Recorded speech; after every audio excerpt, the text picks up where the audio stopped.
よー、大神。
Good evening, and hello.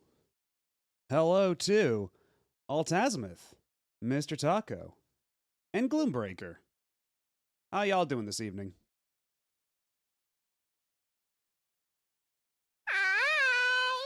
And hello, Spiff and Oscar. So, tonight I'm gonna do something a little reckless, a little rash. I don't know how this is gonna go, but we are gonna be playing Adventure of Valkyrie, Valkyrie no Bouken, on the Famicom. Which, if you don't know what this is, are you familiar with Legend of Valkyrie or Valkyrie no Densetsu, or otherwise that one Valkyrie lady that keeps showing up in Namco crossover stuff? This is her very first game, despite the fact that her hair is black in game and it's blonde in all the art. Don't be fooled. This is in fact the same character. And unlike The Legend of Valkyrie, this is not a like top-down scrolling like vertical like sort of adventure shmup thing. It's a Zelda clone.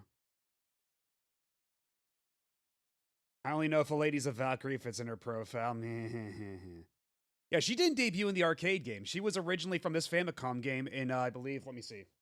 I think it was 1986. And then the arcade game was 1989, I believe. And yeah, just get a load of this attract mode demo where Valkyrie just gets murked over and over again in different ways in a matter of seconds. which I think is going to be a good prelude to how this is going to go. But I do have with me, or I'm playing this on the Mister, but I do have with me a rather, let's say, well-loved box copy of the game. It's a little beat up, but I've got the manual and the fold-out map, which looks a little something like this. Or rather, that's the map of the underground maze, because this is the world map. This is all like, because this is basically split into two parts. You've got the overworld here, all this stuff, and you also have the underworld maze. But you'll notice that all but 2 tiles of this map on this maze are completely blank. So I've got with me, in another window, a copy of Paint.net loaded up with this map, and actually, let me see if I can just get capture set up for that right now while we're talking about it. There we go. Window capture. Select. There we go. Okay. Although I don't know why it's not actually showing. Why is Paint.net like this?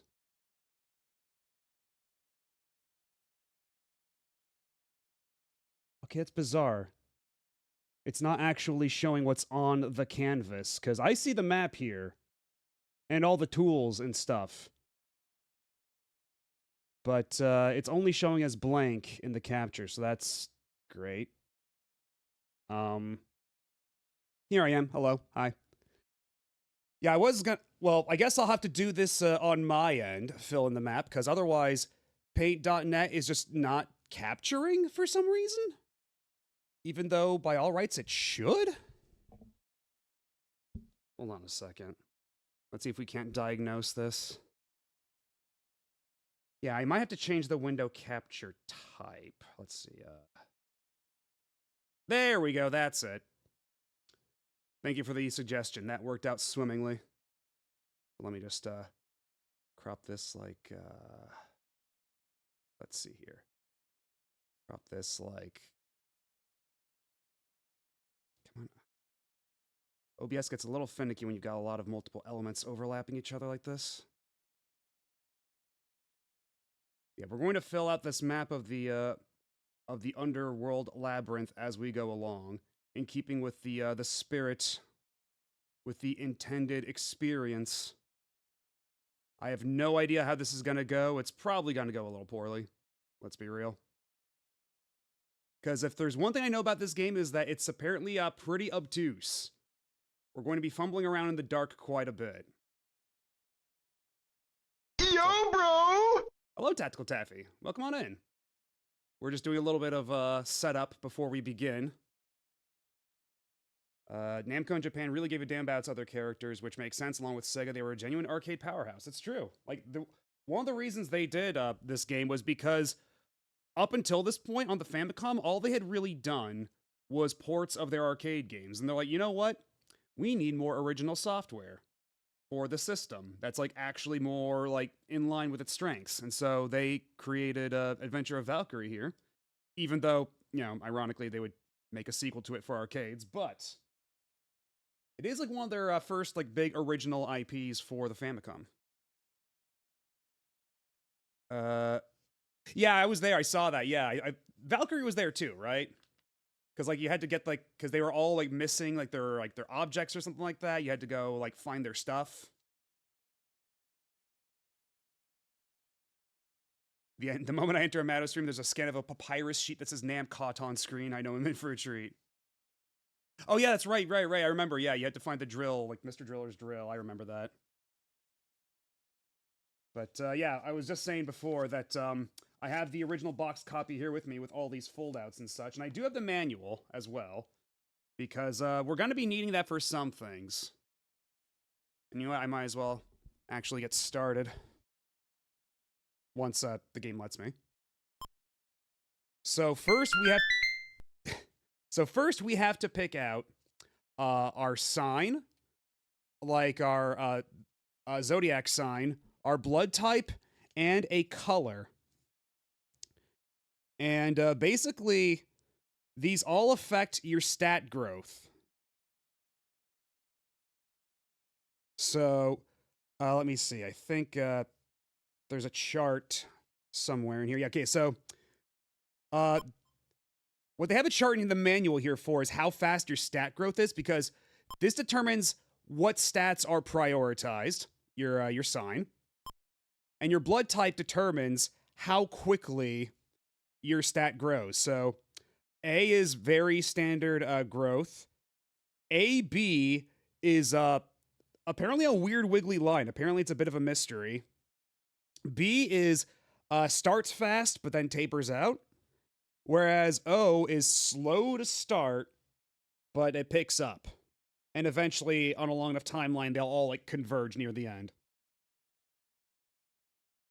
But then, let's see, for the sign, it just says,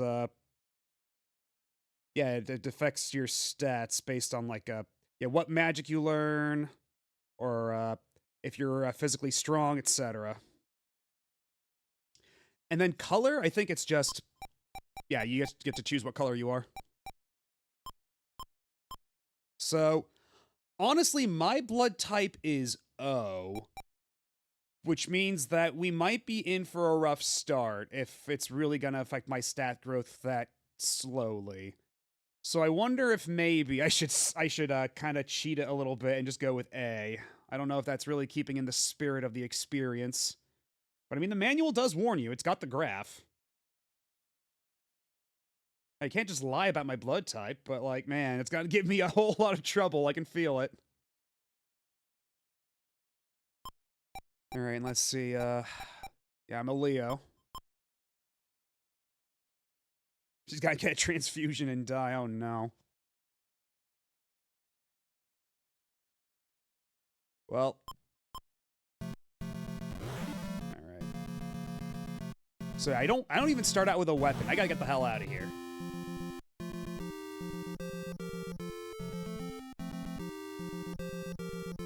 Let's see. Let me consult the map real quick. Let me just pull it up here, because I believe, yeah, if we look at the map, it should tell us where the hell we're supposed to go. Because, yeah, we don't even start out with a...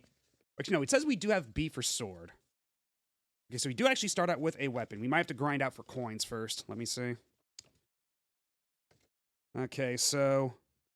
yeah, we do want to make our way over east. And then there's apparently an inn of some kind over there, which is probably a good first place to stop. Hello, Shimmershaw. How's it going? Yeah, it says we've got a sword on the B button. So let me give that a whirl. Or a whirlo, as it were. That's one to... That's one for all my my pal gamers out there. Okay, there we go.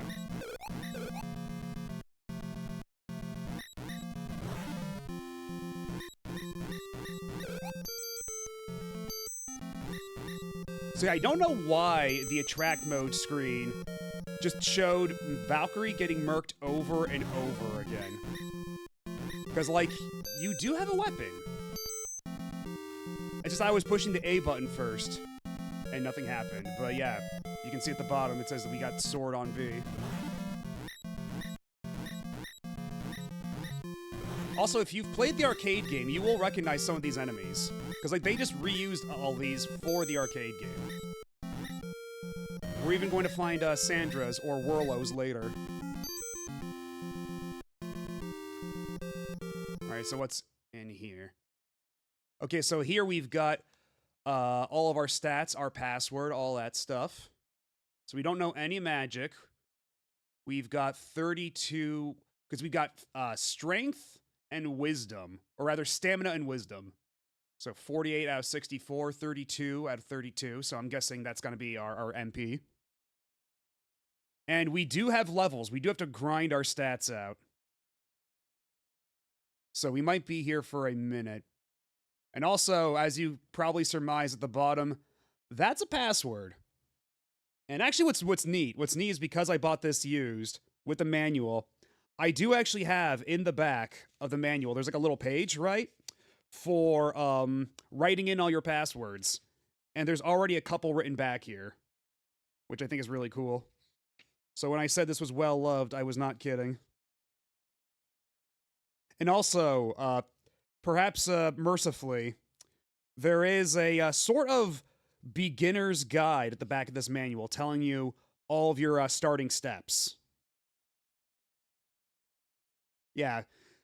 I never use the notes section of manuals myself, but it's always a treat when you buy like a used copy of a game that has this manual and then like people actually wrote stuff in the back. It's always really interesting to see what they put back there. But yeah, we've got in the back couple pages, we've got a little basic workflow of what to do to start out, and then some advice at the bottom of every page. So apparently, as far as enemies are concerned, blue is the weakest, then red is the second strongest, and then black is the absolute strongest. And we recommend you fight blue enemies to begin with.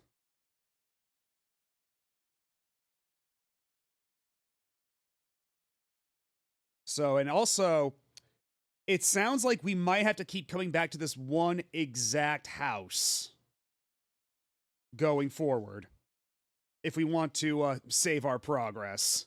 So, that's gonna be fun.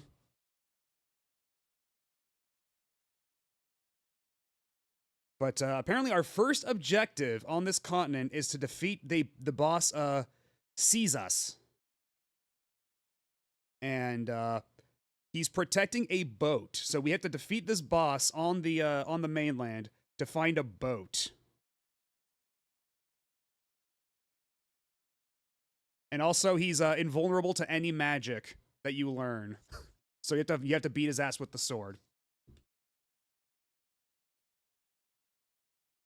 Technically, I guess this is where you'd have to save the game. You have to come back here to get the password. So, in a matter of speaking, this is, in fact, where you save the game. I have a game I got used. I still have the original receipt from whoever first bought it. I can save the game here. I can save the game here. Oh my god. You know what? I'll let you have it. Oh, so hello, Boniface. How's it going?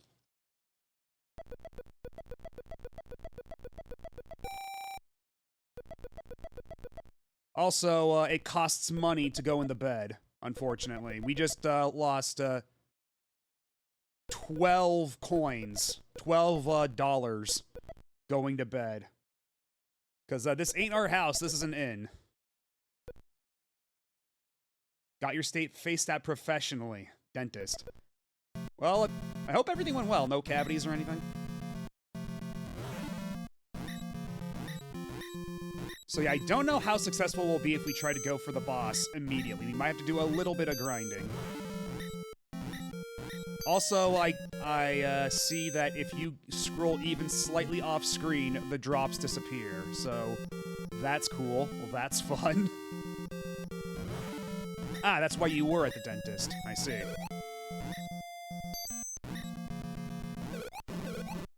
Hopefully it went without too much hassle. Okay, so already I'm in pretty rough shape. Let's skedaddle on back. We might be at this for a while. How much XP did I gain here? Still not... Huh. Okay, it still says I need 900 to get to the next level. So how do I gain XP? Let me look at the manual once more.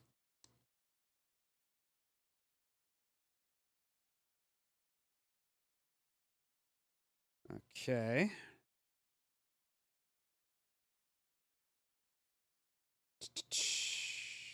Okay, so we get... Oh, okay, I see. The 360 down there is the total amount of XP I have, and it doesn't count down from there. It's not like how many is left. It's how many you need. It's how many you need total to level up. I see. But also, I should state that the reason that I have specified Famicom here is because they did a remake of this game on the PS1 as part of one of the Namco anthologies. but they made the remake play way more like the arcade game. It's essentially got nothing to do with this. But I've always been very curious to see what it does share in common. So the plan is going to be, once we beat this, we'll go back and play the PS1 game and compare and contrast. See just what they kept and what is... Yeah, basically just what they kept, because what they changed is basically almost everything else, as I am to understand it.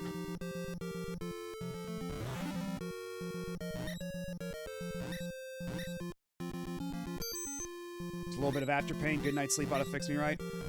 Okay, that's good. Last major dental procedure I had done was, God, what was it? I think it was when I got my wisdom teeth removed, I think it was when it was, because I also had to do, I had to get a root canal at one point, and that was not a whole lot of fun, but I think the wisdom teeth was after that, and I remember I was just zonked out of my gourd on painkillers. Like, I had to have a friend drive me home, and then, oh, it's turning nighttime. We have a day-night cycle. So what happens if it turns completely night? Well, things get, like, really bad and scary.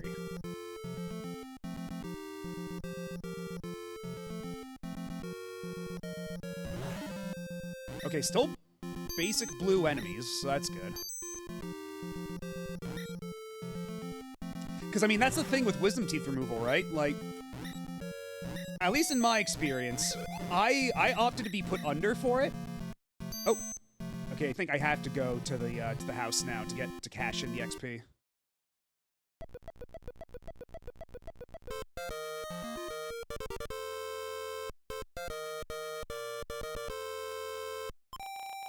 Yay. Okay, now the password has changed. So now I have 70 HP, 37 wisdom, but still no magic from what I can tell. Let me see.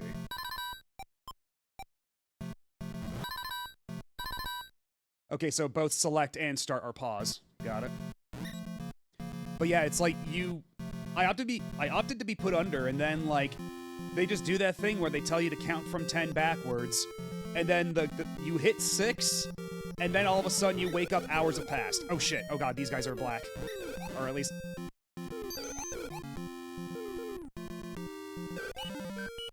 Gotta get the hell out of here. Okay, I think we're good. But yeah, like the manual stated, enemies in blue are the weakest, red is the second strongest, and then black is the absolute strongest. And I didn't think they would immediately put that shit on me, like, immediately. That's extremely rude. I'm never going to financially recover from this.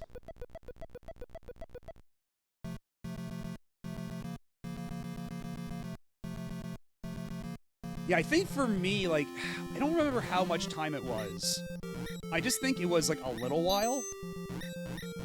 I wasn't exactly, like, keeping... Like, I think when I looked at the clock, it was, like, an hour had passed. In my case. This was a while ago, so I don't remember super clearly. I think this was, like, actually over a decade ago at this point. But yeah, I remember my friend that was driving me home. You know, he stayed at my place for a little bit just to make sure I wasn't getting into any silly nonsense. Just making sure I was okay before leaving me alone. And we basically came to the conclusion, you know, I had never seen Star Trek: The Next Generation, so we decided to start watching Season 1 of TNG while I was out of my mind on painkillers. And I thought at the time that, you know, given TNG's reputation, that being completely zonked down painkillers would make the experience more tolerable.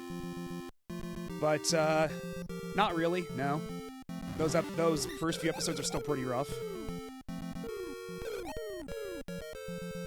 Okay, and we don't go over there.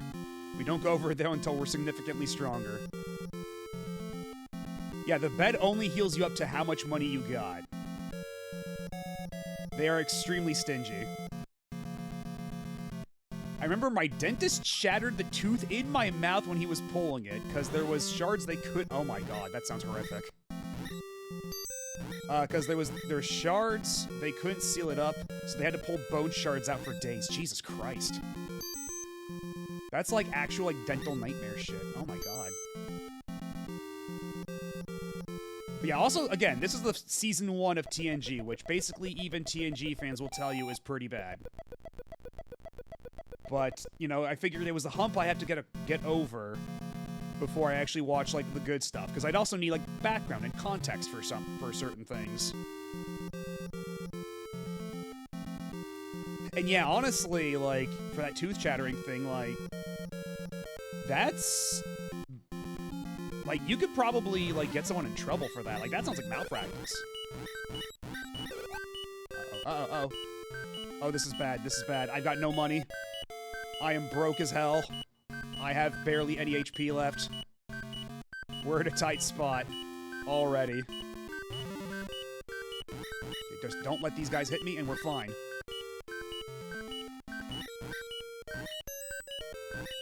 Oh my god, they only give you... Okay, that guy gave me 5 at least, but... Shit, can't get across the trees!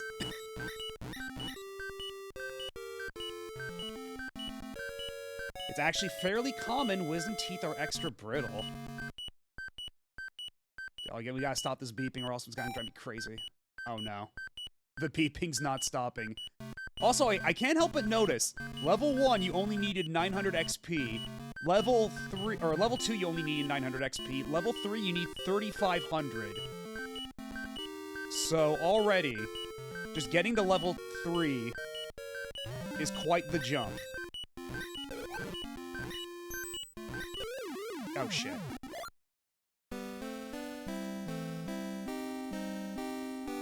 Game over.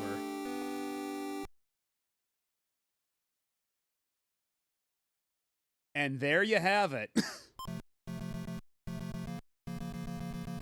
And they continue you. Okay. 1,500 is, I think... Yeah, 1,500 is better off than we were at before. So, I didn't get to see how much XP I had at the, right before we got the game over. But it's definitely more XP than it was to level up at. Because I was afraid for a second that I would have to, start over from the 900 XP checkpoint. From, like, right the instant I got to, level 3. Or level 2. Oh! What's this? A potion of some sort. We definitely want to save that.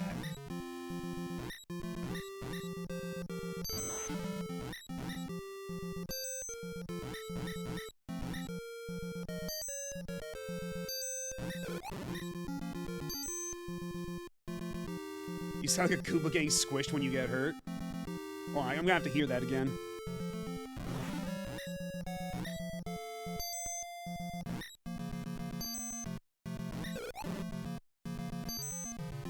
Kind of, I guess?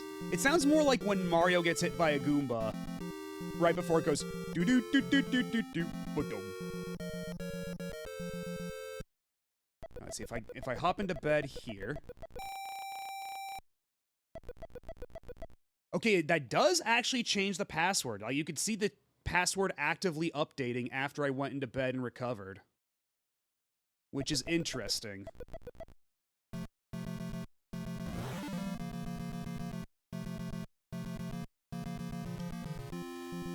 So I guess it is at least keeping track of exactly how much XP I've got, which is reassuring. Oh, there's a well over there. Hold on. Can I actually reach that? No. I cannot cross these mountain tiles, at least as of yet.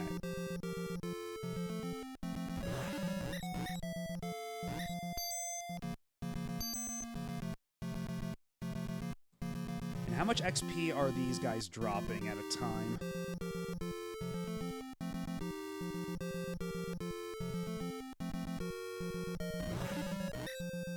Okay, how much XP do you guys drop? Okay, I feel that was 20 for that guy? That looked like it was 20.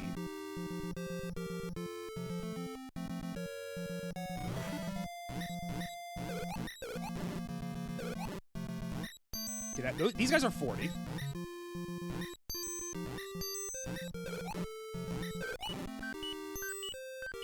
Okay, and the timing of attacking is super finicky, too.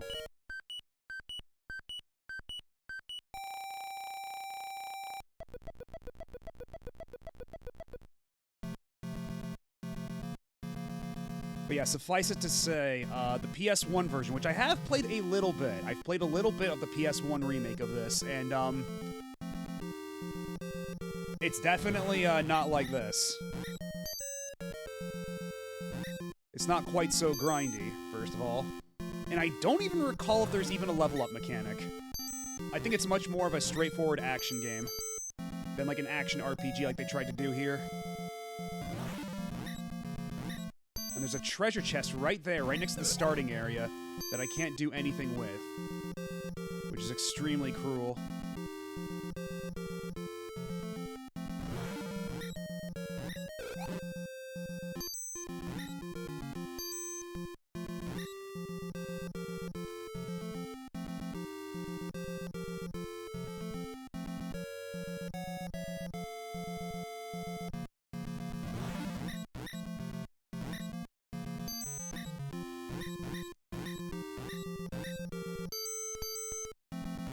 Okay, so it seems like... Okay, let's try this again. Because when they touch you, it hurts you. Alright? But what's, like, the active frames of my sword? Also, are you gonna come back here? Thank you. And I can at least get one of those sacks of money, but I can't get this one, which sucks.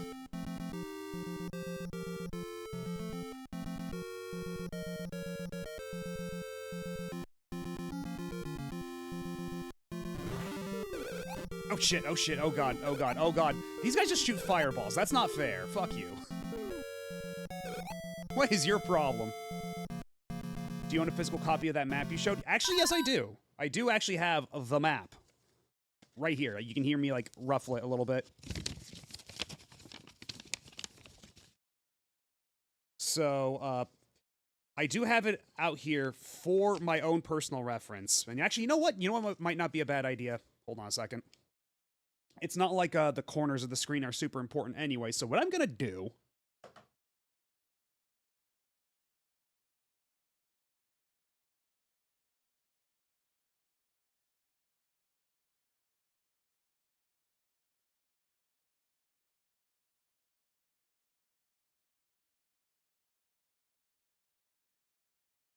I'm just gonna leave that, like, right up there for the time being.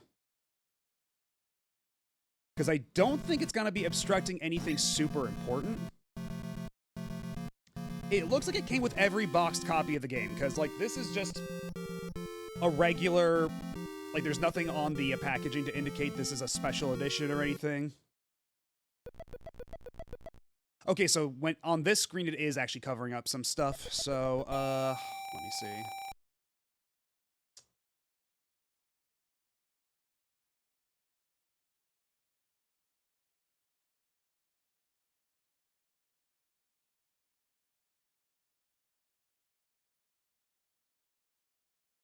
Yeah, there's no real elegant place to put this. Yeah, up here. I think up here would be safe then. Because at least here it's not overlapping anything yet. Also, let me just jot this password down just in case.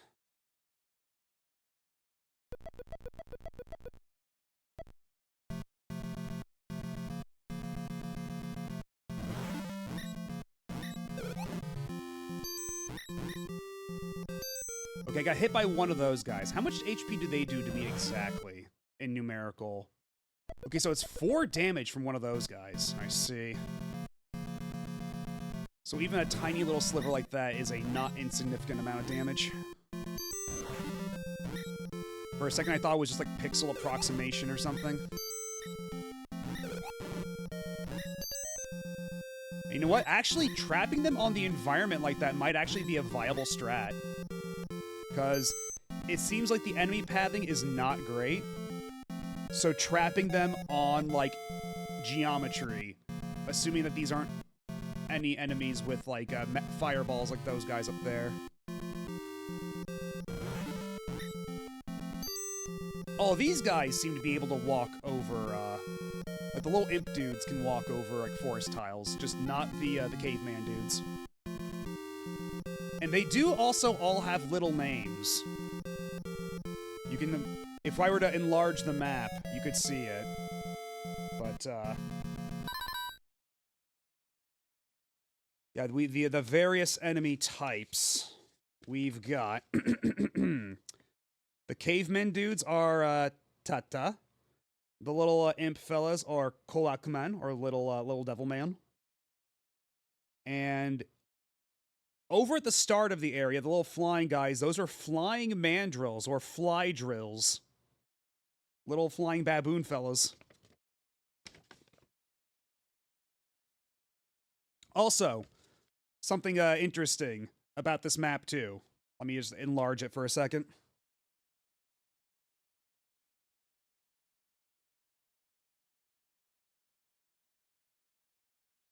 Over there in the corner, it shows all the prices for the equipment as blank, which I find very fascinating.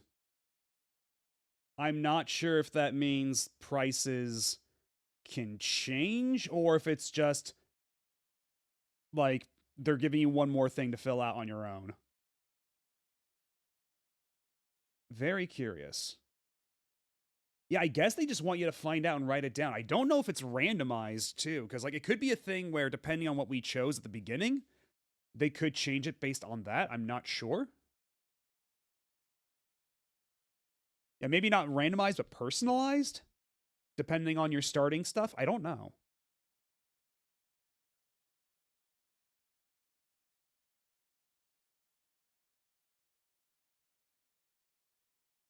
Anyhow. And we're going to hold on to that potion until we have to fight the boss. That's later on. Okay, it seems to be safe if we go up here. Oh! Oh, there's another potion just lying here. Well, that's handy. Yeah, these are the flying mandrills. Flying baboon fellas. Can't you tell? Fucking idiot got himself trapped in the forest.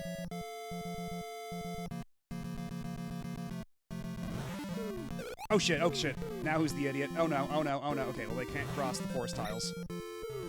Okay, now we got red imp fellas. Yeah, every copy, blah blah blah. Yeah, his friends heard me talking shit. Oh. Oh, I don't think that's supposed to happen. Like up there, like, hold on. Map's kind of covering it. You see there's like a little like weird sliver of stuff. Unless that's supposed to be a dock? Because we are supposed to get a boat later, so maybe that's actually intentional if that's there. I need to see what more of the world looks like.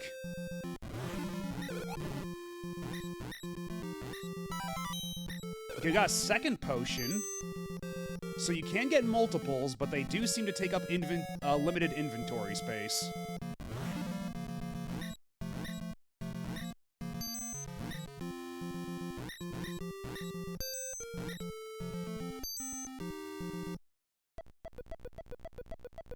Now Valkyrie's just gonna take a little nap. I'm just gonna make a note of this password just in case. Okay. I'm just pulling out my phone and taking a picture of the screen. Yeah, it's the NES. You could just do that back in the day. Like how a lot of, like, Famicom RPGs, if you want to go into a bed... Actually, it's literally just like right here. You just walk right into bed. And, like, there's a tile you can go on, and there's a tile you can't. Oh, shit. I forgot this is the bad zone. There's more of you! Get away!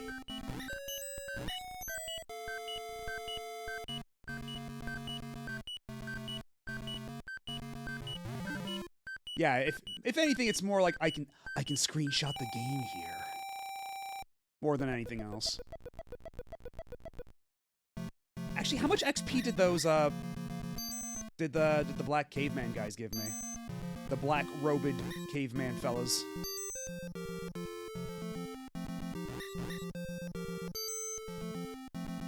Because I wonder, once I hit level 3, am I going to be strong enough to actually fight them? Or is my O blood type dooming me to prolonged failure? Because again, we have chosen the blood type of very slow stat growth in the name of fairness, since that's my actual blood type and such. Oh, what the hell are you? You're new.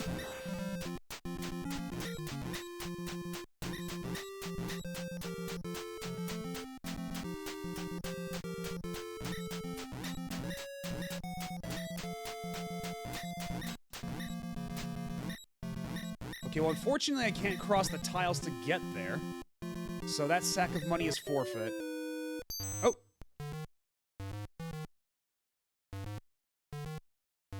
Am I poisoned? I'm poisoned. Oh, no.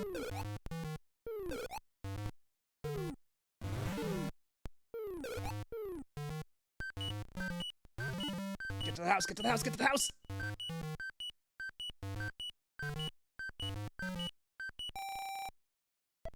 Okay, well, at least going in the bed does heal my poison. Okay, so that means one of those items has to be an antidote, right? Because I've got 2 different little vials here. Let me see. What does the manual have to say about this? Okay, yeah, so the yellow one is a life potion, and then the purplish looking one, I guess the brown liquid, whatever color that is an antidote. And yeah, being poisoned, having a little song is very cute. Oh, and those guys are still out there. They're still chasing me. I'm actually kind of surprised they don't despawn those guys. They just stuck around while I was in the house. And yeah, I was gonna say before, were my life not in danger because I was being chased by a bunch of dudes, I was going to remark upon how the enemies that you have like a regular light skin tone share the same palette as you, so when you're poisoned, they also just turn the poison color. If I get poisoned, everybody gets poisoned.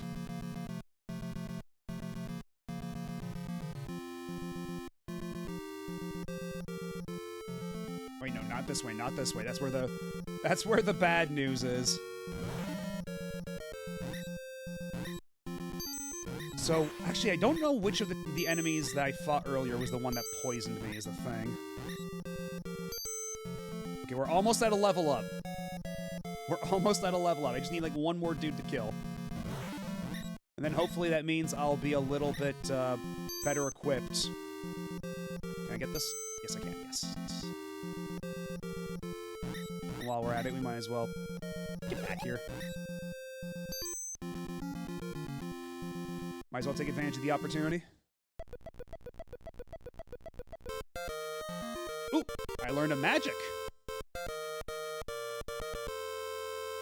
Because yeah, right there under the HP and MP, you see like a little rod appeared. So that's a spell I have learned.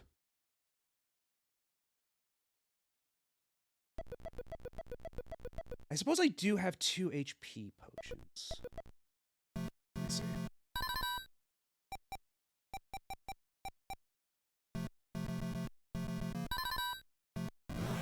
Okay, so how do I actually use it, though, is the question. Oh, up and down cycles. Okay, so left and right cycles between what's on the B button, and then up and down cycles between what's assigned to the A button. That's interesting. That's weird. Alright. What did that accomplish? Does that make me invincible? What is that? I'm assuming this has been played on Game Center CX. This feels like a Game Center CX game. Oh, did it heal me? Was it a self-heal? That's convenient. Well, let me look at the manual. Because there should be a little list of the spells, at least the starting spells. Let me see. Okay, so that's item catalog. Okay, yeah, that's a heal spell. So yeah, it's yeah, medicine spell. We can get the fireball spell eventually.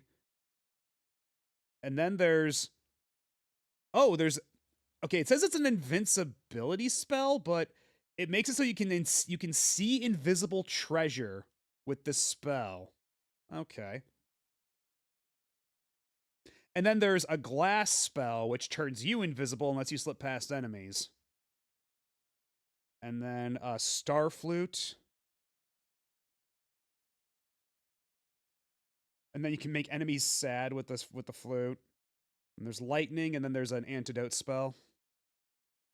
Okay. Alrighty.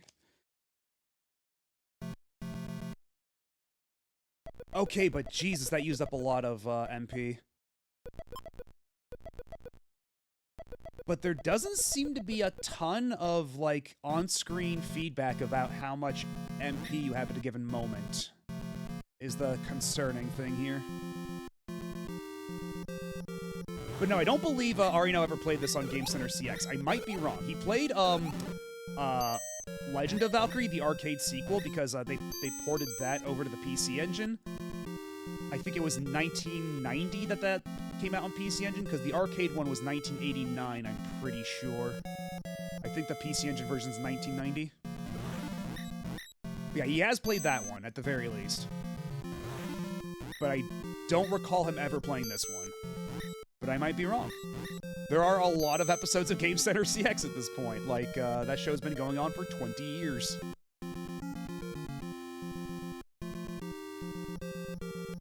Although I have watched a fair amount because of that one channel that keeps streaming Game Center CX.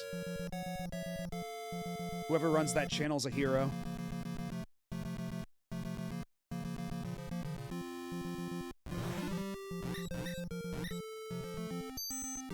Also, I do want to test something out before I decide to go venture forth and try to fight the boss. I wanted, like, if I lower myself to, like, the very, like... How much HP do I recover with this spell is kind of what I'm wondering, right? Also where... Okay.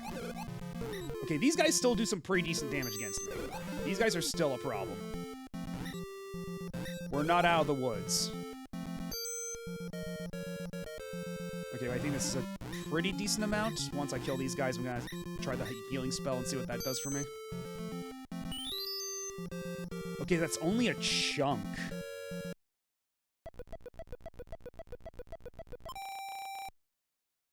Okay, at the very least, it seems like MP recovers instantly, and it only takes money to recover HP. So that's nice. But now I need 11,000 to get to the next level. Are you serious? That is ridiculous. All right, well, I gotta note down the password. You know what? I think I'll at least take this opportunity. I'll do the attempt. Let me see.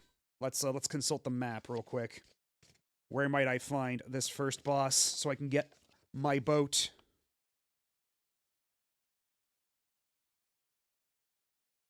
Okay.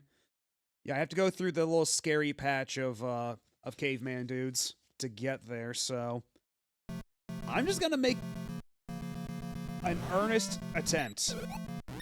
I'm gonna do my best. No guarantees I'll be successful.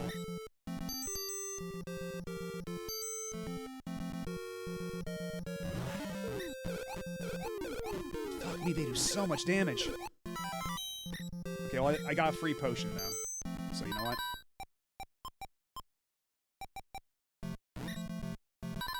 Okay, and then when you do that, it just uses it up automatically. Okay, so I thought I had to use it, like, in real time, like I had to in, certain Yakuza games or something.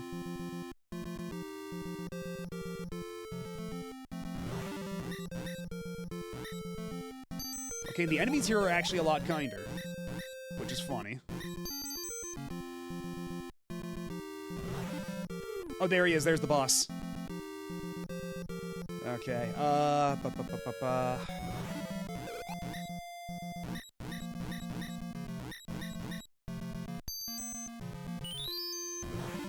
let's go for it.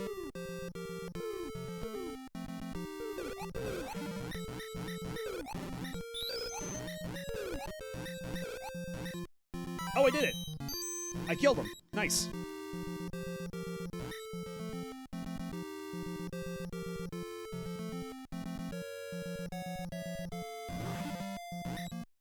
Oh, do I have to actually...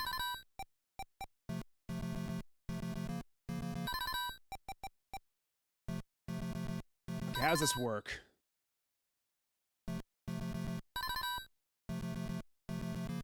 Okay, I have a key. There's a treasure chest. How do I open it? How the hell do I open this chest?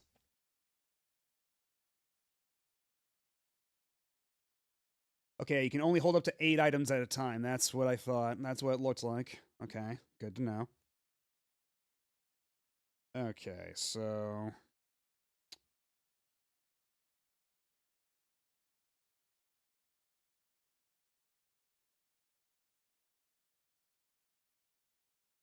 Okay,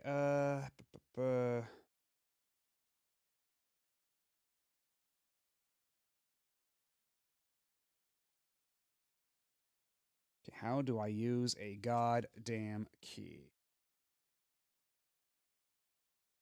Okay, a silver key says it should open a treasure chest or... Yeah, a treasure chest or a door up to 4 times. Okay. So, what do I do to actually open this chest, then? You're not telling me this. Something tells me the solution is going to be embarrassingly simple, but...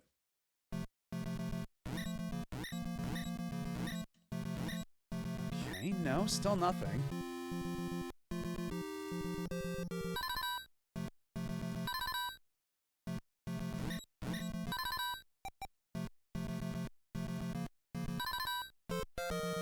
Okay, there we go. I had to be exactly in the middle of it.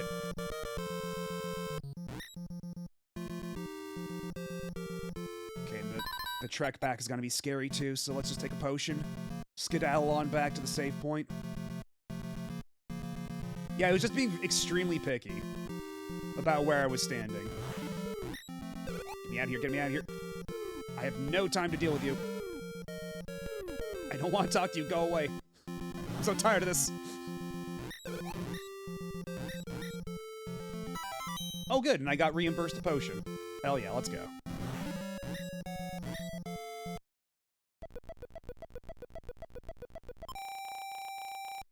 Yay. But man, we're still not even halfway to the next level because every level requirement is kind of insane. It actually makes me wonder what the level cap is. Like, is the level cap 10 or something like that? Does it say what the level cap is in the manual by any chance? Let me see. Okay, I defeat enemies to gain XP. Okay. It doesn't seem to say, which is concerning. Oh, also, okay, so every use of the heal spell is 20. Which makes it already, right off the bat, one of the most expensive spells to use. Second to only, or I guess third only to the flute and to the lightning spell, which is kind of funny. But I guess that's because I used the, I have the O blood type, so I'm learning spells at a goofy rate.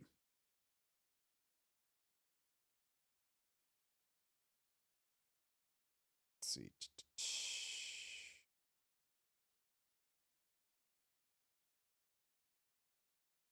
Alright, so now that I've got my boat... Okay, so that's what that weird strip of sprites was. That was indeed a dock. I have to disembark from the dock. And make my way over to the next continent.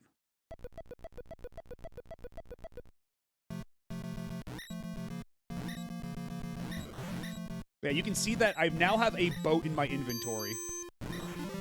Which is kind of funny.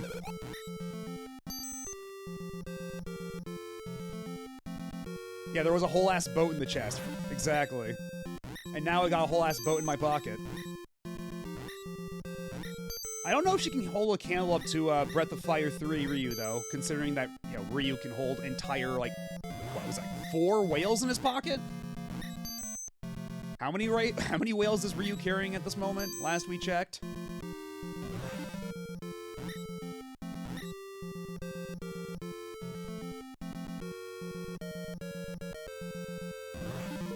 Go away, leave me alone, leave me alone, leave me alone!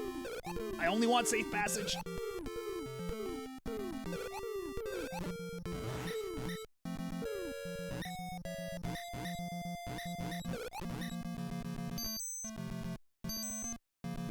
Let's... Okay, so even a potion takes about as much as a healing spell does.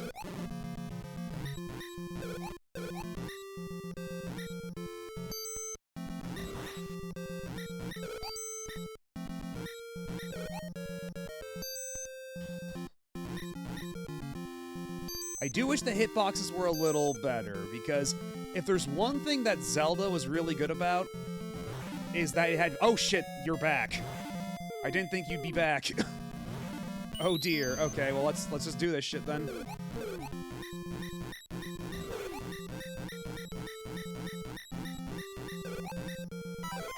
Okay, now I've got another key. Oh, and a lantern. I'm just rolling in the goodies now. Okay, so I have to get... Okay, so it just automatically puts me on the boat like this. Okay, so what's on that island, then? Does that mean, like... Because there's nothing on the island. I guess if I come back with the spell that shows me invisible treasure, there might be something there, because otherwise, it's awfully conspicuous.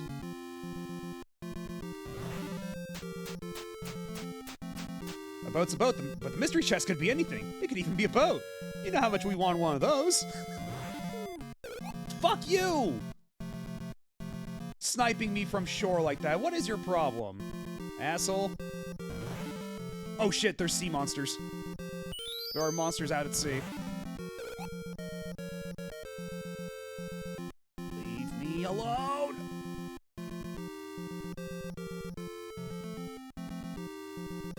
I thought I was safe out on the ocean, but apparently not. Apparently the ocean full of bastards.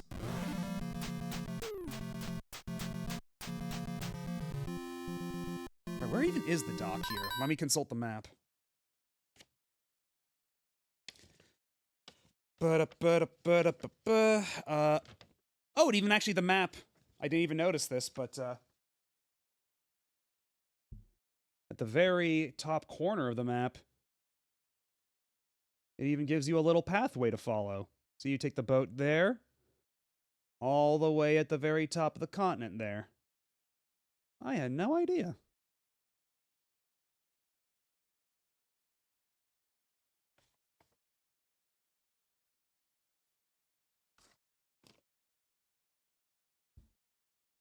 Anyhow. Oh, fuck off, no!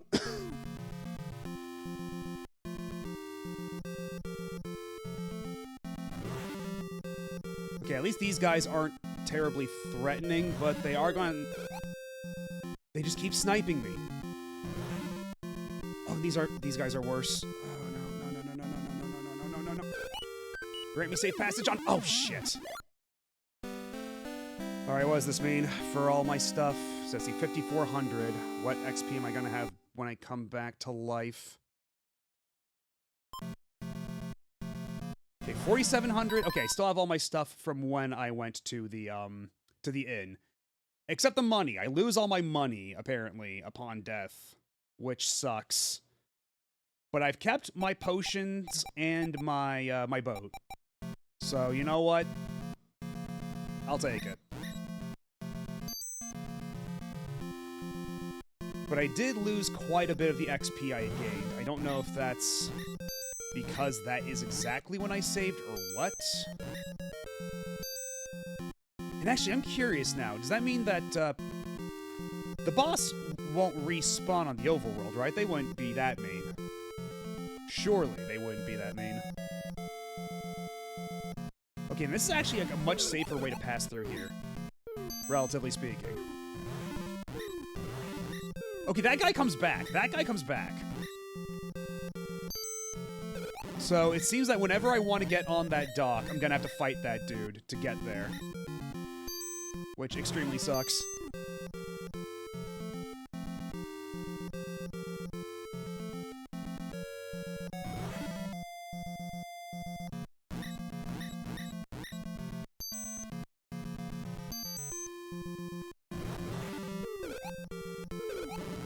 Die, die, die, die, die, die, die, die, die, die, die.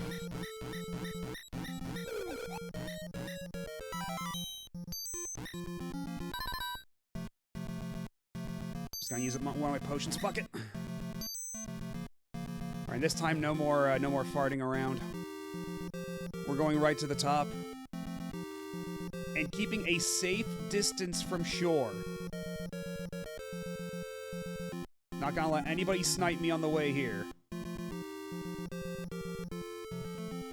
Although, actually, that boss just now did give me a pretty decent amount of XP. So I wonder if I just keep, like, if he Oh, wait, you can fight these guys. Oh, that is extremely weird. I actually can fight against them, even though I don't have, like, a sword attack animation. That is extremely backwards. Well, at least I'm not completely defenseless out at sea. That's reassuring.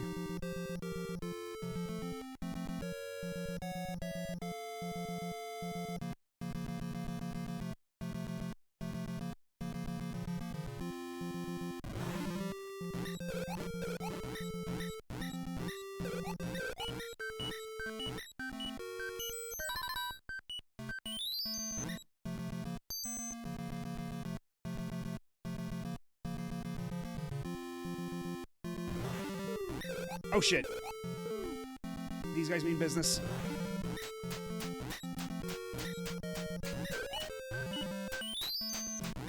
Oh shit, no, there was a save point right there! No! God damn it! A save point, and I think that was a shop, too. Oh man, alright.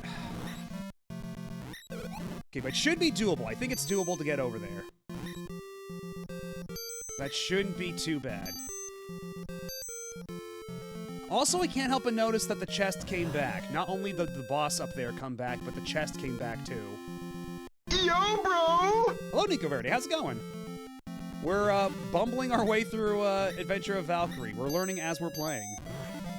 And it's definitely a product of its time, but I'm actually quite enjoying it so far. I'm having a good time.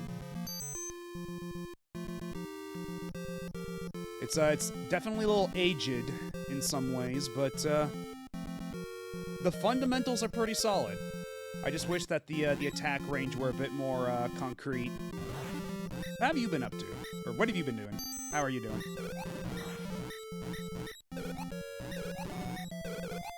Oh god, they are shredding me like tissue paper.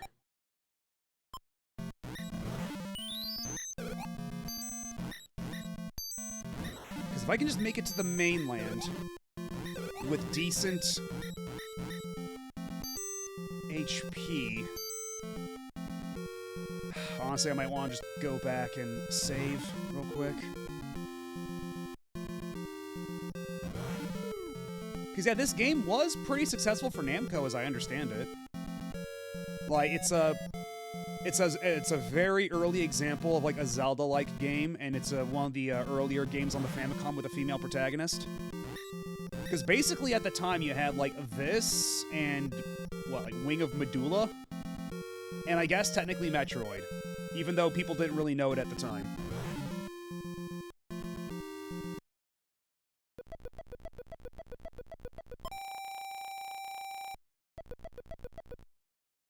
When am I picking up a complete in-box copy of this? Oh yeah, this game was not very expensive. Like, again, my copy of the game's a little well-worn, but like it came with the cartridge, all the add-ins and stuff. Like it came with the manual, the full-depth map, and all that stuff. And it was like, I don't know, like 1,200 yen maybe, if even that. I'd have to look again because I'm pretty sure I saved like receipts of like a bunch of the games I bought in Japan at the time. But either way, yeah, it shouldn't be terribly expensive. Shit. I knew coming here was a bad idea. I'm gonna take the bit more roundabout way.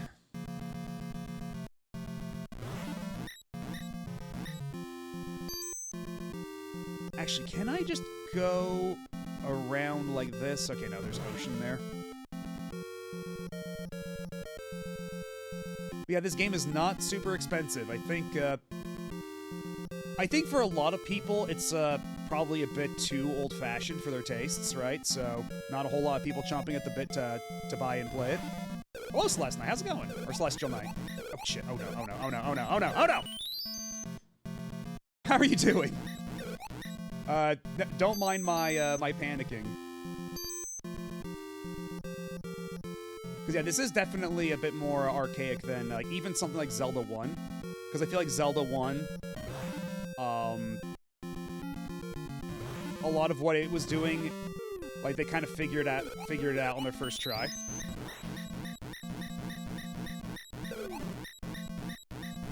Okay, it seems like as long as you keep attacking, he can't even counter you. Oh, did that asshole just drop an item and I couldn't pick it up? Yeah, let's stay far away from the shore so the guys with the fireballs can't hit me. But at least now we know we can attack the people, the monsters that spawn in the middle of the water. Even if that doesn't make a ton of sense. And that it's not very well conveyed. Because you have no attack animation when you're on the boat. Oh, there's also a hard limit to how far to the side you can go on the boat, so I can't reach that bag of money. I'm doing good. I'm glad to see you're having a good time. Oh, I can only go this far up north, too. Yikes. Okay.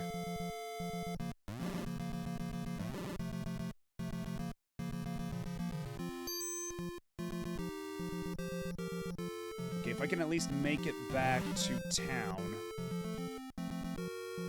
Back to that save point.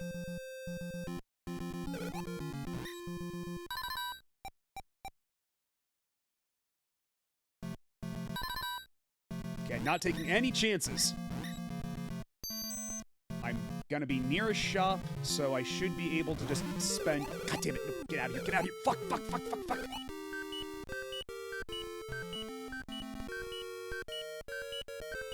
Let's not be too precious about this.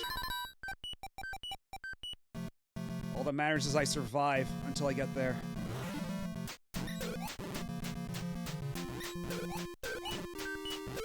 Oh, god damn it! Those dog things are super aggressive. What are those? Wait, those might be bulls? Because, yeah, that's the only thing that it really looks like on the map, on the little illustrations. Like, let me zoom in real quick.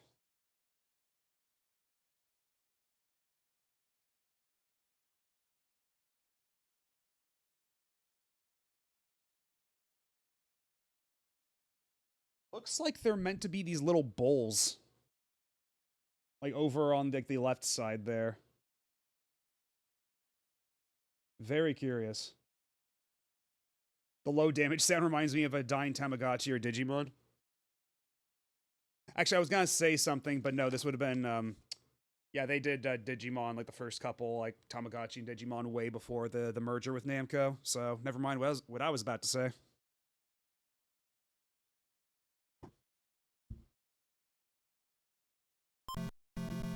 Okay, good. It kept all my stuff. Let's just... Because I could totally make it.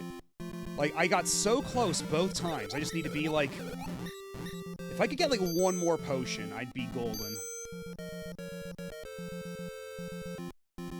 Yeah, I know people really like that new Digimon, Time Stranger. I still need to play, Cyber Sleuth. I've had Cyber Sleuth forever, like the double pack. I've had that for a super long time. I just been looking for, like, a good excuse.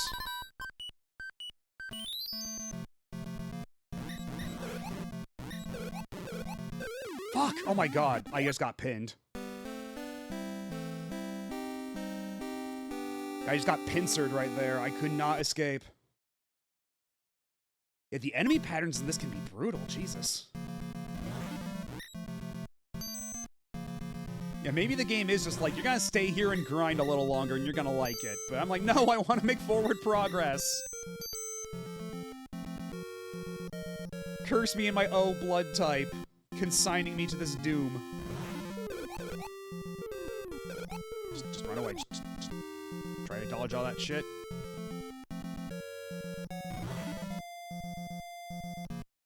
Honestly, I'm not even gonna bother to fight these guys either.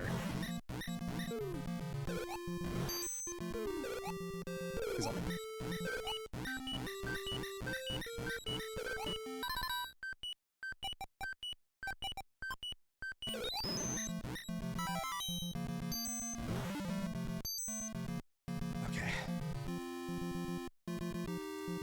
If the character color had some secret effect to it. Never say never. Honestly, I wouldn't be surprised if they were cheeky about it and just didn't write anything in the manual. Like, oh, because you chose this color, it has this effect. But you have this passive now. Because, like, again, like, I should mention, looking at the manual, there's only a chart for what the blood type does. What it has for your sign, all it says is what months each sign corresponds to, like, in case you don't know what your sign is, like, because, like, you're 10 years old and you never thought about a horoscope. But, like, it doesn't say what the individual effects for each sign are. Blood type affects your stat growth rate. So, A is completely normal, that's just normal stat growth rate. B is accelerated at the start, but then it slows out over time. Then O, what I picked, because I'm an O blood type, it starts slow, but then eventually ramps way up. And then AB is apparently like the mystery type, where it just fluctuates at random. Which might be its own fun, but I figure we should play the intended way first.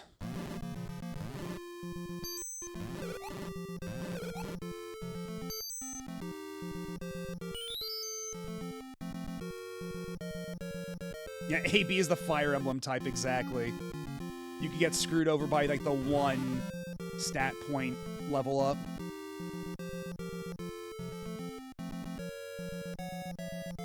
Maybe if I go, like, all the way... Shit.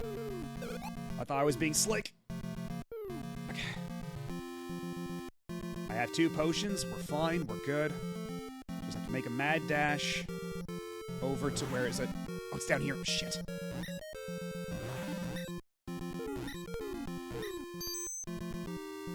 Freedom! Oh, thank Christ we're here.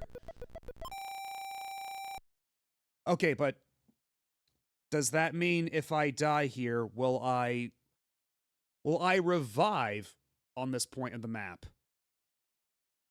Or if I die, will they send me all the way back to the starting screen? I can save the game here. Are they gonna send me all the way back to the starting screen like Zelda 1, where whenever you load the game, you're always at that one specific part of the map? How kind is this game going to be to me? I have my doubts.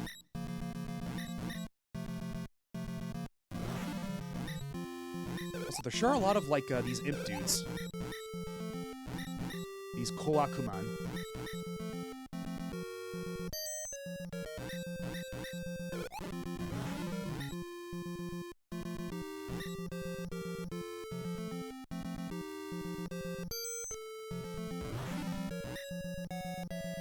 Okay, we got $8. How much can we buy with $8?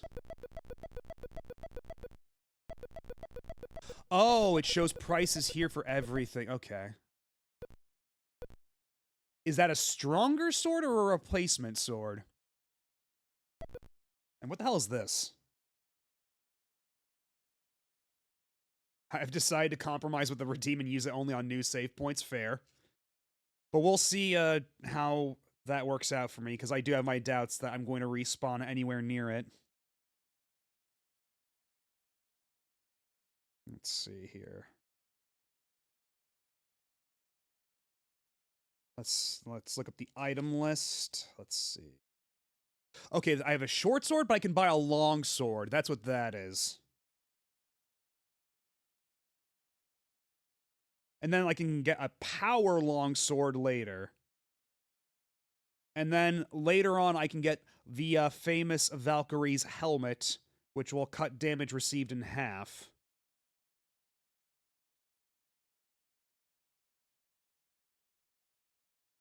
Yeah, this is that other Valkyrie game, not the arcade ports or that one on PC Engine. Yeah, because this is, I was saying it earlier, Riley Inverse. This is actually the first Valkyrie game, right? Because the arcade game is actually the sequel to this. This came out in 1986. The arcade game was 1989. And then they actually remade this game later on the PS1, but they made it play way more like the arcade game. So it has like almost nothing to do with the original. So the plan is we're going to play through all of this first, and then we're going to play through the PS1 remake, and we're going to compare. And that was part of a Namco Anthology, I believe it was.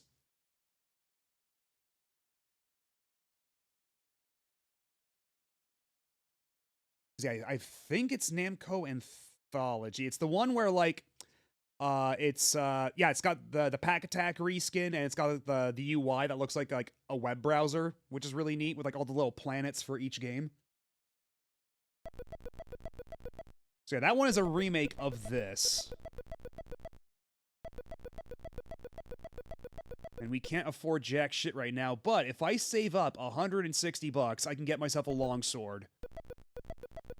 So we have a goal to strive towards. And how much money do these guys drop?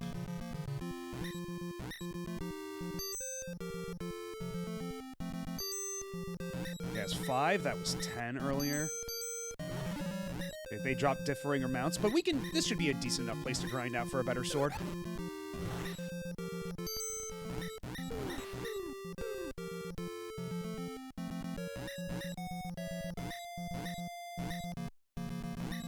Did they include this in Arcade Archives? Because I know, because they included the arcade version in Arcade Archives. I don't think they've got this in Arcade Archives, because, again, this is a Famicom game. But, yeah, the sequel, Legend of Valkyrie, Valkyrie no Densetsu, is the one that's the arcade game that everybody's way more familiar with.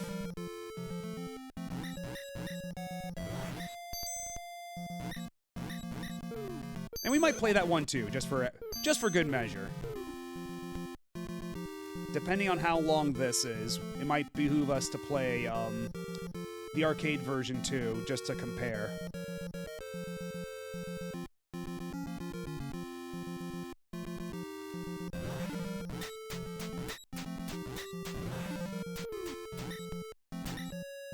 Yeah, but these guys look like little dogs or something like that. So what the hell are these supposed to be? They don't match anything else on the enemy list. Oh, Versus! Okay, there's a Versus game on it. Because, yeah, there was, yeah, they did do the Nintendo Versus cabinets, where they had, like, arcade versions of Famicom games. Like, Versus Castlevania, Versus Mario Brothers. I didn't realize there was a Versus version of this. That's fascinating, actually. Because, like, this game is so reliant on the password system. Yeah, Valkyrie no Densetsu has, like, that really catchy theme song that this one does not quite have. Actually, you know what? Rather than waste a potion, I've got a magic spell. And that's pretty cheap to recover. And, like, you can see, like, inklings of that track that they would use as the theme song in, Valkyrie no Densetsu in this, right? Like, it's got kind of like the same motifs, but they hadn't quite gotten there yet.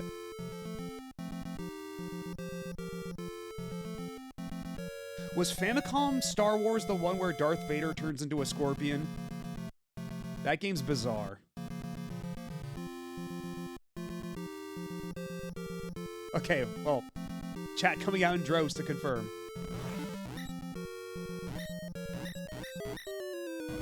Oh shit, I'm poisoned. Well, I do have an antidote, that's what it's for.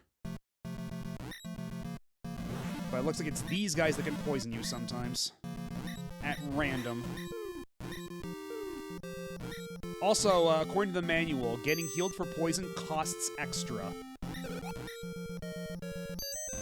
When you stop at an inn. That's a surcharge on top of the regular HP recovery.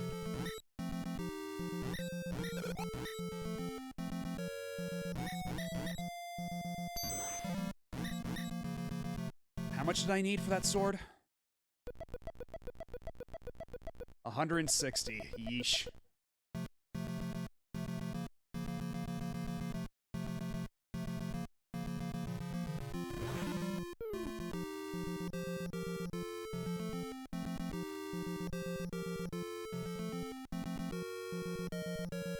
Famicom Star Wars also has an alternate ending where Yavin gets blown up and you hear a snippet of the Imperial March. Oh, that's sick. I didn't know that.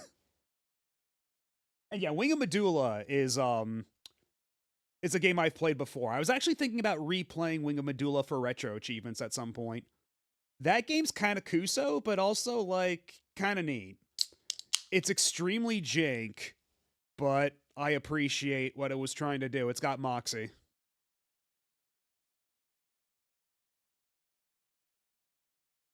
And yeah, this is when a game gets really cryptic, that's when you leave it to the 80s, because, I like to think that I'm doing a better job than Arino would right now, but Arino's got incredible tenacity. That's his superpower. But there are some rather surprising games where you decide to just give up, and it's like, really? You beat these games, but you gave up on this one? Yeah, I can't encroach entirely on Arino's shtick. Every now and then I might go, Patanhaita, Patanhaita! But that's the most you're getting out of me. Don't want to step on any toes. Yeah, he beat Takeshi's fucking challenge! What the hell? Oh, these assholes. Get out of here, get out of here, get out of here!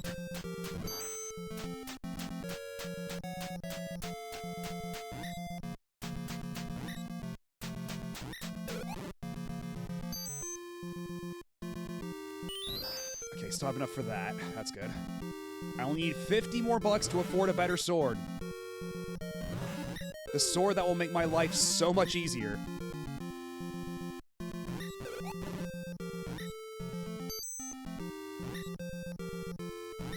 Now, will the game be kind with its money drops? Also, it's a little disconcerting that it's right next to a boss spawn point.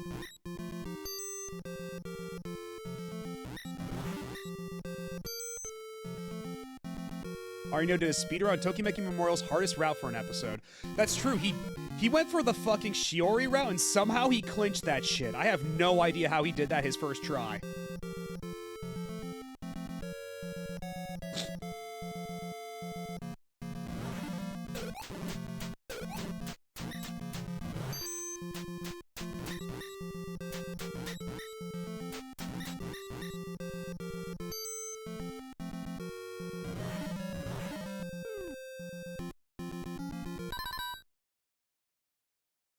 Yeah, basically, yeah, because the first handful of episodes of Game Center CX, there were also, like, interview segments and stuff.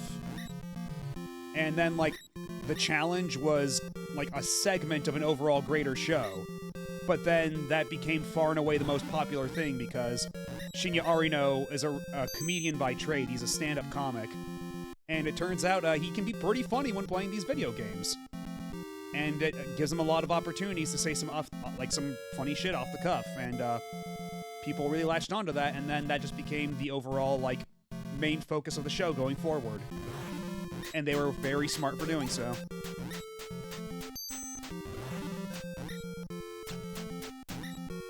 You can't get me on this other side of this tree, you dope. Although, man, that gives me shit for money.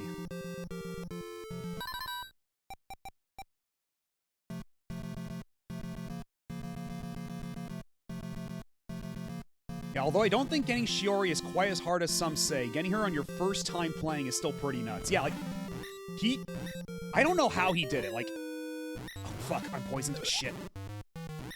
God damn it. I hate this. God damn it. Oh, fuck. Fuck. Well... yeah, so, for anybody who missed it, when you get poisoned, That's Hey. a surcharge when you go heal up at the inn. So you have to pay money for each HP recovered, but you also have to pay extra for the poison. So now I am down. I need to grind out another 100 coins to get that sword. Also, hello, Ty Games. How's it going? I mean, this is an early-ass Famicom game. This is how you extracted value. Like, you wanted a game with longevity, this is how you did it. With, like, what, like 60 kilobytes? 256 kilobytes, maybe? I forget how big the ROM size is for this, but it's not terribly large.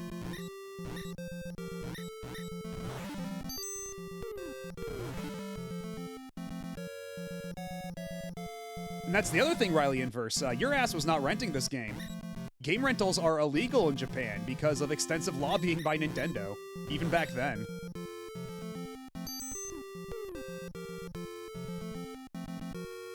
Yep, exactly. No rentals for games. Not in Japan, which is the only country this came out in.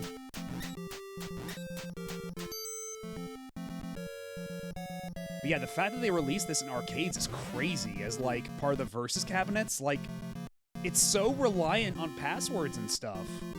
And just grinding. It's a bold choice. And yeah, that's the thing. Like, people like to say, you know, Nintendo's act certain ways because of, like, the Switch has gone to their heads. But no, that's kind of how they've always been. Like, they've had some of the best creatives in the industry, but also some of, like, the most draconian business people in their employ as well, you know?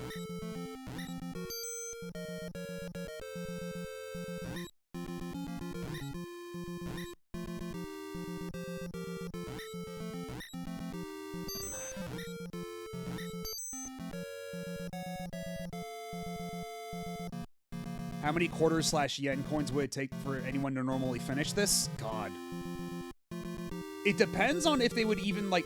Does the Versus version even have passwords? Like, it'd have to, right?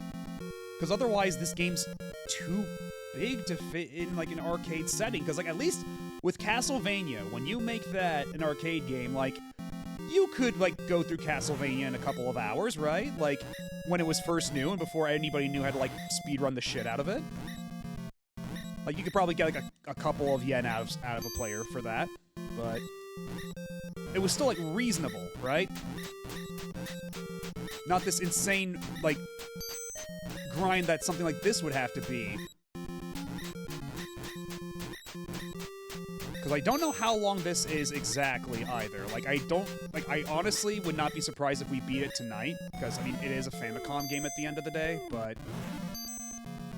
it could also last us way longer. Who knows? Yeah, I don't think there's a memory... like, there's no memory, because... for, like, no way to save your game on, a Versus cabinet. I'm just glad Nintendo isn't in business other than video games. We'd probably get Arasaka. I mean, that was the thing, right? Like, Nintendo started...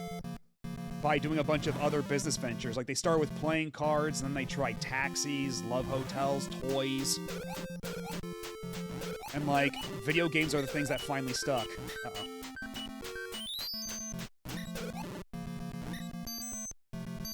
Okay, we're almost there. I just need 11 more gold to be able to afford the better sword. That's all I need, man. Just 6 more, just 6 more.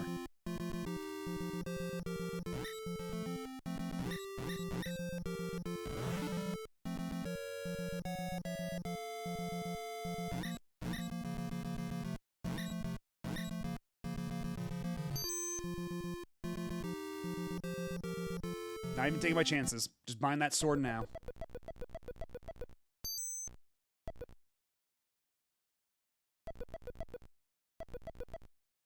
Although I notice it does take up a separate inventory slot, which is concerning.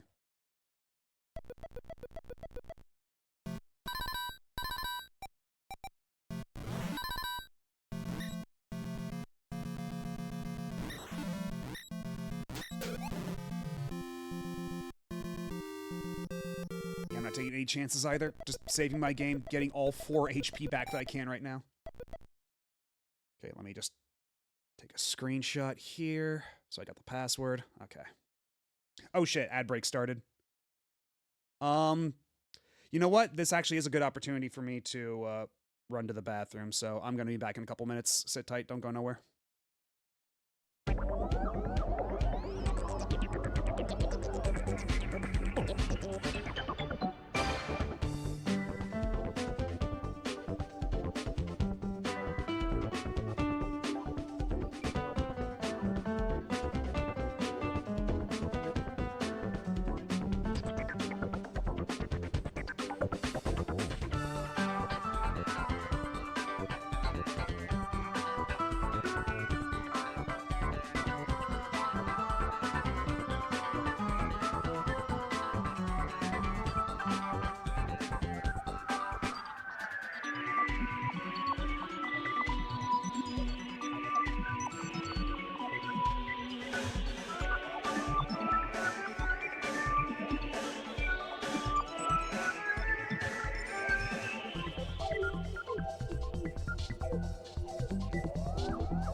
And we are back. I'm just imagining Nintendo's new hotels having a bed where it's bounced consecutively, has a 1-up sound effect, like if Shell gives you 1-ups in Mario. Wait. New hotel... Or what? Oh, imagine Nintendo brought back Love Hotels. Okay, there we go. That explains that. Because for a second there, I thought, you had me going for a second, that they announced that they were, like, doing hotels again. I was like, excuse me. They are what now?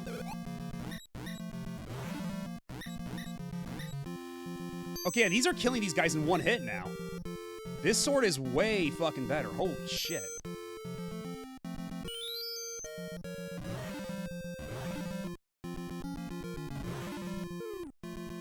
Maybe not better enough to kill that thing over there, but definitely an improvement all the same. Would you rather spend a night at the Nintendo or Atari Hotel? Ugh. Probably the Nintendo Hotel, because the Atari Hotel was like in their peak crypto scam era. Like there's nothing good is coming out of that hotel. Hello, T.O. Wyvern, and yes it is. This is very Zelda 1. This was made as a, basically, like, the way I understand the story is that up to this point, Namco was basically doing nothing but arcade ports on the Famicom, right? But then they saw Zelda and were like, oh shit, maybe we should be doing some more, like, original games for the platform, like, made for the Famicom first and foremost. And then, this is one of the first ones they did. And then later on, it would get a sequel in arcades that everybody remembers way more, where she actually has blonde hair. Like in the artwork. Because on the box, if you look up the box for this game, for Valkyrie no Bouken, she looks like the Valkyrie we all know and love from the arcade game, but not exactly looking that way in-game. Because I think, what was it? Let me see. Because I think Zelda 1, wasn't that 1985? Because this is 86. I don't know exactly when, but I think it was a pretty quick turnaround all the same. And hello, Professor Ramses. Okay, so February 21st, and this is August 1st. So yeah, they popped this out. Like, they crunched this out.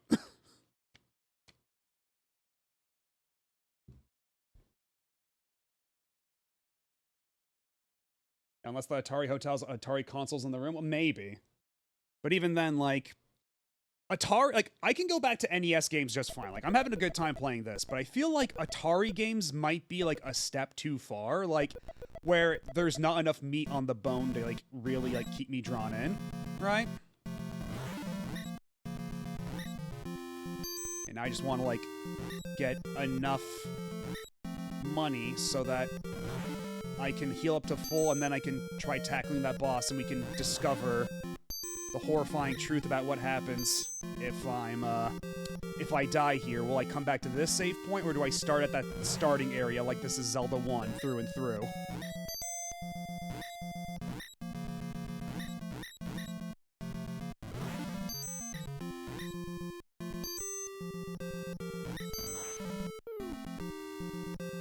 I am actually pretty close to a level up, though. I need 1100 to get the next level. So you know what? Grinding all that money to get a better sword did pay off in other ways, too. They do have some Atari games on retro achievements, and actually, I was looking at retro achievements for Tron games because, you know, I've been playing a handful of Tron games on the channel, right? But, I was wondering if any of them have retro achievements, and the only one that does is the Atari 2600 version of Deadly Discs of Tron. Which strikes me as very backwards, but it is how it is. Okay, it's close to full HP, so... You know what? I think I'm gonna go for it. I think I'm gonna try tackle this, this boss out here. Once these guys are dead. And we're gonna see, the consequences for death. If you're at a save point too far from home. Like, will this even matter? Will I have to make the trek all the way back all the same?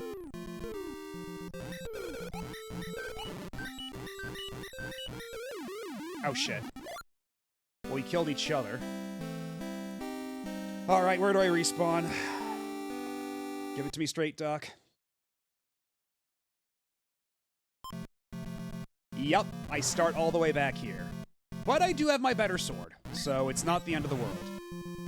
And I do have all the XP from when I saved. So, it's not great, but it could be better. Oh, I mean, like, there are other retro achievements for Atari games. Of course, it's just that for the Tron games I was looking for, Deadly Discs is the only one that had retro achievements. I was just saying that, like, using that as an anecdote to show that, yeah, there are retro achievements for old Atari games.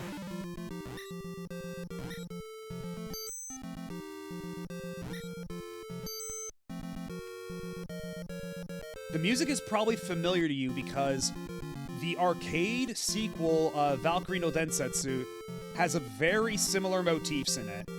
So if you listen to that, it's like a ba ba ba ba ba ba ba ba ba ba ba ba ba ba ba ba, something like that. And you can kind of hear bits of that in this.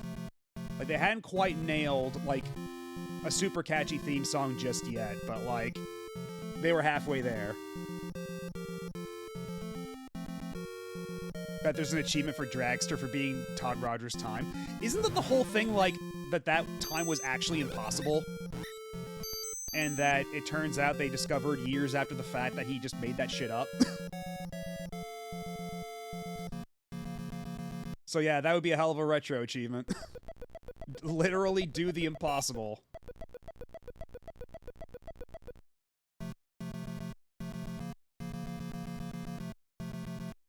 I'm hearing the overworld theme from the Doraemon Famicom game. Now, that game is actually, like, we were discussing, like, arcade archives and stuff before. That's the game they just announced for a console archives that they're going to be releasing soon on Switch 2. And I think also PS4 and 5 got the console archives games, because right now, it's Cool Borders and, Ninja Gaiden 2. But they did say that Doraemon on Famicom's also going to be in there. Oh wow, I can even kill these guys in one hit. Let's fucking go. And I got a free potion. Okay, so those guys aren't even scary to me anymore. Hell yeah. Oh, they actually just dropped the Famicom Doraemon. Fantastic. Okay, now my inventory is full. You know what? What does the lantern do? Is the lantern something I want to hold on to right now? Because my inventory is now full. I've got a small sword, a long sword, 3 potions, a key, a lamp, and a whole ass boat.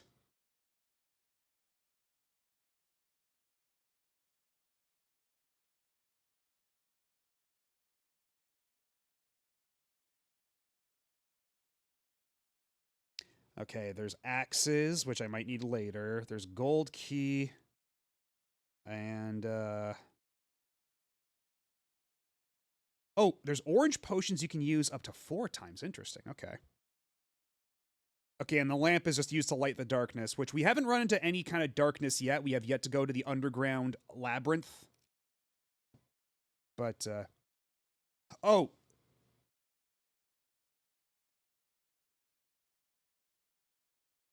You mean Doraemon?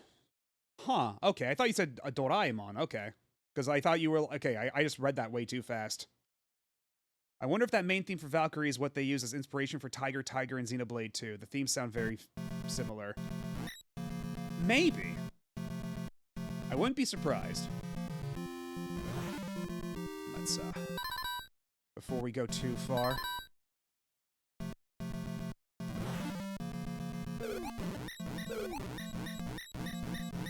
Oh wow, that guy dies fast now. Holy shit. So yeah, already this sword, incredible investment.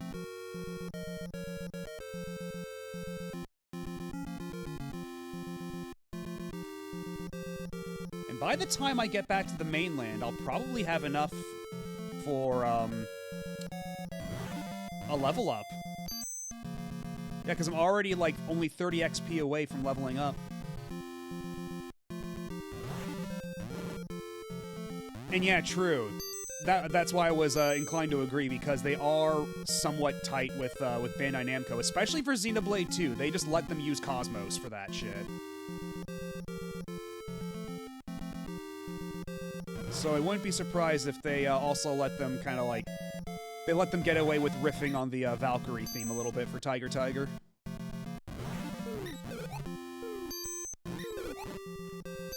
You don't scare me anymore, you fucking dicks.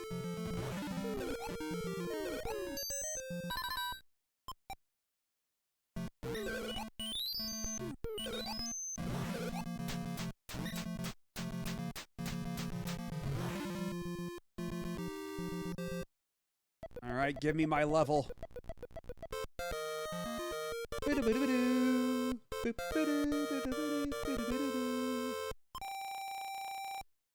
There is some kind of day-night cycle, but I don't know what it actually entails. You know what? Let's see if the manual has anything to say about it. Because it doesn't seem like it actually affects anything. Let's see.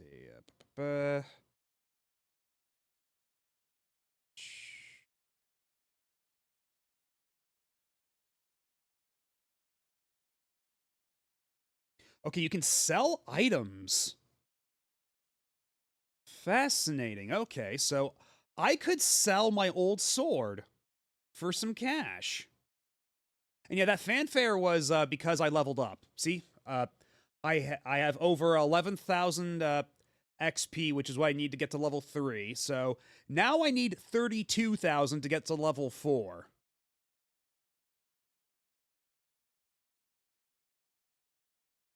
Or maybe it's just I'm already level 4 and I need to get that to... Because, yeah, this is my 3rd level up. So, actually, I'm level 4 right now. Yeah, okay. I'm level 4, and to get to the next level, I need 32,000 XP.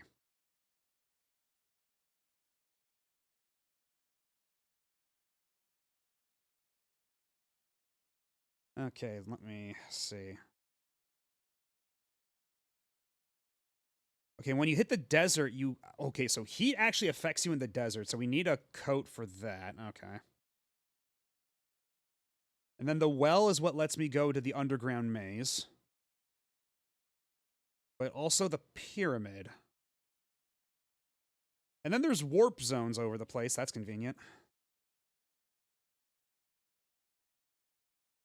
But yeah, seemingly nothing about day-night cycles.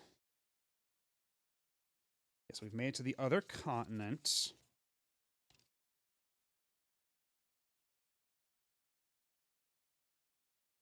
Wait. Okay, hold up. I'm looking at the manual. I'm looking at the little thing in the background, at the bottom, where it's like telling you like a little piece of advice. And it says, I've heard that there's a long sword and a helmet under or below the well.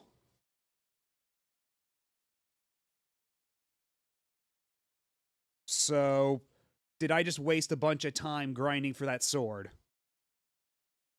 Well, indeed. Okay, well, I'm gonna need to find this particular well. But what do they mean by... I got keys anyway, so... My cup overfloweth with keys.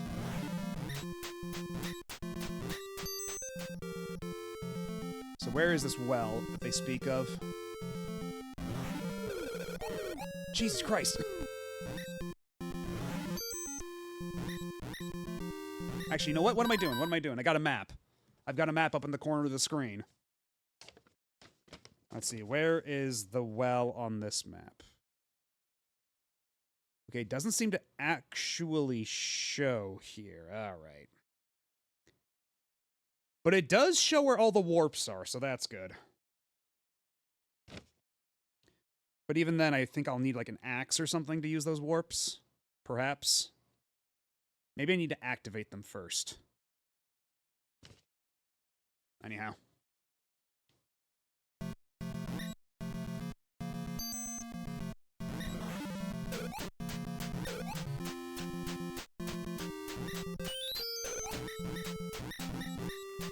God damn, these things do damage. Holy shit. Oh, one of them just dropped an axe. That's nice. So I have an axe. Fuck. Oh, fuck. Get away from me. Go away. Shit. Yup. That's me. You're probably wondering how I got myself into this situation.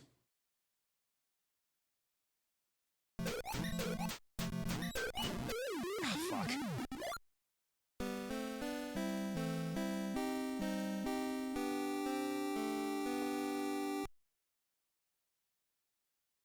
Hello, Kaiji.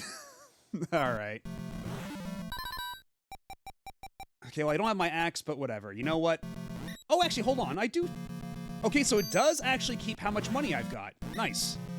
Yeah, I guess it's because every other time I've saved, I didn't have any money to my name. But yeah, it looks like if I'm to get to the warp, I need an axe. But in order to get an axe... Okay, well, I can't even get rid of that. I need to sell it.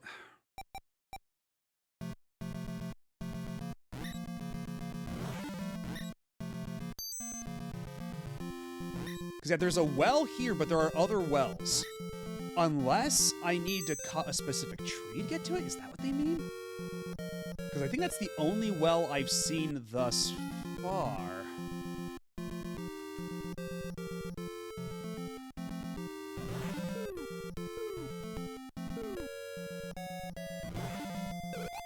But I do need to explore the other continent more thoroughly to see if there are any other wells before I decide to make a plan to get back here. Go back and forth.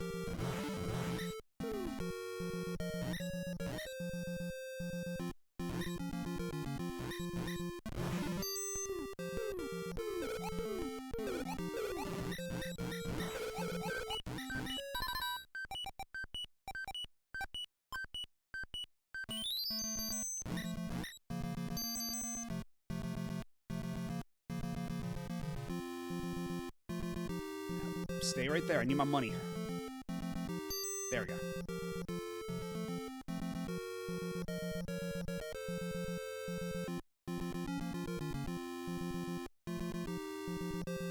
I got a lot of cash. I've got, I still have some potions and spells. It's fine. We're fine. Also, hell of a color choice right here. I can't even see the boat anymore, aside from the sail.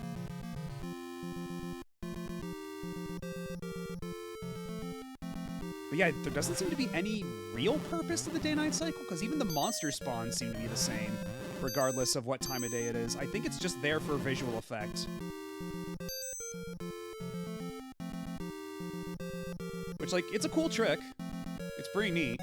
And that's something they could put, I guess, on the box, as it were. To go, hey, can Zelda do this? Didn't think so.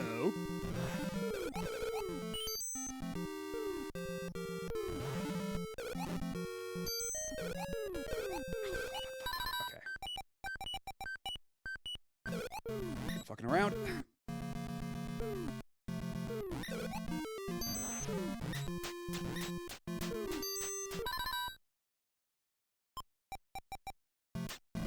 What was that? I heard a little jingle for a second. I have no idea what that was. You get the hell away from me.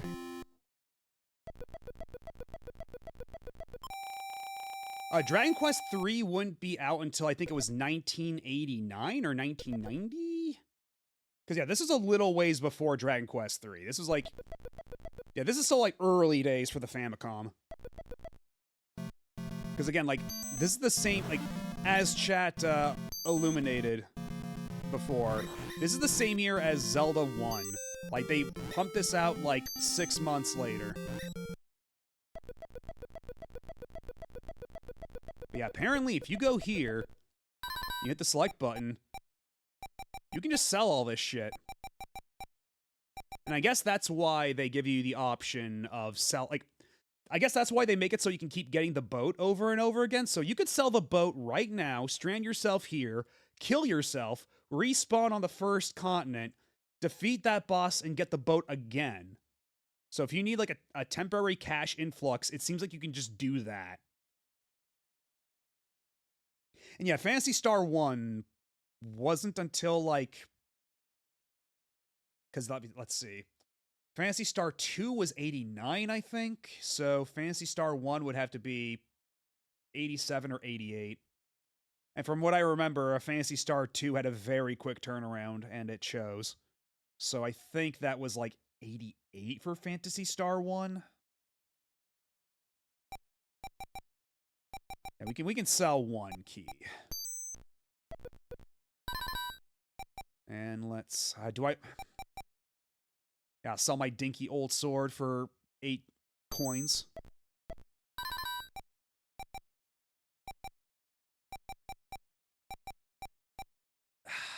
I'm gonna hold on to this key just in case. I don't know if I'm feeling brave enough to sell my boat. Because, like, what if my theory of, like, how to make cash quick just blows up in my face, right?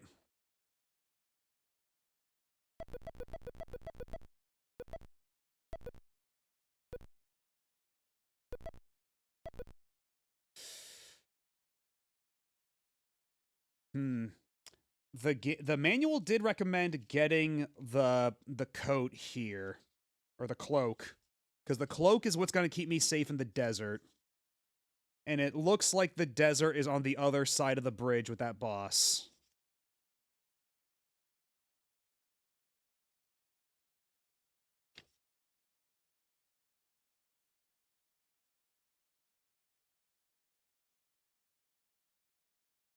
Okay, and the well they were talking about is on the other side of the bridge, too. So, like, everything we need to do is on the other side of that bridge.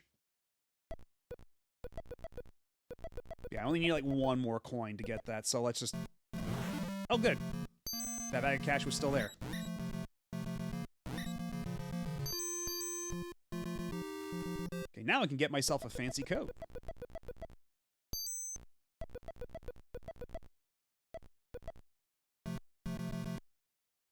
Let's save the game while we're able to.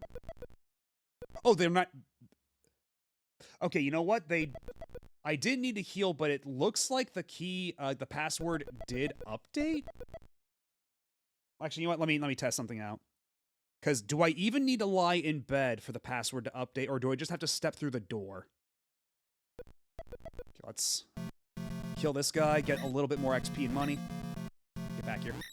I need you to prove a very important point. Okay, yeah, there we go. It updated the second I came back inside. Because a lot of it is still the same, except for a couple of values here and there. So I don't even need to go to bed to save my game, as it were.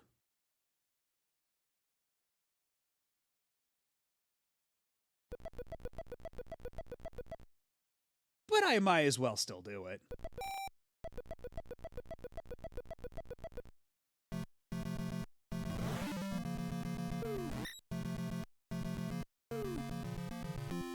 Before I fight this guy, let's at least clear the environment first.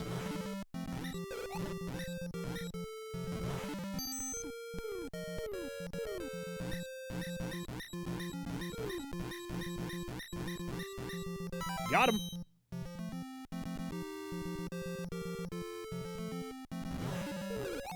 Oh, shit, Jesus Christ. It's an ambush!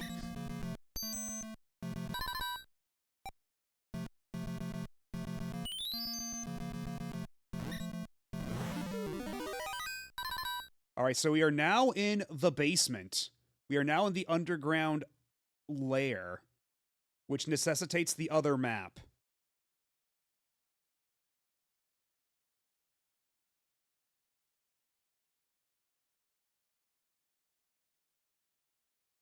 Okay, where the hell do I even put this, though? I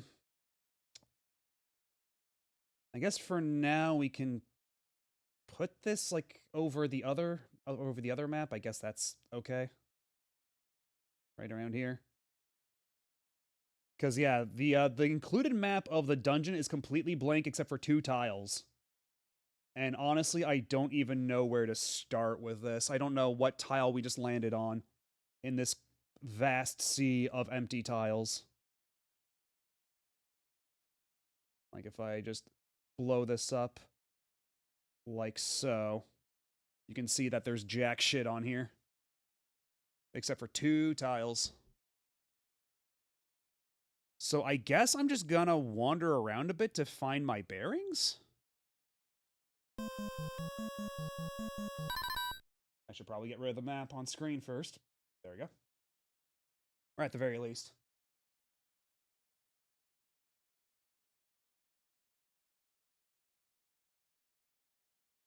There we go. Oh, Jesus. Oh, God. Oh, shit. Everything down here is really scary. I don't think I was equipped for this. Okay.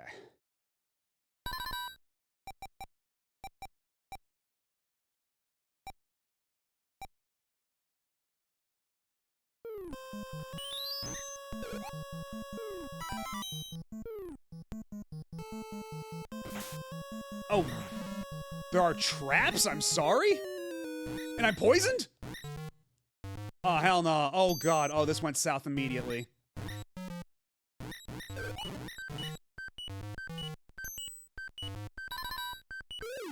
And I'm dead of poison. Bruh. Okay, so the well is scary. The well is very scary, actually.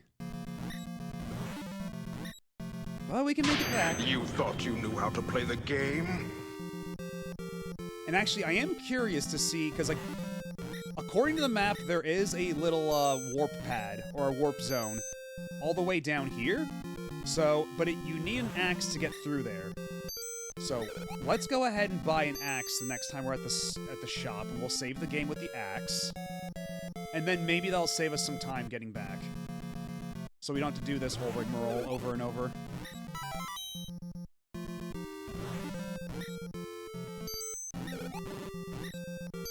Still waiting on Namco Museum Volume 6 with the Namcot Museum, of course.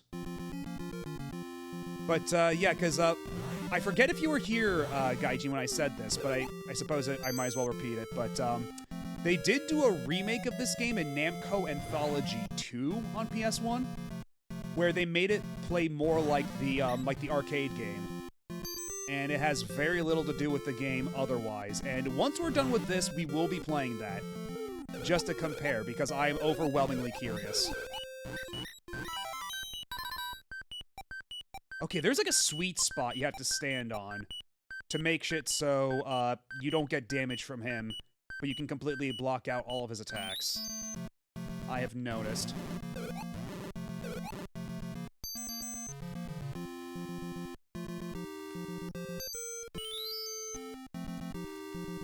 Technically there was Encore. That's Namco Museum Encore, the one with the copyright symbol. I don't remember any of their other games in Namco Anthology besides that Pack Attack reskin. There is, what's the other one? Because there's 3 games in Namco Anthology 2. There's Pack Attack, which if you want to be really pedantic, Pack Attack is itself a reskin of Cosmo Gang The Puzzle. But, what was the 3rd game, though? Because there's 3 games in Namco Anthology 3.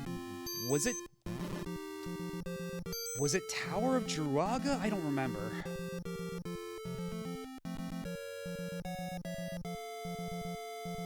Yeah, Pac-In-Time wasn't the Pac-Man game either. So many imposter Pac-Men. How can I ever learn to trust Pac-Man ever again?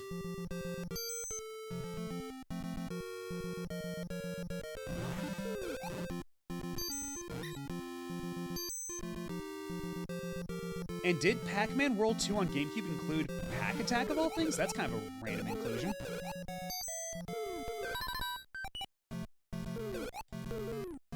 Okay, we have to get out of here. Leave them behind. Priority number 1 is getting my ass healed.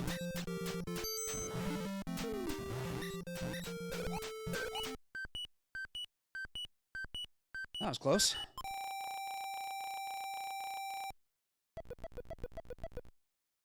Alright,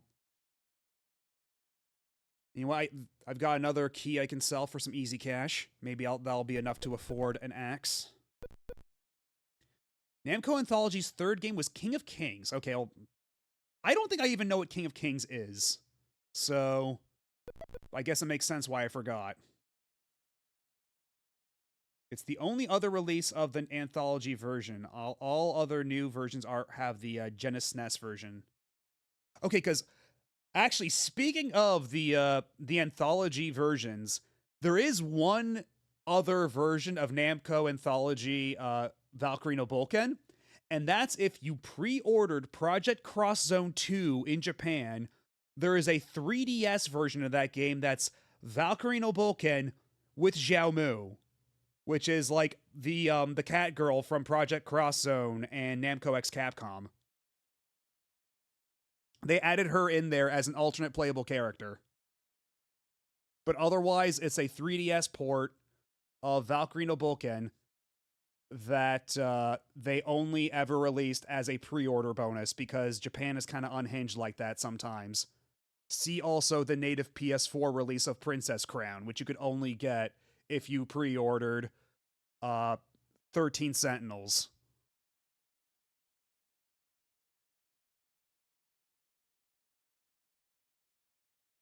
Who would know to do that?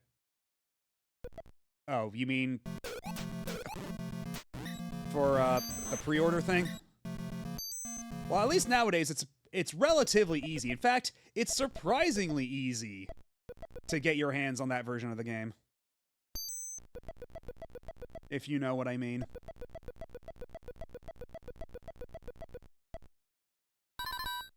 Let's sell this key for some dosh. And it might not be a bad idea to get an antidote while we're at it. Like, get completely stocked up on stuff. You know what? Let's do it. Let's get an antidote for safety before we venture back into that well. Save the game, make sure I'm topped off. I've got Get real. This is what a good night's sleep will do to a person. And yeah, Sandra's the shopkeeper. Because there are other enemy Sandras, I believe. Or Werlos, if you're European. But, I think that's, like, the one good, Sandra. Oh, God, are you serious? I'm already poisoned? Are you shitting me?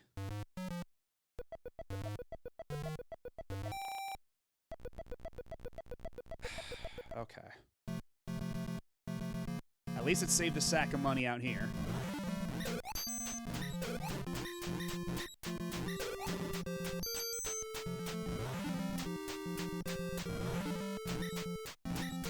Go away, go away, go away!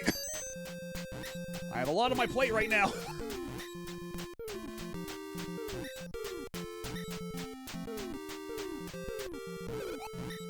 Alright, I think this is the sweet spot.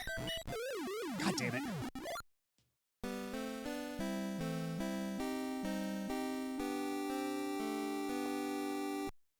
Alright, well, I guess now we're gonna find out where the warp takes me, if anywhere. Because I've got the axe, I should be able to clear out some forest.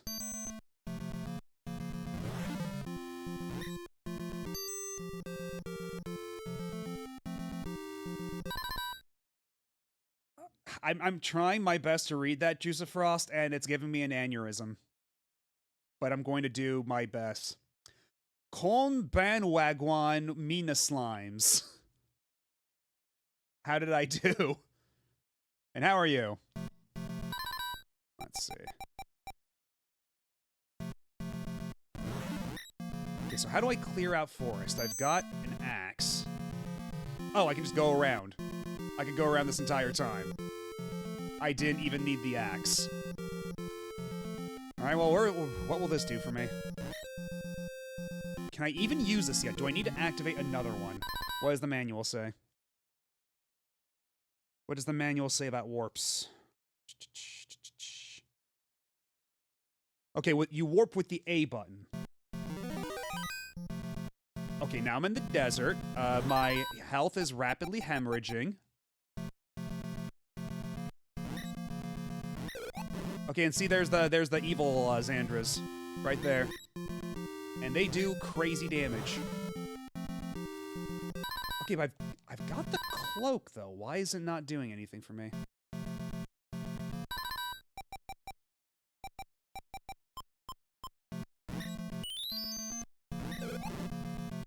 Yeah, the door to the pyramid is locked, so if nothing else, once it comes time to actually go to the pyramid, I'll have a quick way of doing that. Oh my god, there are so many of you. Shit, I'm poisoned.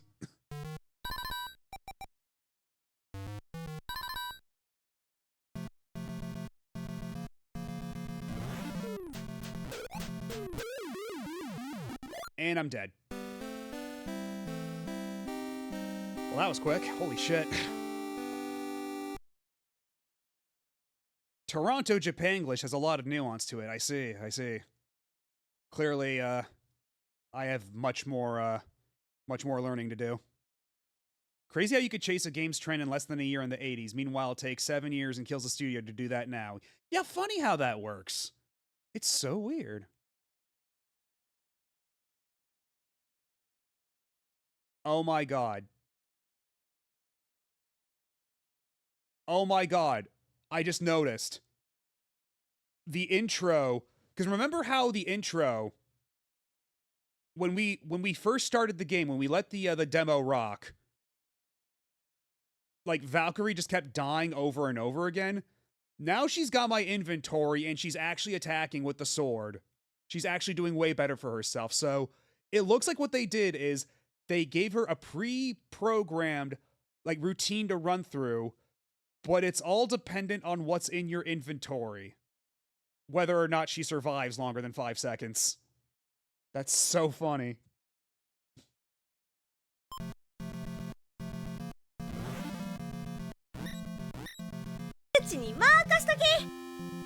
Oh, thank you for the follow. Oh, come on in. Alright, can I... Okay, I can wiggle my way through here, after all. So, I bought an axe for nothing, at least for the time being. Oh! Oh, so the warp is random. Okay. But I think this is actually, I think this is back to the continent. I think we did actually save a lot of time doing this. Because if we go south here, there should be the inn and the shop.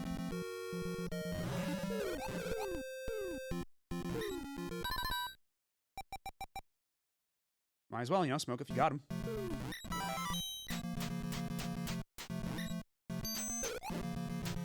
God, these guys do so much damage, it's crazy. Yeah, it's not just like a... Because usually the way, like... Correct me if I'm wrong, but the way that you usually do, like, attract modes is that you're basically telling the game to follow a pre-programmed, like, set of, like, directions, right? And it's always going to play out the same way. But I guess maybe because of memory limitations, it's all dependent on the inventory you have loaded up upon when you died, like whatever's left in memory. So if you start like fresh without going like loading up a game first without having to do like a password, you're literally gonna have like no inventory besides your dinky sword, and so you just die immediately.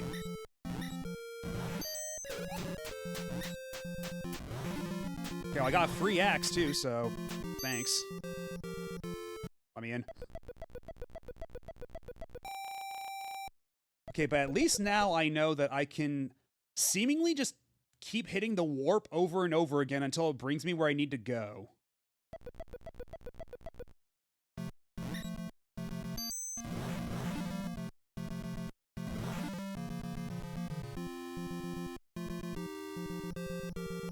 You know what, let's just hold on to what I've got.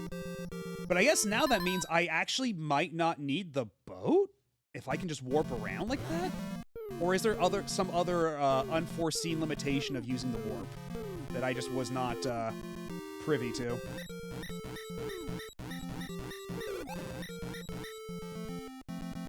And we're just gonna leave that key there.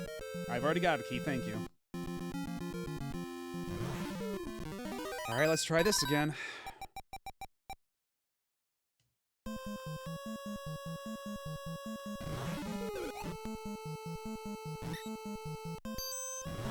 Oh, that... Jesus Christ, that is so fast! They really don't want you down here yet, do they?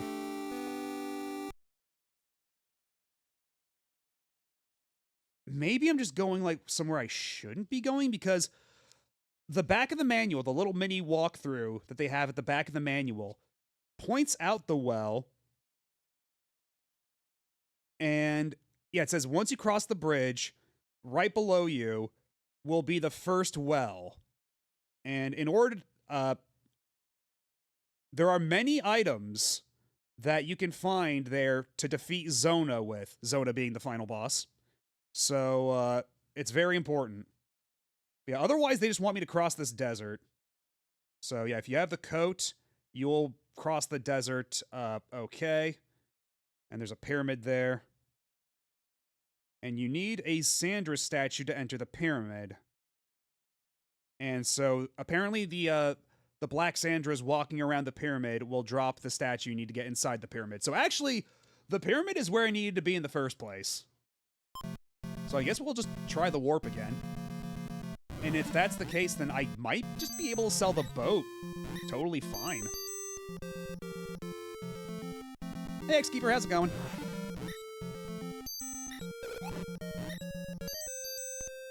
Have you played this game before? I wouldn't be surprised if you have.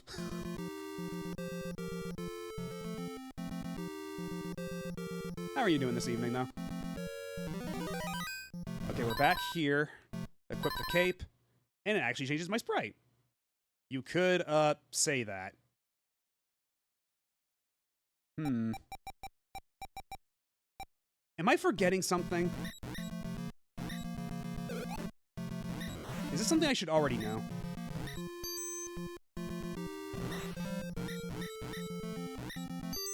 Yeah, that's the map of the underground at the top of the screen. I have it opened in paint.net in a different window, but the only problem is once we've gotten down to the underground maze, I don't even know where I am on it. Because if we enlarge the map, you will see that most of this shit is blank. They want you to fill it in yourself. And there's only 2 rooms that are filled in. And when you just drop down the well, you have no idea of where you are relative to every other cell of this map. So, trying to figure that one out. But once the time comes to actually like start mapping stuff out, it's open in paint.net and we can start drawing. Like so.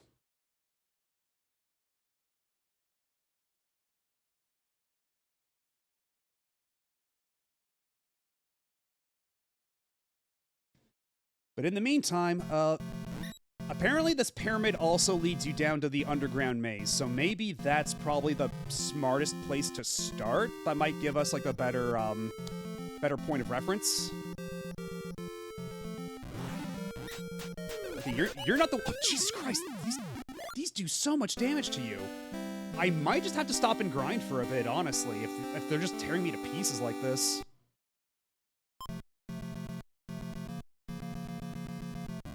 But to get to the next level, we need 32k XP. We are only at 15k. So we might be here for a hot minute. But then again, those dog enemies, or at least they look like dogs, they might be bulls, based on like the illustrations at the bottom of the other map. Like again, if we go back to this map here, expand it. Look at all these funny doodles. None of those look like dogs. So I guess it's the bull? Like second from the right? I can't possibly imagine what else it could be.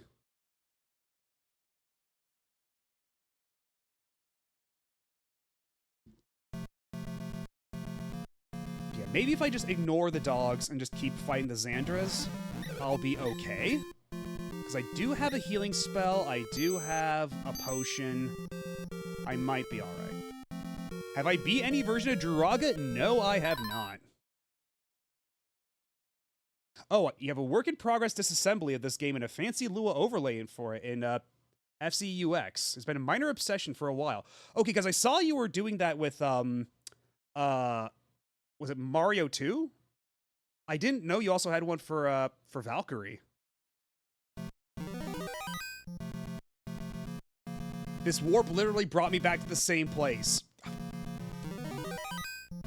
Okay, now I don't know where the hell I am.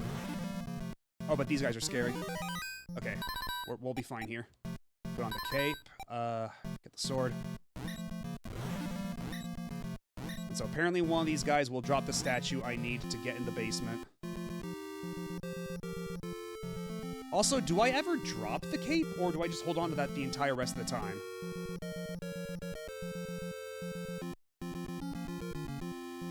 Like, do I just spend the rest of the game with his cape on? Oh, hello, Sheepy and Raiders. Welcome on in.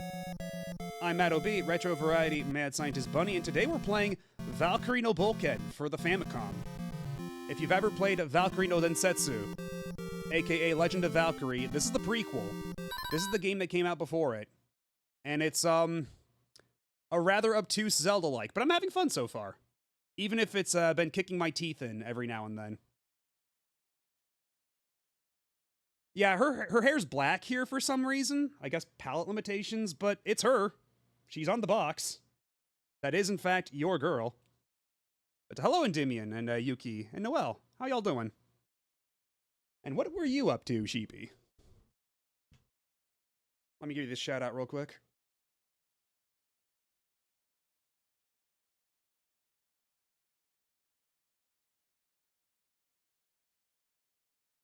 Making a cute new emote. Is it, did you update the smug emote? Is that it? Because I think last I saw that was still, cat version. Or did you make a new emote? Nice. Let me get a good, bigger look at it here. Oh, that's good. I like the eyebrows on it. Ooh, large. Sheepy is large. She is smug. What the fuck?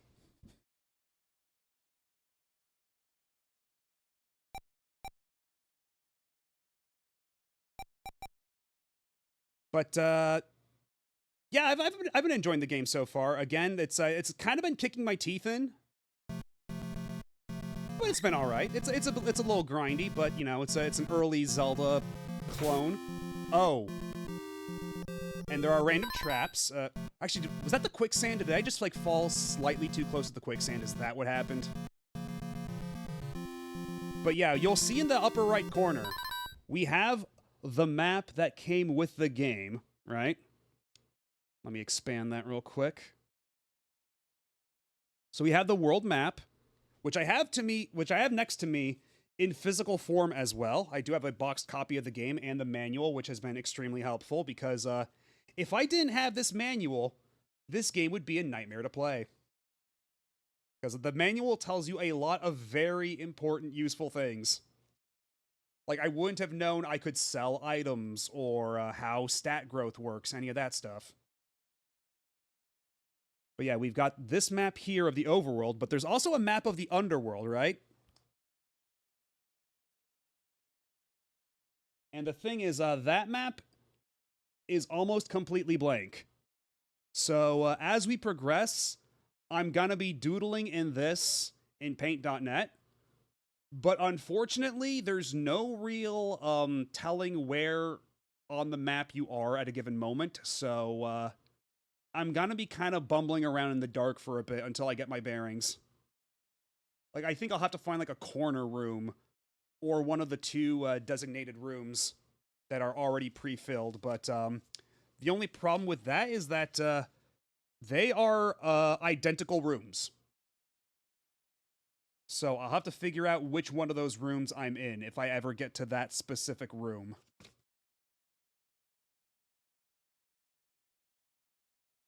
And now you're pretty much caught up. At least you can slide the map around to fit while you're drawing it, as long as it's still on the grid. The magic... True. Because what's nice about the dungeon here, like the big underground labyrinth, is that it's not split up like screen by screen. You can see multiple rooms of the labyrinth while, like, at any given time on the screen. So that is actually a pretty viable strategy, now that you mention it. So we can try that, but first we do need the key to get inside. And the Sandras are not spawning. Okay, there we go. Or, again, the Whirlos, if you're European.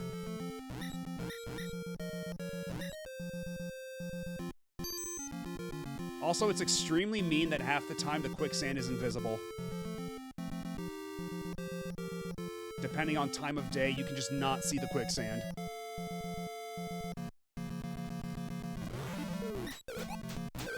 God, yeah, I just have to stay away from here, because these dogs just fuck you up so fast.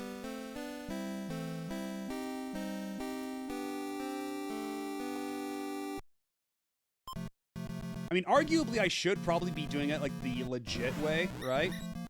And just sticking to, like, the regular progression across the bridge and everything.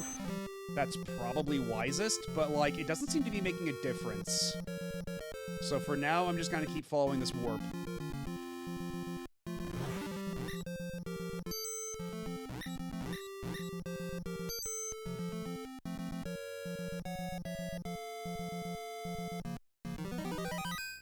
Okay, well now we're back here again. This place is scary. And this is back on the second continent, so I can maybe do a little bit of grinding here. I do have an axe. What was that? Okay, what was that jingle? I heard a jingle. I heard like some... What the hell is that?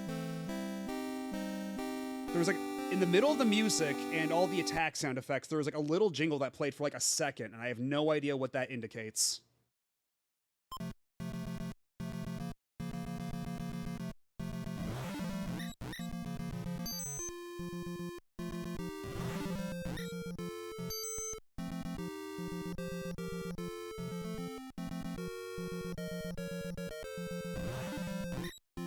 And actually, now that I have an axe, there was a forest-locked, there was a forest-locked well I could maybe enter. Try my luck there.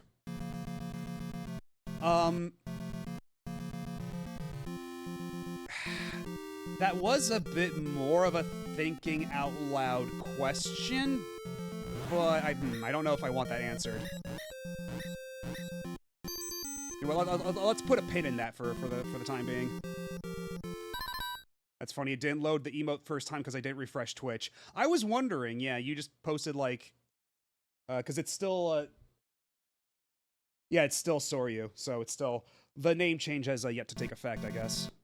But yeah, thank you for asking, though. Thank you for asking. Yeah, actually, you know what? Now I'm curious. Let's go to that other well. See if it's any better down there. Or actually, was it? No, shit. It was behind mountains, not a forest. So I can't cross the mountains yet.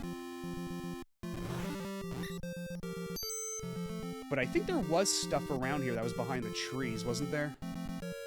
And I should be able to use the axe to get past that.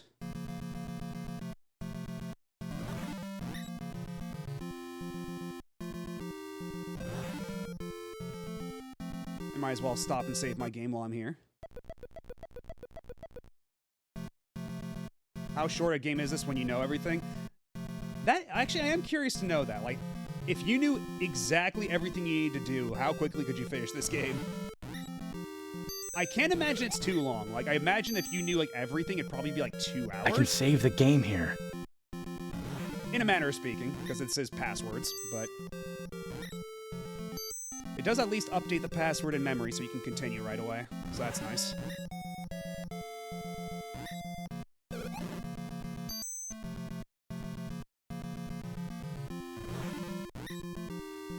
I could have sworn there was more stuff in the forest here. Was it only on the other continent that it had all that stuff in the forest?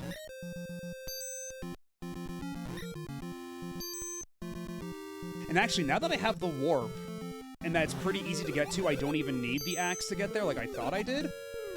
I could just... oh, Jesus. I could just sell the boat. Make a bit of extra money that way. And it looks like this antidote always respawns here, so that's good to know. That's a free antidote.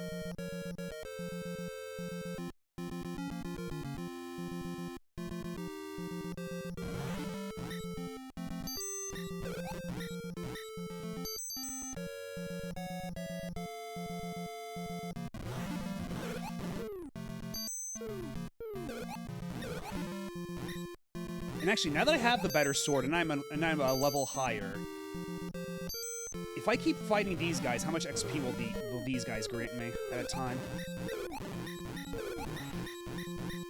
Okay, I was only like 80. It's not that great, actually. That's disappointing. I mean, it's better than nothing, but it's not exactly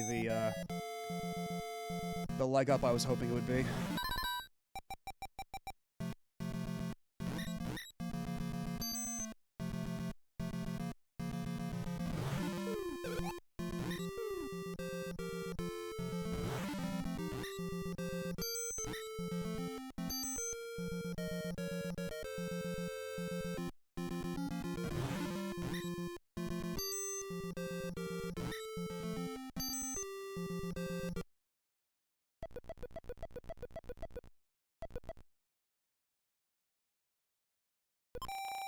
Oh shit, ad break started. Okay, well, you know what? I'm gonna go on break then for a second. And, grab myself a snack. I'll be back in a couple minutes. Sit tight, don't go nowhere. I'll be right back.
And we are back. I got myself some gummy Skittles Fuego, the spicy gummy Skittles as a snack. And I question the wisdom of this, but you know, given how much yapping I have to do. But these are pretty good.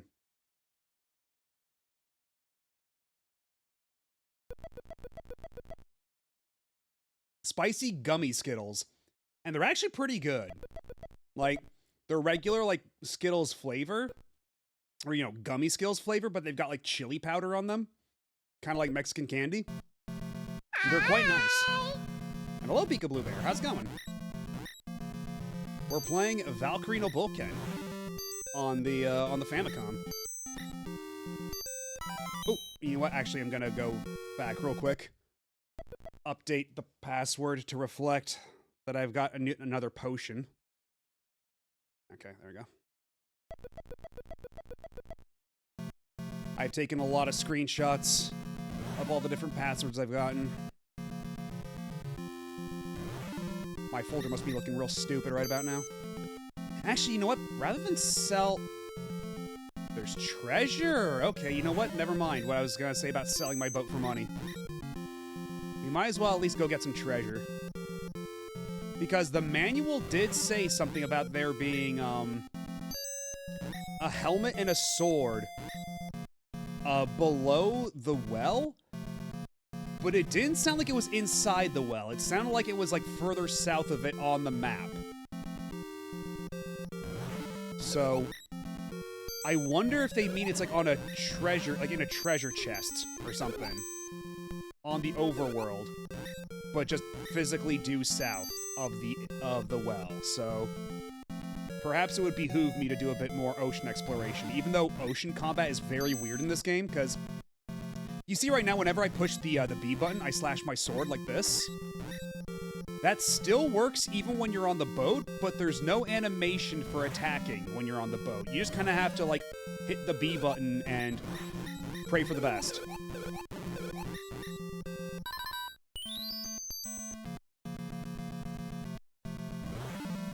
See, like that.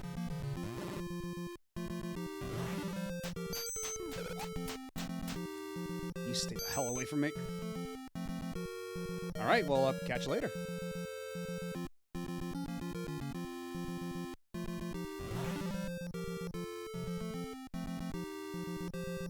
I'm very curious to see what's in that chest. I already know what's in this chest. That's where I got the boat in the first place, and it seems like it always respawns, so if you were like me and decided maybe to sell your boat, and if that turns out to be a bad idea, you can always get another. Which is very... Oh, okay, no, we can't actually go across. And why do they put all these enemies here who can snipe you from the shore? That is extremely rude.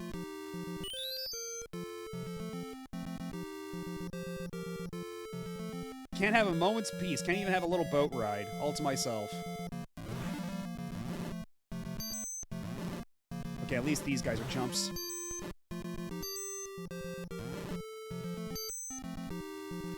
Alright, so I have to stand, like, exactly on it. Hit the B button. You have to be precise with this, jeez.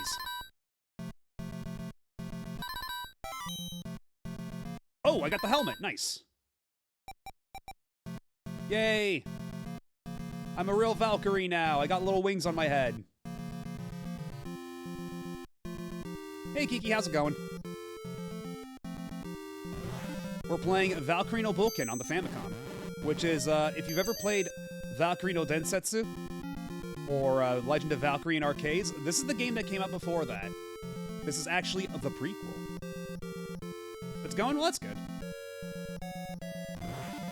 I've been having a good time with this so far, and because I just got this item, Yo, bro! I should be taking half damage now. And hello, Nepglacion, how's it going? Oh, and thank you, Altasmith, for the resub.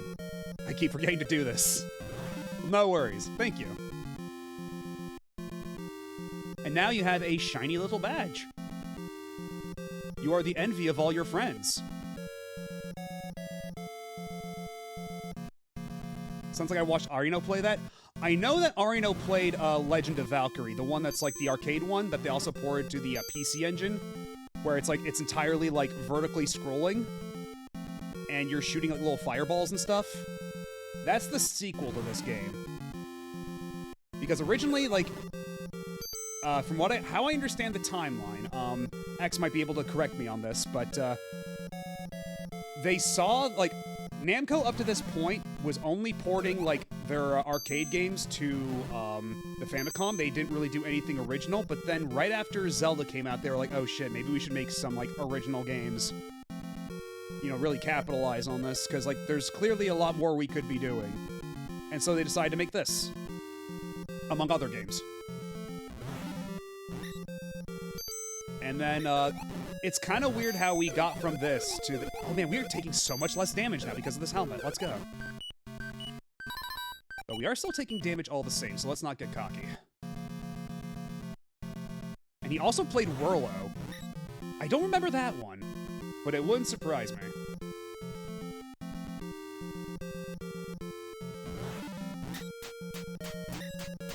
Oh yeah, I guess it does have a little V on it, doesn't it?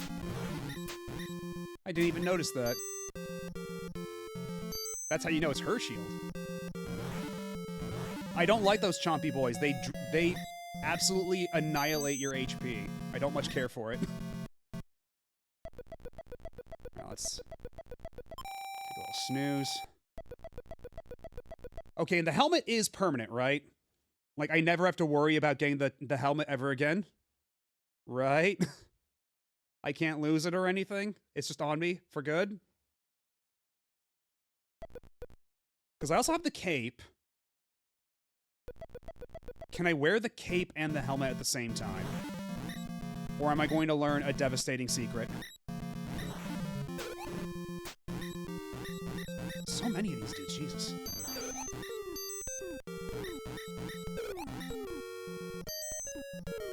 Alright, let's... Okay, now I've got the cape and the helmet. Okay, so we can actually equip multiple things at once. Good.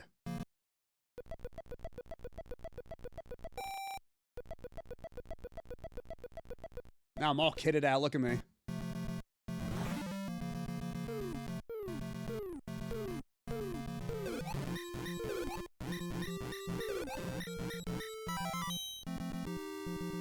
Also, I don't know why... Okay.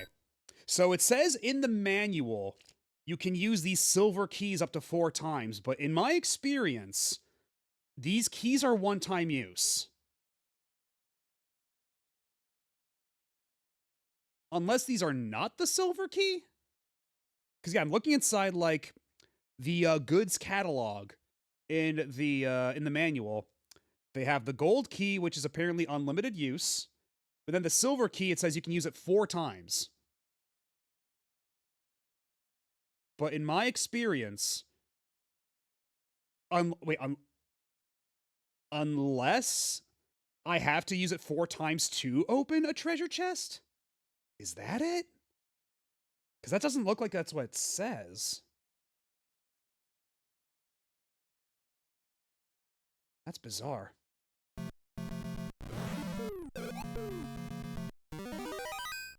Alright, how much more of a nightmare is this part gonna be?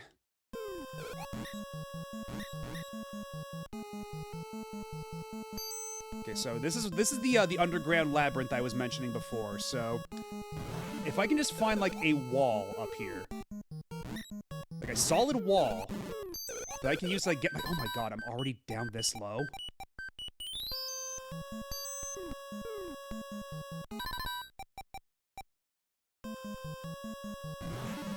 Okay, there's a Pegasus. Okay, so that's close to the top. Okay, we're already at the top, but that well brings us close to the top, so it would seem.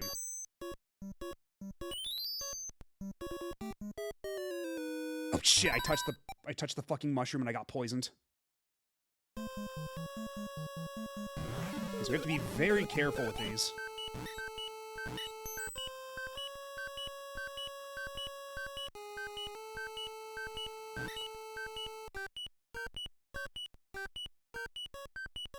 Actually, you know what?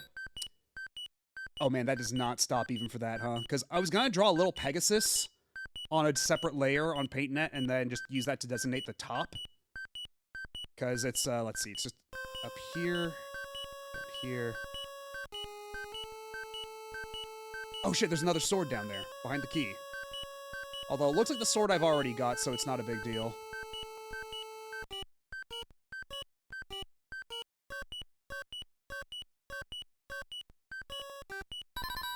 Oh god, right as more enemies are spawning into. Okay,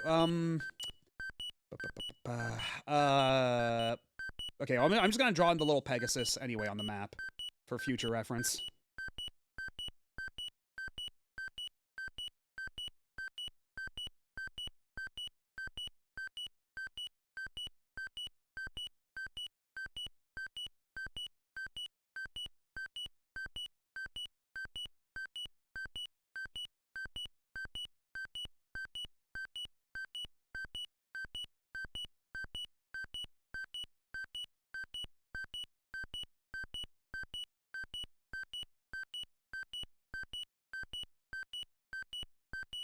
Layer so I can drag it anywhere. But it does seem like it's probably somewhere around here. That's my best guess. So we're just gonna leave it there for now.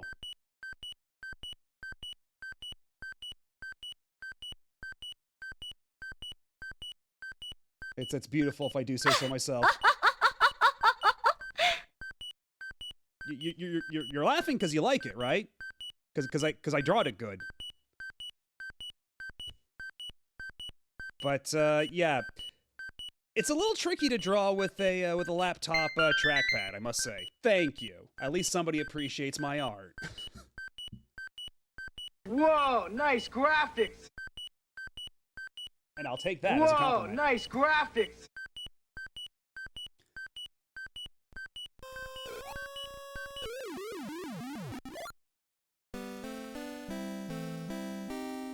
Okay, so even with the helmet, it doesn't do that much for me down there. No! No! You lose the helmet? And the... Aw, dang it! Oh, no. No. You lose the helmet and cape upon death. That is so mean. I implore you to reconsider. Oh, God, and... Okay, if nothing else, treasure chests do respawn. So I should be able to go back and get the helmet for free. And then I just keep it in my inventory until I need it. That should work.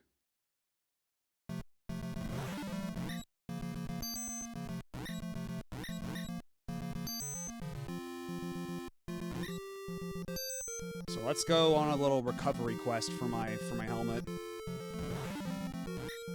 Because I kind of needed that. It was kind of important so I would take way less damage. And it's probably going to be important for grinding Xandras outside of the desert.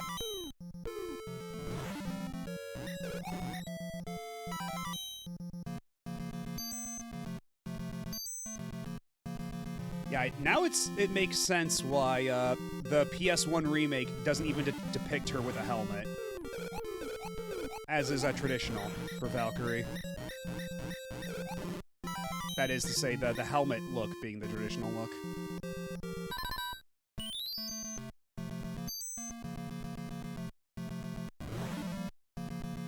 And my cup do overflow with potions, so that's nice.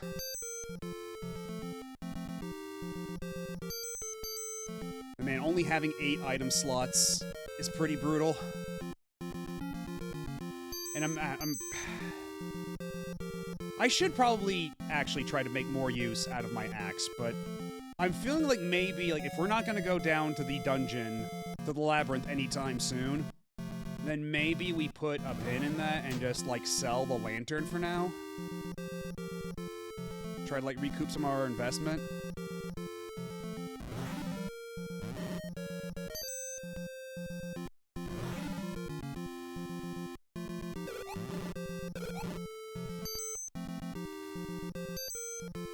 The spite honestly reminds me more of Kai.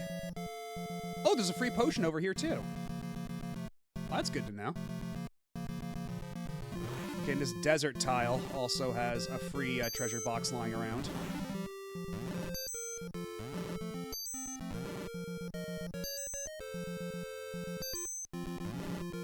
Oh, the sprite reminds you of Quest of Kai. Okay.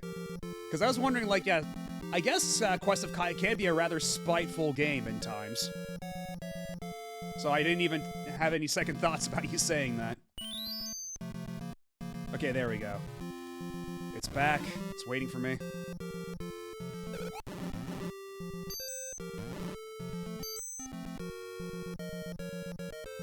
let's see if I am exactly on it.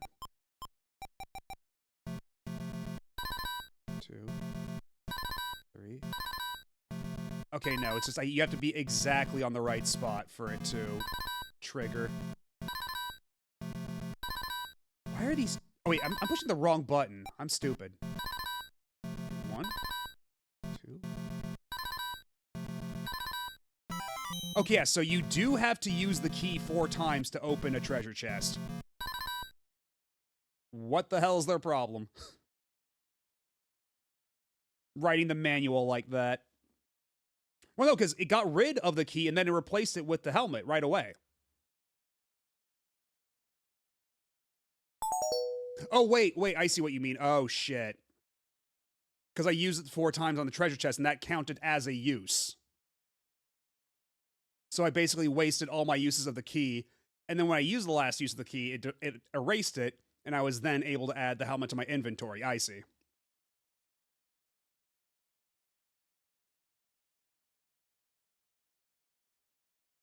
In which case, it'll be... Well, it's not like it's terribly hard to get a key at this point. You just have to fight that guy over and over again. Those guys are just dropping keys like crazy. And I got another lantern I don't need. Or at least I don't need it right now.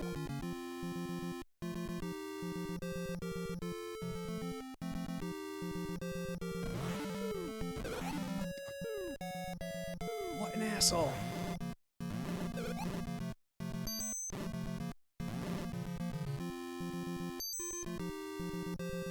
And at least they do save the amount of money you have, so I'm gonna be rich by the time this is all over. So, like, at least buying another cape isn't gonna be so bad, but man, just, like, reloading after a wipeout like that and just all your shit is gone that you had equipped, that hurts.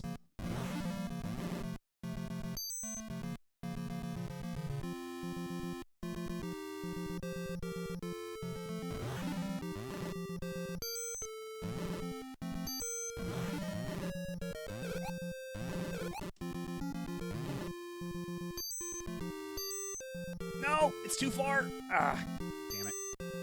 'Cause, yeah, I can't even go all the way this far. You can only go so far to the west before the game just says no. So that bag of money will forever be out of reach.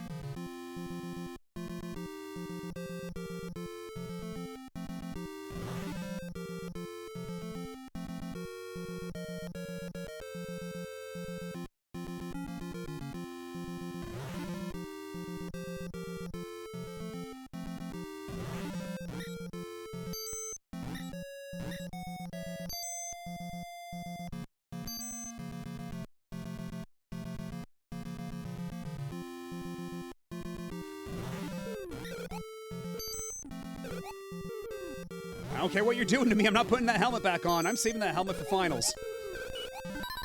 Okay, but now this is actually a pretty dire situation, and I don't have any more magic. So I have to use a potion. I hope you're happy. Fuck! Alright, well, never mind. Shit.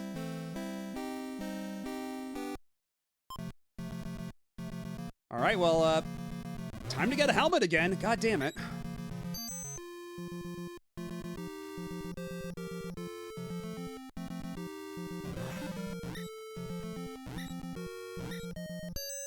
Maybe I should have just come back here and saved here instead. That probably would have been a little less risky.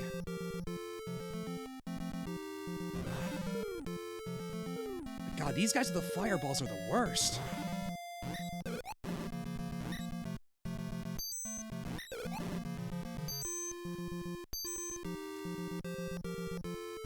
Like, I was so close getting back to that shop and save point.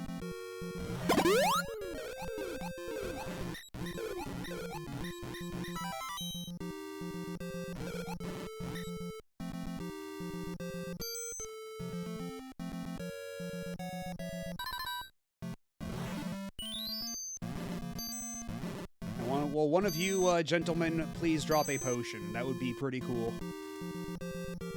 Or I guess there is the other potion that's on this continent, right? The free one, but I don't know. That's probably risky to go out and get. Like, go out of my way to get it.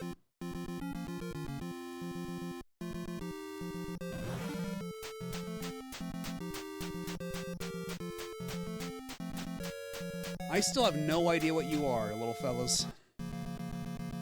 You look like weird alligator dogs, but you're nowhere in the game's instructional material, so you'll remain forever an enigma.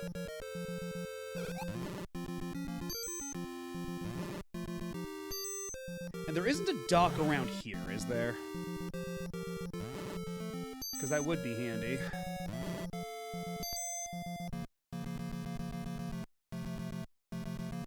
Just so I could go up and grab that potion super quick. Now, where the hell's that island? There it is. Okay, so now it should open up my first try. There we go. Okay, now the mystery of the key is solved. Apparently I just did that shit twice beforehand. Because the inventory space in this game is a tad constrictive.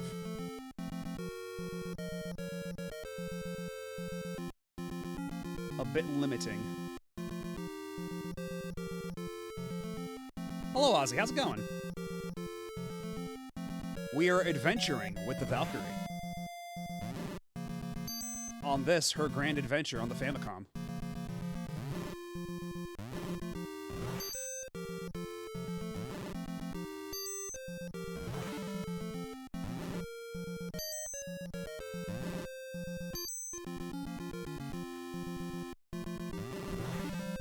Yeah, I think I just gotta go back to the mainland real quick and save my game there, just to be safe, and then we'll warp over to the other continents. That's probably the safest route. Because I don't want to have to go through all that again. Because there's a pretty safe path from up there down to where the safe house is without having to run into too many of the black tunic guys. Or the chompy boys.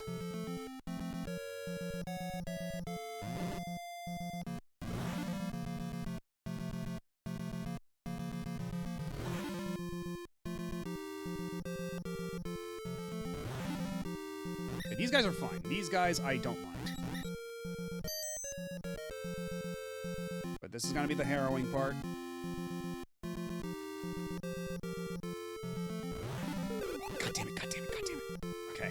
We're fine.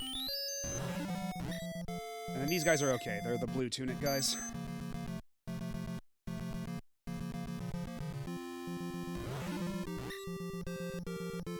And there's the house, thank God.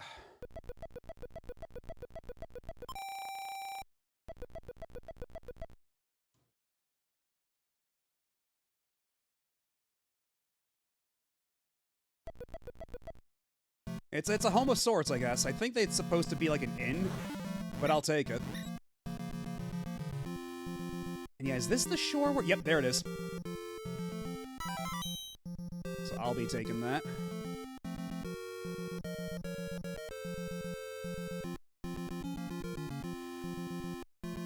Now, I'm not even gonna bother going all the way back up there. We're just gonna use the warp to get back to that continent.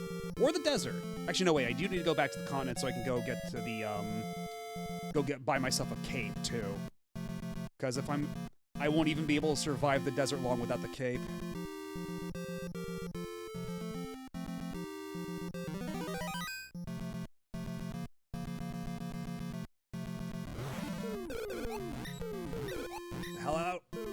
away from me.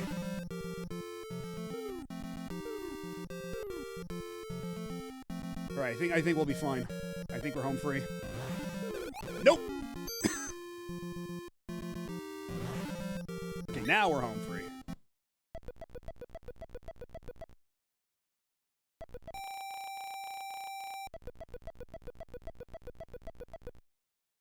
Yeah, honestly, the more I think about it, the more selling my boat might be a bit too risky a strategy.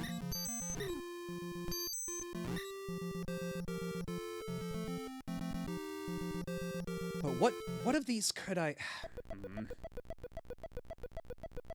Because I need to make room in my inventory somewhere. I don't want to sell the antidote. I might just sell the lamp. Because I figure once I have the statue that'll open up the pyramid, I feel like that will help immensely. And I won't need to go back and like grind nearly as much. Because thankfully the warp is right next to the pyramid too. So once I find a way to open the pyramid, I don't really have to bother with the cape for a while. I can just like make a mad dash from the warp to the pyramid and only lose like a modicum of HP. That should be okay. But okay, how much is the cape to begin with? 240. Okay, so I can afford it either way. So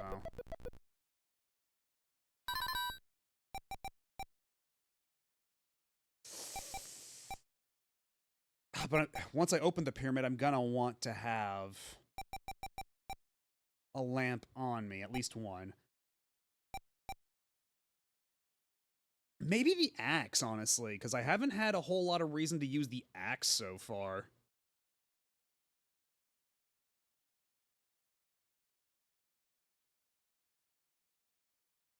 And how much is the axe? It's 64. It's 40.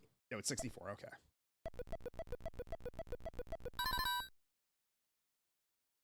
Let's just sell the axe for now.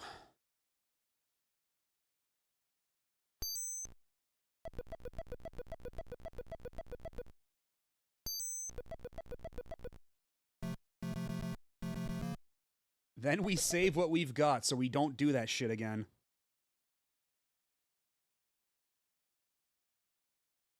And honestly, like, if I die with the axe and helmet equipped and we haven't made a whole lot of progress, then I'm just re-entering the password manually. Fuck it.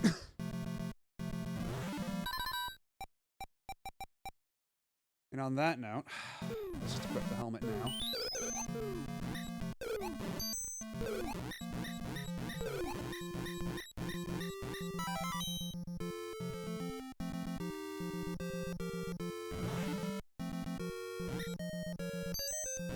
We're not going down there yet. Not just yet.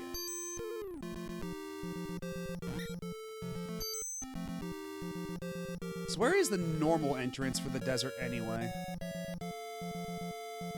Because every time we've gone to the desert, we've warped in.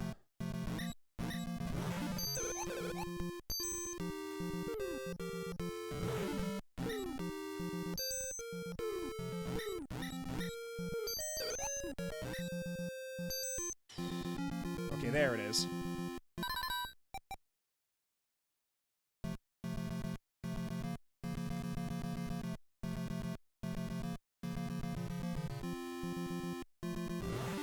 Here we are again. Or is this a different pyramid? Hold on. Yeah, this is a different pyramid, because where's the warp that we came in on every other time?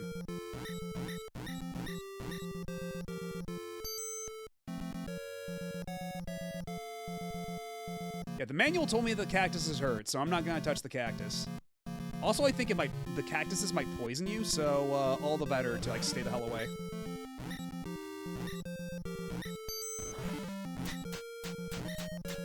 Across the chompy boys again. Oh my god.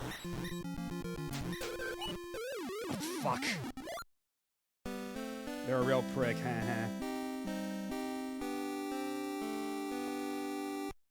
Alright, and as previously established, I'm not typing in that password again.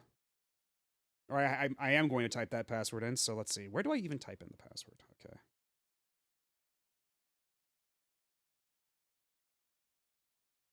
Okay, so it only allows you to re-enter the password if you've restarted the console.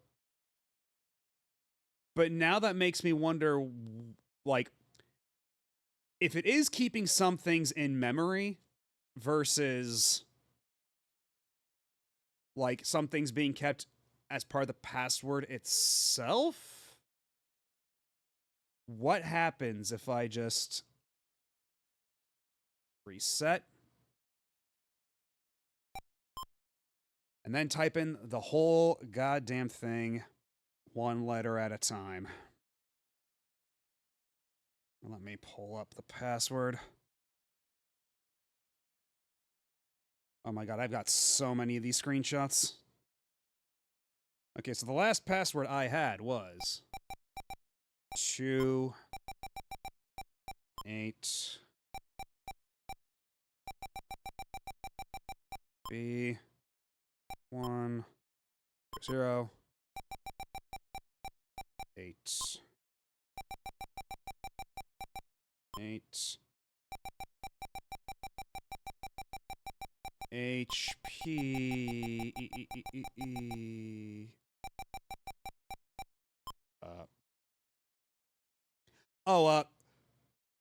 yeah, SpongeBob 3 hours later time card. Thankfully it's god. What game am I thinking with like the at least it's not like a River City Ransom password where it's like you have like a bunch of like random punctuation and it's like 1,000,000 miles long. But the password's fine. It's just you're only allowed to re-enter a password manually upon resetting the game. So I wanted to re-enter a password manually after I had gotten the helmet, but before I equipped it. That way I don't have to do like the whole helmet hunt all over again. I have a tool to make passwords, but not to code them yet.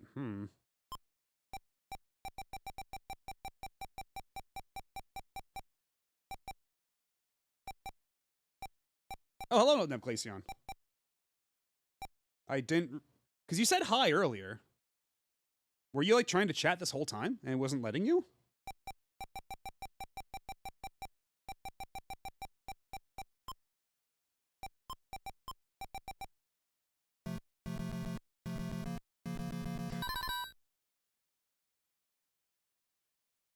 No!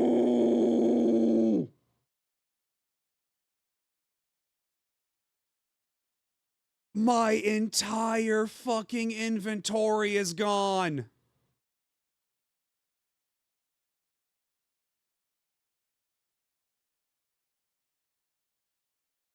They don't let you cheese shit. Oh my god.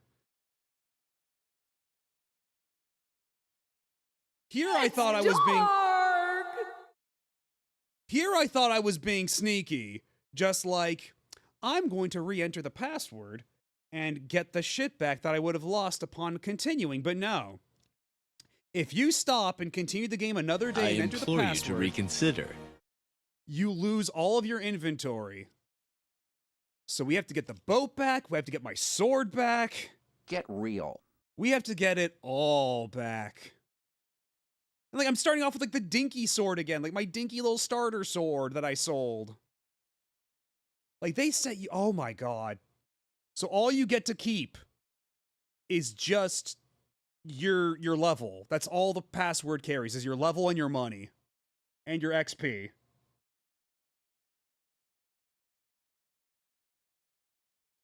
I mean, not so much complete the game in one go, because, like, as far as, like, as long as you're strong enough, you should be able to... Aw, dang it. At least... Again, making assumptions has proven to be disastrous thus far with this game, but I'm going to assume one more time that if you're strong enough, you can just go to, like, back into the well, you can just go to the end pretty quickly, and, like, just get a bunch of, like, your equipment back, and everything's fine. But, like... Okay, so there is a reason to grind, after all, to get those levels, because, like, the helmet can only help you so much. And thank you for the clip, Endymion. Well, at least I still have my magic. So at least there's that. Okay, so it's not so bad. I just have to go back and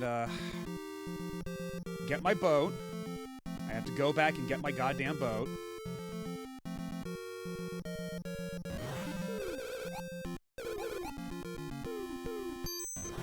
Stay the hell away from me. I have had enough of you assholes.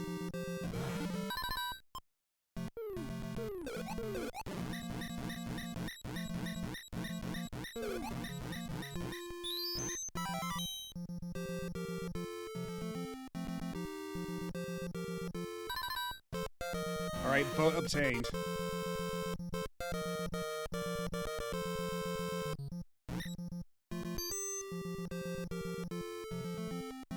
Okay, well, I should still go back to the inn anyway. Just so... Oh my god, I need to get that sword back so quick.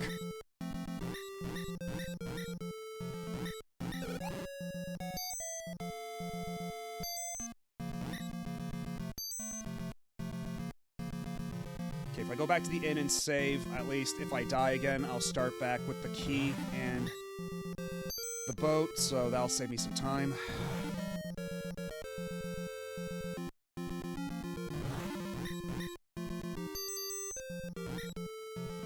But man, I was, I gotta say, that took me rather by surprise. I did not think that the game would, have quite this capacity for cruelty. Because, like, even Zelda 1, like, you keep your shit upon saving and quitting the game and coming back later. They don't just get rid of all, like, your dungeon items. But here, I guess the password could only save so much.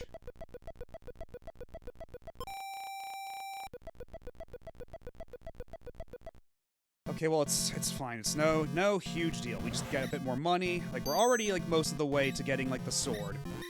Because once we're at 160, we can get the better sword again. And actually, if we go by boat, if we actually go, like, the long way by boat, we can pick up another key. I'm getting the hell out of here. I'm getting the hell out of here. Leave me alone. Good day.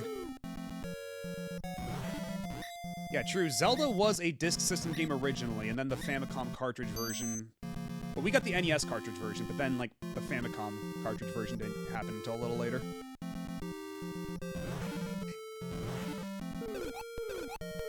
Would you believe me if I said this came out 6 months after Zelda 1? Rather than Zelda 2, Spidoinkle. Also, hello. You just missed it how, I thought I was gonna be smart on the game, and, like... Because when you...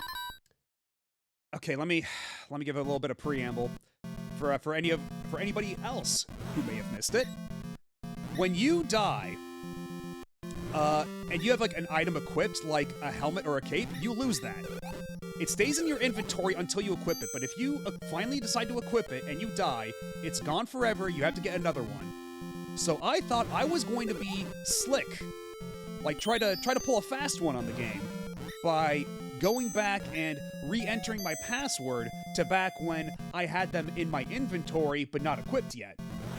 But it turns out that when you do that, if you continue your game, not from the continue from the title screen, but you choose continue via the password up there, you only carry over your XP, your magic, and your money.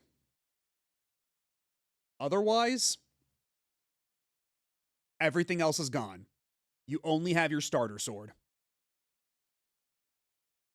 So, I had a much better sword. Like, I've got a tiny little dinky short sword in my inventory down there.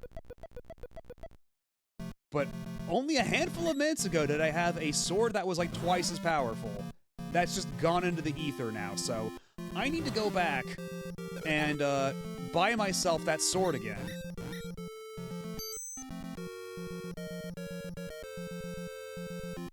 Like, man, I was playing The Guardian Legend not too long ago, and that's another game with the password system and everything, and, like, I feel like the Guardian Legend's password system was a lot more forgiving than this. Like, that game gave you a lot more with that password.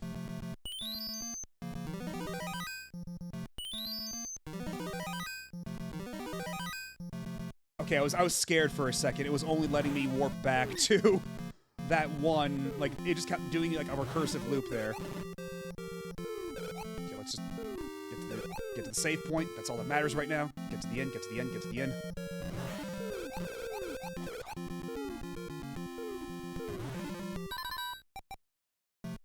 Not taking any chances. Okay. Just gotta go on over, sell one of my keys.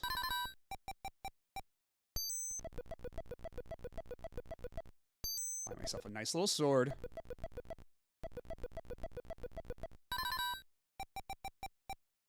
Sell my old dinky sword. And I don't have quite enough for a cape, but it'll do for now. It's been going okay. I think we're mostly back to normal. I just need to get enough money to buy another cape before I go back to the desert. But I have learned a very bitter lesson about what this game expects. About how honest you have to be. Also, I didn't actually equip my sword, did I? There we go. I was just punching demons for a while.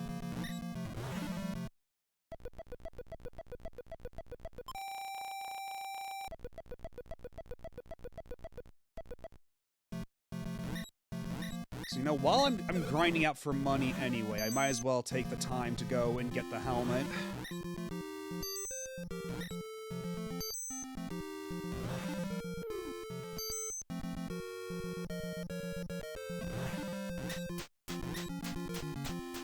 God, these guys are so aggressive. They just leech HP off of you. It's nuts.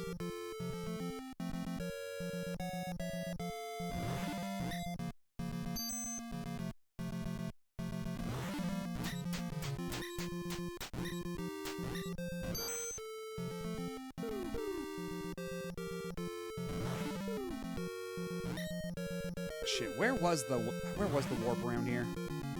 Well, I've got an axe. I can... Oh, hold on. There's a treasure chest back there. Okay, how do I actually use the axe? Oh, like that. Okay. It replaces the sword.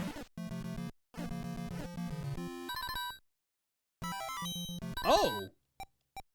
What the hell is this? What does the manual say about this? I have not seen this type of potion before. Oh! It's a multi-use antidote. That's handy. That's very handy. Also, it says that I can use the axe for, what is it, 40 times? Okay, I can use the axe to chop down 40 trees. So, let's hold on to that. Okay, but where the hell was the warp? There it is.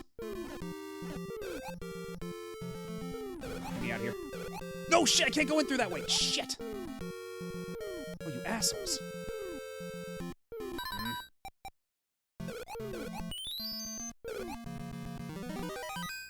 Get me out of here! Get me out of here! Fine, fucking, I'll fucking kill this guy. Goddamn. Just get me out of here, please. Not here. Not here either. Okay, thank God. Is the direction you're facing important for where it decides to warp you? Is that it?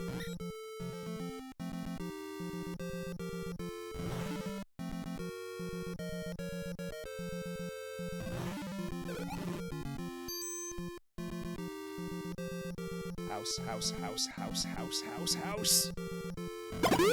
House! Oh, thank goodness.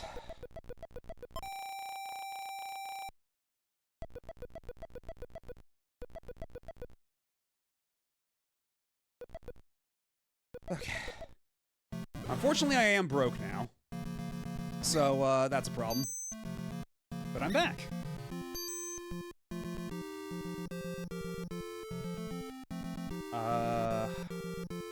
might as well take a boat trip for a while, get my helmet. Get re-equipped before I tackle, the desert again, and hopefully by then, I'll also be, souped up enough to get,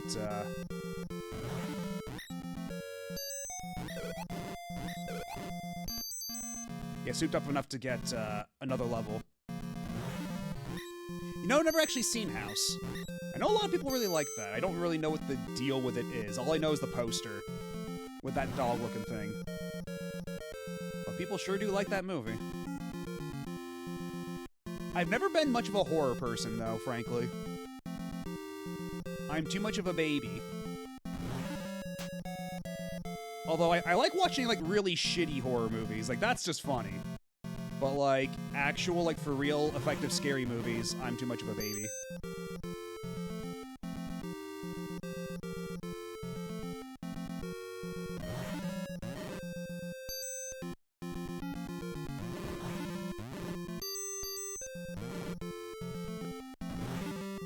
Okay, I guess that's just gone forever. Oh my god.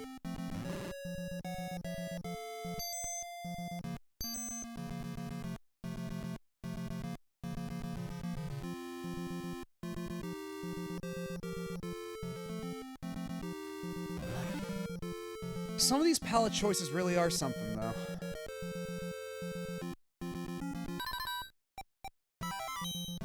Alright, helmet acquired.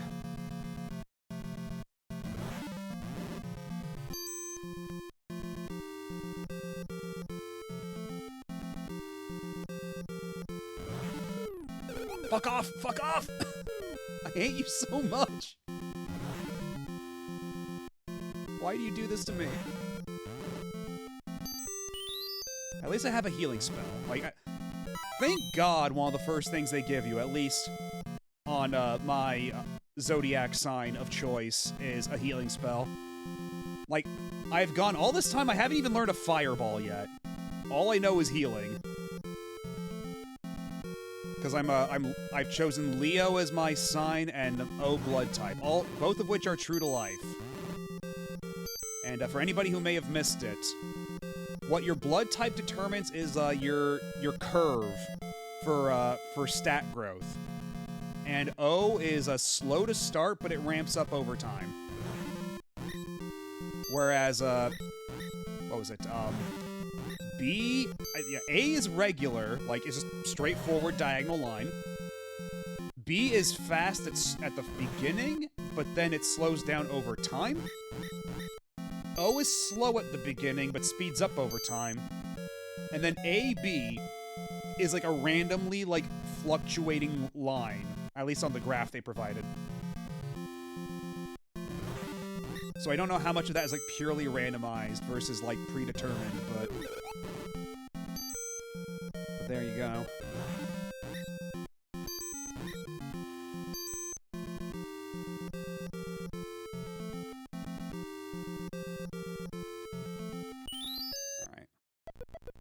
So healing up MP is... Okay, no, so you do still have to pay a little bit to heal up MP, it looks like. So that's not free, like I assumed it was. That's unfortunate. Okay. Okay, now that I know how truly duplicitous these passwords can be, I don't know if I really want to, like, make a record of them as extensively as I did before. Like, to what end at that point, you know? Like, honestly, if this takes me multiple streams to finish, which at this point I'm thinking it might, like, I'm considering, like, I'm trying to weigh my options between just, like, doing it legit by putting in a password at the beginning of next time, or if I just, like, save state it. Like, just do a save state at the inn and stop there for the night. Because that would save me a lot of time. Even though it's not exactly doing it legit.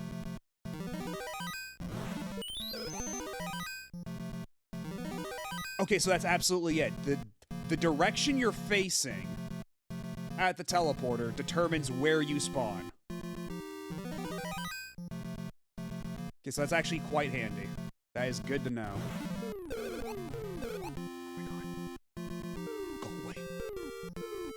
I'm so tired of this.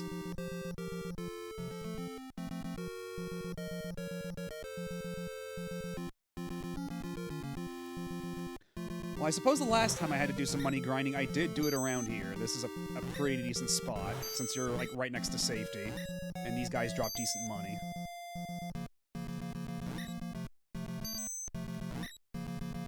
Yeah, I am learning. I haven't even had to look at an FAQ or anything even once. I'm picking it up naturally. And it's actually, like, somewhat novel to do this.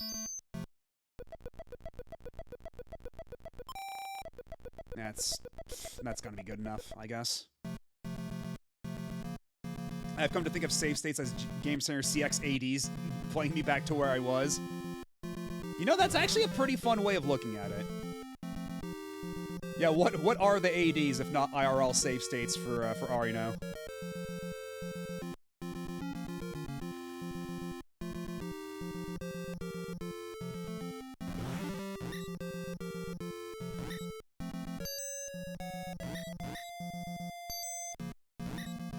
Although my favorite thing, like, for a Game Center CX is when they let him take the console home to get some practice in, and then he comes back, like, the next week for the next taping session, and then it's like, oh, he's even worse than he was before. And then he's like, oh yeah, I forgot. Or like, oh, I only did it for like an hour. And then everybody on staff is just like, just dies on the inside. That's our Kacho. The Kacho.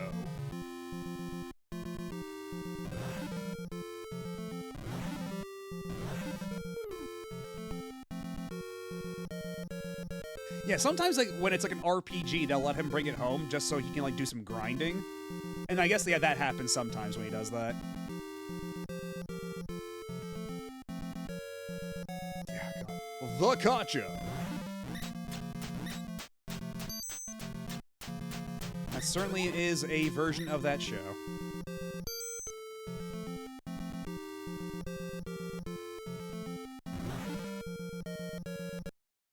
Also, I find it so funny, like those handful of times where they have to like kind of dance around the fact that like the show got popular overseas more so because of like the fan subs than the actual like attempt at properly localizing it. Like there was a time like before Nina Matsumoto was doing actual official artwork for them. Like she sent them like fan art of it, and then it was just like, wait, how did she know about like this reference to this thing? That wasn't in those episodes we sent over. And then the 80s are just like, I don't know. Because that's shit that was fan-subbed. But they're like, wait a minute, we never officially released those episodes in English. How does she know about that? What's going on here? And that I can't help but notice that after a time, it seems like Fuji TV has stopped, bothering taking down the those Twitch channels that just play Game Center CX. Because, like, that last one, like, the most recent one has been there for quite some time, and they don't seem to be doing anything to, like, shut it down. I think they just kind of gave up and realized it's probably, like, best in the long term. The USA trip was after that, because by that point they actually got Nina Matsumoto to do, like, official, they actually got her to do the official cover art for the DVD release of that. Where it's, like, a cameraman Abe on the motorcycle, and Chief Arino riding on the back seat there, holding a hamburger as they're, like, going down a highway, and there's, like, a bald eagle.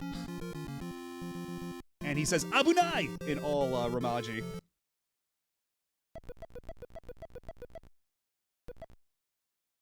Actually, I wonder, how much could I sell the regular antidote for? Because I do have the multi-use antidote that I could just hold on to, right? So before I even heal up...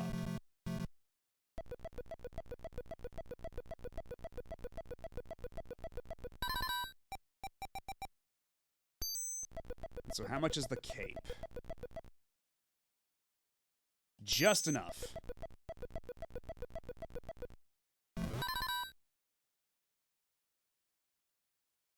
Didn't the USA release also say Abe in like the English way, like Abe? I don't remember that, actually. Probably, wouldn't surprise me.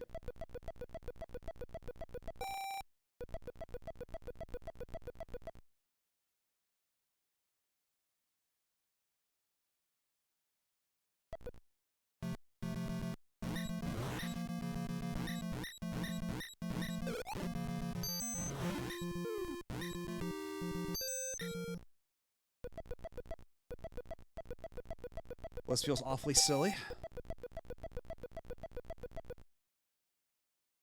But I am only 8,000 away from my next level up, so that's nice. This bag of money is just out of reach, just barely. You know? I wonder, would it be faster for me to just... Because I don't have any money. I've got all these items. Would it be faster for me to just die, go back to the beginning, and then use the warp to get close to the pyramid, and then hunt for just grind Xandra's there? I think like that might actually be faster at this rate.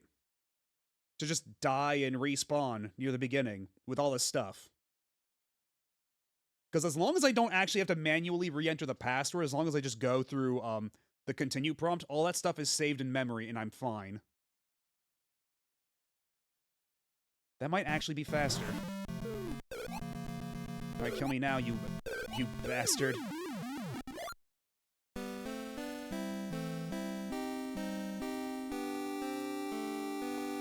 Because, yeah, nominally, this is a reset.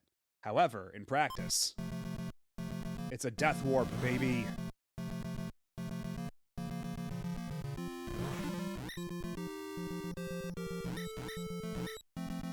Ooh, and also a free potion. You know what? Shit. Can I...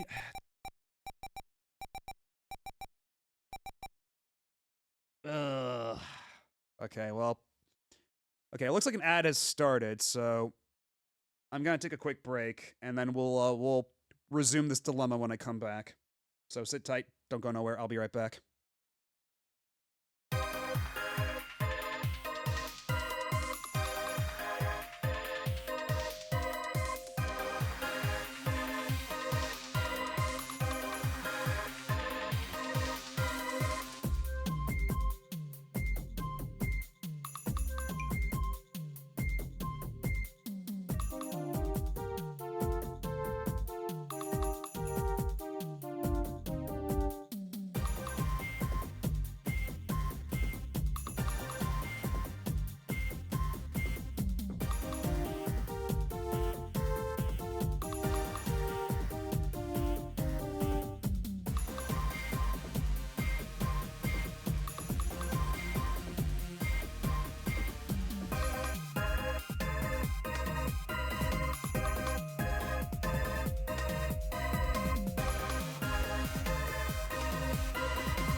And we are back.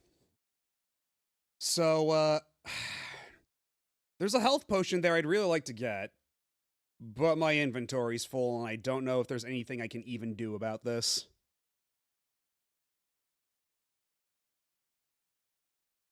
Well, shit. The only thing I can think of is to just equip one of these, because I mean, I'm going back to the desert anyway, right? Actually, you know what? I got an idea. We equip the helmet, because the helmet we can get for free. We know where we can go and get the helmet for free.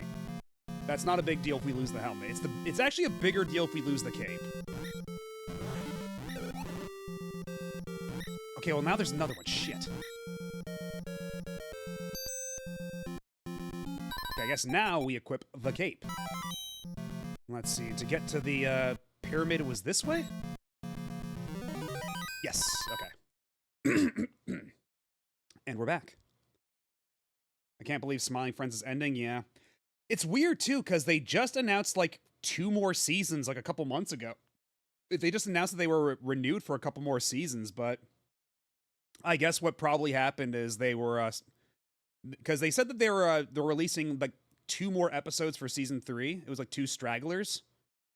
So I bet what happened is that they announced, like, more seasons, and then they were putting, like, the finishing touches on these last 2 episodes, and that's when they realized, man, we don't have it in us anymore. Like, we're burnt out.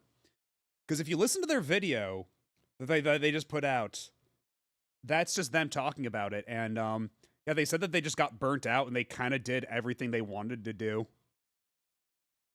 You know what? I'm glad they did it. I'm glad they just ended it on their own terms. And that they're not just dragging it out. Because, like, you could very easily see, like, them just keep on doing it, like, over and over, and it just, like, stops being good. Because even then, like, I feel like Smiling Friends has kind of been like the most recent season was still good, but like you can definitely tell there's diminishing returns. It's not feeling like as fresh, you know. So I feel like it's probably for the best that they stop it here, you know, rather than just let it go on forever like The Simpsons and just become kind of like a shell of its former self. Yeah, exactly. Asuka beat me to it. I don't know about Rick and Morty, but yeah, I wouldn't be surprised if that's the same case there.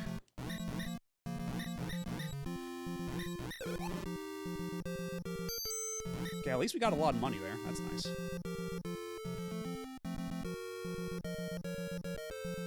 Okay, now all we have to do is just keep grinding out these guys until we eventually get the statue we need to open up the pyramid. Because according to the manual, one of these fellas should have it. I hope it's not this guy who just fell into the ocean. That'd be... Fuck!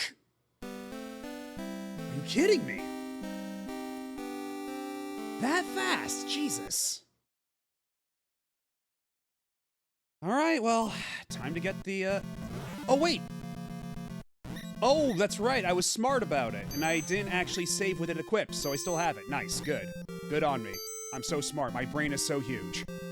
We can do this again as many times as we need to. So long as I don't save with them equipped, we can do this as many times as it takes. So we're good, actually. Although I don't have my potions, which is, disquieting. Somewhat disconcerting. But all that really matters is I got my shit back. I don't have to do the whole grind to get it over again. And not even a notion of a potion, unfortunately. Alright, well, let's get dressed out. Gotta look my Sunday best before I go out to the desert.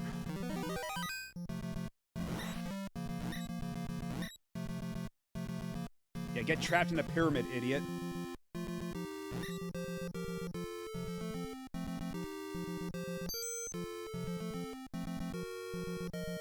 Okay, so it's just gotta show that flashing to show that I can't even get in there yet. that's the thing I need to pick up off of one of them. Based on what the manual says. I need one of that thing.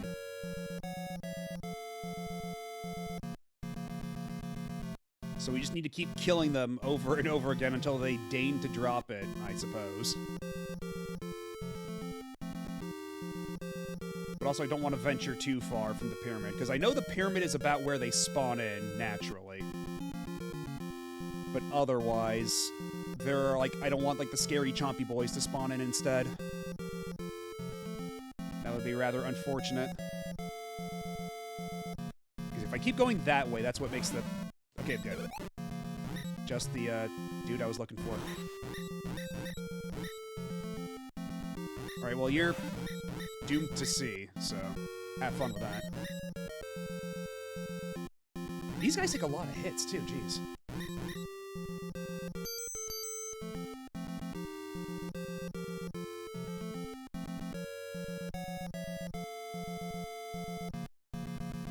One of y'all's gotta drop it eventually.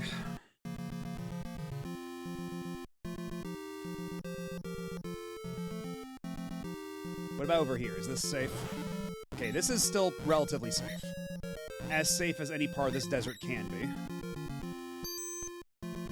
Okay, there's little flags. Okay, so now I think I'm better oriented to where we were before. Yeah, once I get that statue, I'm getting the hell out of here and saving the game. Or rather, updating my, Oh god, I just realized. Oh shit. Well, I guess it won't matter too much once I'm strong enough. Like, I won't have to come back to this point in the pyramid, but, like, man. Like, there's the wells with all that stuff, and...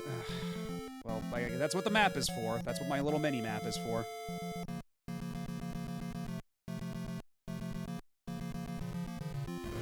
Because a part of me just realized I might have to do this grinding for the statue again if I ever have to, like... re-enter the password for any particular reason.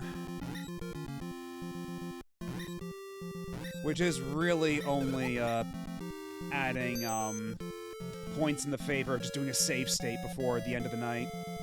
Before I stop for the week.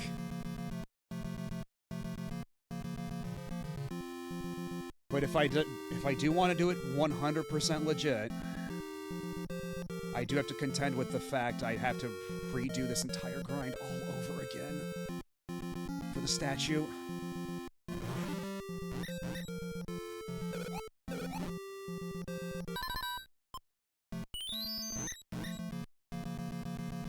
Because, yeah, the only thing it says is that, in the manual, it says that the Black Sandras, these guys are Sandras, like, they're the, like, it says that the Black Sandras have the statue.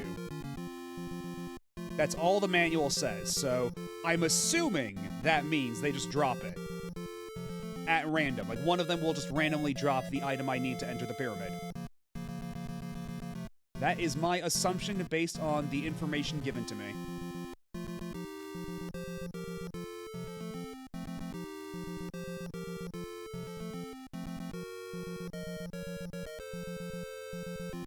And once again, if I didn't have the manual, this would be such a radically different experience. Shit! I gotta get out of here. I hate these guys. Fuck, fuck, fuck. Get out of here, get out of here, get out of here. Okay, we're good.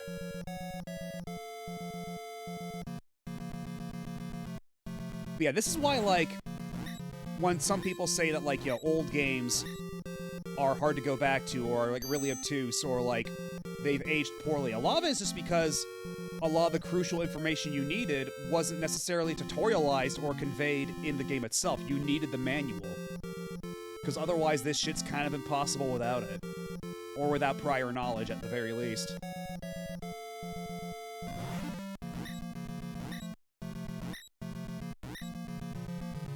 Oh my god. One of y'all's gotta drop it eventually.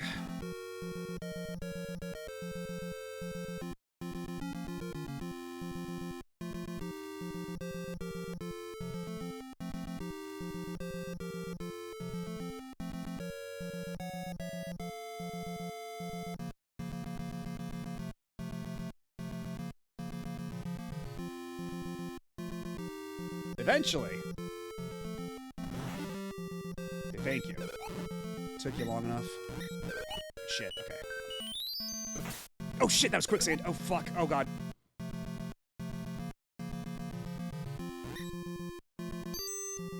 Okay, and I really don't want to save right now, because if I save right now, I put my equipment at risk, so... Honestly, if I die here, and I just come back, and I start the grind all over again, because either way, it's just RNG.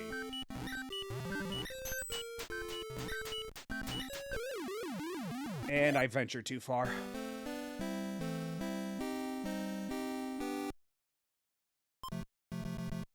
Man, I gained almost like 8,000 XP back there in the desert. Holy shit.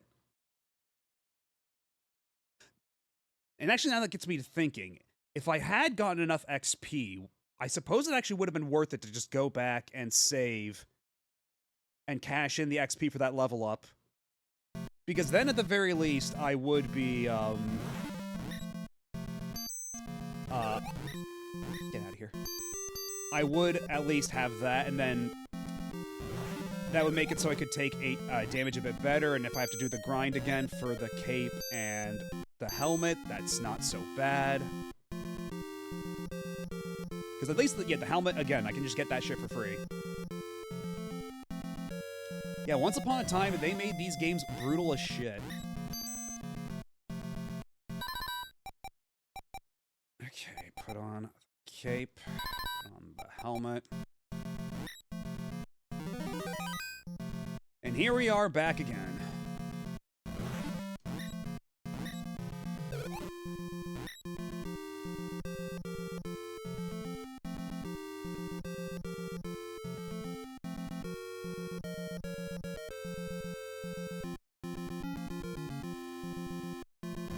I wonder what a speed run of this game looks like. Because, like, so much of it, like, right now, I have to rely on the game dropping this very specific item that it just kind of refuses to do. So, like, is there a way to manipulate the RNG enough to do that? Or are you just, like, are you just bypassing this part entirely? Like, you'd have to, right? And that's the thing, that Glaceon. She is blonde on the box art. She is blonde on the box. If you look up a Valkyrie no Bouken box art, you will see that she looks the way she always does. Like, they had her design nailed from like minute one. But conveying that in sprite form is a different story entirely. They only had so many colors to work with. And they didn't quite have the idea to replace the black with a different color.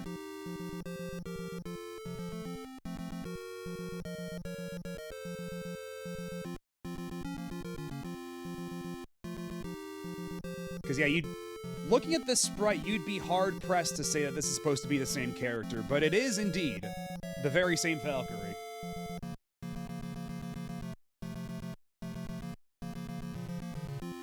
Yeah, you get 3 colors in transparency, so, were it up to me, were I, John Namco, I would probably, what I would do is, instead of using the color black in her sprite, I would use, like, a dark shade of brown or something. That way it can kind of double as, like, blondish hair, but also be dark enough to read as, like, outlines and facial features and such. I feel like that would probably be the winning move. Although, and I would say that you'd run the risk of certain sprite elements blending in with other colors, but clearly that was not a concern for them. Based on how many times we've had colors just blending into each other in this game. And they're still not dropping, like... Okay, X, are you still here? Because, like, am I on the right track here? Are they supposed to drop that statue, or do I have to go find it somewhere? Because the manual made it sound like they drop it, but maybe I'm misinterpreting. Hello, Rachel. Yeah, X has been here for a while. Those things do drop it with RNG percent. I was afraid of that. Thank you for confirming.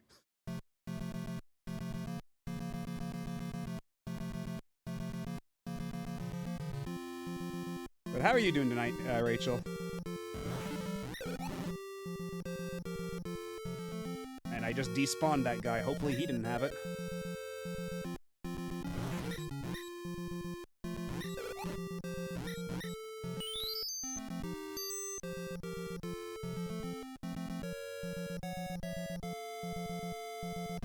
Quite tired. I played Ooh, you know, Pulseman's another game I've really wanted to play for a while. Like, I've had it, like, I bought it on the Virtual Console back before, they shut down the Wii U, the Wii U, the Wii Shop, the eShop, yeah, the Wii U eShop. And, like, and the Wii eShop, actually, by extension, yeah. But, I've been meaning to play that game forever. I just never found the opportunity, but I'll probably play it on here at some point eventually.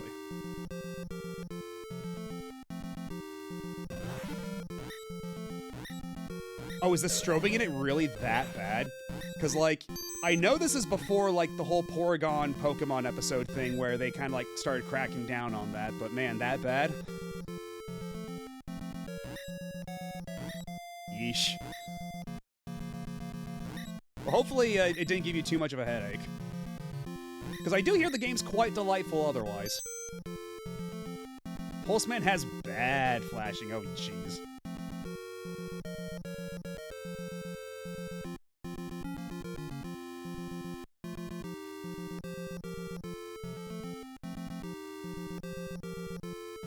Yeah, I mean, is there a way to, because I know, like, what they did in, like, in Nintendo's own emulators that they release now, whenever there's, like, a bunch of color flashing, like the Game Over screen for Zelda 2, they do, like, a frame blending thing. Is there a way to enable that in, like, conventional emulators? Can you at least do that?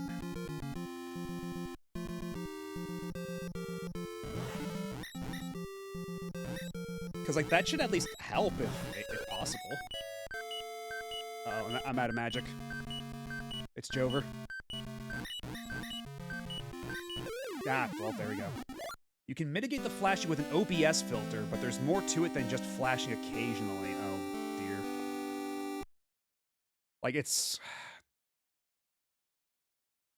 Like, what else is it that, like, makes it so stroby? If it's more than just, like, flashing colors.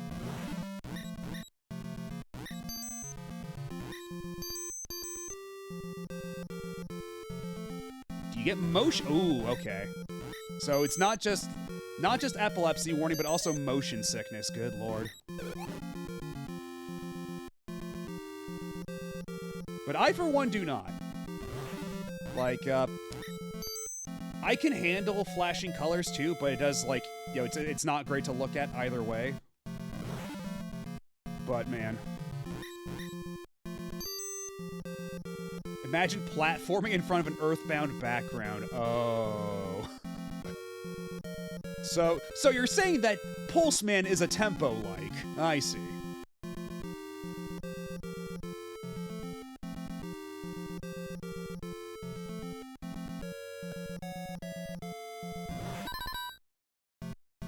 Thought you could get the jump on me. Let's get all dressed up. And get back on the grind.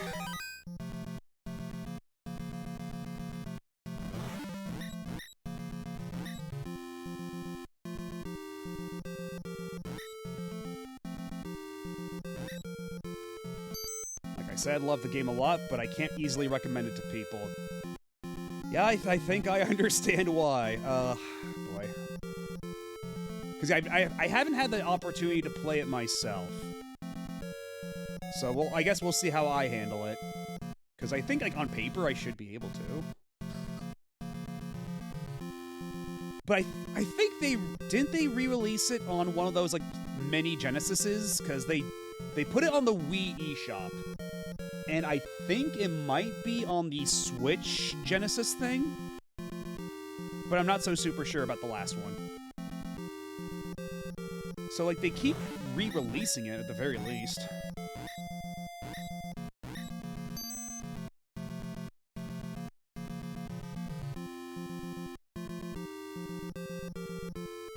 Yeah, that would be awfully nice, wouldn't it? If the game could just throw me a fucking bone. This is ridiculous.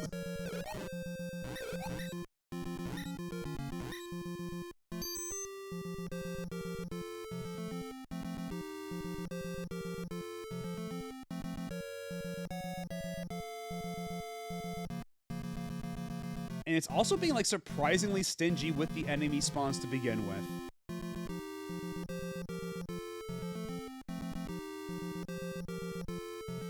I wonder, how does the RNG, like, somehow...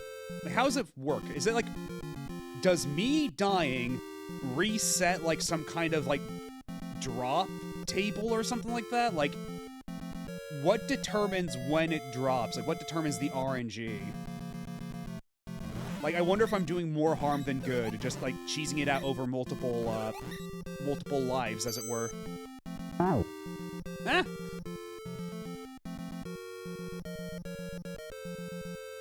Yeah, true, at least this way I don't have to worry about strobing or flashing. But I'm not playing Pulse Man! You're too early! And I'm not playing Tempo either, for what it's worth.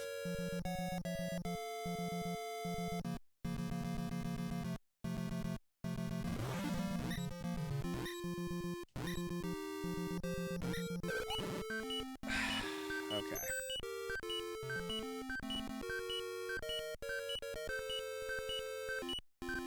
I don't remember offhand, but I think it's just plain old random and you can't really influence it meaningfully in real time.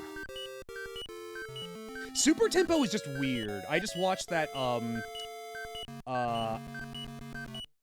Cybershell video on Super Tempo. That game's bizarre. It's cool, but weird.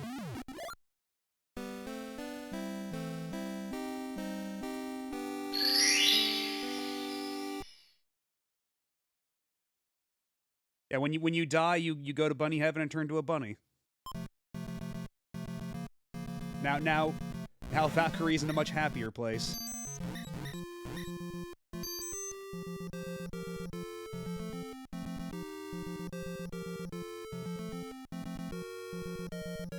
Well, I guess nothing to it but to go back and try again.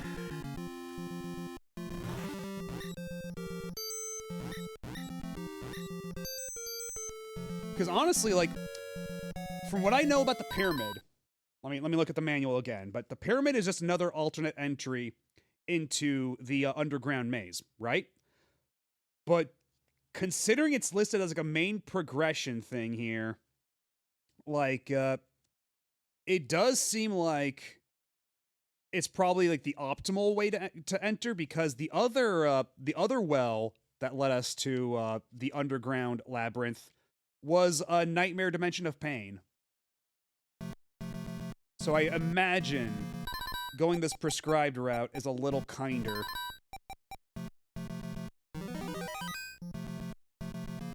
But they sure are making me work for it.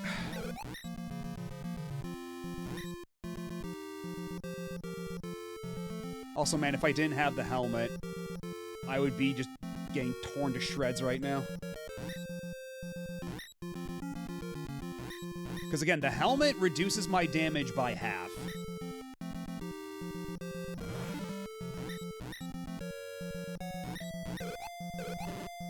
And I'm still, like, hemorrhaging HP like crazy when they just ever so slightly graze me.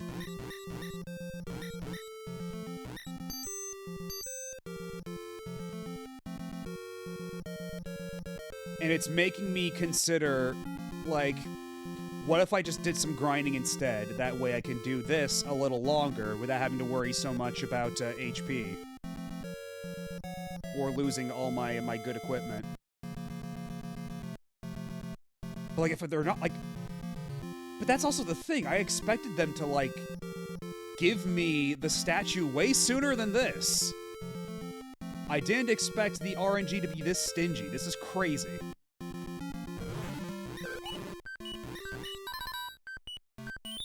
Alright, listen here, shitlord. You're gonna give me that statue. You're gonna give it to me right now. Shit.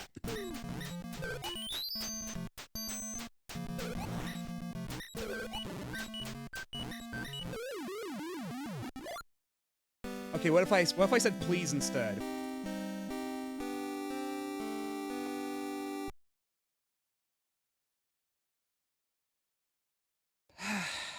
Back to it.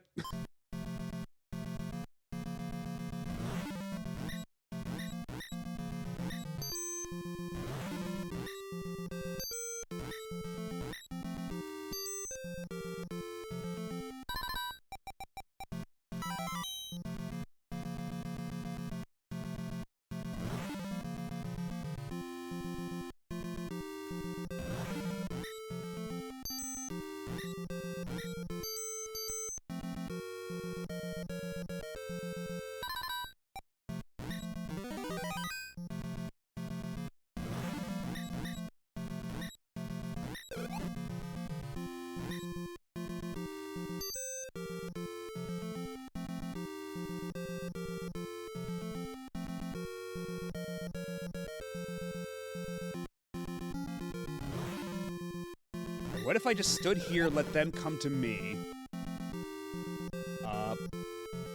If they ever decide to?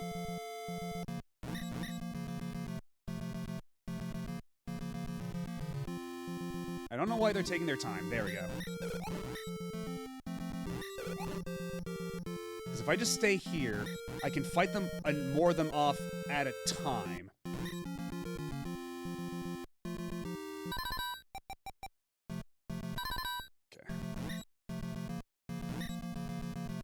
Money.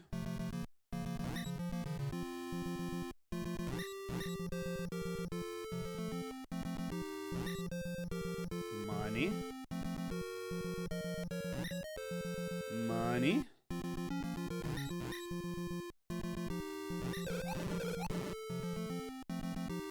That was a lot of damage at once.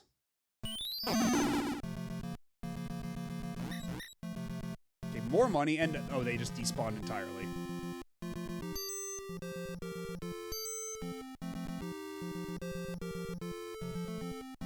But yeah, I think a strategy like that's probably gonna be my best bet, because otherwise they're just so stingy with the drops. I have to like maximize their screen time and hope that one of them that spawns in is holding it. Okay, just despawned that other one, so that's cool. Because they got a weirdly limited active range, too. Like, they're not nearly as, like, aggro as other enemies are.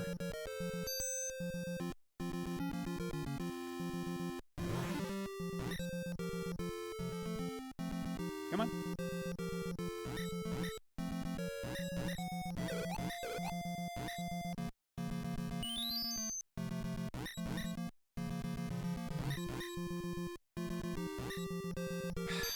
Okay.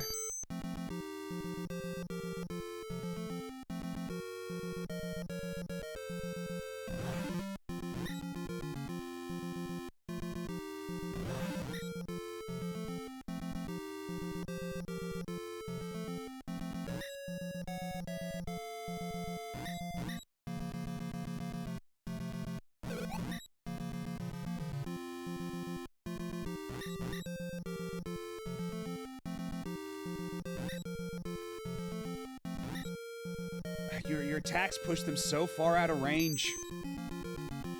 So now it despawns some of the ones on the side. Ouch, I despawned that one too. Get over here.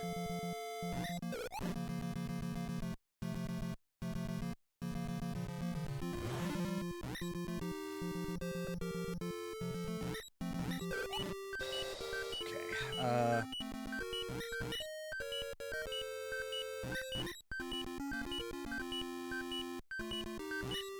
Are you stuck? It seems to me you are stuck. And I'm dead. Alrighty.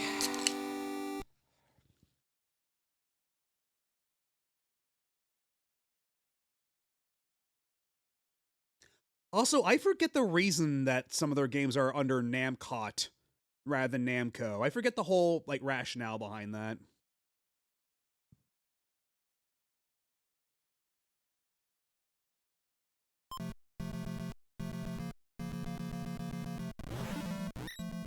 Honestly, I think at this point it might be a better idea for me to at least get one level up before going back to the desert.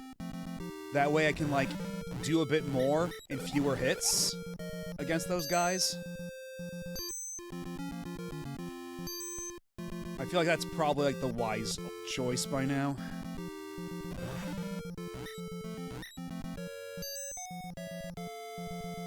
The only problem is that I need 8,000 XP to get to the next level.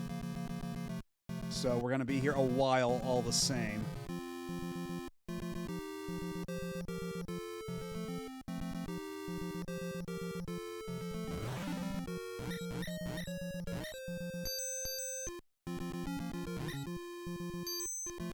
Okay, those guys are like, what, 40 XP? And how much are the ones in black?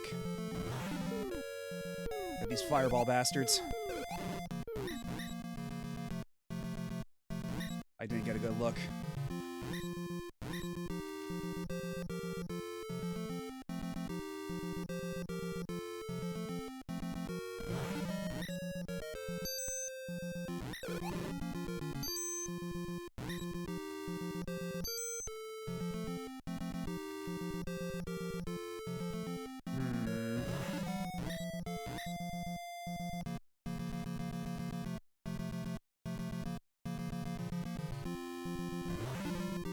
Well, saving the game is safe so long as I don't have any of that stuff actually equipped. So let's just go ahead and do that, because all I care about right now is maintaining my XP. Because at this point, it's just going to be trying to get another level, then going back and trying my luck again. And unfortunately, we'll have to leave that potion behind. For now. We can come back for it later.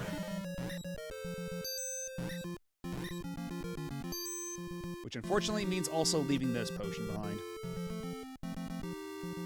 And yeah, the big boss guy that's guarding the boat, that guy's only like 80 XP or something like that. He's not a whole lot, so even the idea I had earlier of just farming him over and over, not as viable as previously hoped.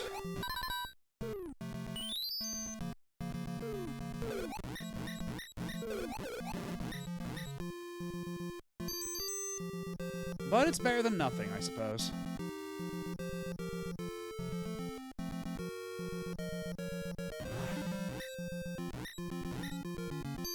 Just kill that dude twice. Get whatever XP I can out of him.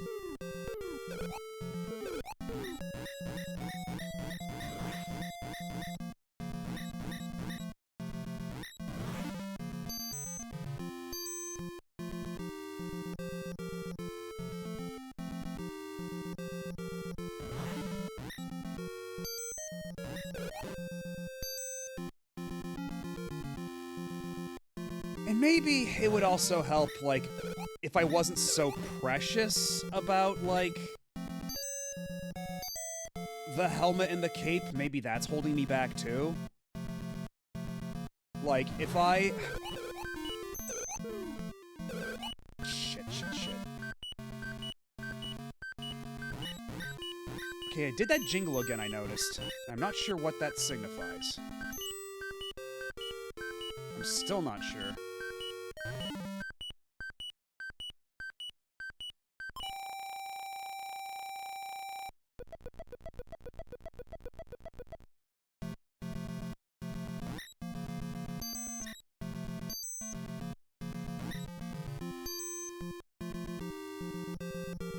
But yeah, my thought process with the whole Xandras is that if I'm higher level and I can kill them in one hit, then I'm not bouncing them back as much when I'm killing them, so I can kill more of them at a time rather than pushing one back all the way to the boundaries and despawning all the others.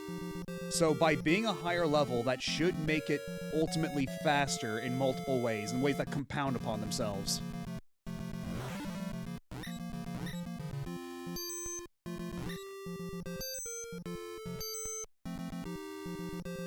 But I don't know if even one level is going to be quite enough, especially with the blood type I've chosen. Yeah, the blood type and zodiac sign I've chosen. Because if anybody missed it, I picked up... Well, I guess if anybody missed it, I should probably explain the whole thing all over again. But your stat growth is determined by what zodiac sign and what blood type you choose, and it doesn't say in the manual what zodiac sign does what. It just says that the way you learn magic and the stats you level up differ depending on your zodiac. But what your blood type does is that it changes the rate at which those all increase. So A is normal. B is you start fast, but then it slows down over time. O is starts slow, but it speeds up over time. And then AB is like randomly fluctuating all over the place. And eventually they all meet up at the end, as I am to understand it. So on a long enough time frame, your stats will be equal. But how you get there is ultimately different. And I chose type O because that is my actual blood type, and perhaps foolishly I decided that we're gonna do it legit in this playthrough. And now I'm wondering if maybe it would have been wiser to just cheese it and do type B, just so I could get like some of like the necessary stats up high real quick. And that might help speed things along.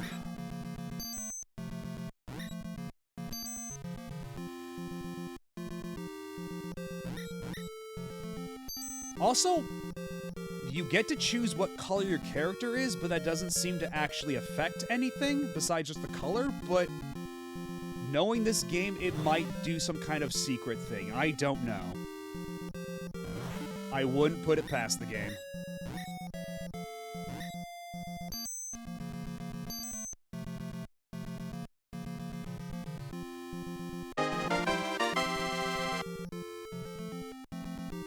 Well, it's only been a couple minutes since I was last Maximum Banui, but, you know, I'll take it.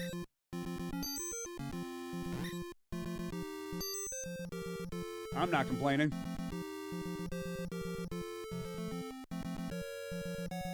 Okay, well,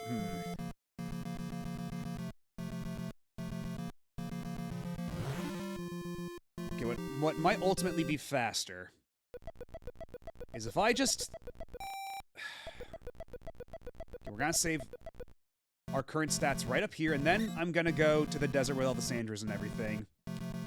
And then I think I'm gonna have to risk it for the biscuit. And see if I can't get some decent levels from the Sandras. Come back, cash in that XP. Like, if nothing else, I can get some XP, leave, go get some potions or something, right? Because this isn't terribly far. Like, the other warp is not terribly far from the shop. So I can go buy some potions and such. And we can do all the grinding I need to. We're just gonna hang out here, grind some levels until it becomes too dangerous to do so. Then we'll... Fuck, there it is!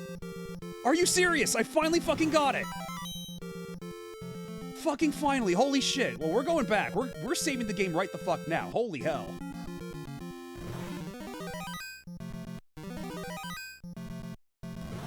Yeah, man, after I was, like, starting to, like, formulate, like, a specific plot of, like, how to do this shit, like, a battle plan, like, it finally decided to drop. God damn. Oh my god.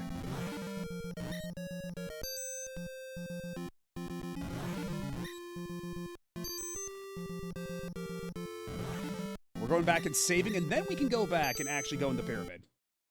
But now I just need it on my person. I need it safe. Okay. I certainly hope it's not consumable, though. Hopefully they just let me inside the pyramid and that's that. So long as I have the statue on my person. And hopefully I don't have to, like, grind out another statue every time I want to go inside. That would just be silly. And there's no way the game would ever be that silly.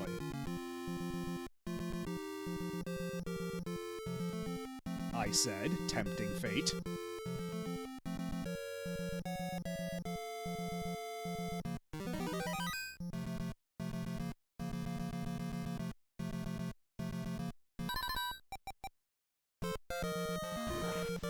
Oh!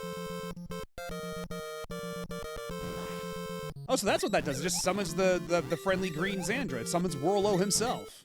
And he opens the door for you. I'm assuming it doesn't stay open, though. I'm not going to take my chances. Oh! Oh, I think I get it now. If we expand the map. If we expand the map here. Let me, So when we expand the map and it shows the little Xandra guy, the little Whirlo down there, that means that's one of the pyramid entrances, because I did notice there was another pyramid further up north. So that would seem to indicate to me that this is indeed the pyramid entrance. And from here, we can start charting the map in earnest. In a way that makes any kind of sense.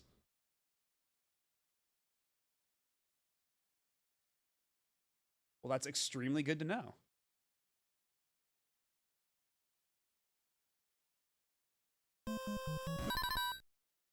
All right, well, how bullshit are the enemies going to be in this part of the underground dungeon? It's these fire guys. Which... Oh, Jesus Christ, there are... Jesus Christ!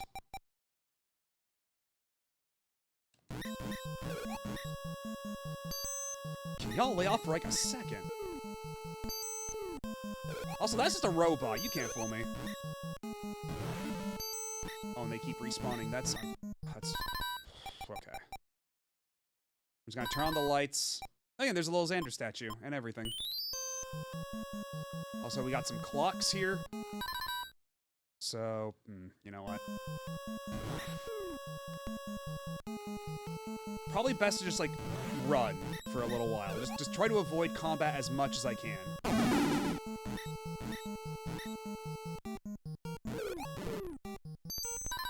Okay, so already we've shown that not all the rooms are directly connected next to each other. Some of them are just hallways. Okay.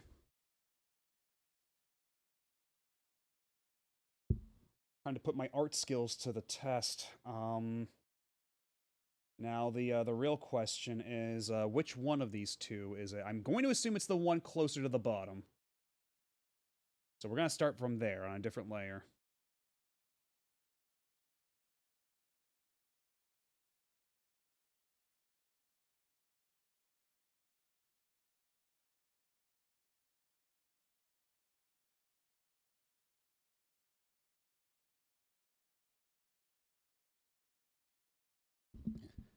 Yeah, again, I'm doing this on a laptop trackpad. You're gonna have to forgive me. I do not have the Cintiq out here. Though maybe I should. And then there's another room up here. Like this. And like that.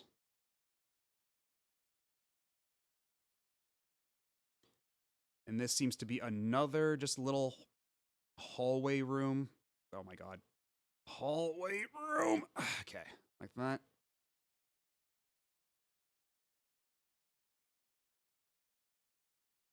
Drawing with a laptop thumbpad is, the struggle has never been more real. We're just gonna keep it like that for now. As we try to figure out the rest of the path, hopefully without dying. Oh, that guy just goes through walls. Oh, and there's more poison mushrooms. Oh god, okay.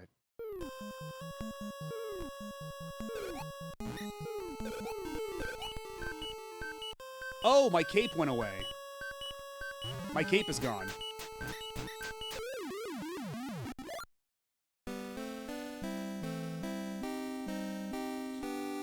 Okay, well, thankfully, as long as I have the statue, I should be able to get that back there relatively easily. So, losing the cape, not a huge concern. I can just bum rush back to the cave if need be. So now it's just a question of getting another helmet, because the helmet is the most important thing as far as I'm concerned. I need the extra hits.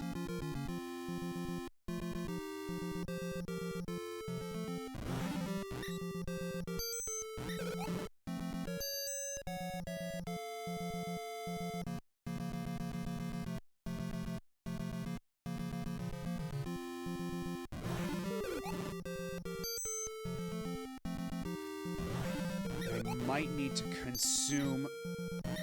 Actually, wait, if I go also, I can go back and sell some stuff, too. Real quick. Man, having only 8 slots in your inventory is so limiting. That's insane.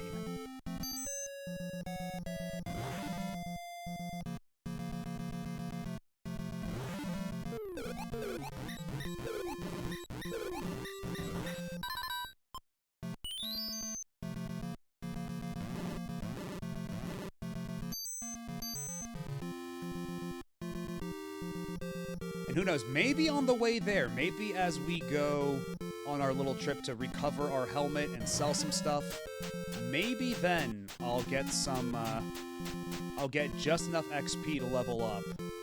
And we can do that a bit more easily.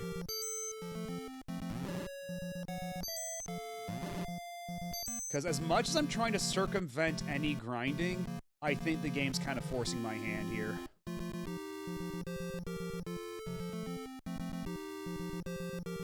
Actually, it would be faster if I went around this way, wouldn't it?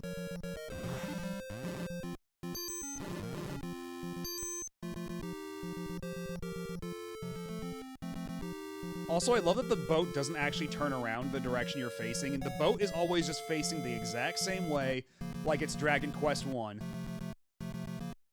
Like, the Dragon Warrior's only going to look directly at the screen no matter what direction you're going.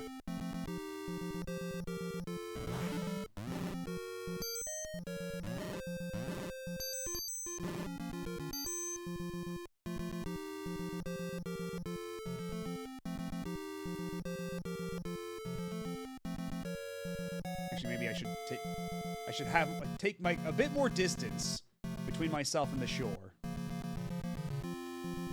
Would you like to speak north, south, east, or Dennis?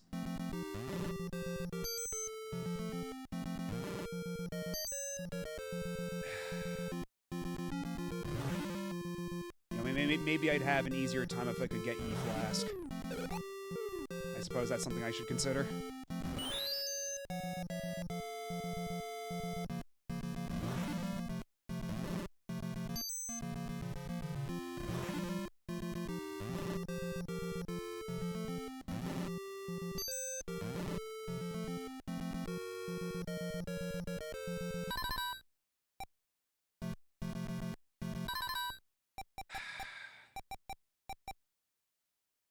How many...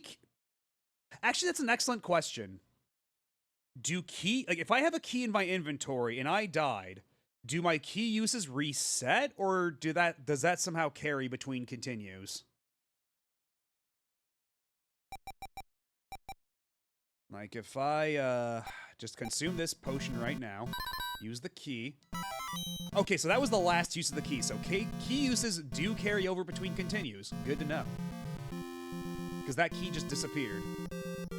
I will have to get myself another whole-ass key. From the ASCII Corporation.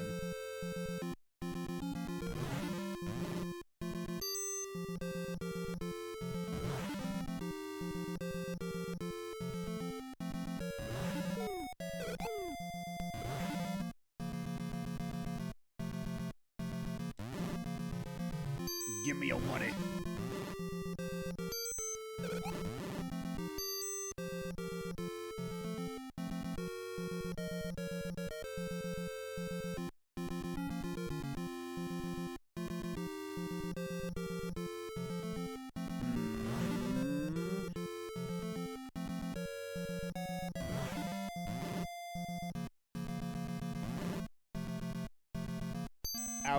Out of an abundance of caution, I'm going to go to the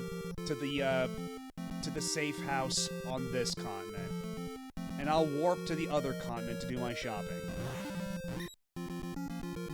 Because there's a lot of scary dudes on the way to the other safe house, and I've had some lives just end there unceremoniously. Whereas here, as long as I just hug the wall, I can usually get away with only seeing one of them.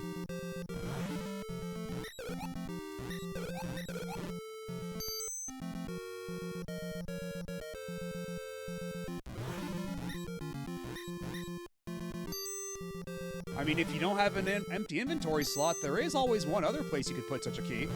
Just saying. I mean, you might not like it, but it's an option.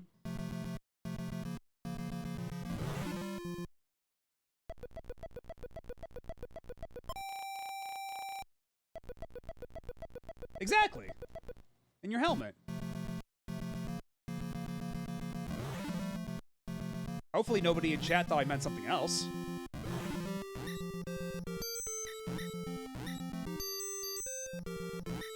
Hopefully nobody else in chat is sick and perverted and assumed only, you know, the worst of what I was trying to say. How dare you? For shame.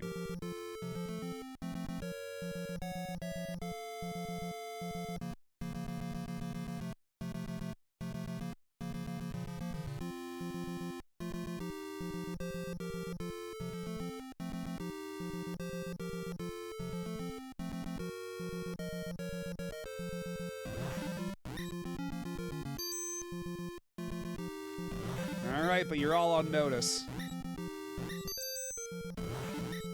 I got my eye on you, chat.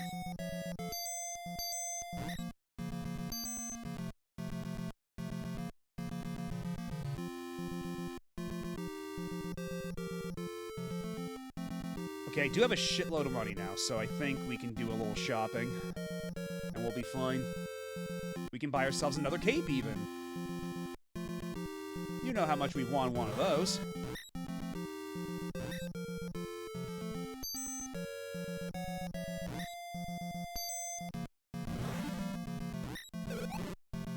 Okay, so I think in order to get to the other continent, we go up.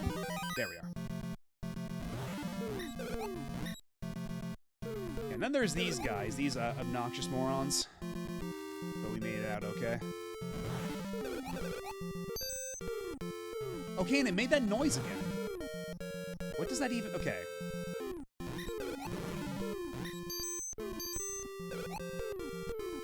I have no idea what that jingle's supposed to signify, and it's starting to worry me.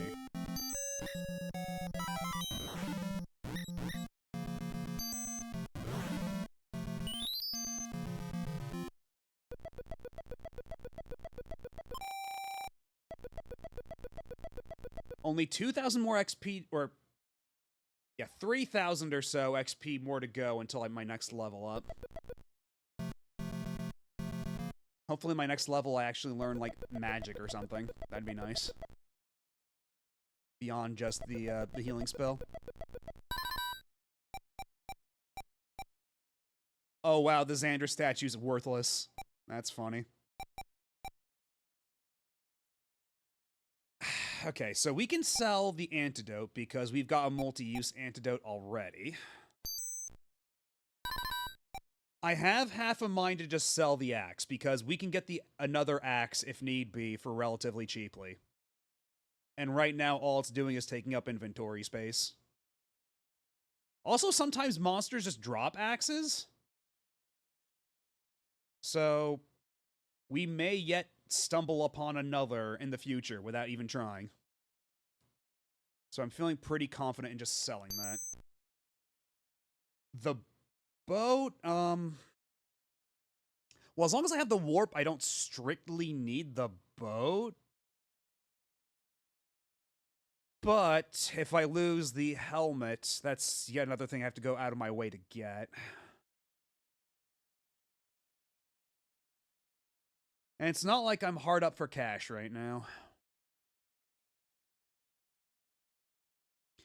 But it would free up inventory space. Because what I'm thinking is I buy a cloak. And if I sell the boat, I can have 2 inventory slots for potions. Or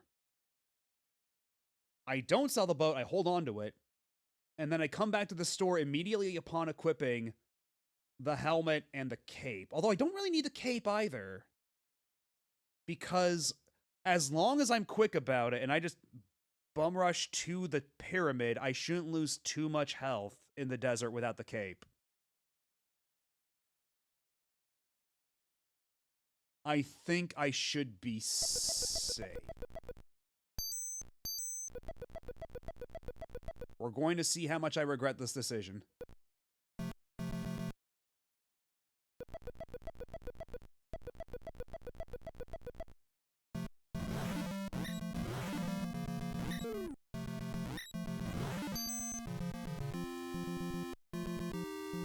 And actually, how much XP does this dude drop?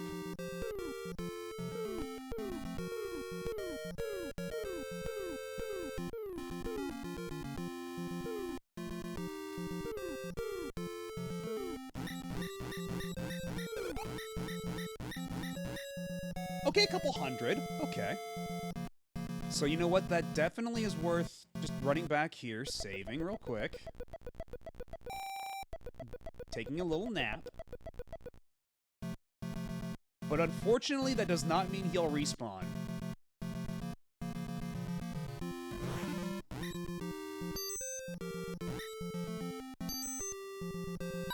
Oh, you know what? Okay, looks like an ad break has started. And I need to use the bathroom anyway, so I'll be back in a couple minutes. So sit tight. Don't go nowhere. I'll be right back.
And we are back.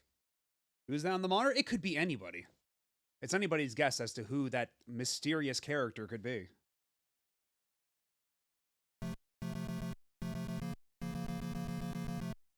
So while we're going around... Oh! I can't help but notice that there is a conspicuous dead end here. But unfortunately, I don't have the magic spell that shows you where invisible treasure is, so... It'll have to remain mysterious and conspicuous for the time being.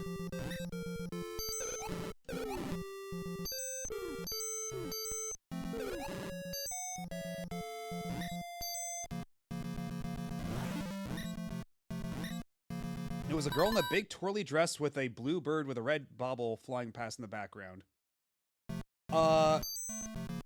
With a blue bird, twirly dress. That's, from Wonder Project J2, I believe, because, that gif is, it's that girl, like, running away, she starts up close to the camera and then runs back and then does a little twirl with her dress as she jumps in the air. That's from Wonder Project J2. Oh, fuck me. Oh my god, that was so much damage all at once.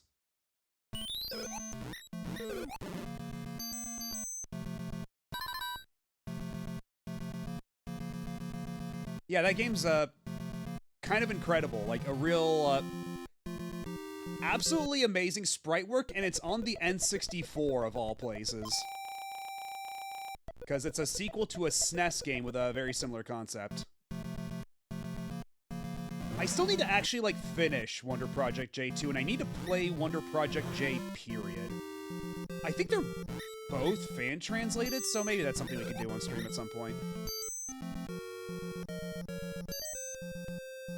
My mall artist channel points are named after the currency in it. Oh, that's cute. Yeah, I think that sounds about right. It did that jingle again. I don't know what that signifies.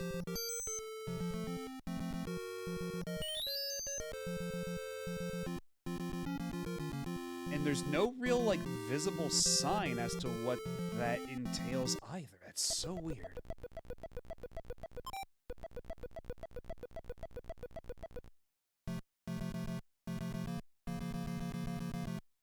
Yeah, I think they'd be more... I think they'd be up your alley. I think those are the kinds of games that you would enjoy, Asuka.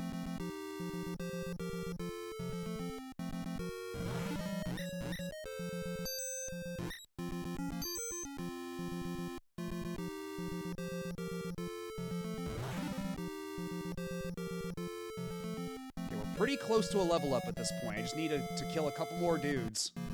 We can level up, and then we can try the underground dungeon again, starting from the pyramid.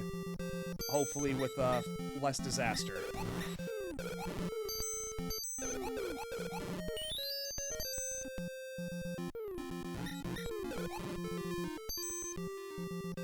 And it happened again.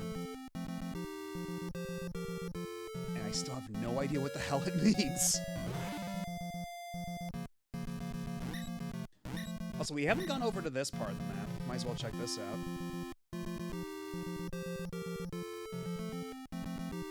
Oh! Oh, you can just walk in this. What the hell? Okay, you can't walk down the stream, but you can walk in this. And I don't know what it does. Seemingly nothing, but... Hold on. What does the manual have to say about this?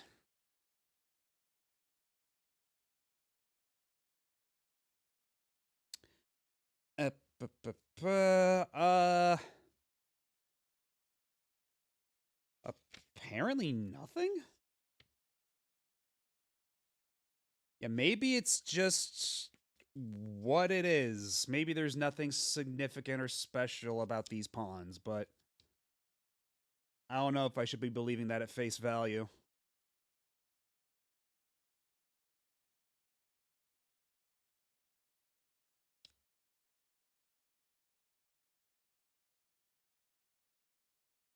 It doesn't seem to say either way in this manual. All right.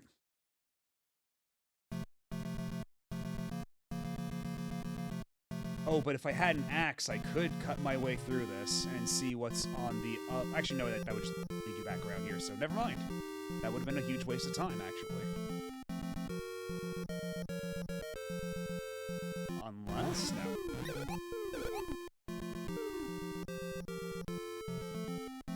And there sure are a lot of these dudes in the black tunics just trying to ruin my day right now.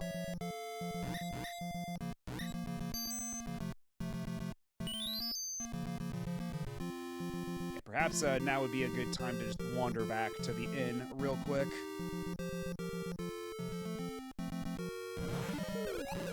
Before these guys ruin my life!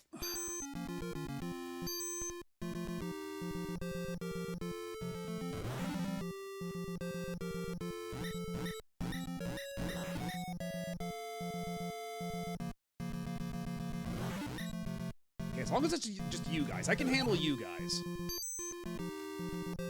You guys aren't shooting fireballs at me. It's fine. We're fine.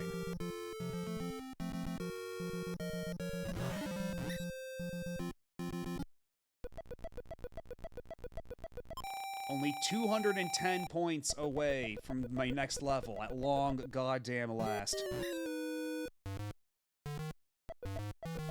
You ever just walk outside your house and immediately get poisoned? Has that ever happened to you? I know it's happened to me. It may have happened to me right now, in fact.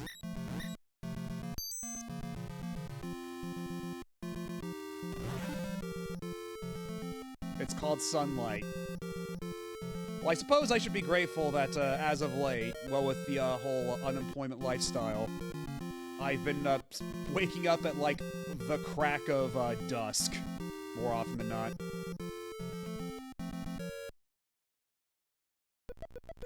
90 points away. Oh.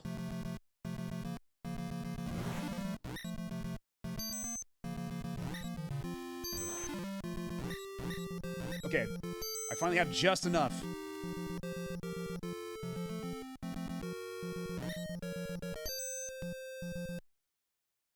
Does a neighbor smoking outside count? Yay! Not yay about the smoking neighbor, yay about my level up. Okay, actually, hold up. This next level doesn't require that much more XP than the last one did. Because for a while, all the levels were like... Wait.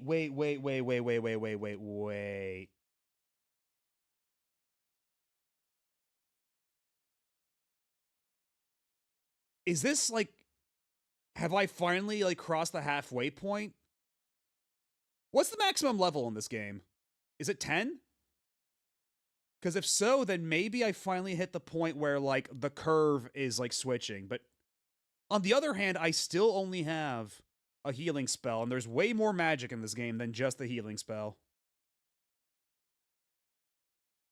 So I don't know.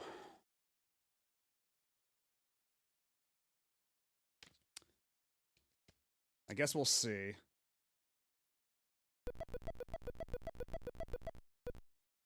Yeah, I'd say smoky neighbors probably counts as air poison.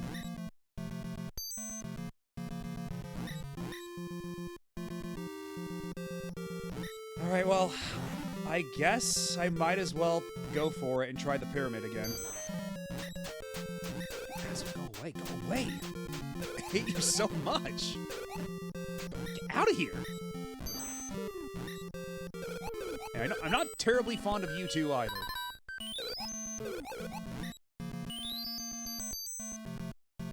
Okay, well that just ate up a shitload of my health and my magic uses, so let's go back to the house real quick and try this again, because apparently the world hates that I'm now level 5.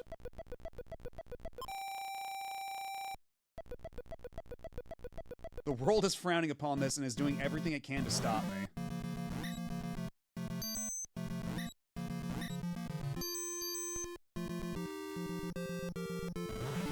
Yes, they hate seeing a strong, independent Bun.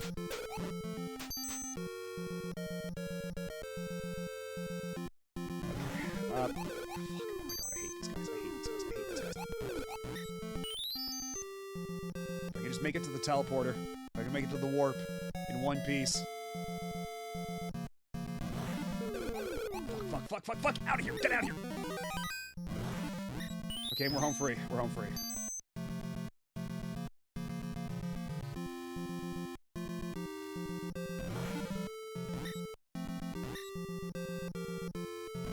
even care. Not even picking up the money. I don't care.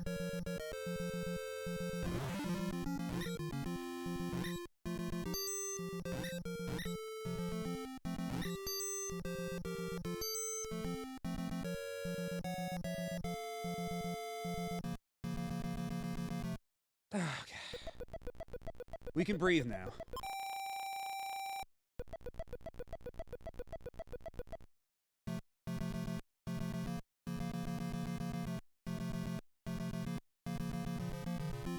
Now let's see how the pyramid treats us now that we're one full level higher. Surely now it's gonna be way easier. Certainly. Okay, just make a mad dash to the...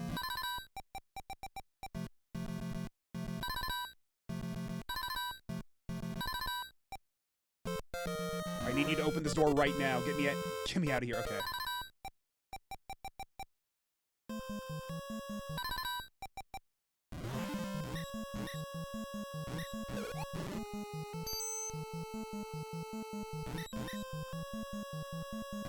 Just ignore the money. Just keep going. Just keep going.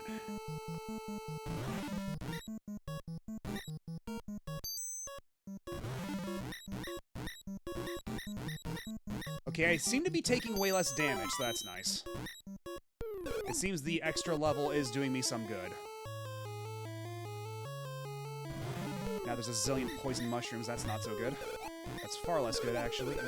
Oh my god! Oh my god, the fireballs just shred you to pieces. Okay, maybe that direction not so good. Maybe we go a different direction this time. That part of the dungeon's scary. We'll come back there later.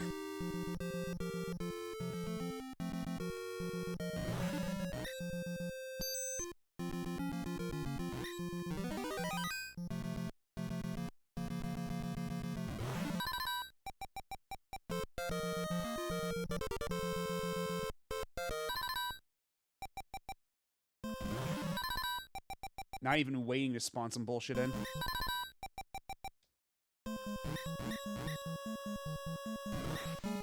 Okay, that's 3. That is a clear-ass Roman numeral 3 down there. Okay, let's mark it in the map real quick.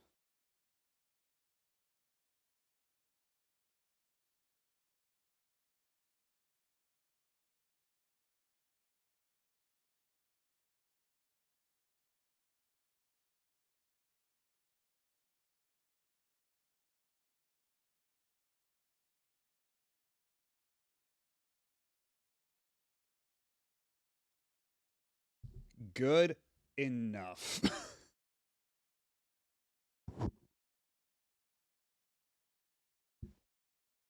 Now, please be kind to me and don't murder me with fireballs. Okay,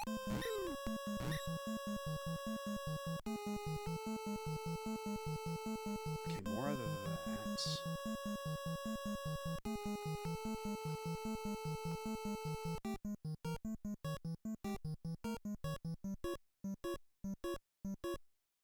What the hell is all this now?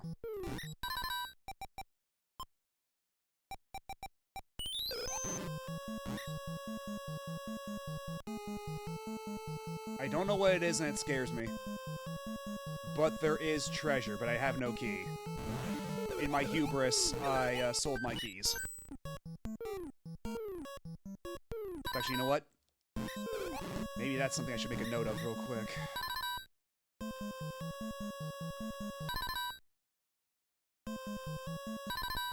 Okay, let me try to reorient myself, 'cause... Let me see.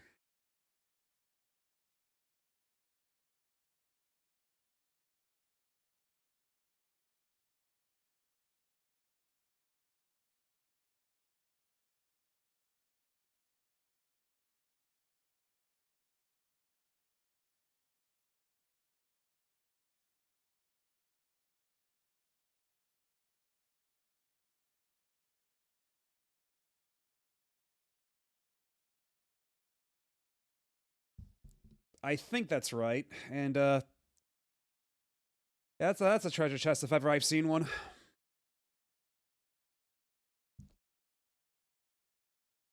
I think that placement is correct. I think that makes sense. A little hallway like this over here.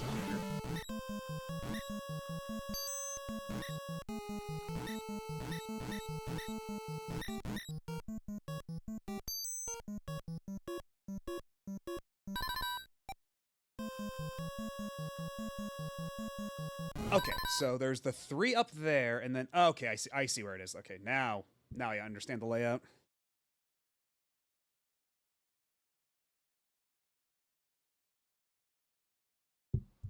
So instead, this actually goes right around here.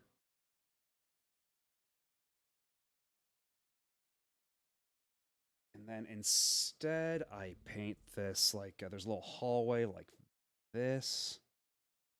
I should probably just get a mouse or something. Doing this on a trackpad is a nightmare. Okay.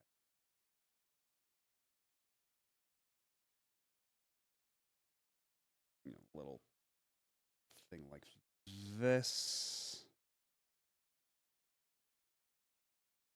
Because I think this makes more sense, because we have to assume that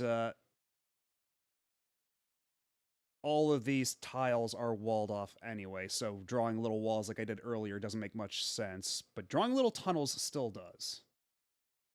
Wherever tunnels may spring up. Where's the okay, where's the eraser? So let's actually try to get rid of these real quick, just to prevent any future confusion.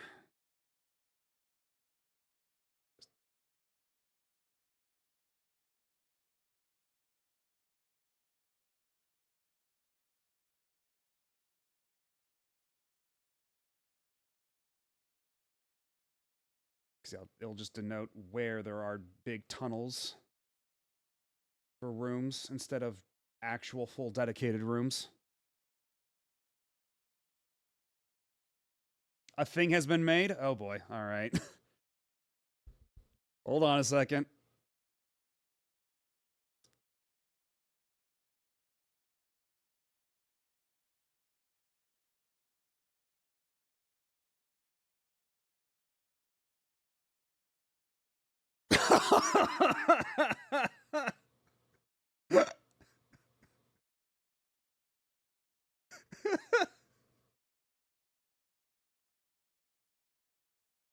Oh god, hold on.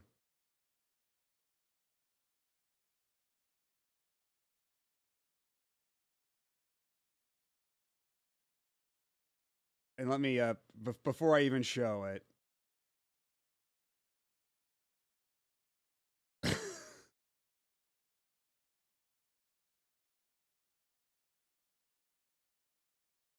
Okay, it's a little big, but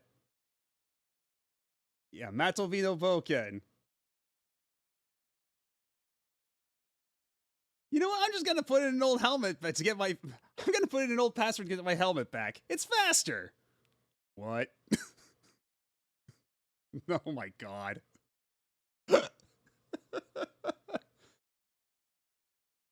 This is incredible. Thank you. Oh my god.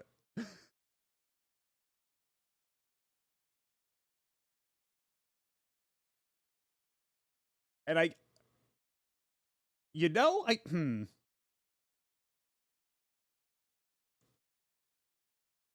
I don't know if I'm gonna go so far as to say that's canon, but this is at least the first interpretation I've seen. So you know what? You've got that you got that crown in your jewel as well.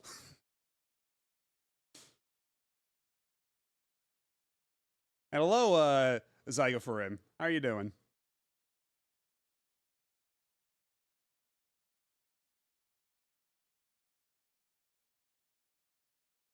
Also, is that helmet hair? Is that helmet hair? In that panel? Because like, yeah, helmet's gone.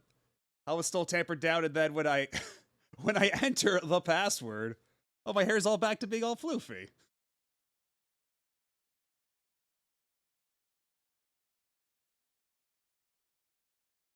But either way, thank you so much for this. Oh my god.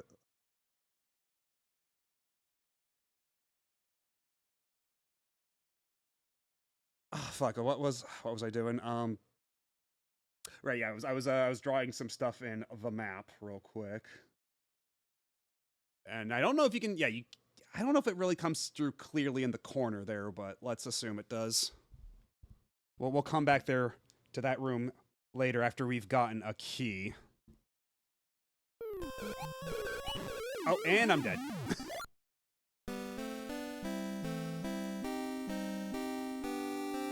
But we still learned some stuff. We still charted out some of the map, so it's not wasted.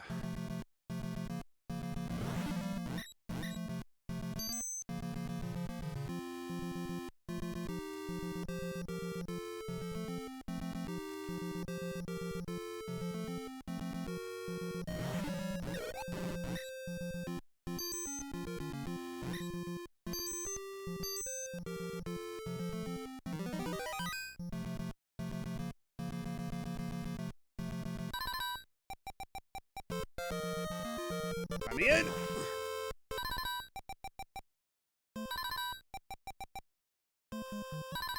Okay, so that the 3 is down there. Yeah, let's just go this way. Let's go east this or west this time. Let's see what's down here. So big hallway. We got a room with a little thing lined up with orbs. A little lineup of orbs. Oh wait, did I reset with a wooden sword? I didn't even notice. Oh my god. As you can understand, there were quite a lot of this image is quite layered. It's quite rich. So I didn't even notice I restart with a wooden sword. Oh my god. But boy, if that ain't how it felt.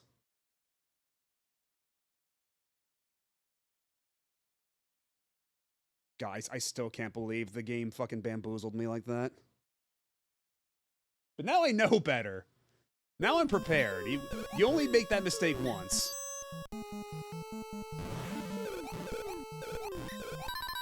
Oh. Is this the same room as before that had this? Okay, so you know what? Let me before I forget, I gotta fill in the map.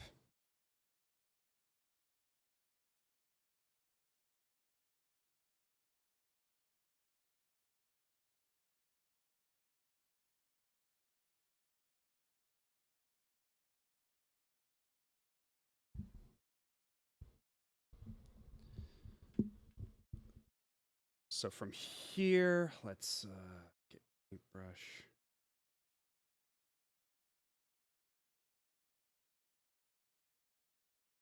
Okay, so little pathway like this.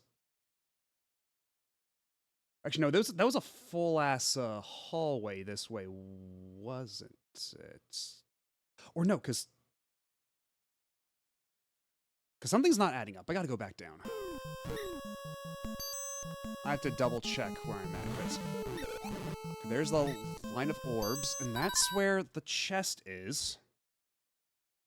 So the chest moves over here, like so.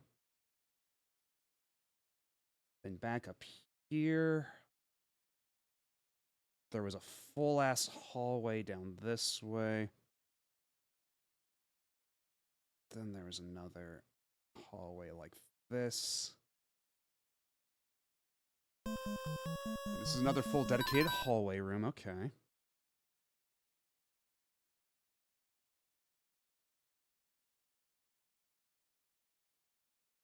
And then let's get some blue in there.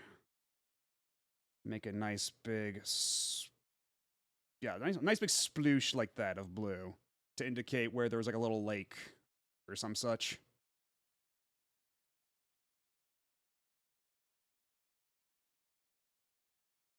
I'm gonna come back to this map in like 1 week and it's gonna make no goddamn sense. I can feel it.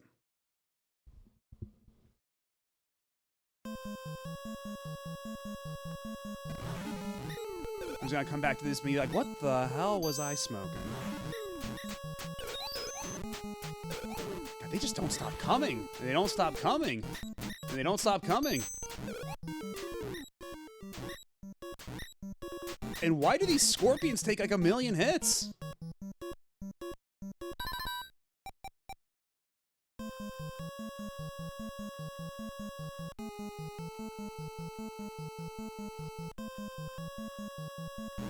Okay, it's another treasure room right there. So you know what? I can at the very least duplicate the layer that had the treasure box in it and just put it over here.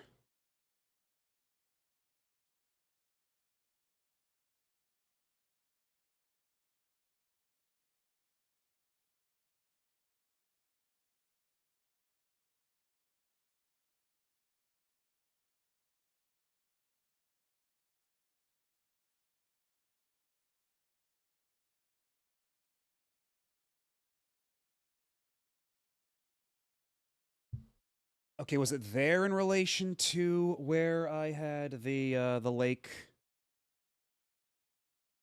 Yeah, switching back and forth like this is a lot.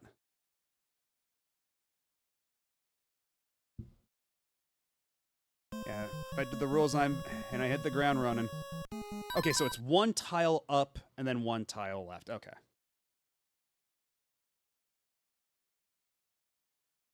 Okay, yeah, it's exactly where I put it, so I'm good. I'm fine.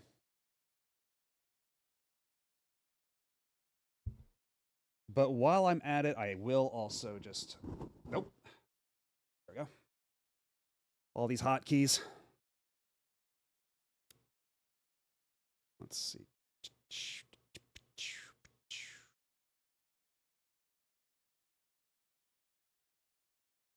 Okay, let's... These are just tiny little pathways like this. And then like this.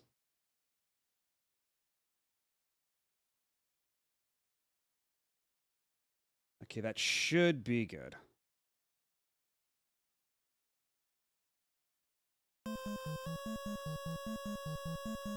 Yeah, perhaps for next time I'll come up with a bit more of a robust solution for actually...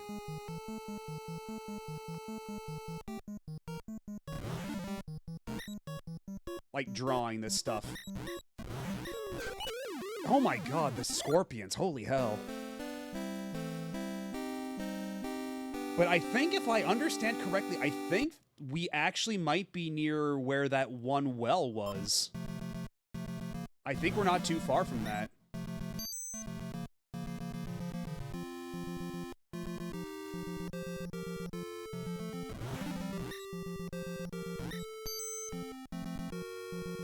Yeah, this would be a lot easier if I just wrote it on the actual map I had next to me, but, like, the map is the one thing that's still, like, absolutely pristine about this copy of the game I've got, because, the manual is kind of falling apart. Like, already several pages had to be taped back together. There's a bunch of passwords already written in the back. And, yeah, a bunch of stuff like that. And then the box itself is pretty battered. And the cartridge itself is fine. Like, the cartridge is a little scuffed, but, you know, acceptable. Whereas the map is practically pristine. It's actually kind of impressive how well this map has held together over, like, 40 years, right? Normalizing 21:9 just so that streamers have space to put their notes in themselves. Yeah, it's, having to have it, cover up part of the screen maybe is a little less than ideal. Only so much real estate. Okay, let's... Alright. Sandra, I need you. Equip helmets. Turn on the lights. Let's get the hell out of here.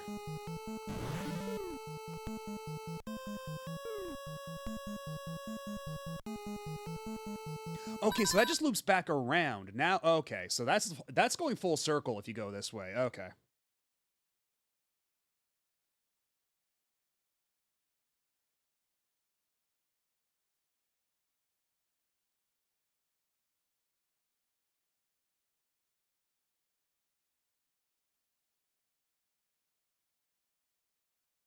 Wait. What? No, hold on. Is this a different mushroom room? I think this is a different mushroom room.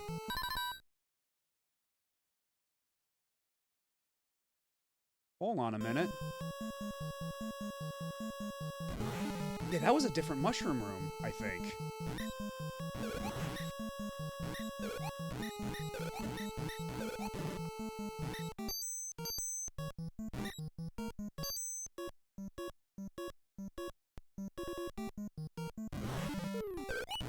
Okay, I think I'm just not doing a very good job of putting together this map.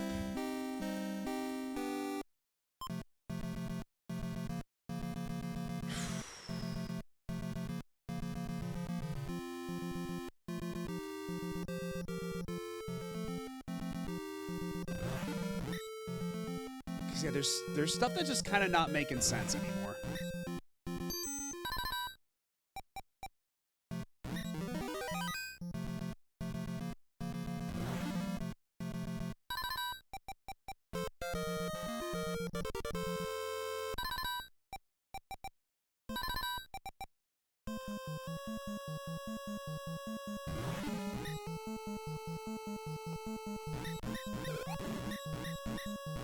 Okay, there's the clock room.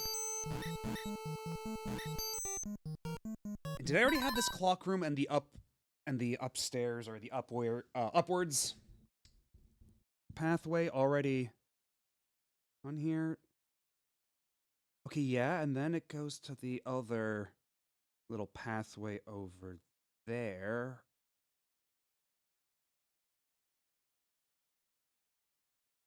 Okay, hold on a minute.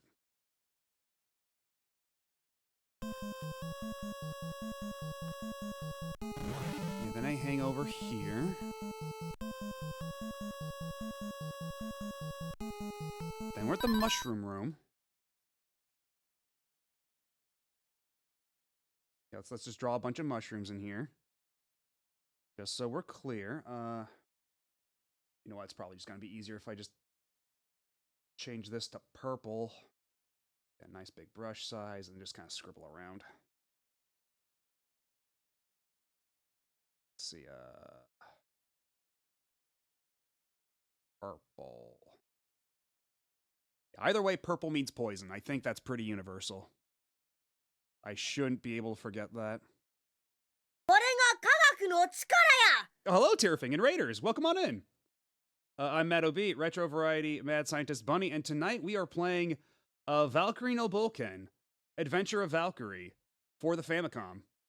It looks like this, but we're also filling in the map that came in with the game as we try to navigate this underground maze. And to mixed success, we're kind of bumbling our way through it, and drawing this map is a bit of a pain with a laptop trackpad, but we're making do. But how are you? What were you up to? Let me give you the shout out real quick, like.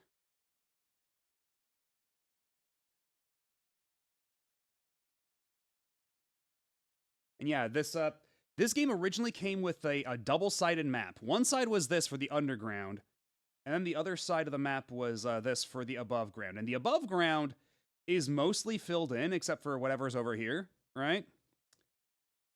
But the underground part of the map is all blank, and you have to fill it in yourself, except for 2 little rooms to kind of like orient you.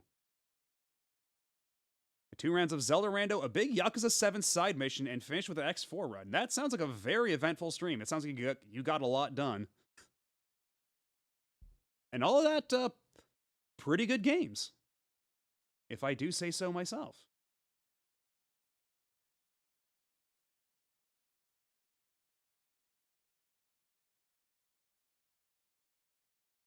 But yeah, we're still trying to like map out this dungeon here and just trying to make sense of this, because I don't know if I've been as diligent as I need to be in mapping this out, or this might be double length actually. This might be what's tripping me up.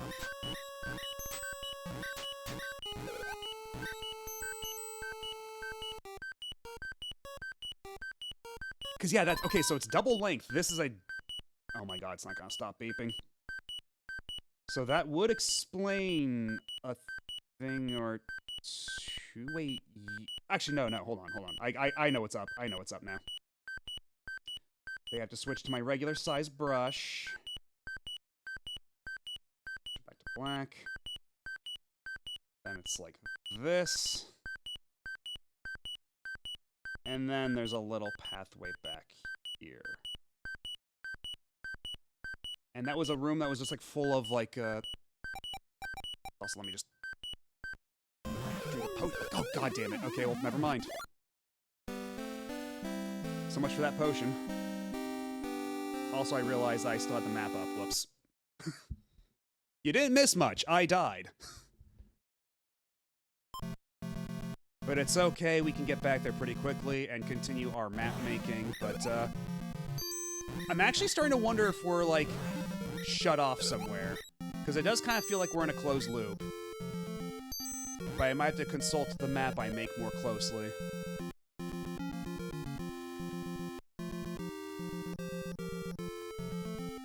But yeah, if you've ever played Legend of Valkyrie in the arcade, this is the prequel of that. This came out first.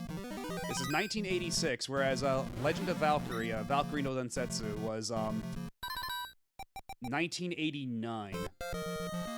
And as you can see, they're very different genres of game. Okay, let's try to reorient myself. Is this the orb room? Yes, it is. Okay. Kill the robots. Use a healing spell. It's fine. Back up to top.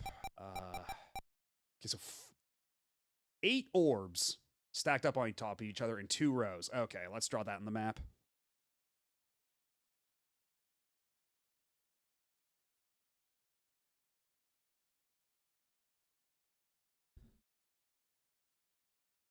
So yeah, a bit of a retro stream and impromptu art stream.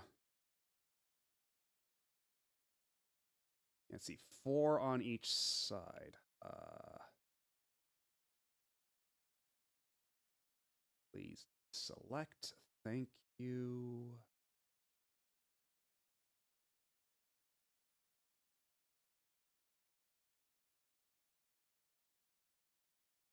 Okay. 2, 3, 4.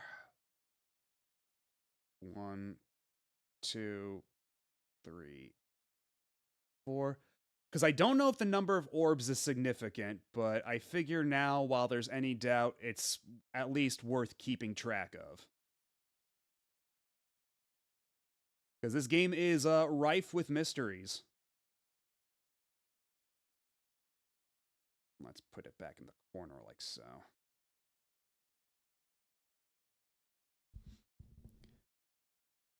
Although, actually, you know what? You know what? Let's take a closer look at it and make sure let's follow this. See where the only other path I haven't gone is. Okay, so we've gone this way. We've gone down. Okay, so if we go down from the starting room, go east 2 squares, we might find some actual progress there. Okay, let's try that. Because now that I've actually made a map, I'm getting some kind of inkling of where it is I might actually want to go. So, clear and immediate answer is away from this goddamn room. Even though these fireball guys are kind of delightful, I like how temperamental they are. Constantly oscillating between smiling and frowning. But these robots, though, can go rot in hell. I don't like these guys. These guys not great either. Okay, that would explain what confused me so much, because there's another room just like this with the orb lineup, and I'm dead.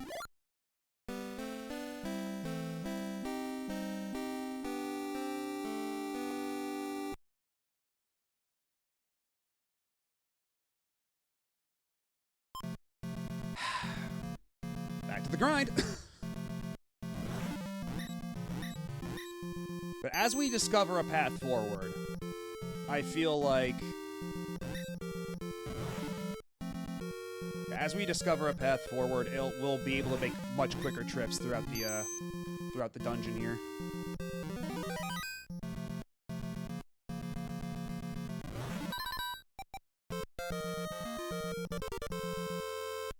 God, one hit from that guy sapped half my health. That's crazy. Get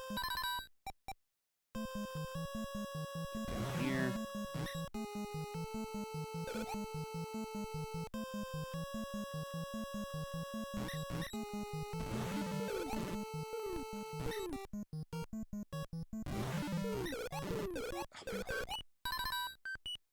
Yeah, when you're stuck in a hallway like this and they keep throwing fireballs at you, you are so hosed. It's not fair. And then there's these assholes too, which also throw fireballs at you. Okay, now we're back at the lake room. Alright. And there's the poison mushroom room. Wait, hold on.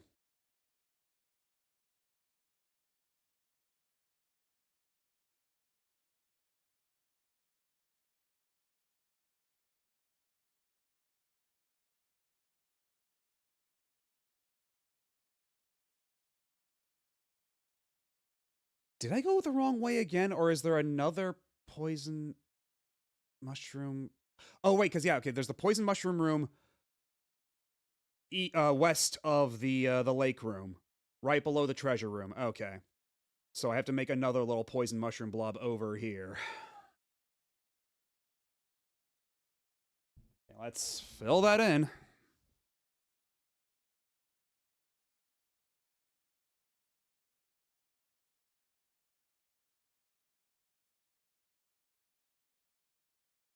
Yeah, I saw that collection, but unfortunately it's by limited run games.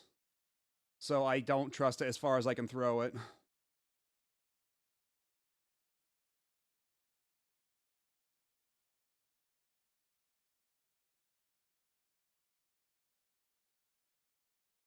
So, yeah, that'll be fine. Make a poison mushroom blob over here. That should get the message across.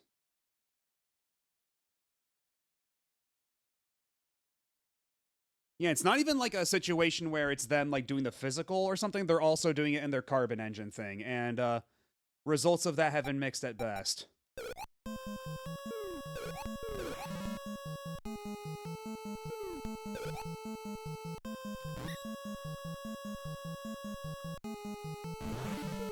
Okay, so that's another lake room, and there's another treasure room. There are a lot of treasure rooms here, and it's really making me want to go and, like, grab a key before we come back here, because we've been finding a lot of treasure rooms.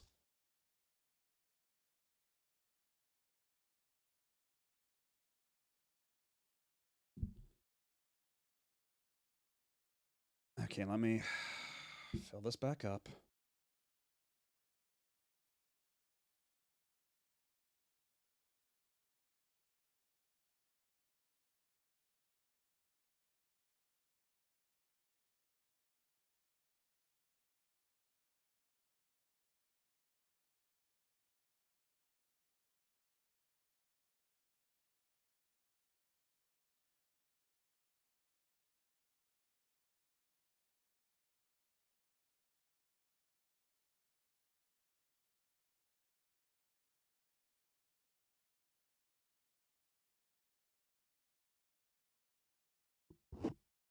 Can I just merge these layers down? These layers are getting a little out of hand.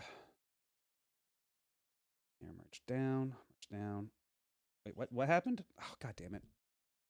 Yeah, this is why you should probably use an application you're actually used to before doing all this, instead of picking one up on the spot. Layer merge, down, okay. And then we have to draw in a little pathway over here to illustrate how we actually got there and to make sure we're all on the right track. So that was another long path down like so. And this is another mini path like this. See, already 3 treasure rooms we found. And I think this was also just a little mini path like this. That sounds correct to me. Yeah, we're going to operate under that assumption. I wish that collection had Avengers and Galactic Storm, the Data East arcade fighter they made when they still had the license. Is that the one with like the pre-rendered graphics that is kind of trying to look like KI and look super funky? Oh my god, that game is something.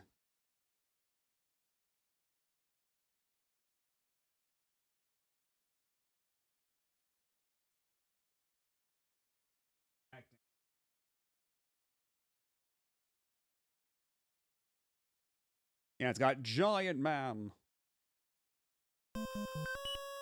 Okay, I don't think I'm long for this. Oh! Oh, standing on top of that hurts you. That gradually saps your health. I didn't even realize that until just now. Because at first I didn't think it did anything. But no, that's hurt floor. That's hurty floor. That's the floor that hurts you.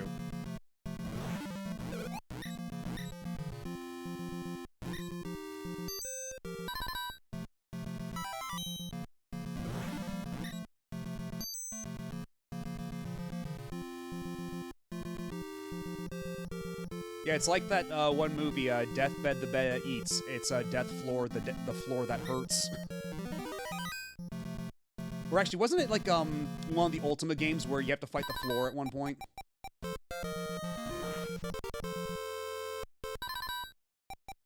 maybe something like that.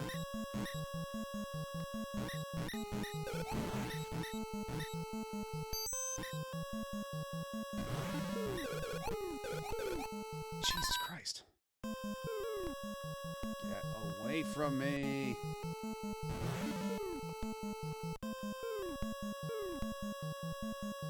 Yeah, I'll have to come back here with a key at some point and hopefully find some good shit down here. These guys aren't so bad, but the robot guys, I hate the robot. Oh my god, I got poisoned then immediately.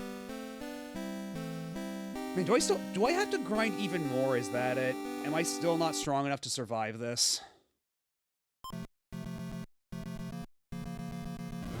Like, how much does this game want me to grind?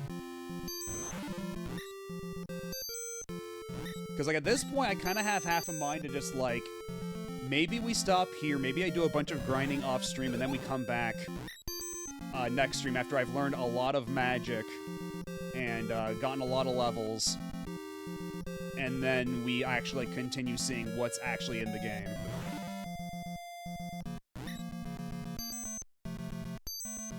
And maybe then I'll have a bit more of a sophisticated setup for filling in the map as we explore it.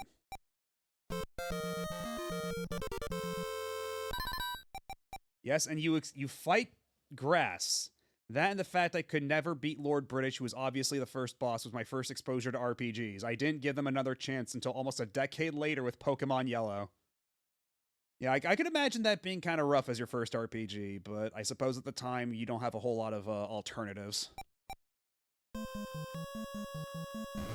before we continue, let me consult the map.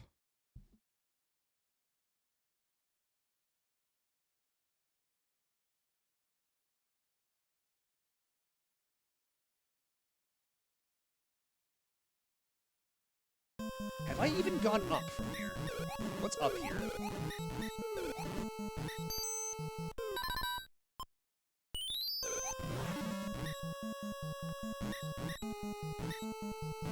Oh, this is different. Hold on.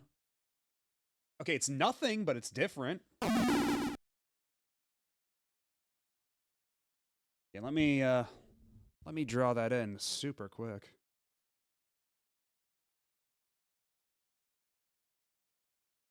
Okay, so it's... Wait, then... Okay, so... If there's a long stretch of hallway here, then it can't... Wait. Okay, this makes no sense. This physically makes no sense as I've drawn this, because we went through another long stretch of hallway to go up. But then there's an empty room there with just this little box formation. Like, okay, when I try to illustrate it, like, there should be a long hallway like this, right? But then there should be the box hallway here. So either I fucked up at some point. I mean, that has to be it. Shit. So, okay. I guess then I am so confused. Are there some tunnels that are just like double length and I haven't been considering that? I guess that's got to be it. Shit. They certainly made this map uniquely impossible to navigate.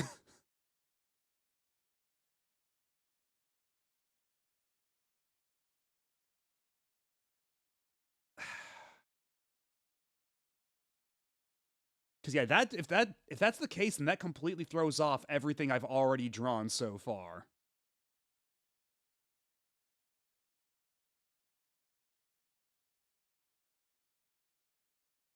Oh, brother.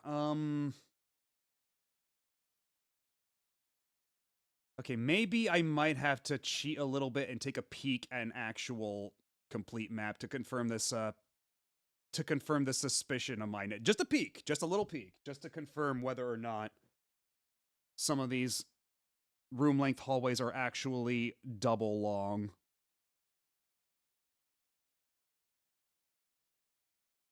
Because I'm getting a little scared now.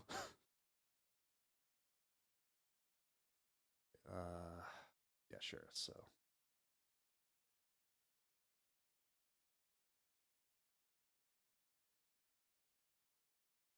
Bouken.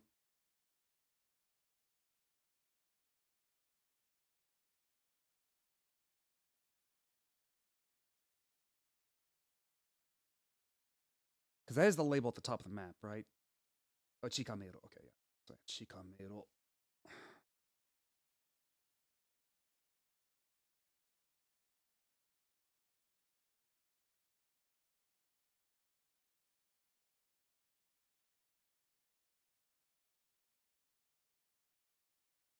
Okay.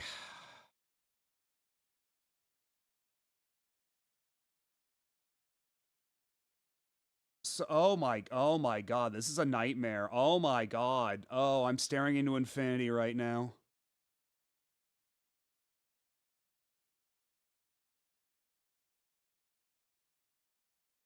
So, there, this,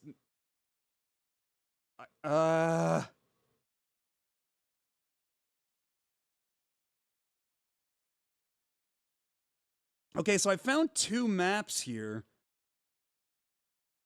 from the same person that doesn't seem to line up.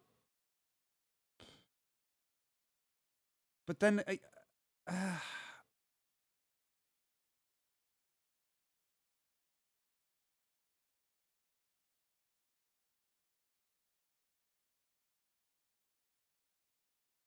okay, but it is confirming some of my suspicions. So, okay, so I might as well just post it right now on the screen, just to illustrate what I've discovered, the dark truth I have uncovered.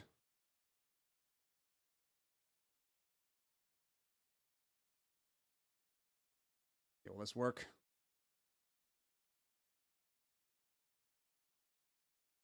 Okay, clearly not. I'm gonna have to do it like this, maybe? Maybe this will work.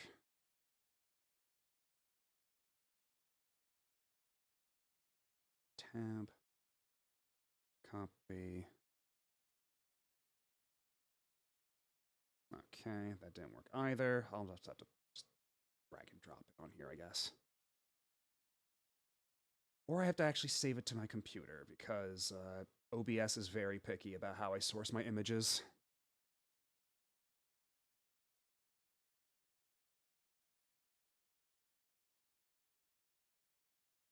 So yeah, apparently this is the map of this area.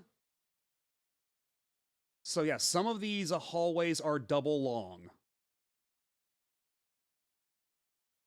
You can see over on the right side, that one little like center room there. That's where I am right now. Like right here, this room in the center of the screen. That's where I'm at right now. And some of these other hallways are like super double long. So this has completely thrown off all the map I've drawn so far. And it doesn't seem to connect to the rest of this at all, because that's not even the only underground dungeon map. But this map that they have provided me would lead you to believe that there is a lot more than this. So, like, honestly, I'm a little shook.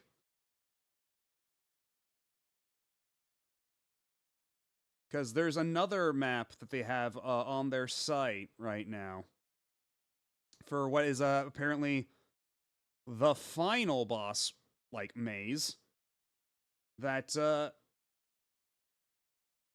doesn't line up with any of this either.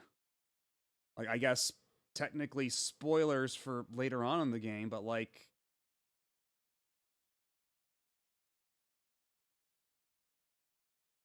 look at this. Like, it doesn't even, like, these maps are not simpatico in any way. Like, they don't go together.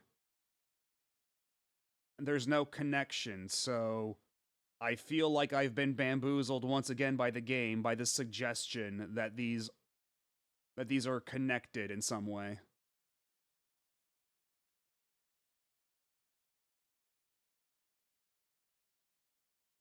So,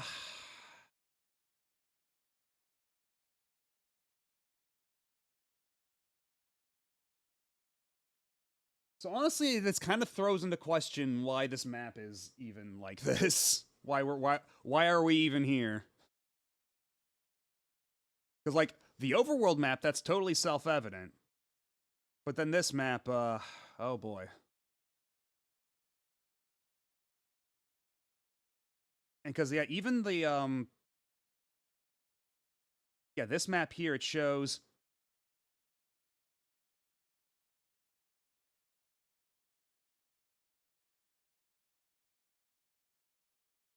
Okay, because they have. If I come back here with a key, I might be able to get some good stuff out of this, but like, oh man. Yeah, this has pretty effectively thrown me for a loop. I'm gonna have to. Because it's difficult to judge just how far you're going down any of these hallways. Like, what's a double length hallway like that, and what's a regular length hallway? It makes drawing these maps on a grid daunting.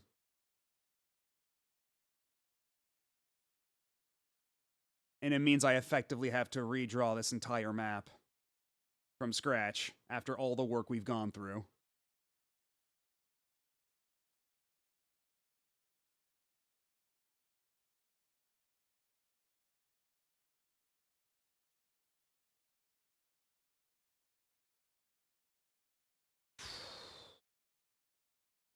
And even then, like, okay, and there's also like the question of there being like these two entrances here, but like, because like it's like because the way those are spaced out is pretty close to how there's the two pyramids are spaced out here on the map. Because like you can see, there's in the middle continent there's the upper pyramid and the lower pyramid, right? Like, the lower pyramid is the one we entered. It's near the warp gate, like the little Stonehenge down there. That's the that's the pyramid we entered, and there's another pyramid up there. And then when we take a look at the map here again, you can see that the two entrances of those are about equidistant. So there's the implication that these two mazes are connected. But when you look at this map I found online, there's only marked one pyramid as an entrance, and then the other entrance is for the well on the first island. So the map is effectively gaslighting me.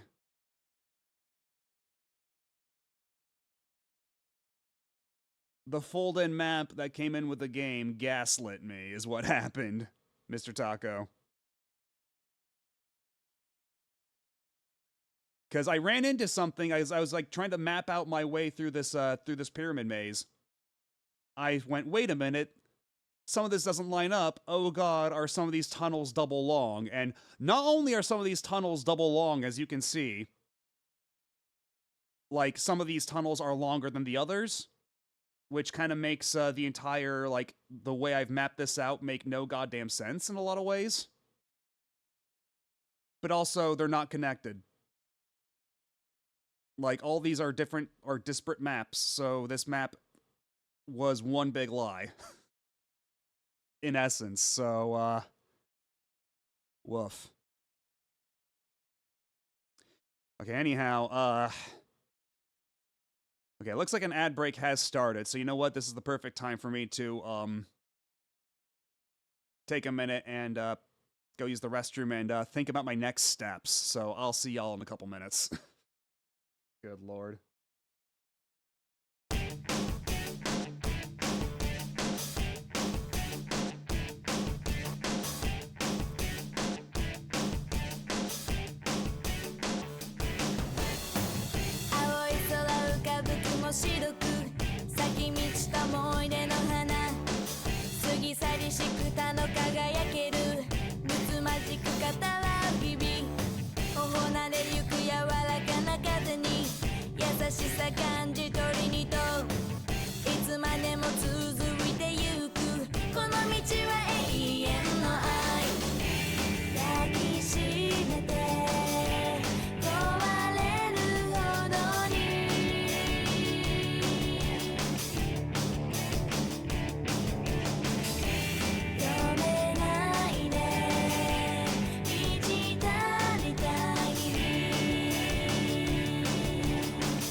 And we are back.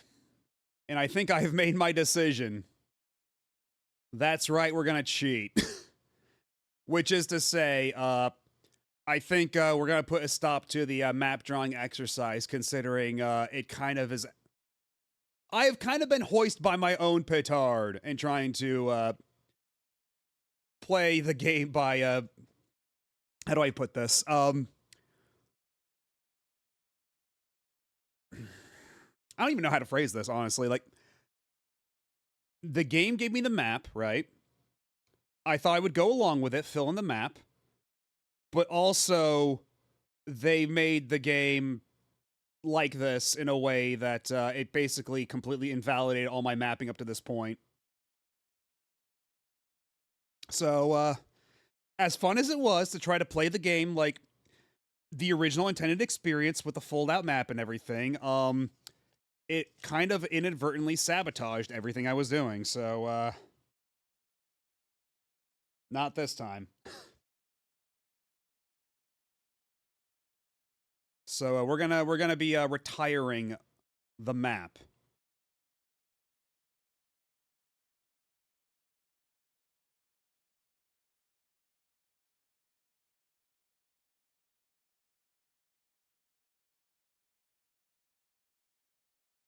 We can keep this map though. It's neat.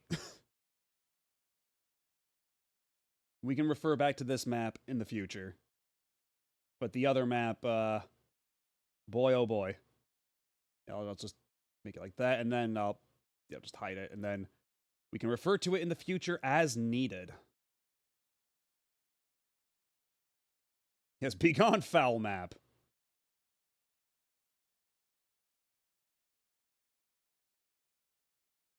Can't believe I got gaslit by a map. Okay, well, on that note, let me at least pull up a proper map on my phone for my own reference going forward that I can just peep down at. Because we tried to play the game its way, and it kind of stepped on my toes and went tee-hee. Isn't that funny? I was like, oh, yeah, hilarious.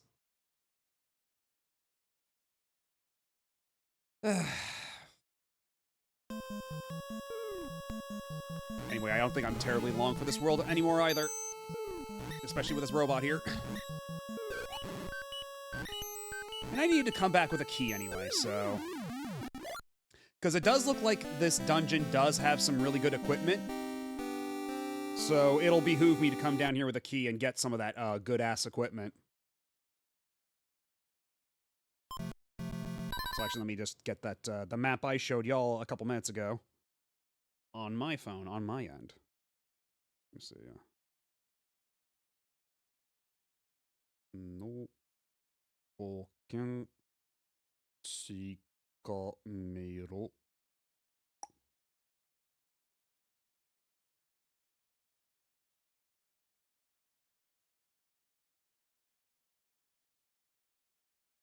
Oh my god, all these fucking pop-up ads, I swear to god.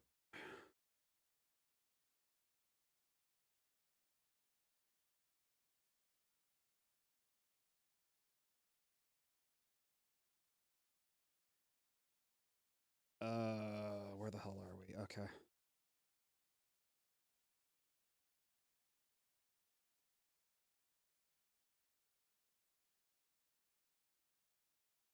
Okay,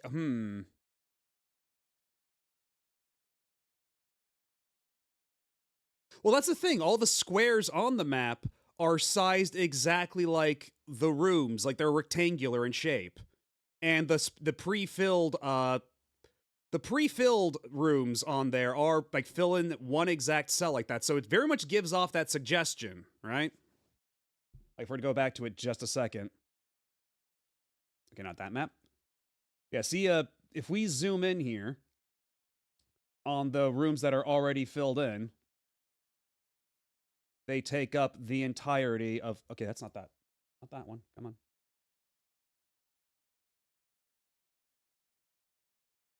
Let's fill this out. Okay. If we zoom in here, you can see that, like, those little starting rooms, they fill up the entirety of the cell. So it gives off that impression, right? That you're supposed to, like, each cell is supposed to correspond to a room. But already, some of these rooms are, in fact, hallways, and some of them are double hallways, which completely threw everything off course for me.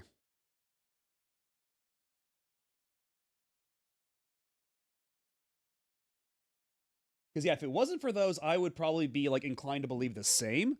That, like, oh, maybe it's just, like, graph paper for you to, like, fill in as you need, right? But no, not even.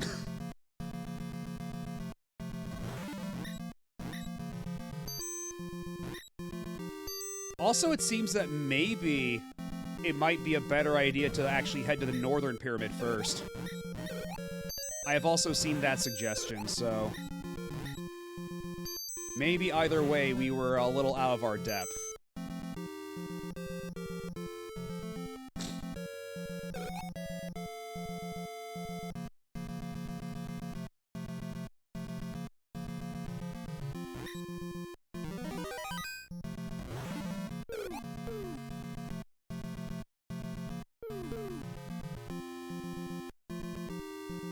Because, yeah, it seems like inside the northern pyramid, you can get the super cape.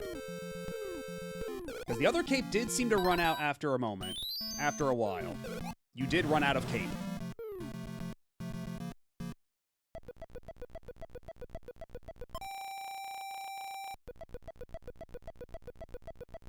Alright, let's go ahead and bash this dude's brains in on the other side of the bridge. Okay, but actually, yeah, I am gonna need to actually buy a cape in that case. If I can't just teleport back to the other pyramid, I'm actually gonna have to go ahead and do that. I'll buy your stupid, dirty cape. What? Oh, it's 240. I'm slightly short. Ugh, great. All right, I'll be back in a second. I'll get your $2.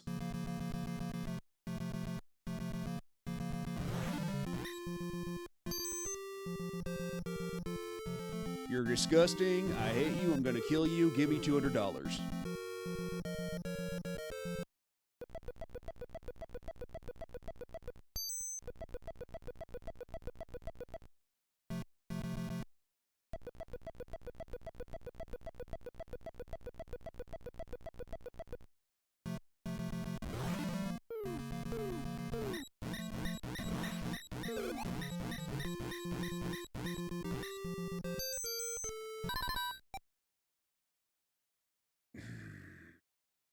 What? Fuck it, sure.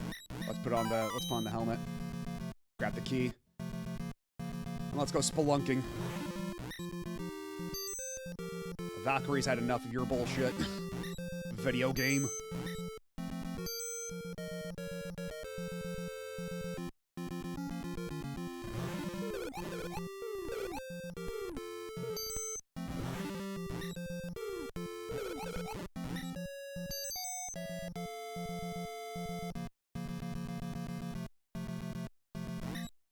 Yeah, there's the northern pyramid.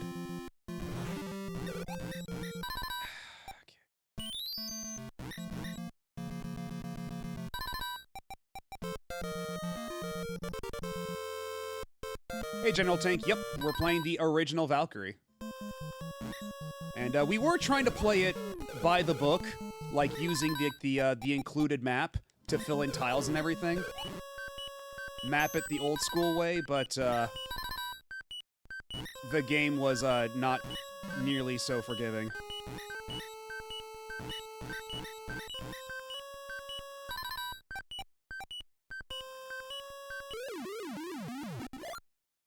Oh. I see. Alright, let's make our way back and try that again. I thought that was like shallow water or something. I thought that was something I could navigate across. Yeah, Valkyrie can do many things, but swimming is not one of them. Clearly. It'd be nice to see this game get a port handled by M2 if it got the Phantasy Star treatment and added a map on screen. That would be nice. Especially for, the pyramids. Because I feel like even in the case of, like, Phantasy Star, that's something like... because every single step you take is a separate... Oh my god. It already... So much contact damage, that's crazy. Like, like, because all the damage you take, I'm getting all mixed up. Because every step you take in that game corresponds exactly to, like, one square, it's very easy to map that out on, like, graph paper, right? So, even then, it's a lot more straightforward for filling out a map compared to this, where some hallways are 2 squares. You just have to, like, pay extra attention when you're walking down a long, nondescript, featureless hallway. Because maybe it's 1 square, maybe it's 2. Who knows? Who can say? Every step you take, every move you make, you have to keep double-guessing yourself. Not nearly as catchy of a song. How much M2 Namco stuff was there? I can only think of the DS and Switch Namco museums. I don't know for, like, M2 specifically, if, like, for Namco and M2, that particular combo. Because it seems like it's more been, like, Sega's deal to be, like, all super buddy-buddy with them.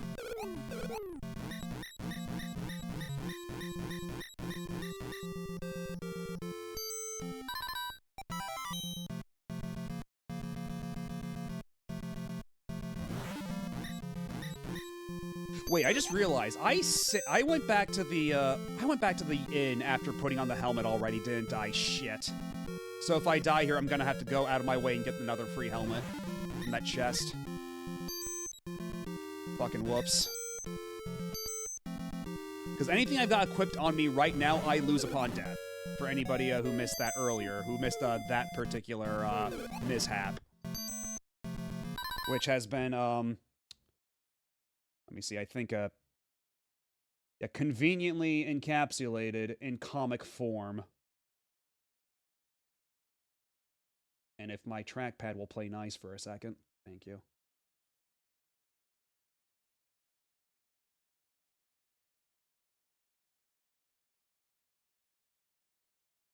Because, yeah, when you die and you already have your helmet equipped, you lose your helmet. And in this particular instance, I thought it would be faster to just reload, manually enter in a password to get my shit back, but that's not how this game works. If you enter in a password manually, you lose all of your inventory. The only thing that carries over is your XP and your money. And whatever magic you've learned. Everything else is completely reset.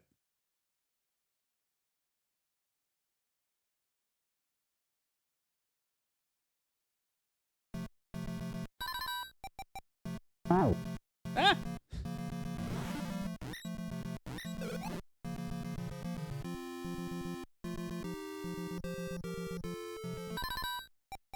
Yeah, I don't know how Screensaver does it. I don't know if you're still here, but like it's genuinely kind of like incredible how quickly you. Oh my god. Also, how fucking incredible how quickly I just died now. Holy shit. And I am indeed helmetless, so I have to go out to the ocean and get myself another helmet real quick. Gotta do my chores before I get back to the pyramid.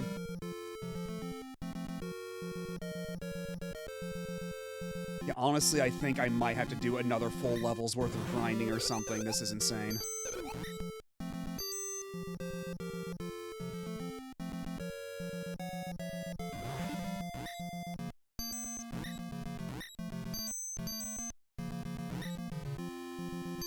Yeah, when we go back to the PS1 remake after this, boy, is that gonna be a fascinating comparison.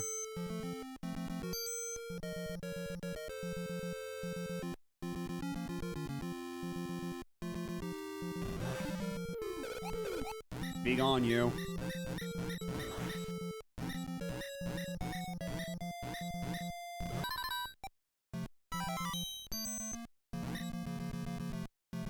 Gotten a lot of practice at Blender ever since I started doing VTuber art. And wonderful amount of feedback for it. But yeah, like, seriously, like, you're so fast, it's nuts. And yeah, and you've been doing like super high quality work too. So like you're not rushing it either. That's a Namco Anthology, I think it's volume 2? It's the one that also has a pack attack in it. I think that's Namco Anthology 2. All I know is I bought it off of PSN a while back.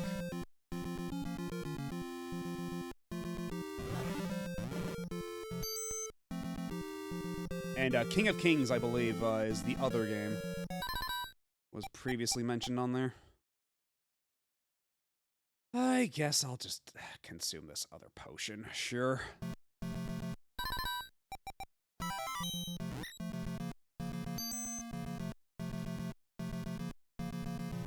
Alright, we got another helmet back. Let's, go save the game.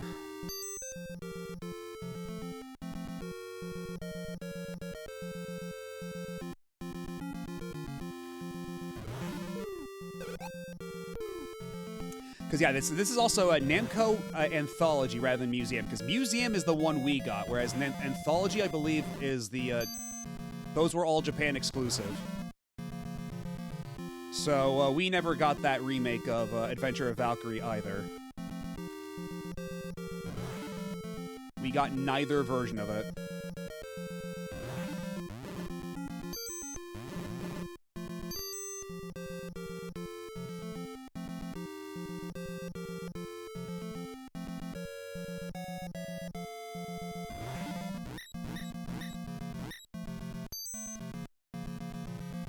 Okay, yeah, true. That does explain that, yeah, because... And now that you mention it, it is only, like, home games.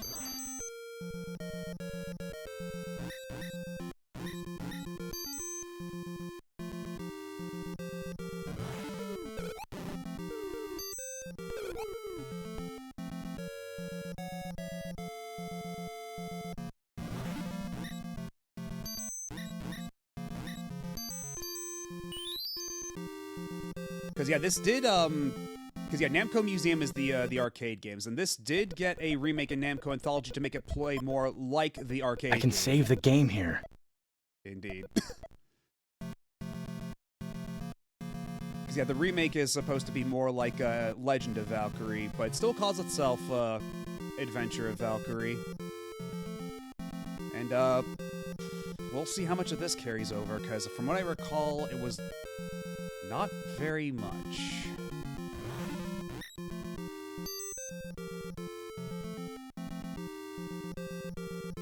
As far as JP-only Namco collections go, there are...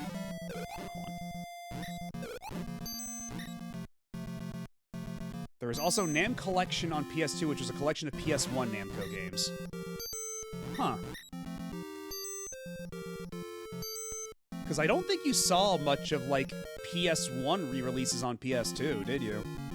Like, the other thing I can think of that's, like, close is when they did, like, that Metal Gear Solid collection on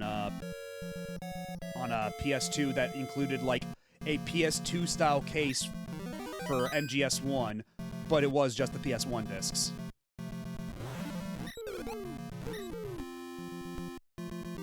Despawn you! Despawn you!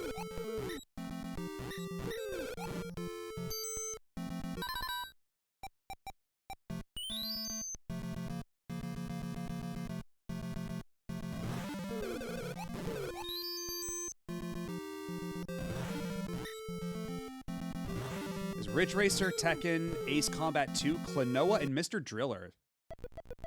And that's all in one collection? That's kind of nuts, actually. Like, that's a really good collection.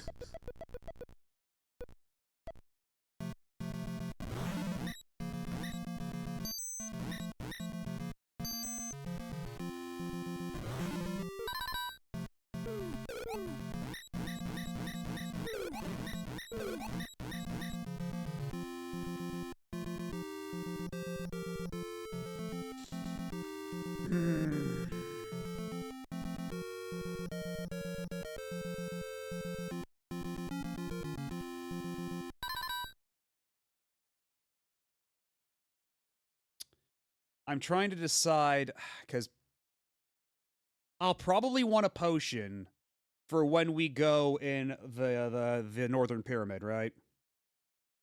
The pyramid what's been whipping my ass. But,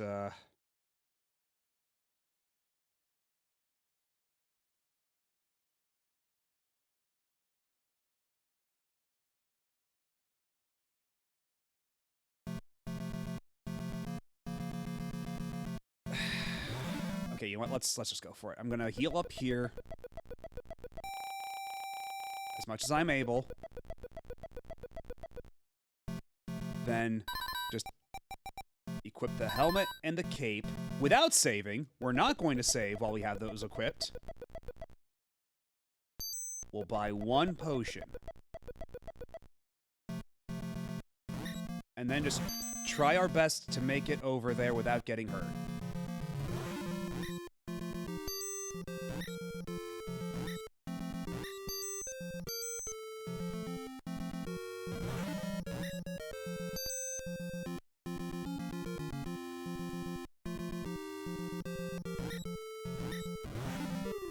And of course it's these assholes with the fireballs. Get out of here! Get out of here! Okay, we're good. We're good. Everything's good. Everything's fine, actually. Never been better.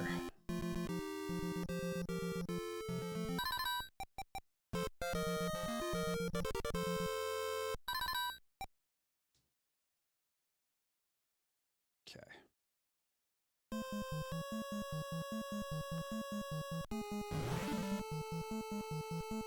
That's right, you spawn in off screen, you jerk.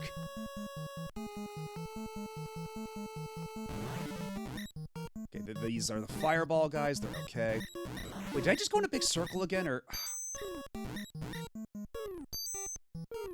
Wait, how many other pyramids are there? Because that's where I came in before. Oh my god, oh my god, oh my god!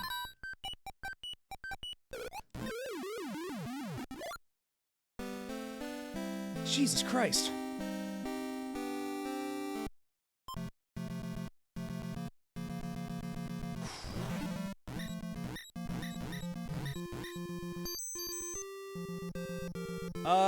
Am I still winning?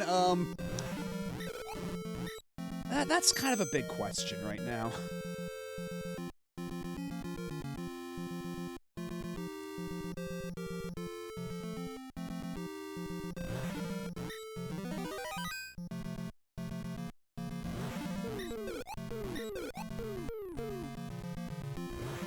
Just have to survive. Just have to survive getting out of here.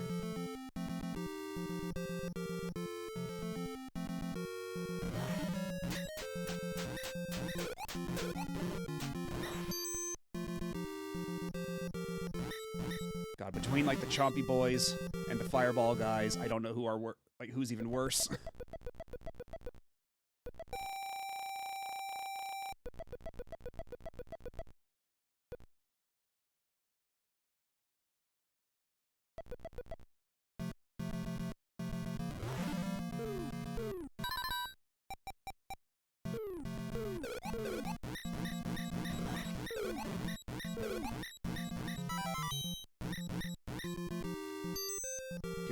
We don't need 2 keys. I'm gonna sell 1 of these keys. And buy myself a nice potion. I should only need the 1 key for this. Oh, you're good, you're good. It's fine. I wasn't mad or anything, I was just... focused.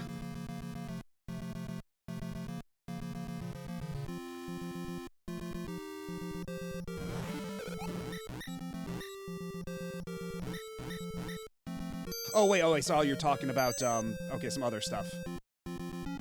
The first SNES game that isn't Mario that comes to my mind is Tower of Jiraga.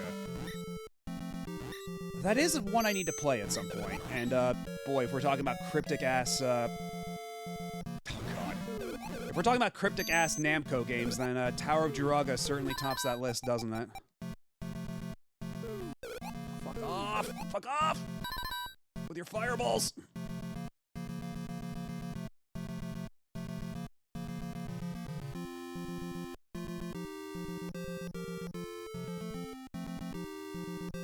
Where the hell's the pyramid?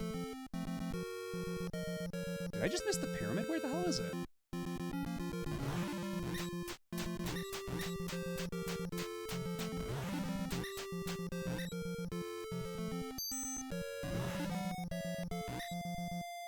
You stay right there. Don't move. You stay put.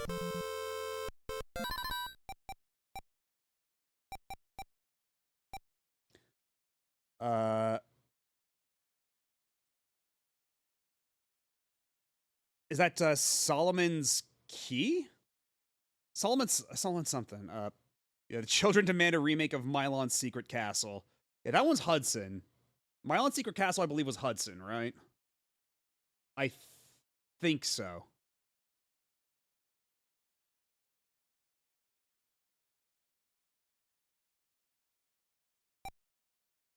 Okay, let me just double check something real quick.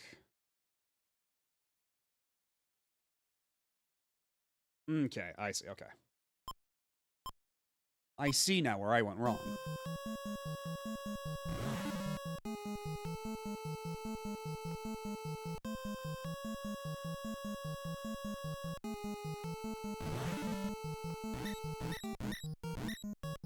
These guys aren't so bad, but we shouldn't lollygag, we shouldn't dawdle.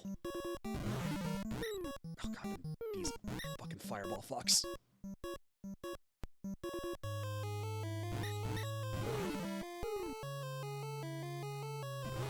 Okay, that's another boss over there. Oh god, these robot bastards too? Do I not have enough to deal with on my plate right now? That I also have to deal with these robot bastards. And you!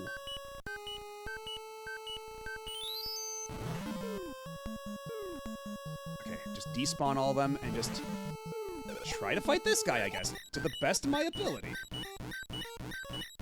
Shit.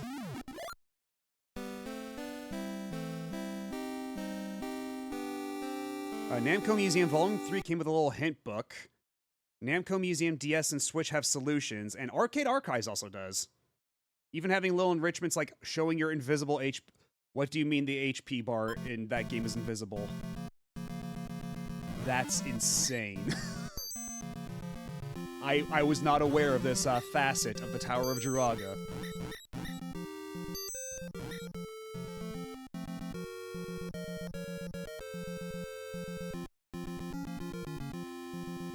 You have an HP bar for fighting enemies like knights. The only Namco games that are retro that I've played are... Okay, that's one. That's two different chatters. Same color names. But the only Namco games that are retro that I've played are Pac-Man and that one Officer Mouse game, Mappy. Yeah, Mappy's a good enough time. This enough as a Mappy shooter. But there's also stuff that outright kills you in one hit. You know, I'm beginning to think that the folks at Namco were sickos. This is the impression I'm getting.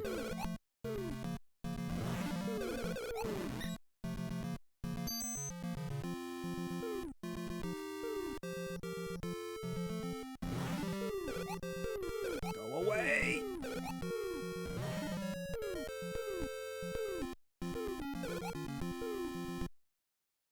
I know that once I leave, that caveman bastard's still gonna be there.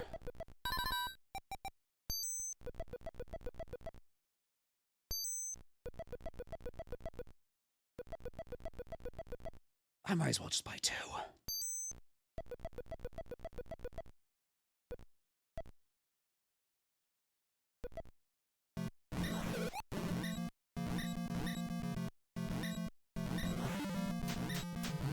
What are you doing here?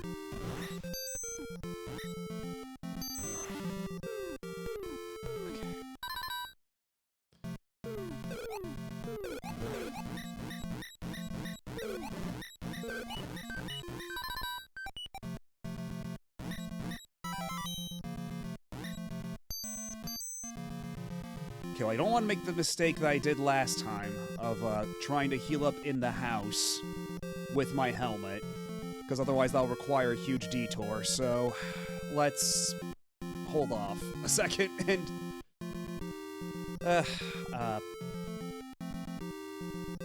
Are none of the enemies gonna spawn in? I need a bit of cash. I am in need of finances.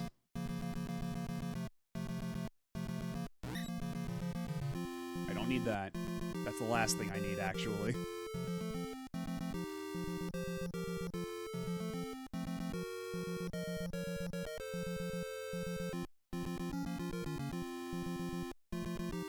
What's the worst hidden secret you had to unlock? Honestly, I don't think I can even remember that. Like, I tend to not, like, dwell on that sort of thing for too long. Oh my god, I hate these guys so much!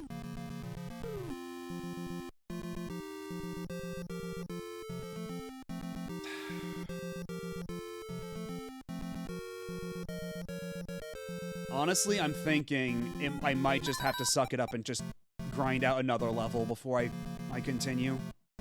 Because this game just loves to make you grind!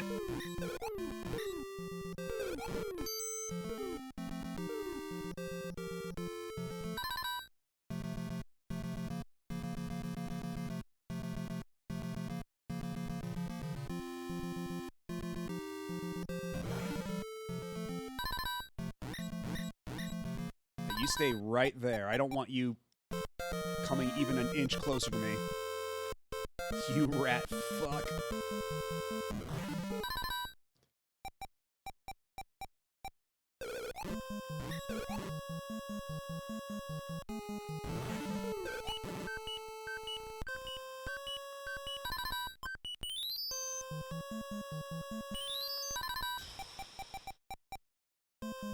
Not feeling terribly optimistic about my chances here, but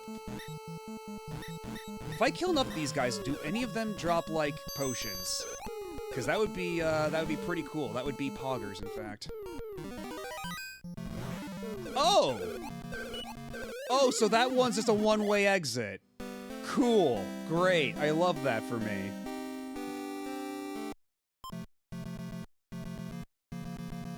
I think I'm just gonna have to suck it up and grind out another level.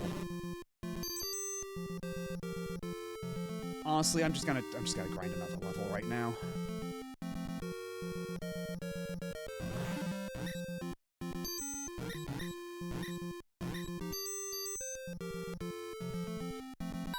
Yeah, this game's a bit of a bastard. It's not terribly kind.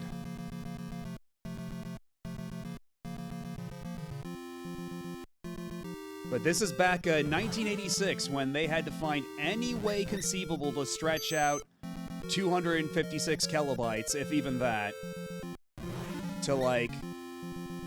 Actually, no, this is way less than that. I think this might even be like 28 kilobytes or some shit. Like, this is not a very big game in terms of ROM size. And they had to find some way to stretch that out into a multi-hour experience.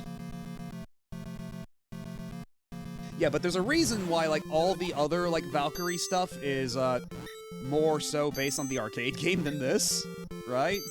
'Cause, like, this is fine for 1986. Like, when you've got a Famicom and, like, most other games you can beat in, like an hour or, like, a couple, like, maybe, like, 2 hours, something like this that'll, like, really let you sink your teeth in. Like, that's bang for your buck right there.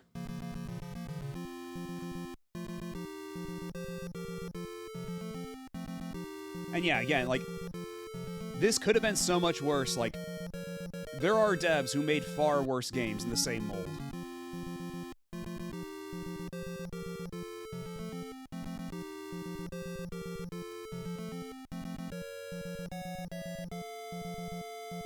.40 kilobytes is the base ROM with no mapper, and I think SB1 fits under that.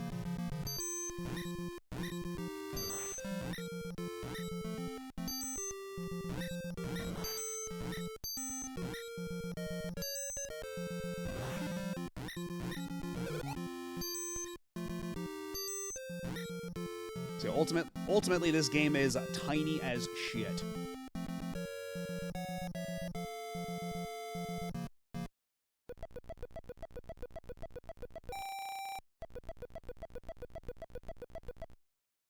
Okay, so what I'm gonna do... We're gonna go to the other continent. We're gonna warp to the other continent. And rather than just try to beeline it to the pyramid, we're just gonna try to take advantage of the higher difficulty enemies there and see if I can maybe get some XP a little faster that way.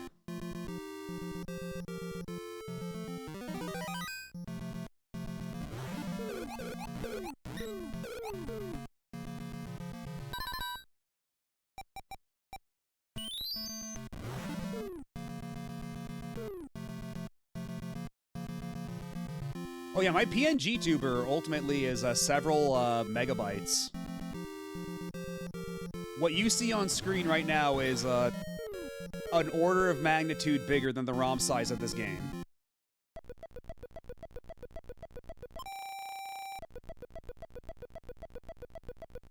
So again, trying to make this little data last you hours upon hours of gameplay after you spent like, what, like 7,000 yen or something on a copy like this? Like, how much was this game, I wonder? Like, MSRP. Because like, ultimately, like, you're paying, like, if I had to guess, like, conservative estimate, probably like 50 bucks. Like, at lowest. For a game like this.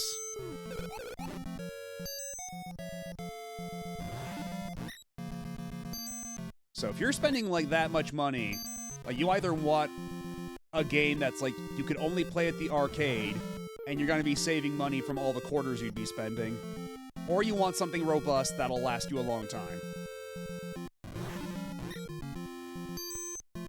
And back in 1986, even if the game was kind of bullshit, like, it was bang for your buck.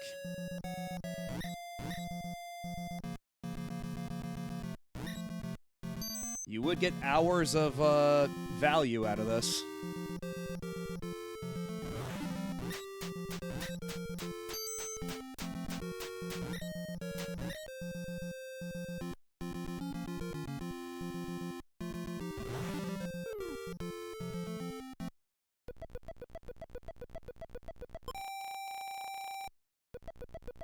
So about 6,000 more to reach the next level.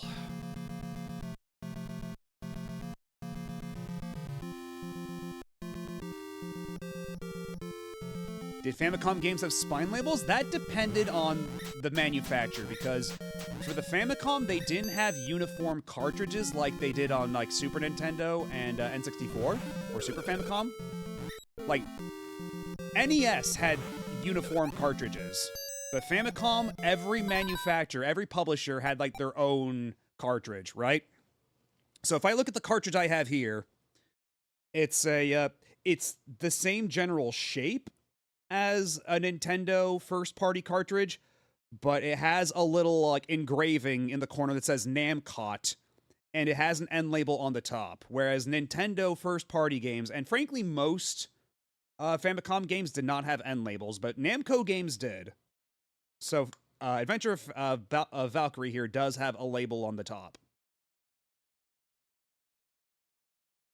Yeah, and also Sunsoft also made very different cartridges for their Famicom games. And I don't know what's the deal with Namcot versus Namco, because, like, on the title screen it says both. I forget what the distinction's supposed to be.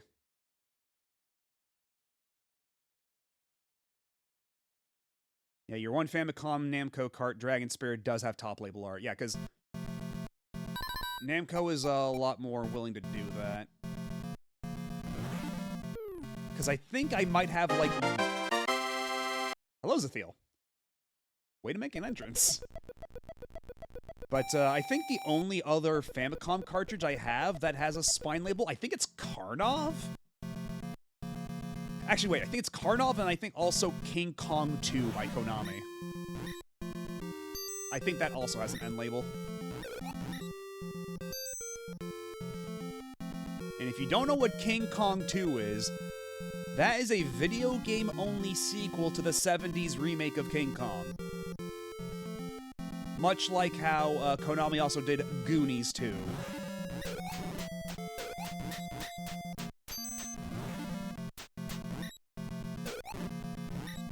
Yeah, there we go, okay.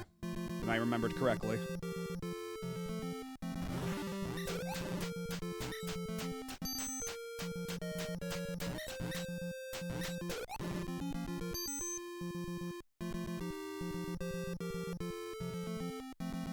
Yeah, frankly, I never even heard of King Kong 2 myself until I got it out of a blind bag, because, Gaming Alexandria, that's a website that, like, archives, like, high-quality scans of, like, old, like, Famicom stuff, and, various old retro Japanese magazines. They were selling blind bags of a bunch of games that they had, like, already scanned, or, like, games that they had, like, picked up for the purposes of scanning, whether or not they actually got around to it, but they didn't need them anymore. So they're selling blind bags of a bunch of Famicom games, and the blind bag I got was Xevious, Obake no Kyutaro,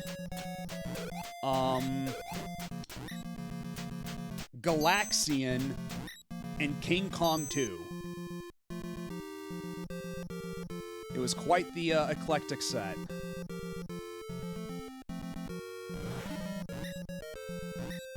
And yeah, we never got King Kong 2. We got Goonies 2, but they never localized King Kong 2.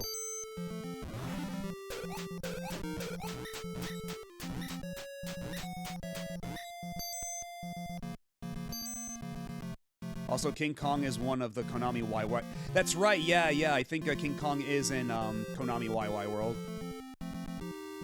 I'm not sure about Mikey, but that wouldn't surprise me.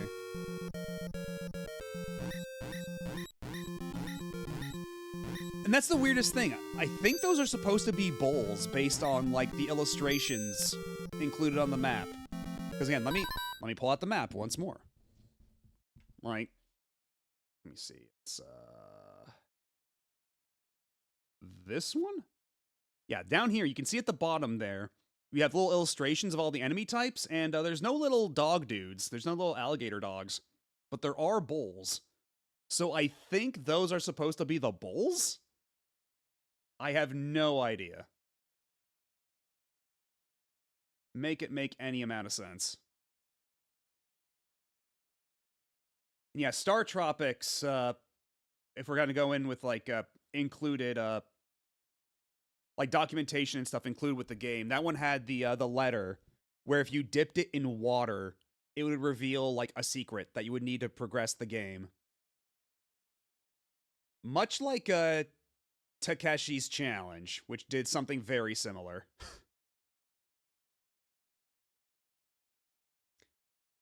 Apparently, Namco felt like they needed to have a different name to differentiate their console games from their arcade games, so Namcot was used for console games.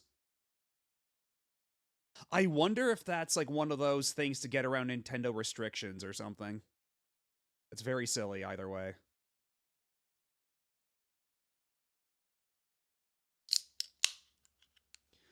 Star Tropics is a 3-number password, so that can eventually be brute forced.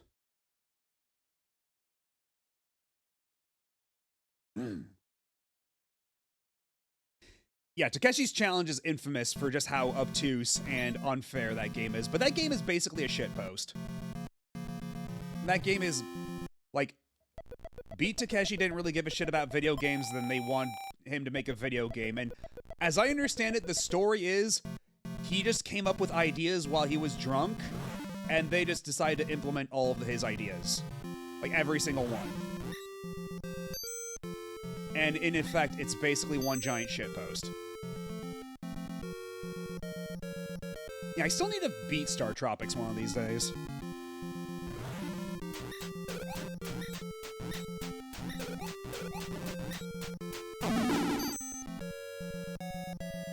Okay, only about 3,000 left now to get to my next level. Excuse me.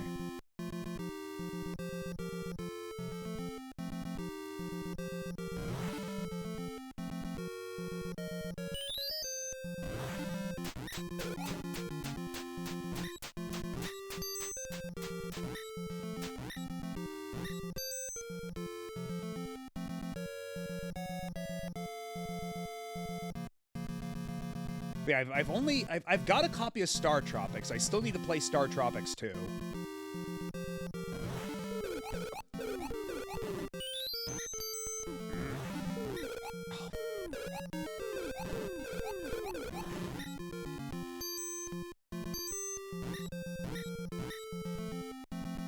Juice, I'm already gonna have to go back.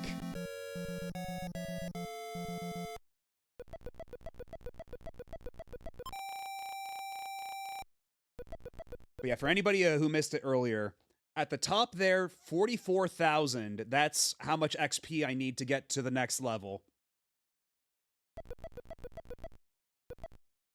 And hopefully, when I learn this next level, I'll actually get another spell, because I've only gotten the one all this time.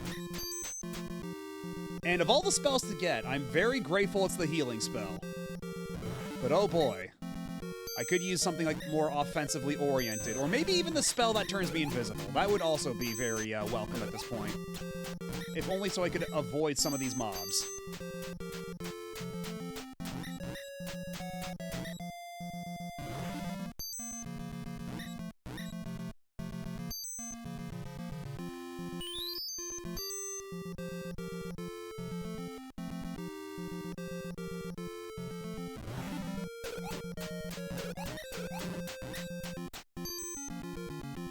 One thing, like, it's kind of silly, but, like, Star Tropics 2, it's called Zoda's Revenge, right? And for years, I would always mistake that for Yar's Revenge. I could never get the two games straight in my head.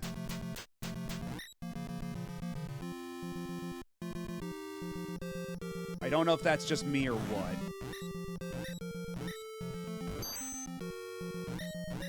Like, they're both such video game-ass names.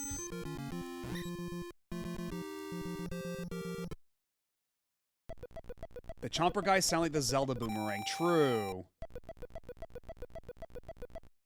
Okay, I'm pretty close to my level up, so hopefully now I'll actually get the level I so desperately crave. Not that revenge. No, no, no, no. Anything but that revenge. That revenge will get you booted off of Twitch.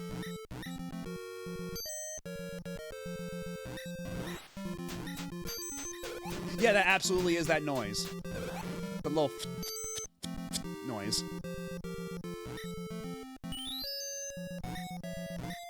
Get back here.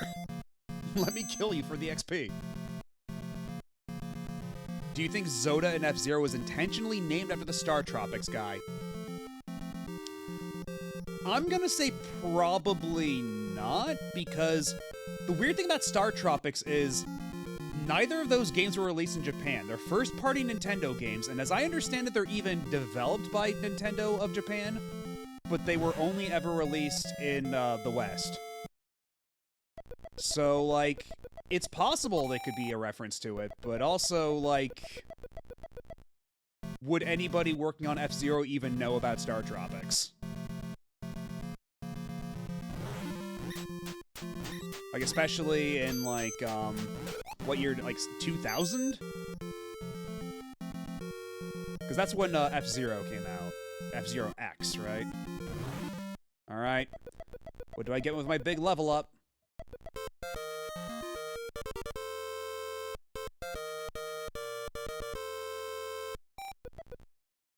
I can't help but notice I still only have the one magic spell. And plus 4 MP. But I do have more HP. X was 98. I could have sworn that was 2000.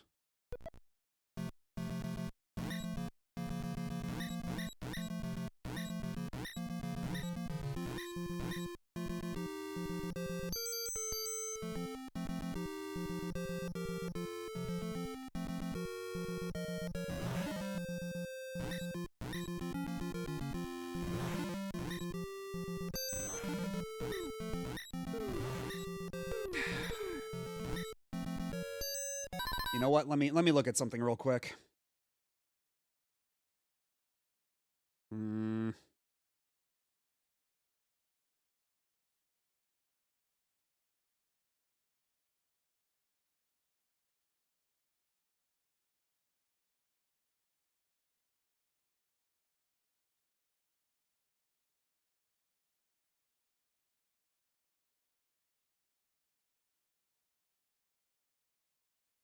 Huh, okay.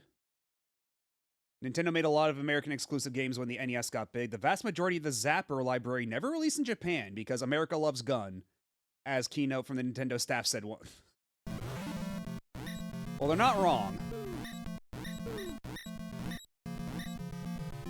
Because, yeah, like, did Hogan's Alley even come out in Japan? Probably not, right?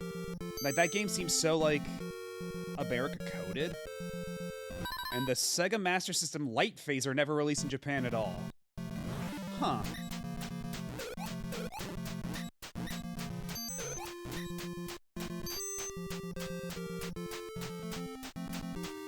So how much was it to get to the next level? Because this one was only like, oh god, it's 20,000 XP. The leveling curve is very silly. Japan got Duck Hunt, Hogan's Alley, and Wild Gunman, and that was their entire Zapper selection. Not even, what was the Japanese game that was, Turn into Bayou Billy? Did that not have Zapper segments in Japan?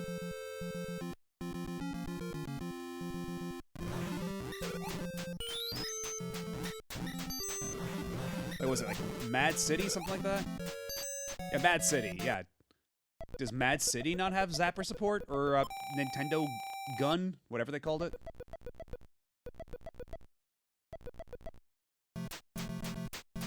Bad Dog.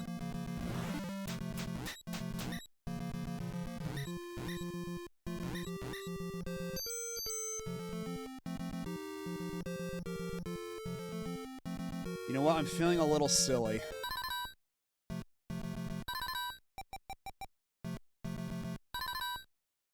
Let's go for it.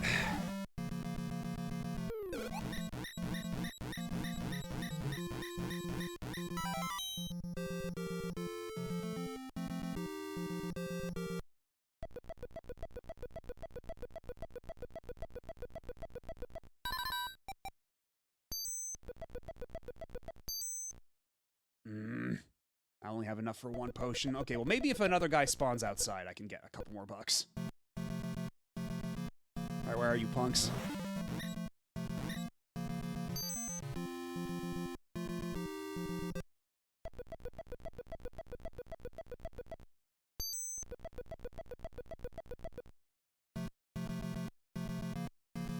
Also, is the footstep sound when Valkyrie's walking around indoors, is that a sample? Because I can't help but notice there's like a little bit of like static on that sound, where no other sound in this game has that kind of static on it. Like, did they just record like a sample for that little boop, boop, boop, boop, boop, boop, boop noise? Because that would be silly. Like, cartridge space is at a premium. And they're like, what if we put in this funny little noise?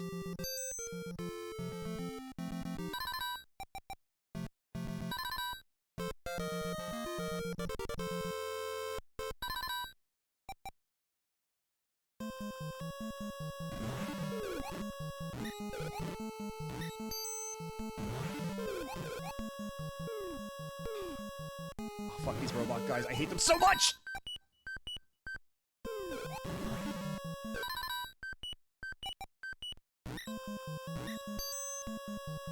Okay, well, that's already both of my... potions. Because of some extremely cruel spawns.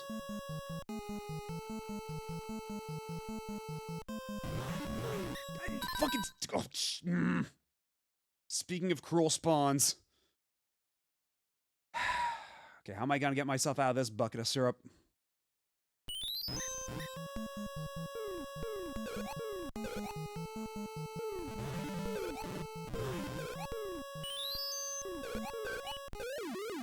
Enough already!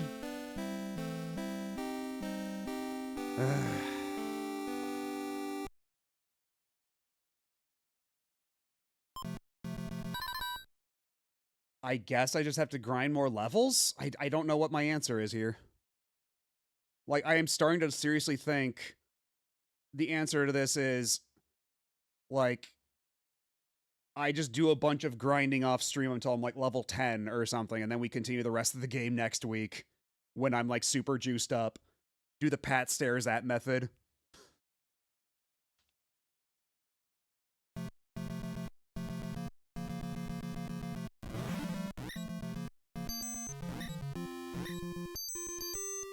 Because otherwise there's going to be a lot of stream of just this. Just a lot of this. And like, if you're cool with that, that's cool, but like, man.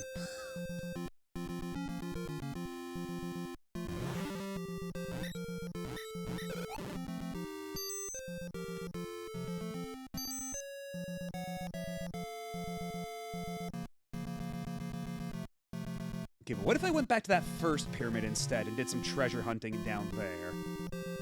That might be for the best, actually.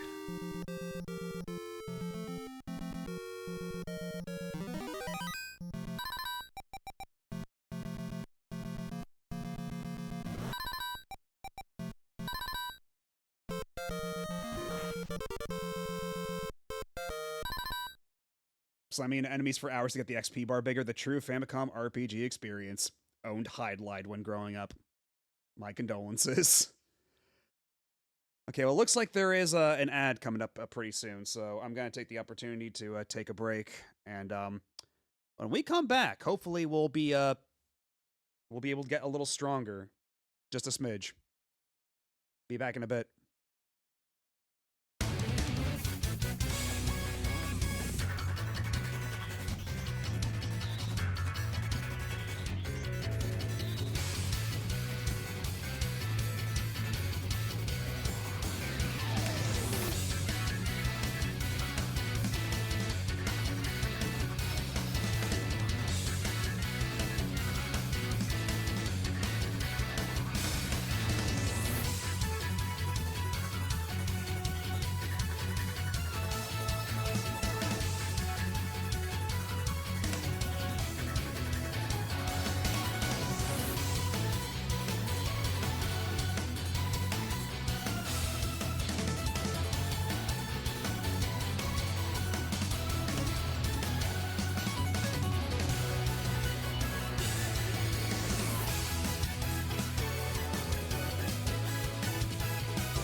And we are... and we're back. Just accidentally deleted my game's main menu by renaming the beta version, which overwrote the good version somehow. Oh no. I'm sorry. Oh, that sucks.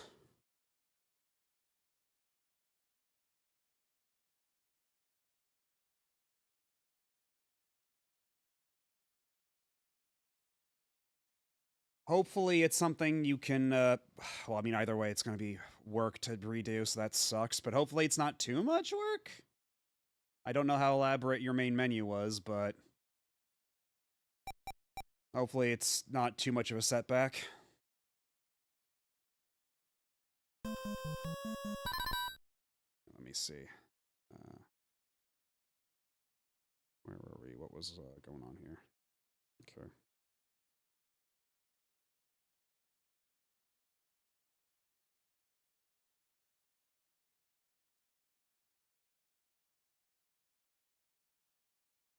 Okay, well.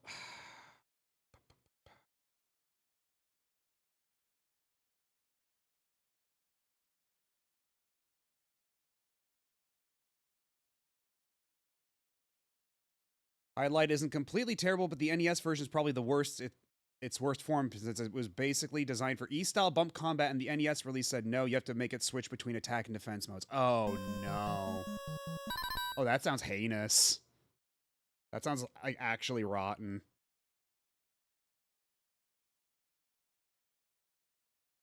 Okay. I'm consulting a map on my phone since when we tried to draw out the map ourselves, it backfired spectacularly, so...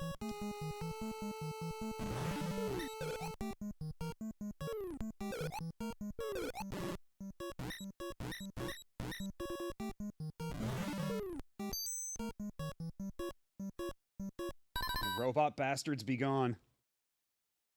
So sick of your shit. Okay, so I think if we go here, back down. I don't know why these scorpions take like a zillion hits.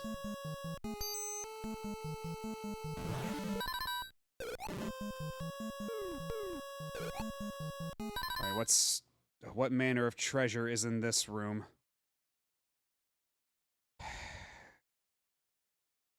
Doesn't say.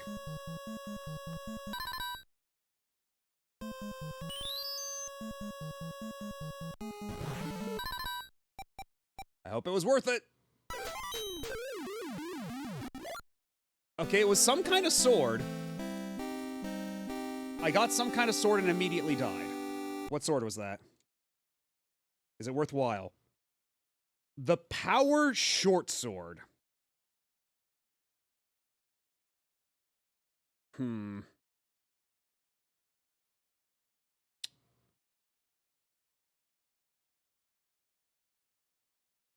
I see.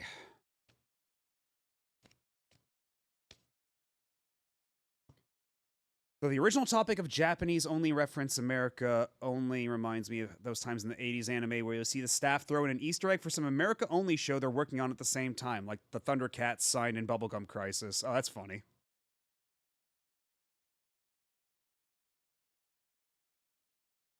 Are you willing to play the Willow game on SNES at some point? Probably not. I don't have any real, like, desire to go play that, but I guess never say never, I suppose.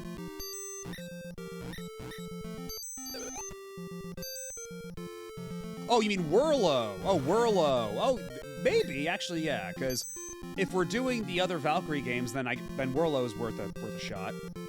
But that's, what's the name of that in Japanese? It's like a Sandara no Bouken, because, the little green fellows are named like Sandra. But for some reason, for the European release, they're like, let's call this little fellow Whirlo. He looks like a Whirlo to me.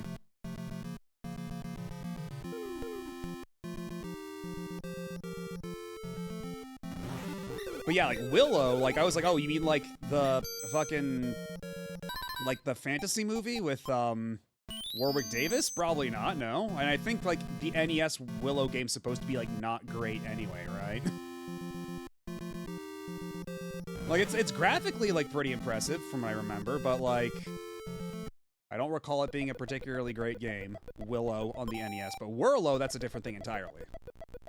Whirlo, I would consider doing at some point in the future, for sure. I think it's Capcom, that sounds right, but I am not super sure. Oh, god damn it.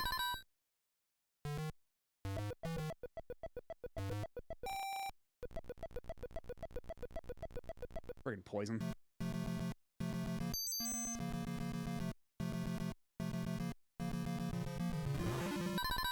Willow on NES is adequate, but has some flaws. If you don't have the upgrade, your damage is garbage. Well, I wouldn't know a thing about any games like that. No, sir. And now, apropos of nothing, I'm going to hit this this creature repeatedly on the forehead until it dies.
Okay, so are there just like some mountain tiles I can walk through? Are some of these mountain tiles fake or something? Because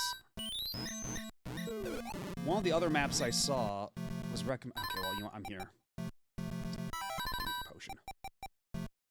You bastards.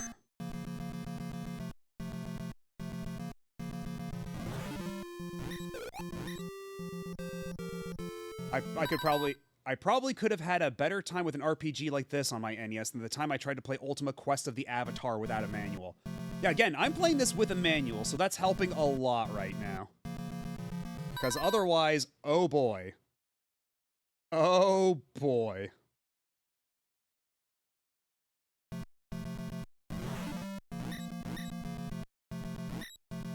Okay, it's... Because from the sound of things, there are, like...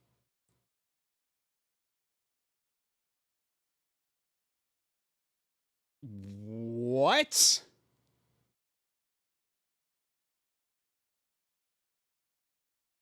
Okay, well... Okay. Interesting information has come to light. So, you know these mountains? You can cut the mountains with axes. If I had an axe, I could cut down the mountains and get through the mountains. So you know how there's that one well at the very start of the game that's behind a bunch of mountains? You need to cut that with the axe.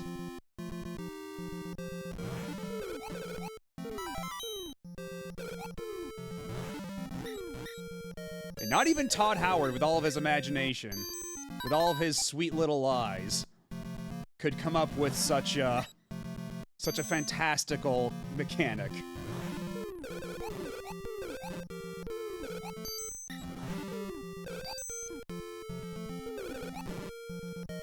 Because yes, apparently it quite behooves me to go buy an axe and go over to those mountains over there.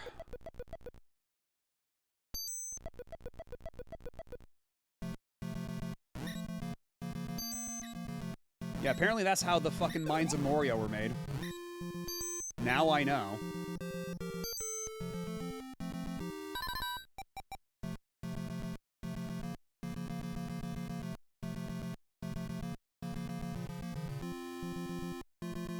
Because, look, I know that there is, like, a lot of games had stuff where they just kept it cryptic on purpose.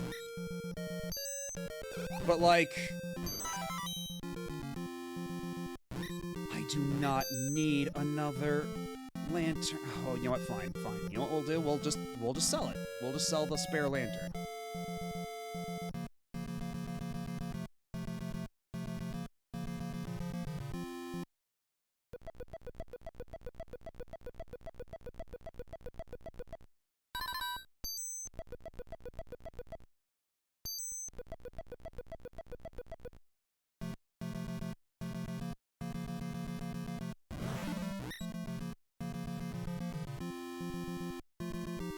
Well, the thing is in Simon's Quest, like, that whole tornado thing is supposed to be actually, like, foreshadow. Like, there's supposed to be a character that tells you, like, some kind of hint about it, but, I think the way it was translated was, like, you have to, like, bash your head against a wall or something like that. They, found, like, one of the least helpful ways to possibly translate that. Okay, but watch. When I equip this...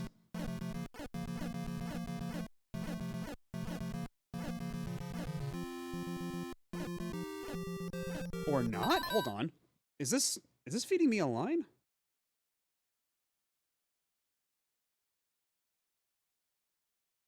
Okay. So you need over 120 HP. You need 120 stamina before the axe can cut down mountains. So, I need to grind to cut down the mountains. And so here we are, back again.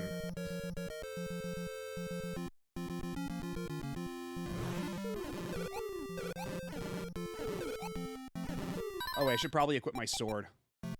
That'd probably help a lot more. Sword, please.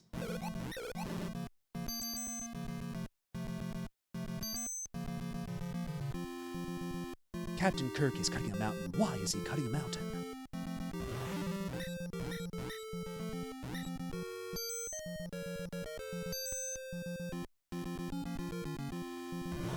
Yeah, Columns Guy is essential.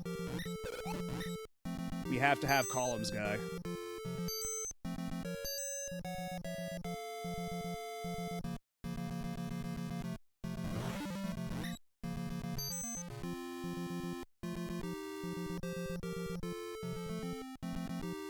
And now we're cooking with gasoline. Now we're talking.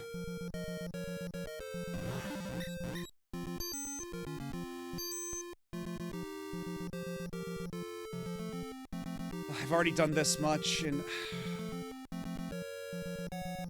Well, considering I have to grind anyway, I'm just gonna... It's fine, it's fine. We're gonna be on the grind for a little while. How much HP do I even have right now? Because I need apparently 120 to be able to cut through a mountain with an axe. I'm at 107. So that sounds to me like I'm gonna need at least like 2 levels. That's what it sounds like.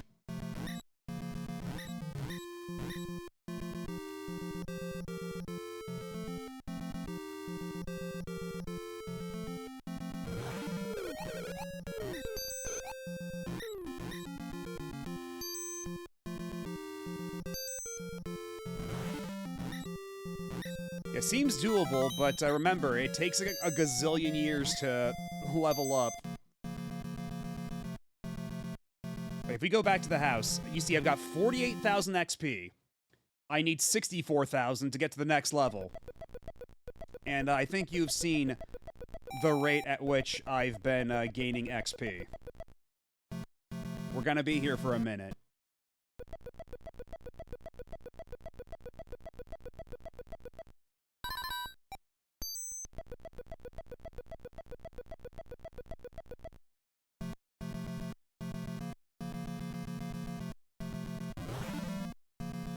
Fair enough. Fair enough.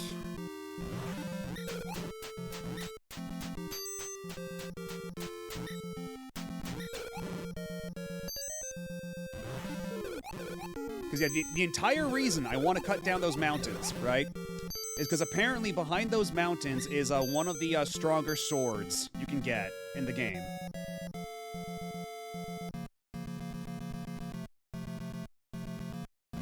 Because, of course, this game would have some weird, random, hidden stuff in it. It was that era of video games.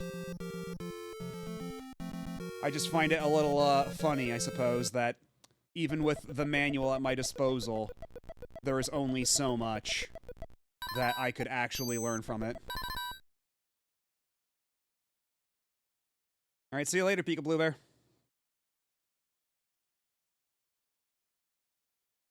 And let me look at again. Maybe the manual said something and I just overlooked it. Nope, all it says for the axe is cut down trees, but apparently you can use it to cut down mountains, and that's how you access both the well near the beginning of the game and get the sword down there. And the well near the beginning of the game is apparently where you can find the super helmet.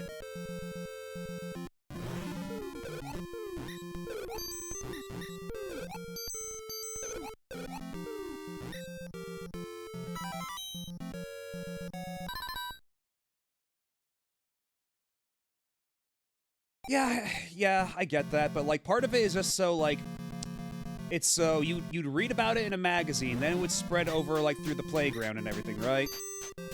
Or you'd like it's something you'd get for like buying the strategy guide, but like I don't know, like it's something if there's like an NPC in the game to like hint at it so you can like figure it out yourself, but if it's something that you have like no hope of figuring out on your own without some kind of external assistance, then, like, it's a little frustrating.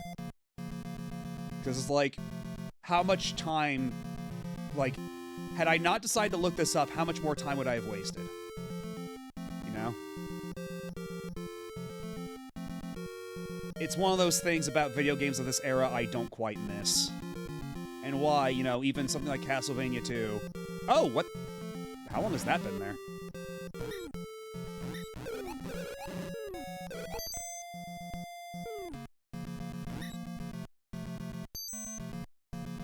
Alright, what's in you? What's good?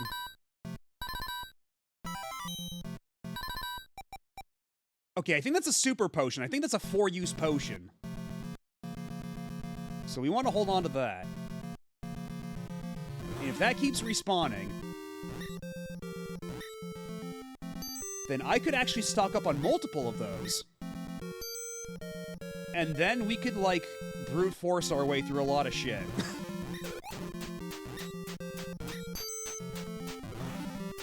Even with this sword I have right now.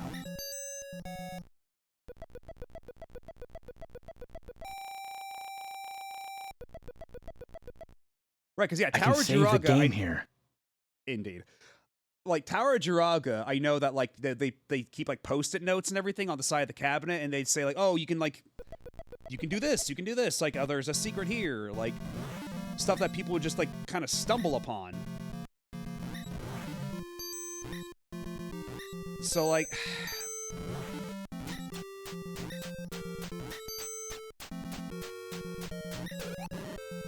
I don't know, it's very much like it worked in its time and place, but now it's like, how many people have you met? How many people do you regularly converse with that have played Valkyrie no Bouken? Like, I know there's at least one person in chat who is extensively familiar with the game, but I feel like that's a bit of a special circumstance.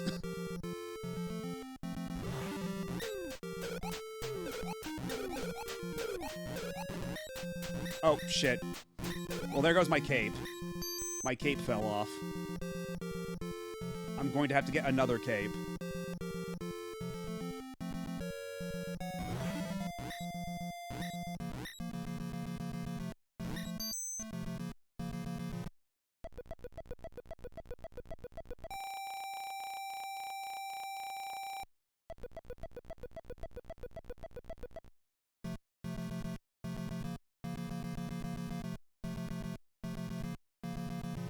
Yeah, every game has that one freak, positive. You know what? You should strive to be that freak for your favorite game. I mean, hell, it doesn't even have to be your favorite game. Just, you know, a game that you like well enough. Like, I'm grousing about this right now, but like, I'll stand for fucking Wingamadula. I know how it is.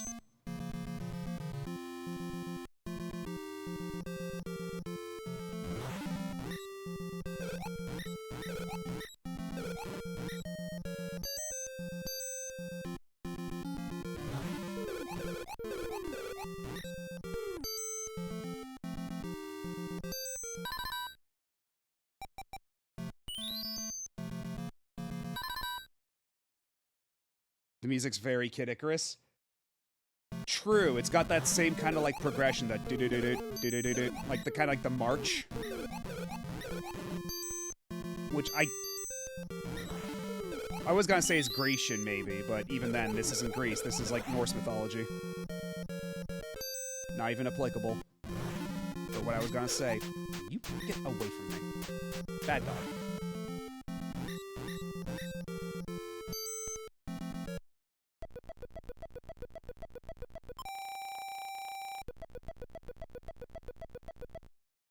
My brain only knows how to read KI as Killer Instinct, and I was very confused. You and me both. At first I was like, what's so Killer Instinct about this? But then it's like, oh wait. Context.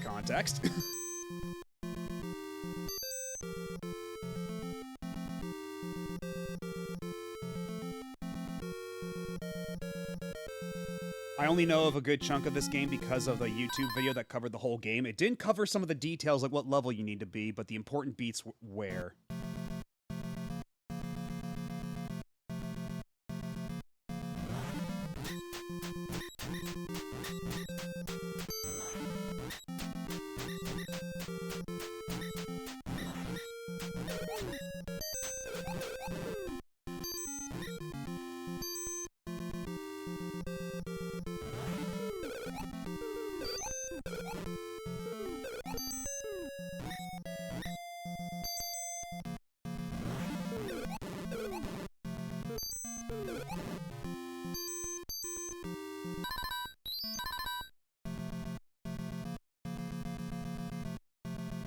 I'm gonna try something out real quick.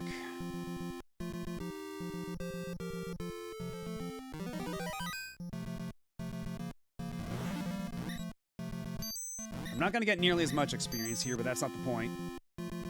Oh, actually, I do need to get rid of some items first.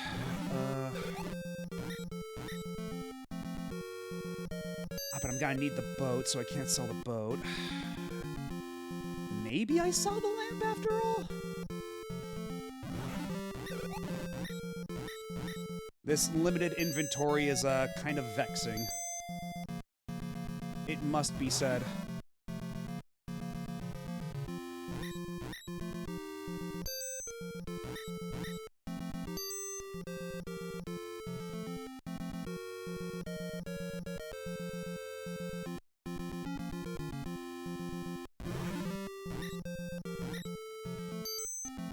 Since when?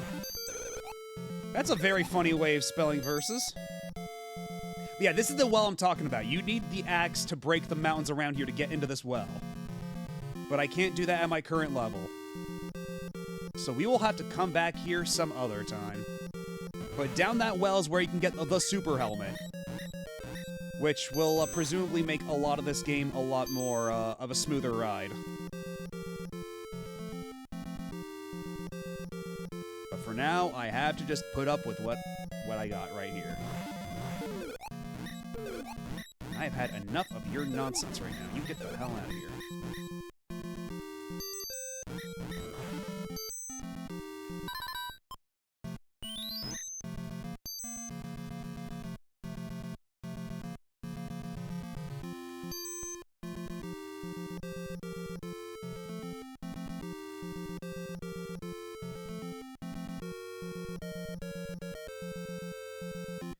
We played Guardian Legend recently and was actually surprised how non-1988 Famicom it was like. Unlimited continues, a generous health bar, puzzles that would give you clues you could easily figure out.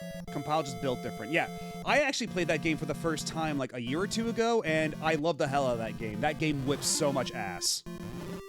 And I guess part of it is just because of how much it doesn't really indulge itself in the bullshit of the era. It's like you can just play it without any external factors, without any external assistance, and still have a great time. Fucking Guardian Legend is so good.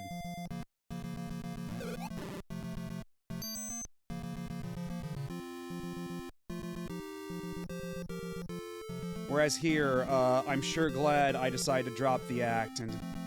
Oh god, there we go. So you see over there how a couple of those pixels are slightly differently colored on this island, right next to the dock? Like, you got all these dark green pixels, right? But then you also have some random, like, lighter pixels. Well, guess what? It's a shop. It's a secret shop.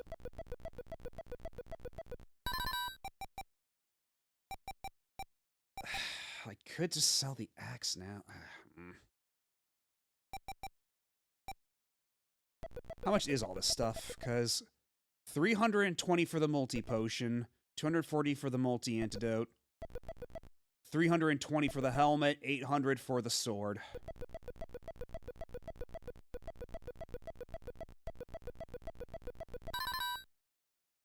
Boy, oh boy. I'm just gonna... What do I even sell right now? Because I want to hold on to the axe, but the axe is probably the easiest thing to replace, so I can just sell it for now and free up a slot of inventory.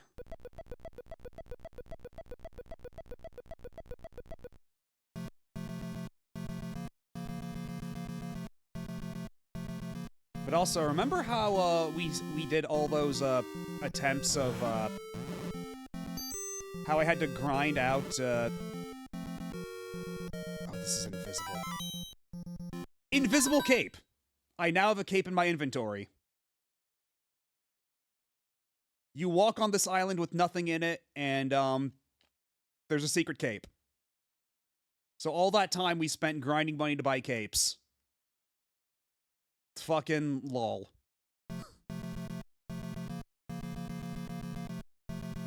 So, like, I'm glad I know that now, but, man... Does that sure make me feel silly for all the time wasted up till this point?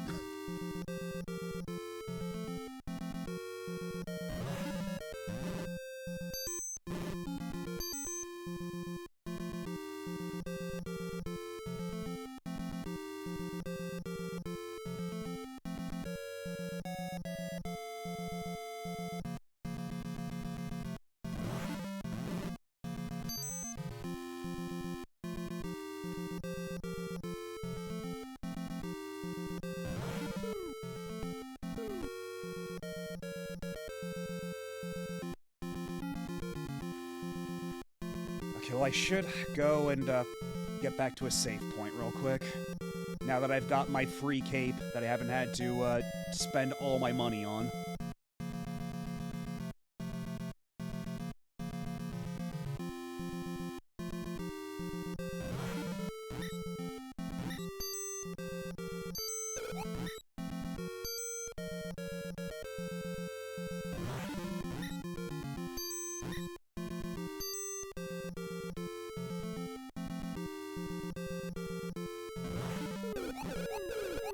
Jesus Christ, stop it, stop it, stop it! Assholes.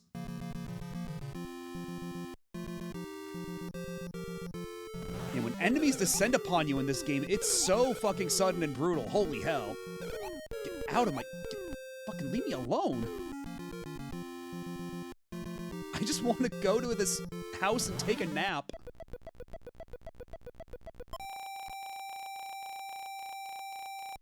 Ay, ay, ay. Alright, well, we're safe for now.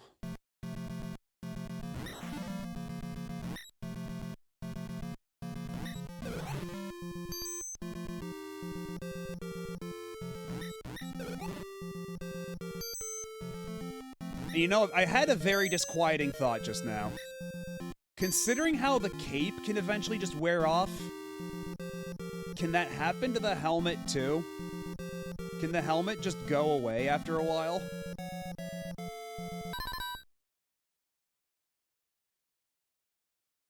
Items respawn when you die, so why not grab the invisible cape for the express purpose of selling so you can use the money to grind?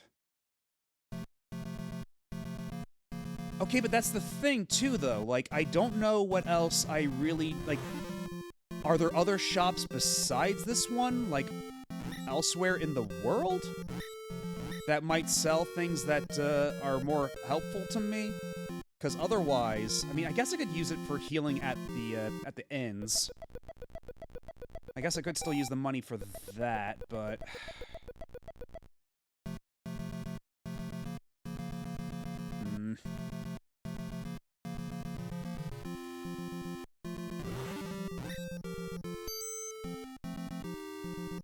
Because, like, that is a strategy I could use in the future. I just don't know if I need that right now.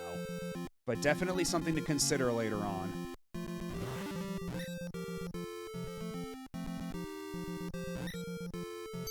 True, passwords don't save items, but it does save money.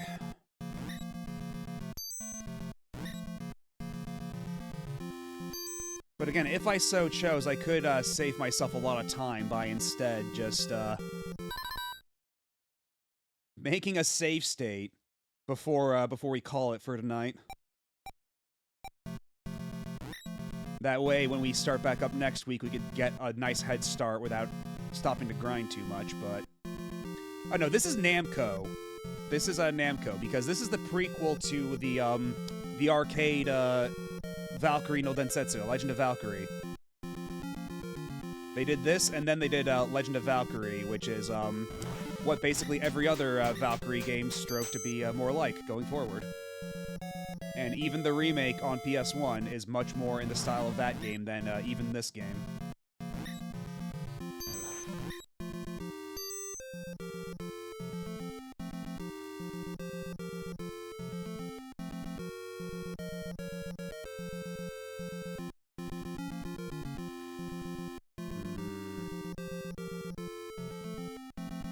Well, considering I already have a cape, and I've got the multi-potion, and if I wanted to replace the helmet, that would be relatively... Like, I only have to go a little bit out of my way to get the helmet. What if I did just reattempt... Like, since I've got the multi-potion on me, right? What if I just went ahead and attempted that pyramid again? With the multi-potion there to help me. Because I've at least been able to make it to the boss there, right?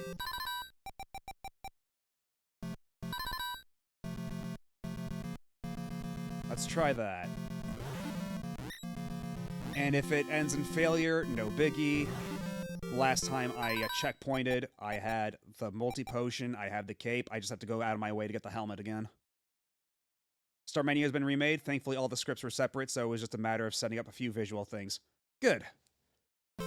I'm glad that you didn't have to, like, completely rejigger a bunch of the game.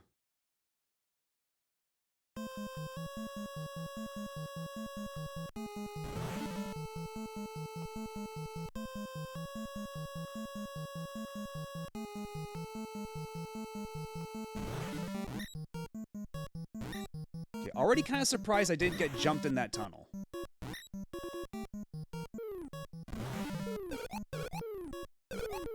Shit. Okay. It's fine, we're fine.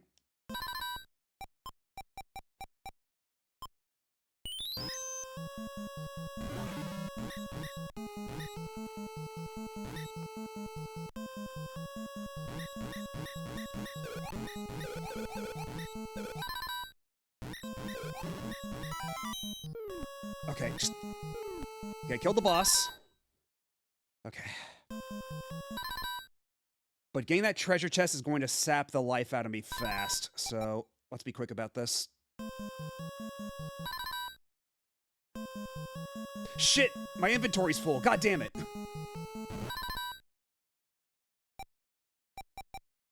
This is a very silly set of circumstances.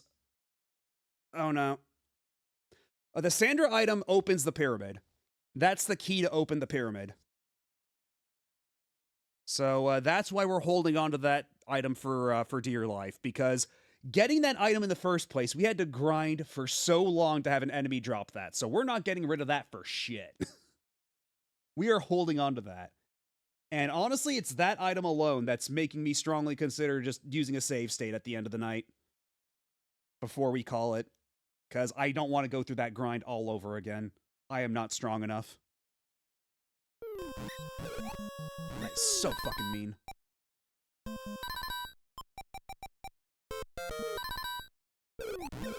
Okay, I got the super cape, but I don't know to what end.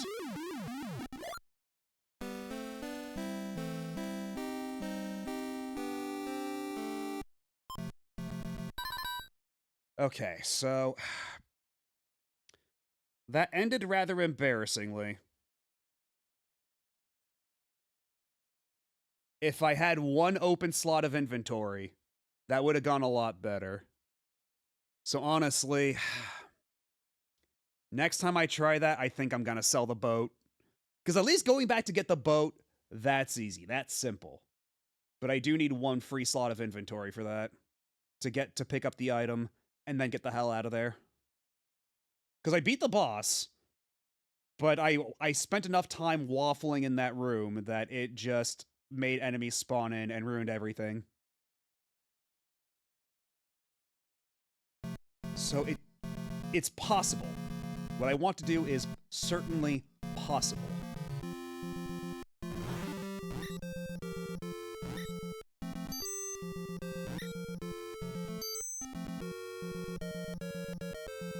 But now I have...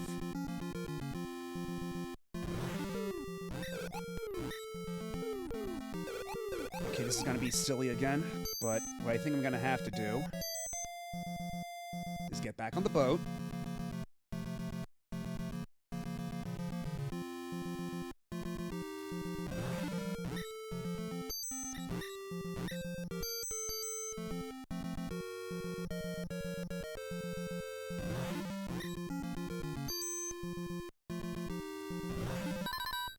Hello, you.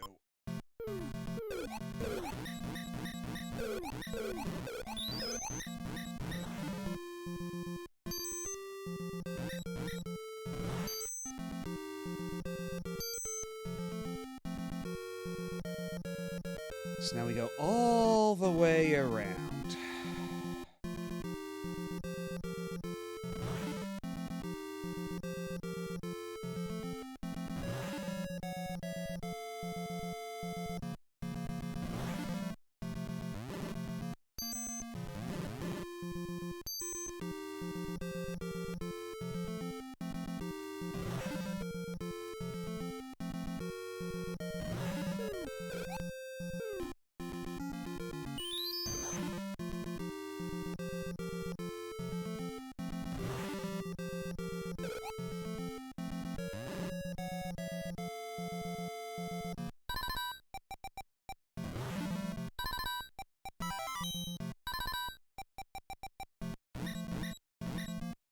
So now I have to put the helmet back on. That way I've got another inventory slot so I can get the free cape again.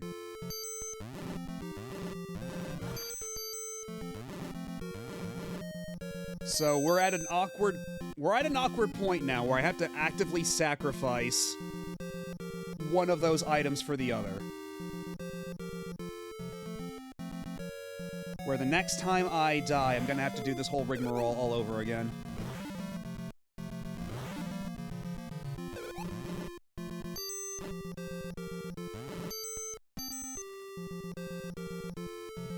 But at least along the way, I'll get some XP out of it, so I guess it's all fine. It all works out.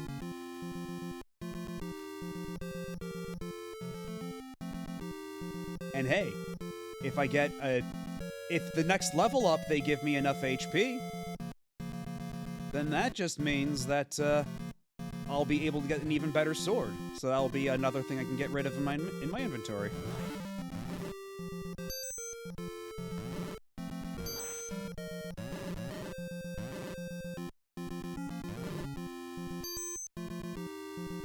Actually, I'm out of heals, so you know what? It might be wiser to just go to the save point on the mainland first, rather than do that long, dangerous trek.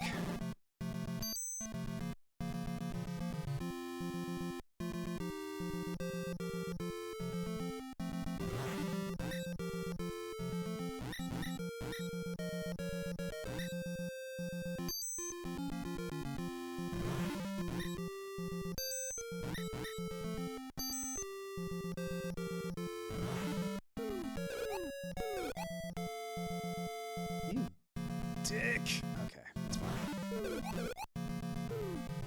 Just go. Despawn him. We're good. We're home free.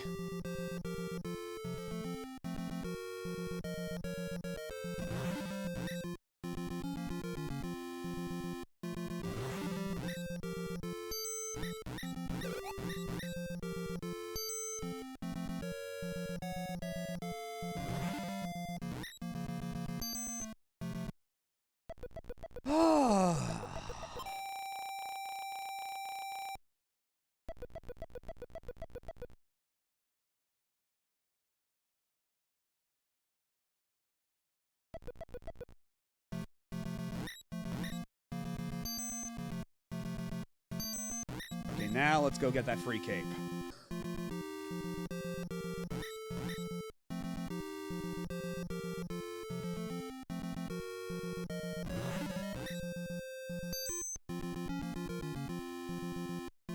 You know...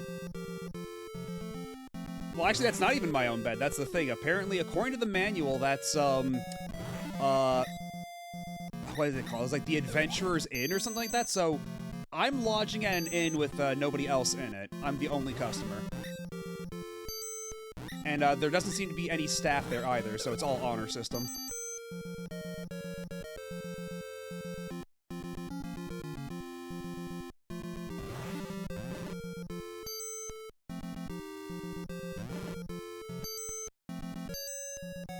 Yeah, those prices, it's no surprise. But you gotta make do with what you got, given the circumstances.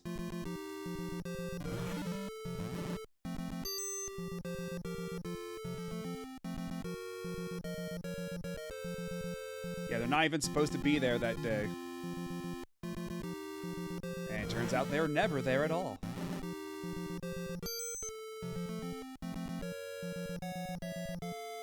Oh yeah, under this lighting, it's super obvious now. Jesus. I just never came out this way. I would watch Clerks but Fantasy. That would be fascinating. Yep, okay, it's 100%. Every time you come back, it's a free cape.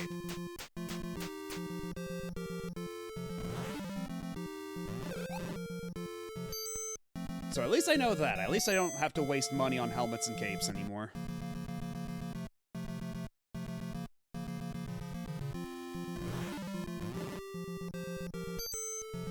"37! My fair maiden pursued 37 knaves! In a row?"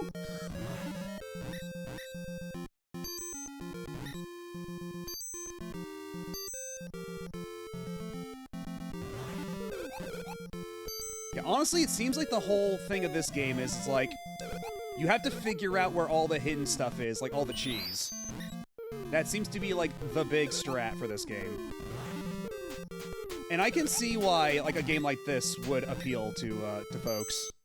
Where it's just like, once you know what to do, once you know, like, the route, I bet that becomes pretty satisfying. But man, actually trying to bumble through it, it sure is something. Like, trying to do it, like, blind, sight unseen.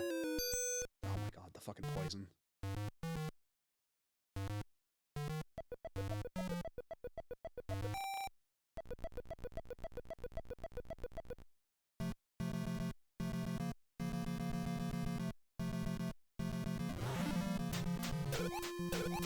This is a bad time to take a step.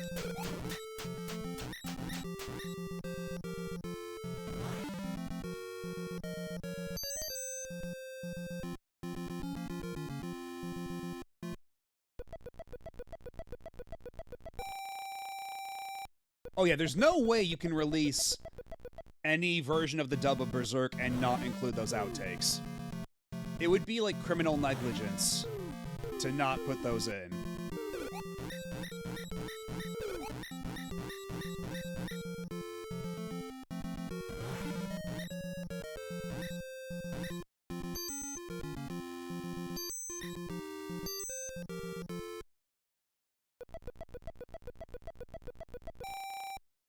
Okay, we're so close to another level. But will this level take me over 120 HP? I'm not holding my breath. The thing that does scare the hell out of me, though, is, how much is the next level gonna be after this? That's the thing that truly instills fear in my heart at this moment.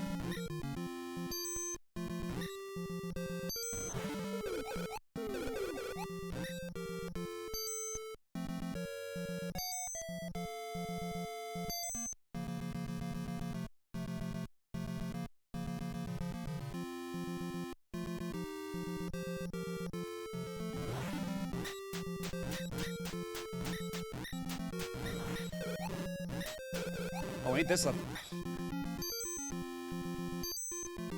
We're good. We're good.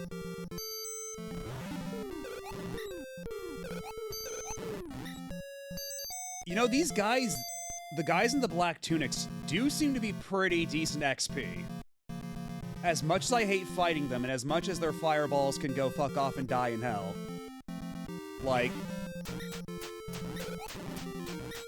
They give Oh shit! Oh no!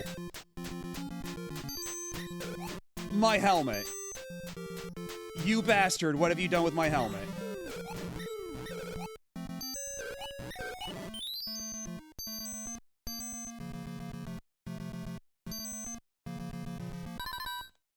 I think I understand now.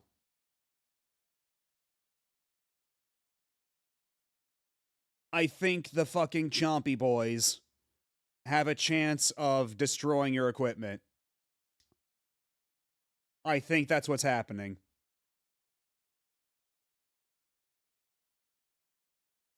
Because last time, we were able to hold on to that helmet for so long, and then the cape got eaten, like, way sooner. But this time, we got the cape, like... Yeah, we had to put on the cape to even be able to have room for the helmet later. And then we replaced the cape with the free cape. So, that time, the helmet lasted way less time. So, that's gotta be it. I think the Chompy boys, like, ruin your equipment.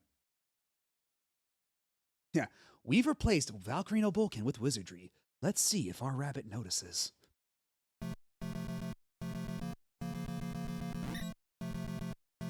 I mean, this is just conjecture based off of what happened, like what I saw. I don't know for sure, but that sure seems like what just happened.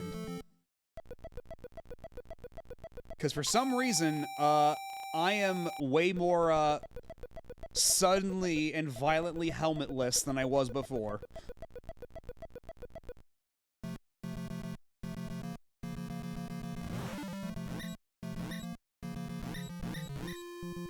And, like, the last time, I held on to the last helmet before I died last time for way longer.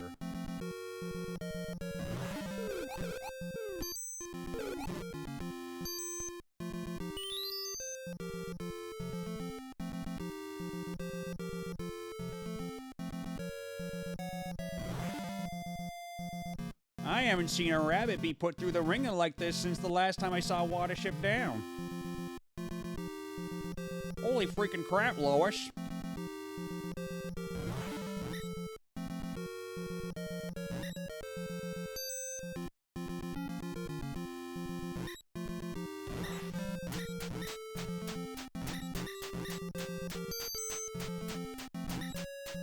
Hey, Brian, you remember the time we were playing Valkyrie no Bouken on the Famicom?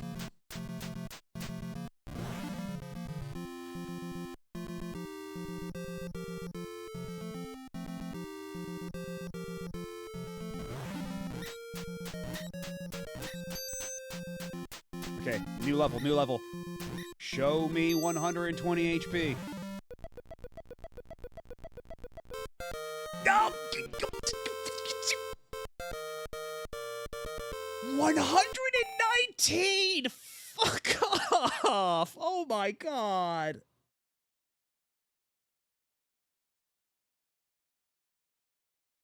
Bro, no! Because like literally 1 HP off from what I need in order to fucking cut down a mountain with my axe. No, I am cheating. I'm using a walkthrough now. After my map situation fell apart, I decided to look up a walkthrough and it told me a bunch of forbidden knowledge.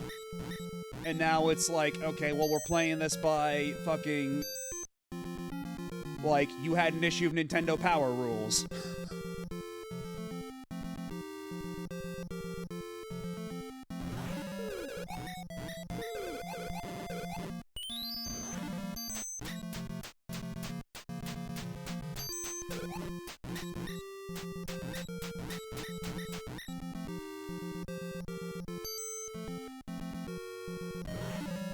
So, like, depending on your perspective, that could be considered cheating. But as far as I'm concerned, I'm just leveling the playing field because, like, I don't have anybody on the playground I can trade Valkyrie no Bouken secrets with. I don't have any issues of Famitsu. I don't have the strategy guide. This is kind of my, like, all I can do. And hello, Marcus. How's it going? And now the game... Well, now the game wants me over 90,000. Not quite the funny number, but close enough. Yeah, this is actually I was talking about it before, but this is actually the prequel to Valkyrie no Densetsu. So,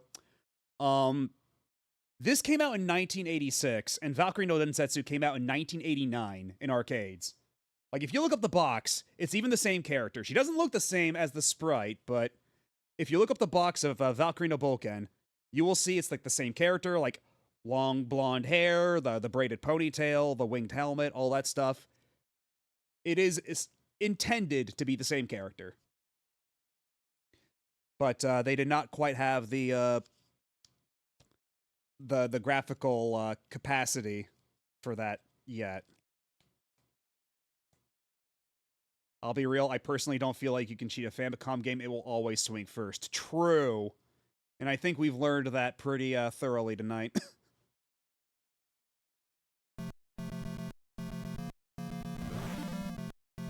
But yeah, this is a Namco game, and you will see even in the corner, we've even got Sandra, a little Sandra statue that we need to access the pyramid here. And that, also, Namco Anthology 2 on the PS1 has a remake of this game, but made to be more like Valkyrie no Densetsu.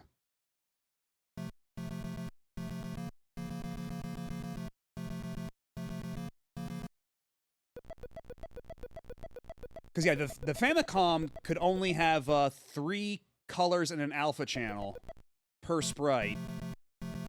But instead of doing something like using like a dark brown to act as both the hair and the outlines... Thank you for the clip, Mr. Taco. That's... Yeah, if ever I need like something to show... Oh my goodness. Yeah, Toretto, you were like a split second early with that. But hello, Raiders. Welcome on in. I'm Matt O'B, Retro Variety at Mad Scientist Bunny, and tonight we are playing Valkyrie no Bouken on the Famicom. And this game's a little mean sometimes. This game can be quite nasty, but we're getting through it. We're having fun all the same. What were you up to? What were you playing?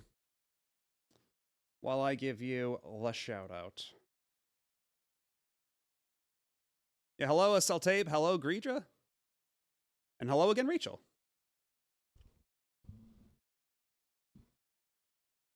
Yeah, right now, so this game, yeah, this is Valkyrie no Bouken, which is I was actually just explaining this to someone else in chat just before the raid, so I'll just do it again.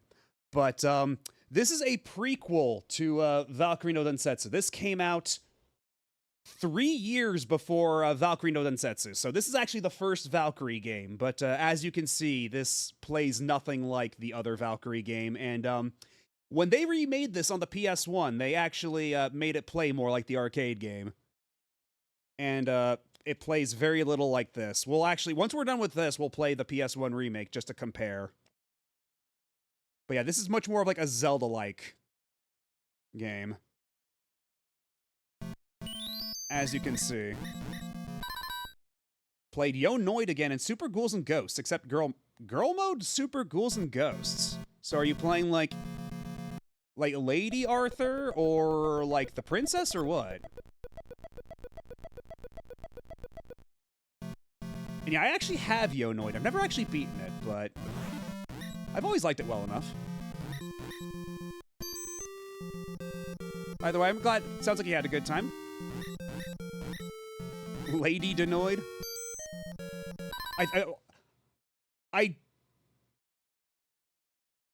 Okay, what if Super Ghouls and Ghosts, but you play as the Noid?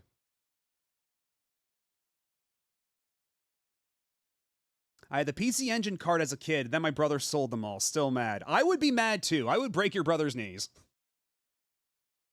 ROM hack where you play as Artoria. Just girl Arthur, essentially. It's good stuff. Okay, that's what I figured. But yeah, I'm just saying, you know, maybe Arthur could get more shit done if he had a yo-yo.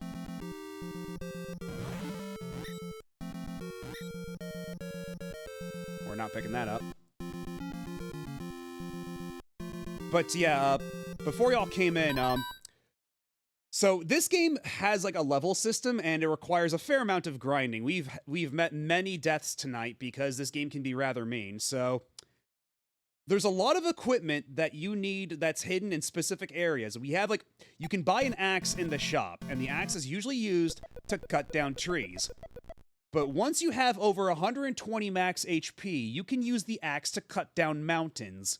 And once you can cut down mountains, you can get a bunch of, like, way better equipment. However, that requires you have at least 120 max HP. And after a fair amount of grinding, I hit a level, and my max HP is 119. And I am livid. I am so mad. So, you can see down at the corner, I have 65,920 XP. And to get to the next level, I need 90,000. All to gain at least 1 HP so I can cut down a mountain and get some decent equipment so I can actually, like, go through the underground dungeon without folding, like, a piece of wet tissue paper.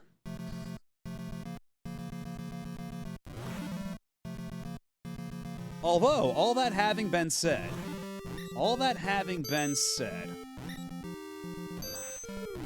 I have gotten more HP than I had before. I have a multi-use potion. So what I could maybe do... Actually, this treasure chest did come back, didn't it? Because this treasure chest has another one of the multi-use potions, so... Okay, I can re-equip the cape. I can get another multi-use potion. And then, okay, I got double potions. Okay, now I got a plan percolating. Hold on a second. Real. I think I'm onto something. I think I'm getting big brained for a minute. Because the unfortunate thing is whenever you equip a piece of equipment and you save with that piece of equipment equipped, right? When you respawn, that equipment will be gone. You have to go get it back. Only the things that are actively in your inventory get saved. So normally, any equipment you don't need to equip, you would just keep in your inventory. That would persist after a game over. It's fine. However, you only have 8 slots of inventory, so you need to play like inventory hot potato all the time. So sacrifices must be made. So now that I've opened up an extra slot of inventory, I'm going to go ahead and spend a fortune on a helmet because I've already gotten the free helmet on this life. Unless, actually, hold up. If I can get even bigger brain for a second, instead of just wasting $400, what I can do instead... Just double check. I've saved all my money. And then I let the enemies kill me. Because then, I won't have the cape anymore, but I will be able to respawn the free equipment that gets littered across the map. Because there are secret free equipments littered all over the map. So you'll see now I'm capeless. I'm without my cape because I equipped it, and I saved with it on, I died, it's gone forever. But I still have the rest of my stuff, so I can go back and get the other stuff. But an ad is starting, and I have to use the bathroom, so I'll be back in a couple more minutes, and I will regale you with more tales about how this nonsense works. It's a hell of a game, trust me. I'll be back in a minute.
And we are back. And I'm still Bunny. But then again, when am I not? But what sort of oh, there we go. What sort of tangent was I on before the break?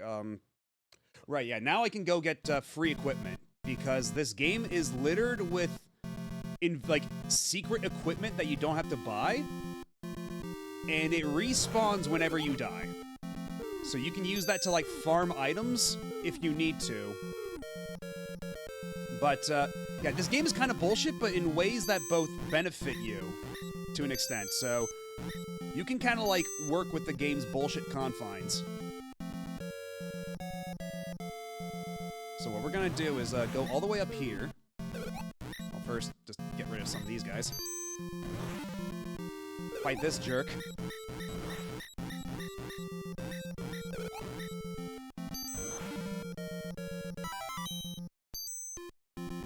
Okay, so you know what I'm gonna do? I'm gonna go over here real quick. There's a secret shop on one of these islands. Alright, have a good night, Mr. Taco. Thanks for stopping by, hanging out. Also, actually, I realized I missed it earlier, but I don't know if Screensaver's still here, but good night to Screensaver as well. I saw that message a little late.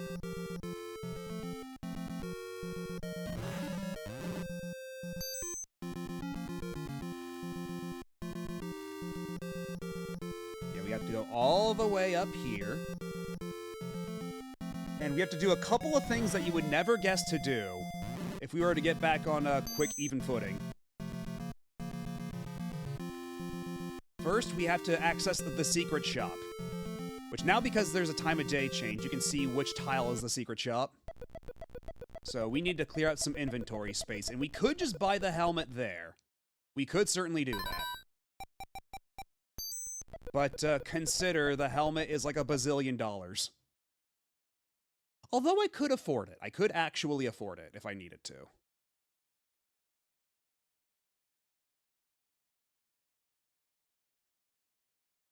You know what? Time-saving measure.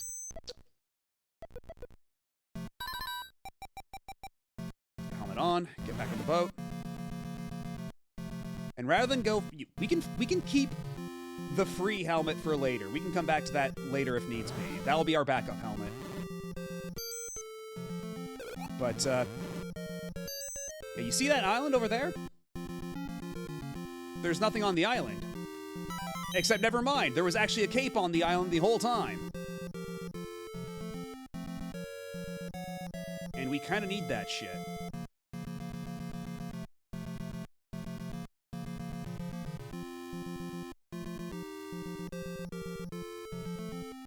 And what the cape does is, when you go to the desert, you take gradual tick damage because of the heat, and the cape will prevent that from happening, whereas the helmet I've got makes me take half damage, which is extremely helpful, considering how much this game just loves to throw punishment at you at all times.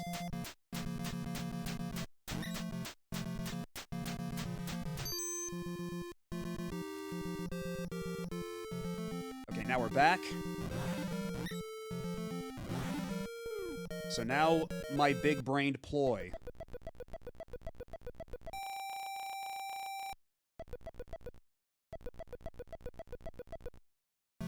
It's time for big brain mode. First things first, I need to kill this guy with extreme prejudice.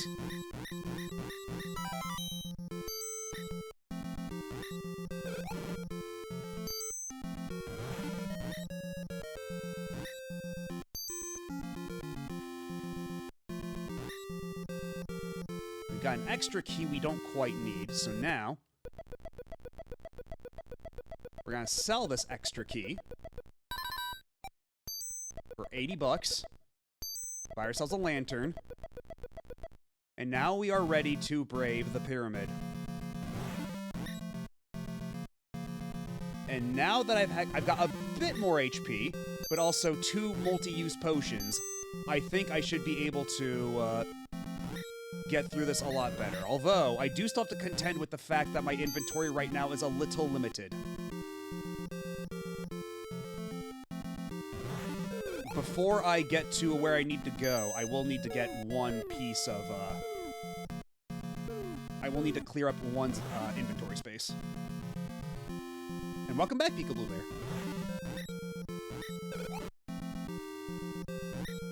Okay, good. Just stay there. Okay, there's Sandra. Hi, Sandra. He opens the pyramid for you.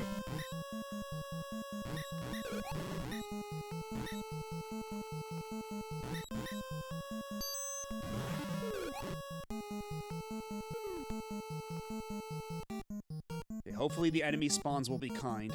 Okay, so far, so good. So far, this is actually okay.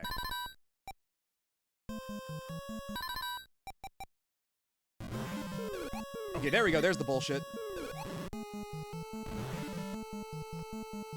Here comes the nonsense. Oh, God.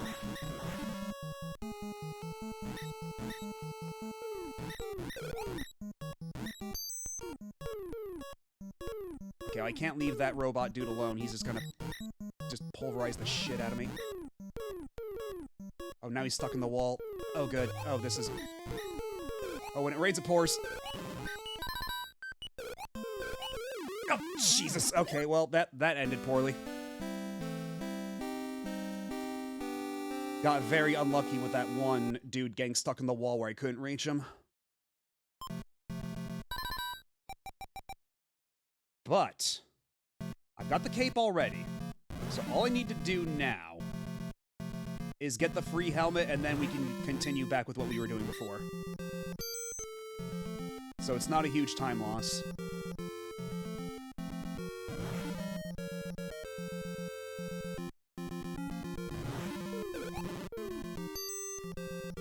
So all I need to do is go back on my boat.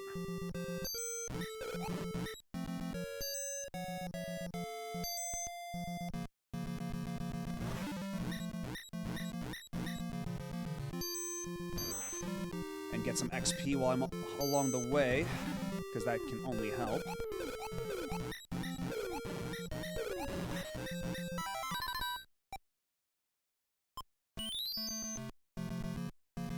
You know, let's go to the secret shop and sell this extra key, because I don't need it right now.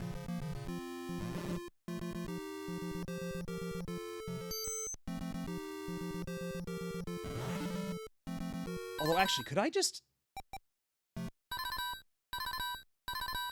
Okay, I can at least, like, consume a key that way. So you know what, that's just as well.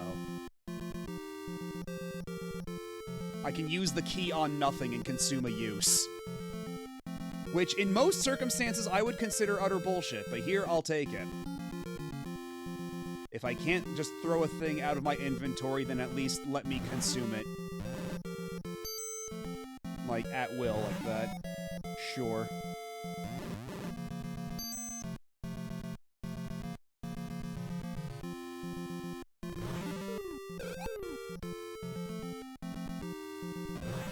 I really wish those dudes would stop spawning there and sniping me from the coast. It's so rude.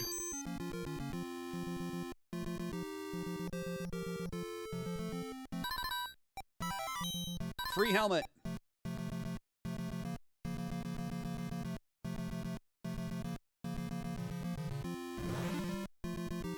Now all I have to do is get back to the starting zone, take the warp. Actually, I could probably just take a boat ride all the way up there. That's probably okay. I guess either way is probably equal in risk.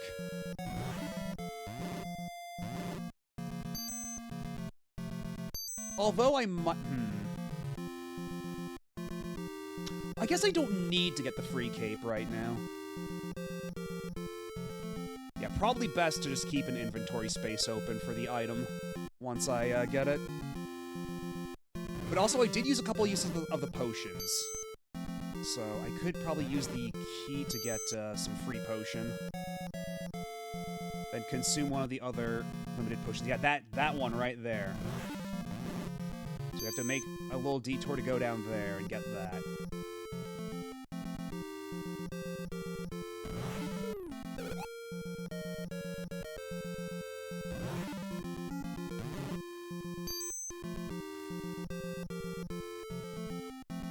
Just head due south, ignore everything. Get some yummy drink.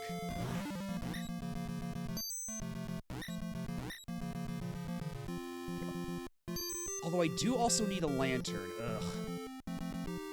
I'm torn.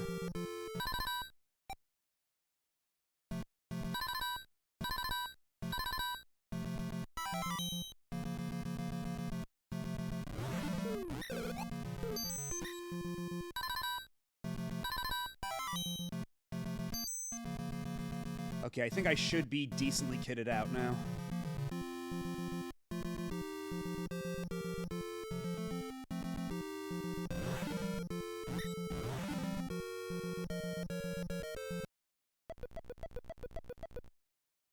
And I might as well save the XP I've already gotten, even if it means I'm gonna have to go back around and get the cape and helmet again.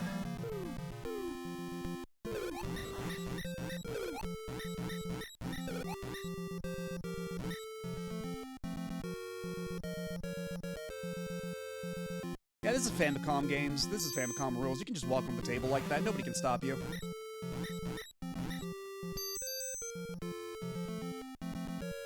I don't see anybody else in the house. Nobody's gonna tell me no.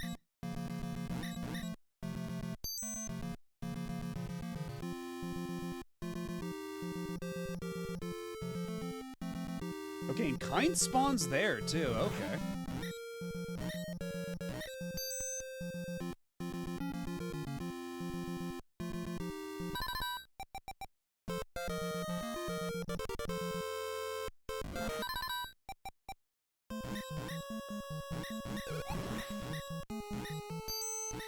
Okay, these spawns are already being very rude right off the bat. Not wild about that. Oh, fuck off. Oh, these goddamn robots. I hate them so much.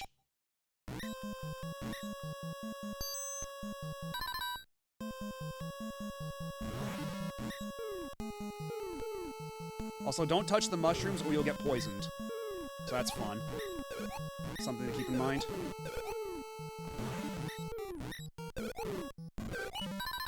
Oh god, more robots!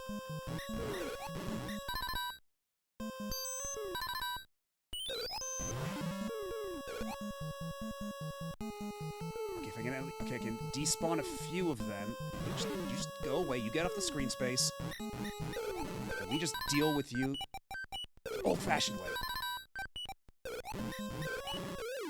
Shit! I didn't have my magic equipped, god damn it.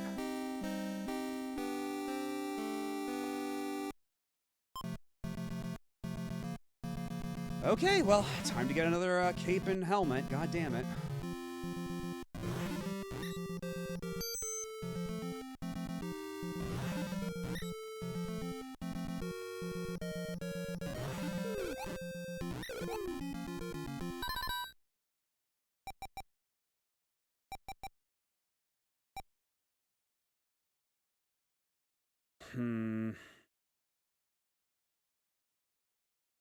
I'm gonna have to do some more item switcheroo to get the cape and helmet back. And again, all this could have been avoided if I got just like... if the game were a little kinder to give me just like 1 extra HP from that last level up. Because either the answer is just try to get lucky with the spawns in the dungeon and try to do what I've been doing, or just wait until you have over 120 HP and just...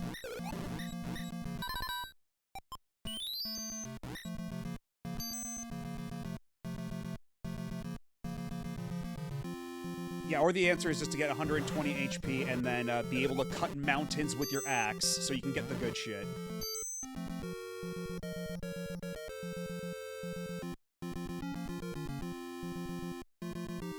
Okay, you know what I can do? I've got a key right there, so what I could do is just use up this potion because I'm gonna need inventory slots anyhow.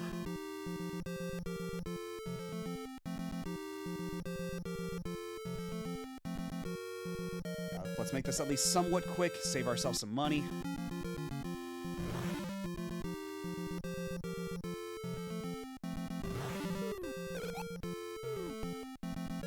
gotta spawn the one guy that tries to snipe you.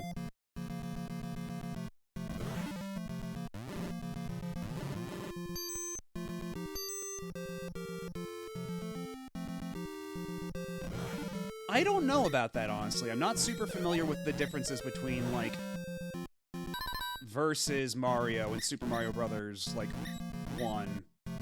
Like, on that much of a level. Might as well get the money, right?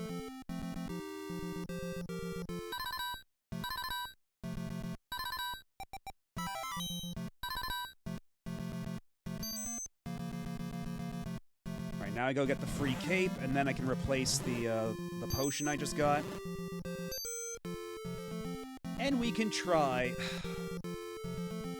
We can make another attempt, another go of the pyramid.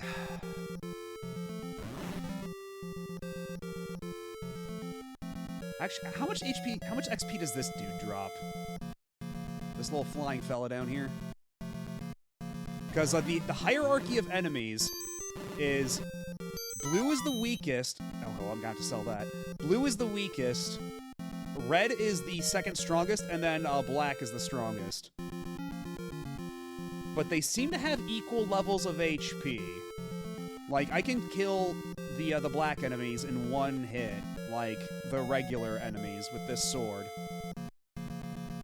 However, they do way more damage to me. And I don't have perfect tools to mitigate that as of yet.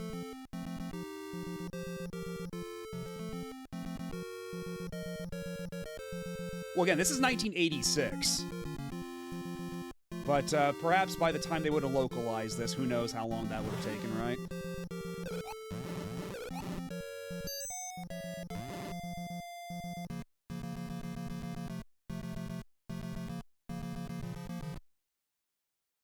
Oh, Mario Brothers 2. You mean like Lost? Okay, that makes more sense. I thought you were still talking about this.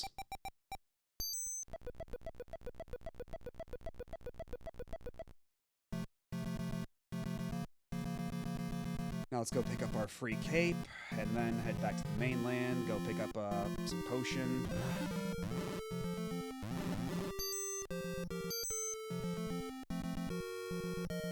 I hope it goes a bit better this time.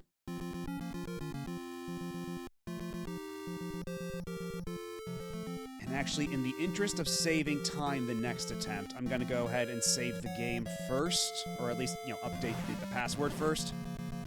Then go get the potion.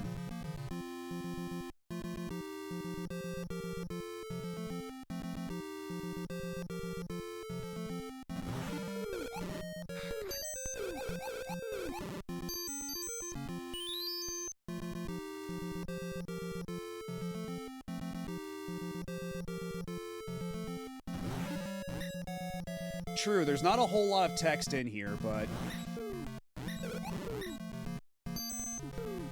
Actually, yeah, there isn't a whole lot of text in here, so why not just bother localizing it? Then again, maybe it took up one of their precious slots, right? Oh, thank you for the follow. Welcome on in. Because, yeah, the way that, like, Nintendo, like, worked back then is, publishers only had, like, certain number of games they could release on the NES. I think it was, like, 3 games a year was their total, right? And that's why some publishers like Konami came up with like sub-labels like Ultra Games so they could get around that limitation. Yeah, 3 or 6. And thank you for the follow. Welcome on in. Okay, so it was 5 per year. But yeah, like Konami came up with like Ultra Games so they could like skirt around that by releasing extra games. And so I think that's probably why, like, some games like this just made it through, like, slipped through the cracks because Namco didn't get that idea. So they're like, if we've only got so many games, then I guess we'll just forget about this one. Yeah, shout out to Tenjin.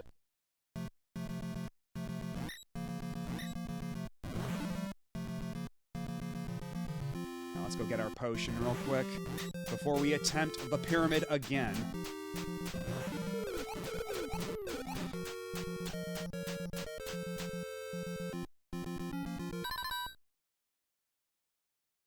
Wait, shit. Okay, that's right. I have to put the cape on first. That's right. I was forgetting a step.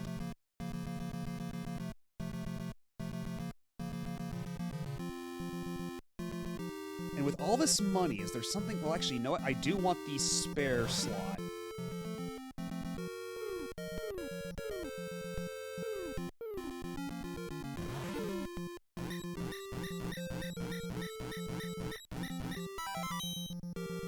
Okay, we can sell this. Because actually, I do need the key still. True, I still need the key. And I'll have to try to open up an inventory slot by just necking potions on the way there. I keep forgetting steps. There's so many steps to this process. I keep forgetting a step every time I try to explain it or run through it again.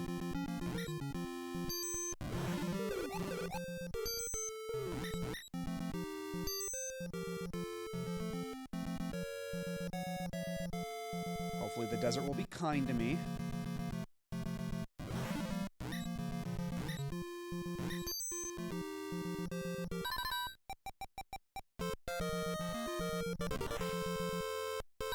Also, Nintendo made it hard to localize anything with the special mapper chips, like the Namco-owned 163 chip.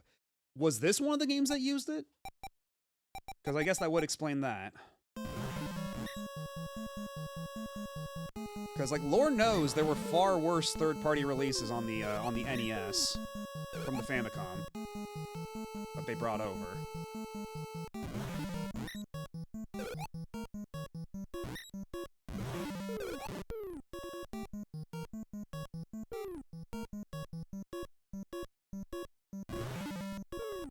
Okay, this is...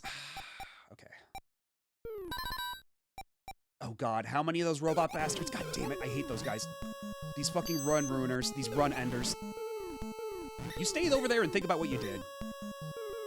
Go to your room. More!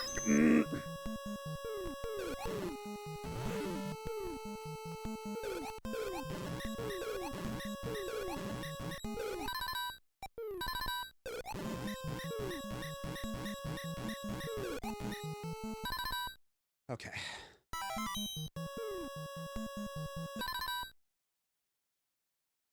Oh, this sucks. Okay, now I just have to get out of here. I've got the super cape. I have to get the hell out of here now. Wasting no time. Get me the fuck out of this pyramid. I'll take the express route.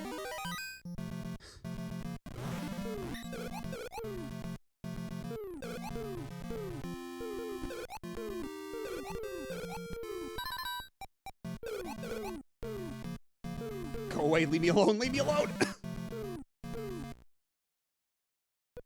And we're home. We never have to go back to that fuck-ass pyramid so long as we've got this cape.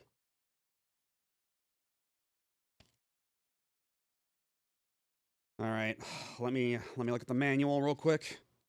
Make sure I got all my ducks in a row.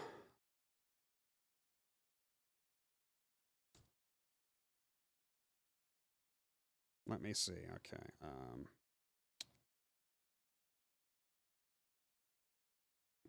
Okay.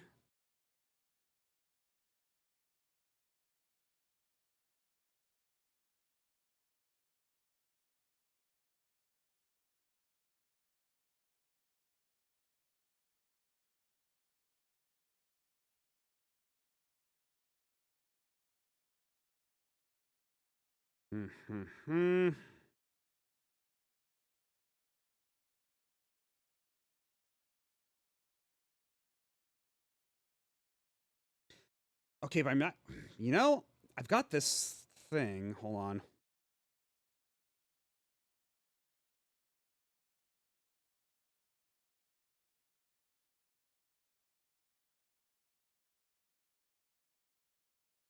Okay.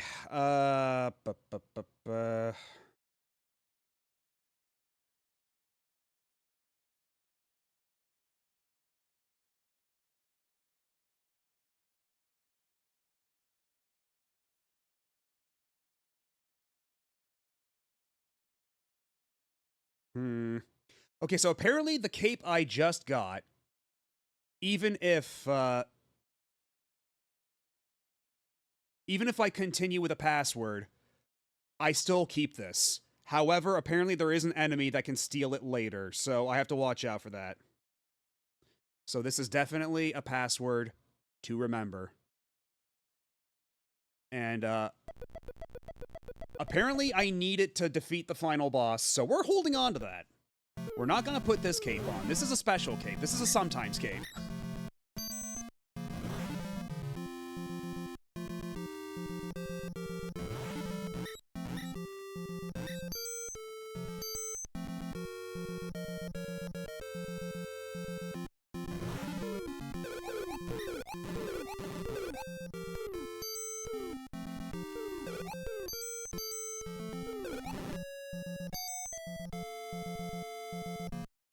So what I could do... Because the only thing is, I still need... Like, if I want to get, like, the good equipment that's actually going to ensure I can beat the second pyramid... Thank you. Like, what I'm going to need to be able to beat the second pyramid is probably, like... I'm going to need that super helmet, and I'm going to need that, that super sword. So... Our hands are kind of tied there.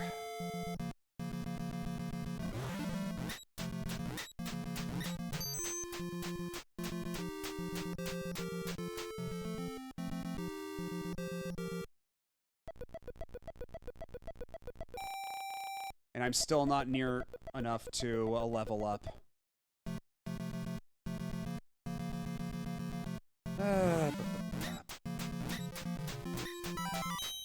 Okay, well I got an axe. I guess that means I won't need to get one later, so that saves me some time. And a little bit of money. So what I could at least try now is maybe just go over to the second pyramid. Try my luck. Because either way, like...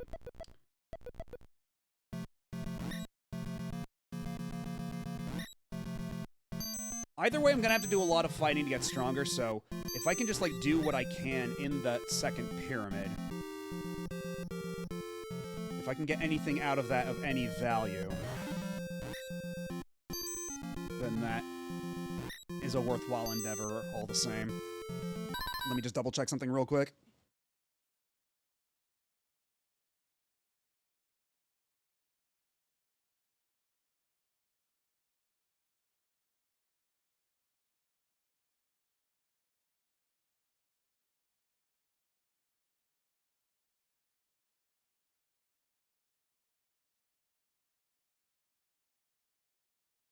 Okay, apparently the other pyramid just isn't actually worth it unless I want to do, like, go the long way to get a specific item.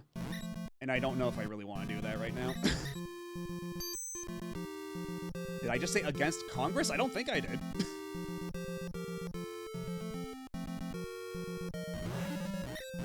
Like, now I'm second-guessing myself. Also, where...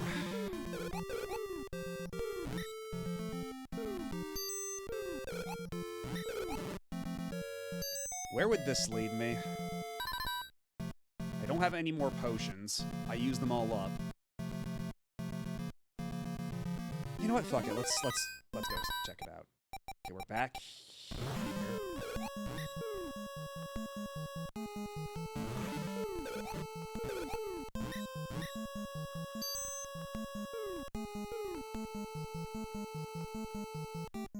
Okay, we're back at the Pegasus room. And there's a sword there, but I already have a sword. And last time I tried to do anything in a puddle like that, it ended poorly for me. Okay, this shit looks like a trap. I don't trust like that.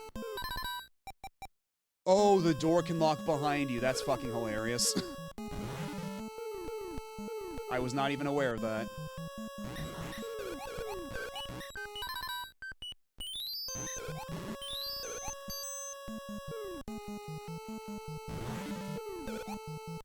Why did I come back down here? This was a bad idea. This was a bad idea.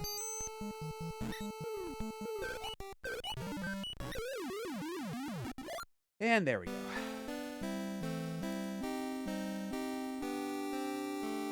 But at least I saved with my cool cape. But now I don't have the cape I was wearing. And I don't think I'm feeling brave enough to try seeing if this cape will persist across sessions like this. Because I know that if the guide I read online is correct, then the cape, the blue cape in my inventory, if I type in the password that I was given, usually typing in the password resets all of your inventory, except for specific items like that. I want to go and get that again.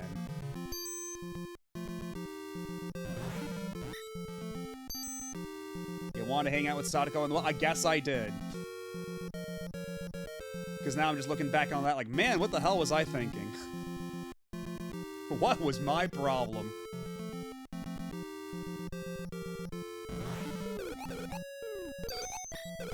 Because, man, does this game make you grind like crazy.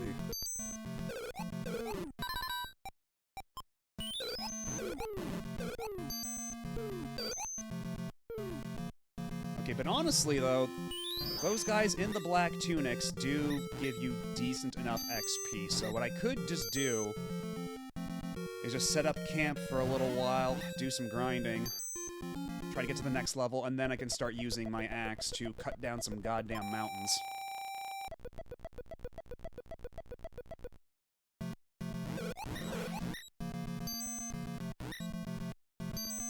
Just have to venture all the way back to where all the black tunic dudes are.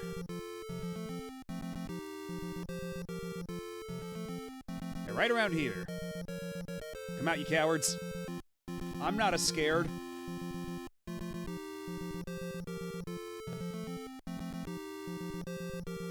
Okay, very hilarious that they never spawn when you actually want them to spawn.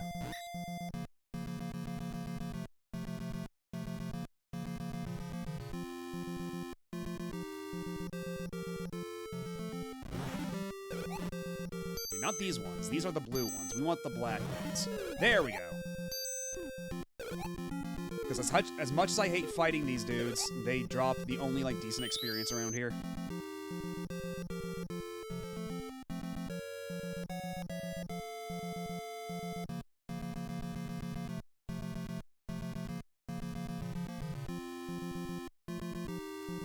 I still don't know. As far as I can tell, the day-night cycle doesn't really do anything, except because of the way the palettes change, sometimes it highlights, like, certain secrets, like the location of the secret shop, right? But I think that might be more, like, coincidence and happenstance than actual intent, considering how often, like, colors can blend with each other during the day-night cycle. Like, if you're on the sea, on the boat, and then it turns to, like, evening, like, it turns to dusk, your boat just completely blends in with the ocean because the colors are so close. Like, I think there was not a terrible amount of consideration put in with, like, some of the color palette choices. So even then, I don't think that's an intentional side effect of the day-night cycle. But who knows, maybe that was actually intended behavior. Hello, Enodot. Way to make your presence known. We're playing Adventure of Valkyrie, and this game's kind of putting me through the ringer, but I am making progress. Little by little, step by step. And it's going to be fascinating to see how this compares with the PS1 remake, once all is said and done.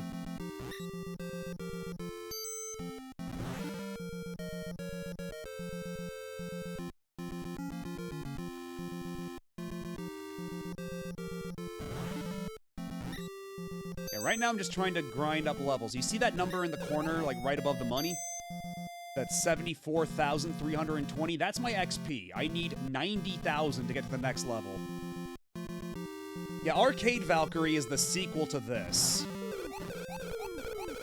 So, you can tell that the arcade version, they went on a bit of a different tack. And that the PS1 remake of this game that I talked about actually is more in line with the arcade game than it is with this game. So I'm more curious to see what points of similarity there are versus points of difference, because points of difference, there's a zillion of them. Like, to the point where I wouldn't be surprised if it's essentially a remake in name only, you know?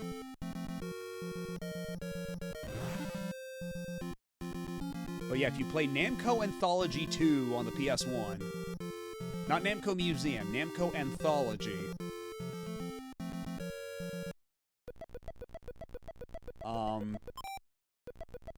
The little snooze, little nap. Yeah, Namco Anthology 2 on the PS1. You get the remake and the original, along with the remake and original for King of Kings and Pack Attack. But rather than playing that version,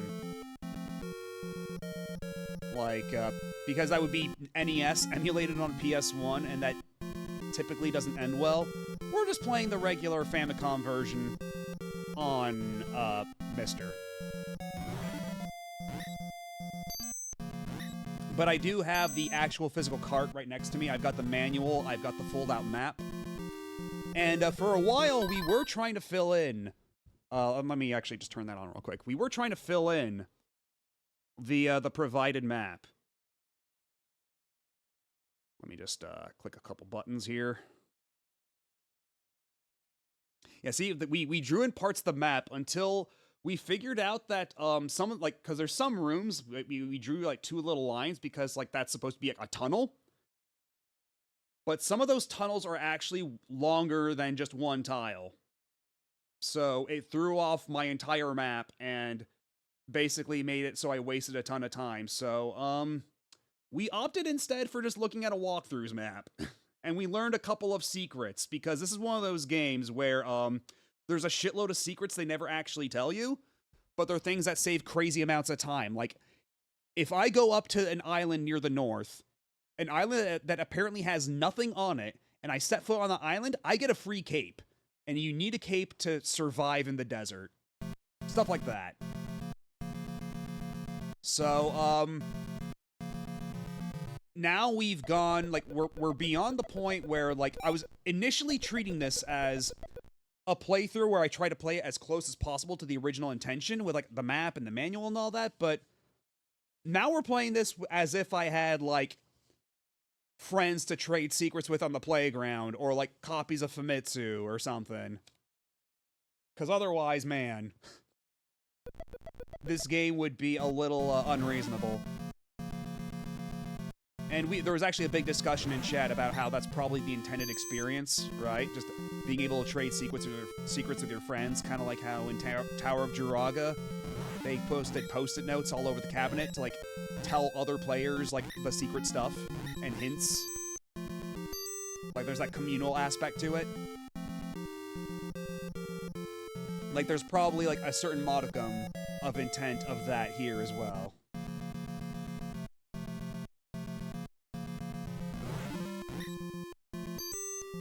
Yeah, or like the notebook, because yeah, some cabinets had like a little notebook next to it. Others were just covered in post-it notes. With all the myriad secrets. So here it's more like, you look up, like, you buy the strategy guide, you buy the issue of Famitsu that has the tips in it, or you trade secrets on the playground. Because otherwise, ugh, trying to figure this shit out on your own in a decent time frame. Like, there's nothing in the game that tells you that once you reach a minimum of 120 HP, you can use the axe to cut down mountains, and there are secret items hidden behind the mountains. There is nothing in the game that tells you this.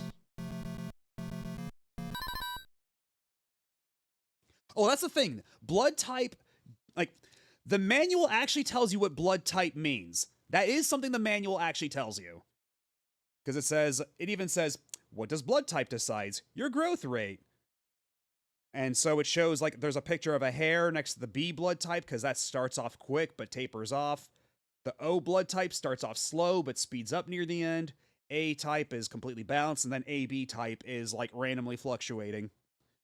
But they all kind of converge at the end anyway, so on a long enough timeline, you get equal stat growth. It's just the rate at which you acquire it is a little wonky depending on your blood type. And I decided to play it honest, so I chose the O blood type, a decision I'm coming to regret more and more. But it is what it is. But what the thing the manual doesn't tell you is what your zodiac sign determines. All it says is, it says that it determines what spells you learn and if you're like how strong you are and all that stuff, but it doesn't tell you what zodiac sign determines what. So that is still a mystery. That you do need a guide for if you want like the nitty-gritty of what that actually does. Whereas there is also a third option for what color you are. We chose green. And so far that doesn't seem to affect anything, but I wouldn't be surprised if that affected some kind of hidden parameter.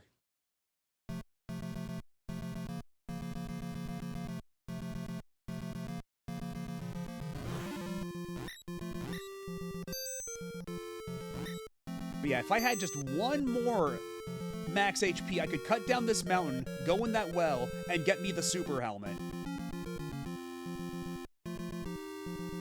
And then the super helmet would make a lot of this game a lot more feasible.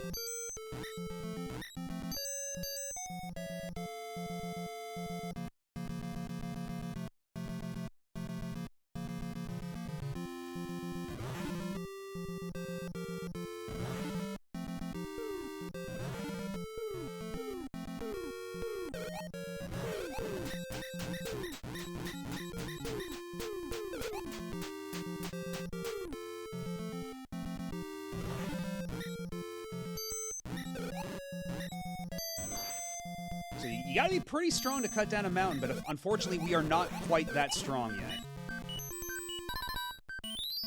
Would that I could. But I lack the strength. Which is why we have to...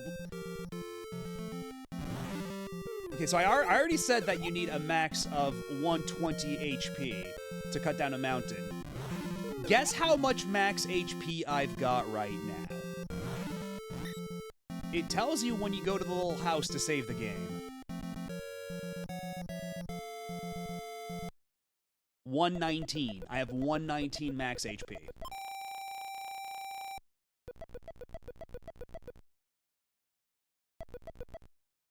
So because of that, I still need to grind out 15,000 more experience to be able to make any sort of significant progress.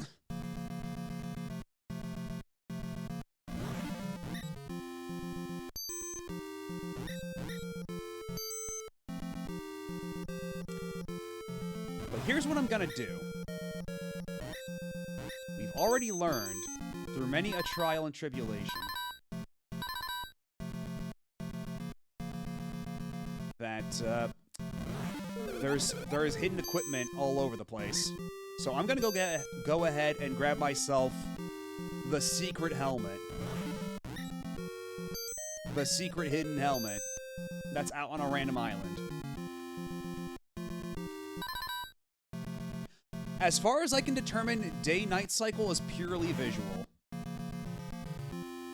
But I'm not super sure.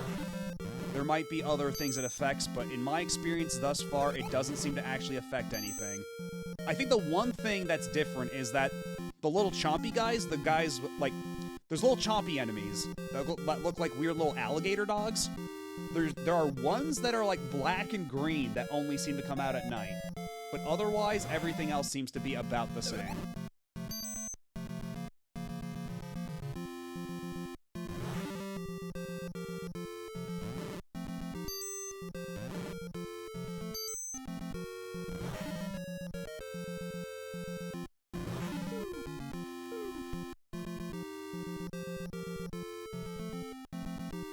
Just gotta sail my boat a little bit longer. We're almost there.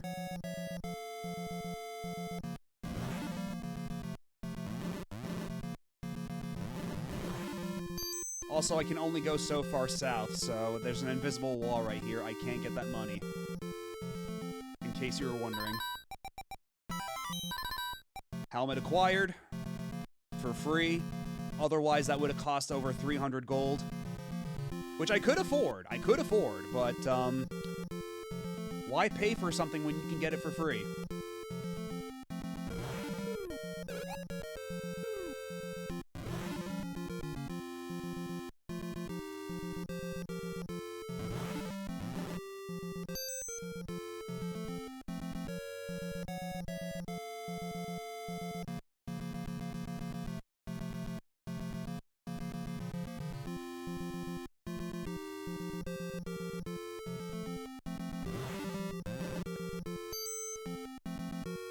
I suppose I don't really need the cape right now, so actually... You know, I've actually got $1 million idea. I've got $1 million idea real quick.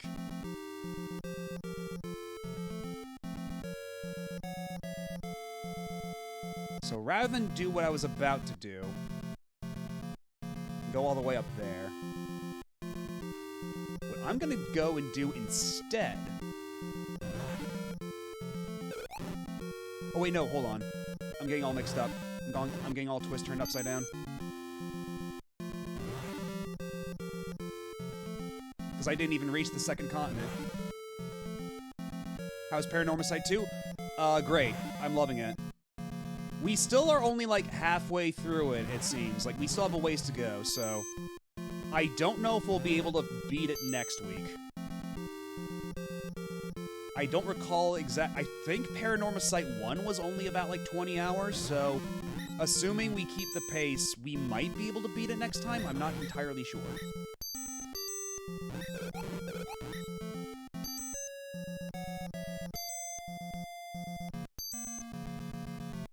But yeah, I don't know, because I know some people, like, bounced pretty, right before shit started getting really real in Paranormal Site, 2. So, for all of those of you who, dipped out early, you're gonna be in for some shit when you come back in next Monday. And yeah, Zelda 1's dungeon structure does make it have the more compelling progression by far, easily. Yeah, I highly recommend the first one. The first one's phenomenal. And if you watch the stream of the second one, it's fine. It doesn't really spoil anything from the first one. They make a couple of, like, callbacks to it, but nothing that spoils anything. And otherwise, it's totally standalone.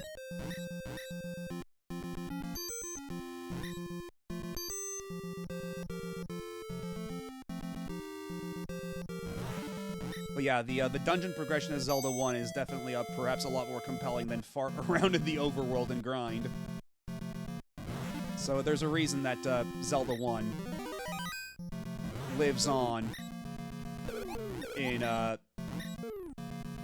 what's the word I'm looking for? Not infamy, but like, it has a greater legacy than perhaps this game does.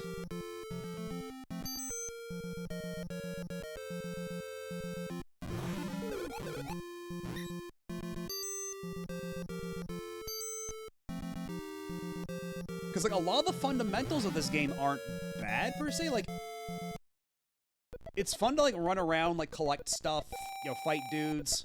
It's just that, like, it's punishing, right? And there's a lot of stuff that's obscure that you kind of, like, once you know where, like, a lot of the secret stuff is, once you know all the tricks to progression, like, it can kind of get its hooks in you, but, like, you are just kind of fumbling around in the dark for so long.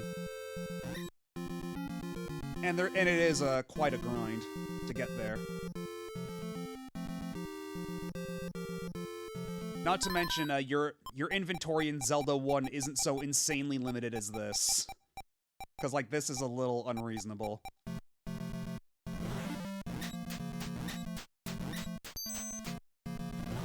Because, yeah, those 8... Okay, there we go. Those 8, items in the bottom left. That's my entire inventory. I have one empty space right now, which I'm about to fill with a multi-use potion. Like so.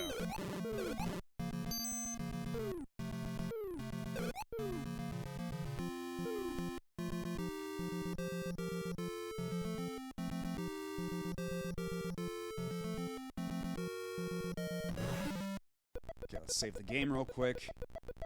And now what I'm going to try to do is I'm going to go back to that second pyramid, and I'm going to see if I can't do, like, a little bit of grinding where it's relatively safe.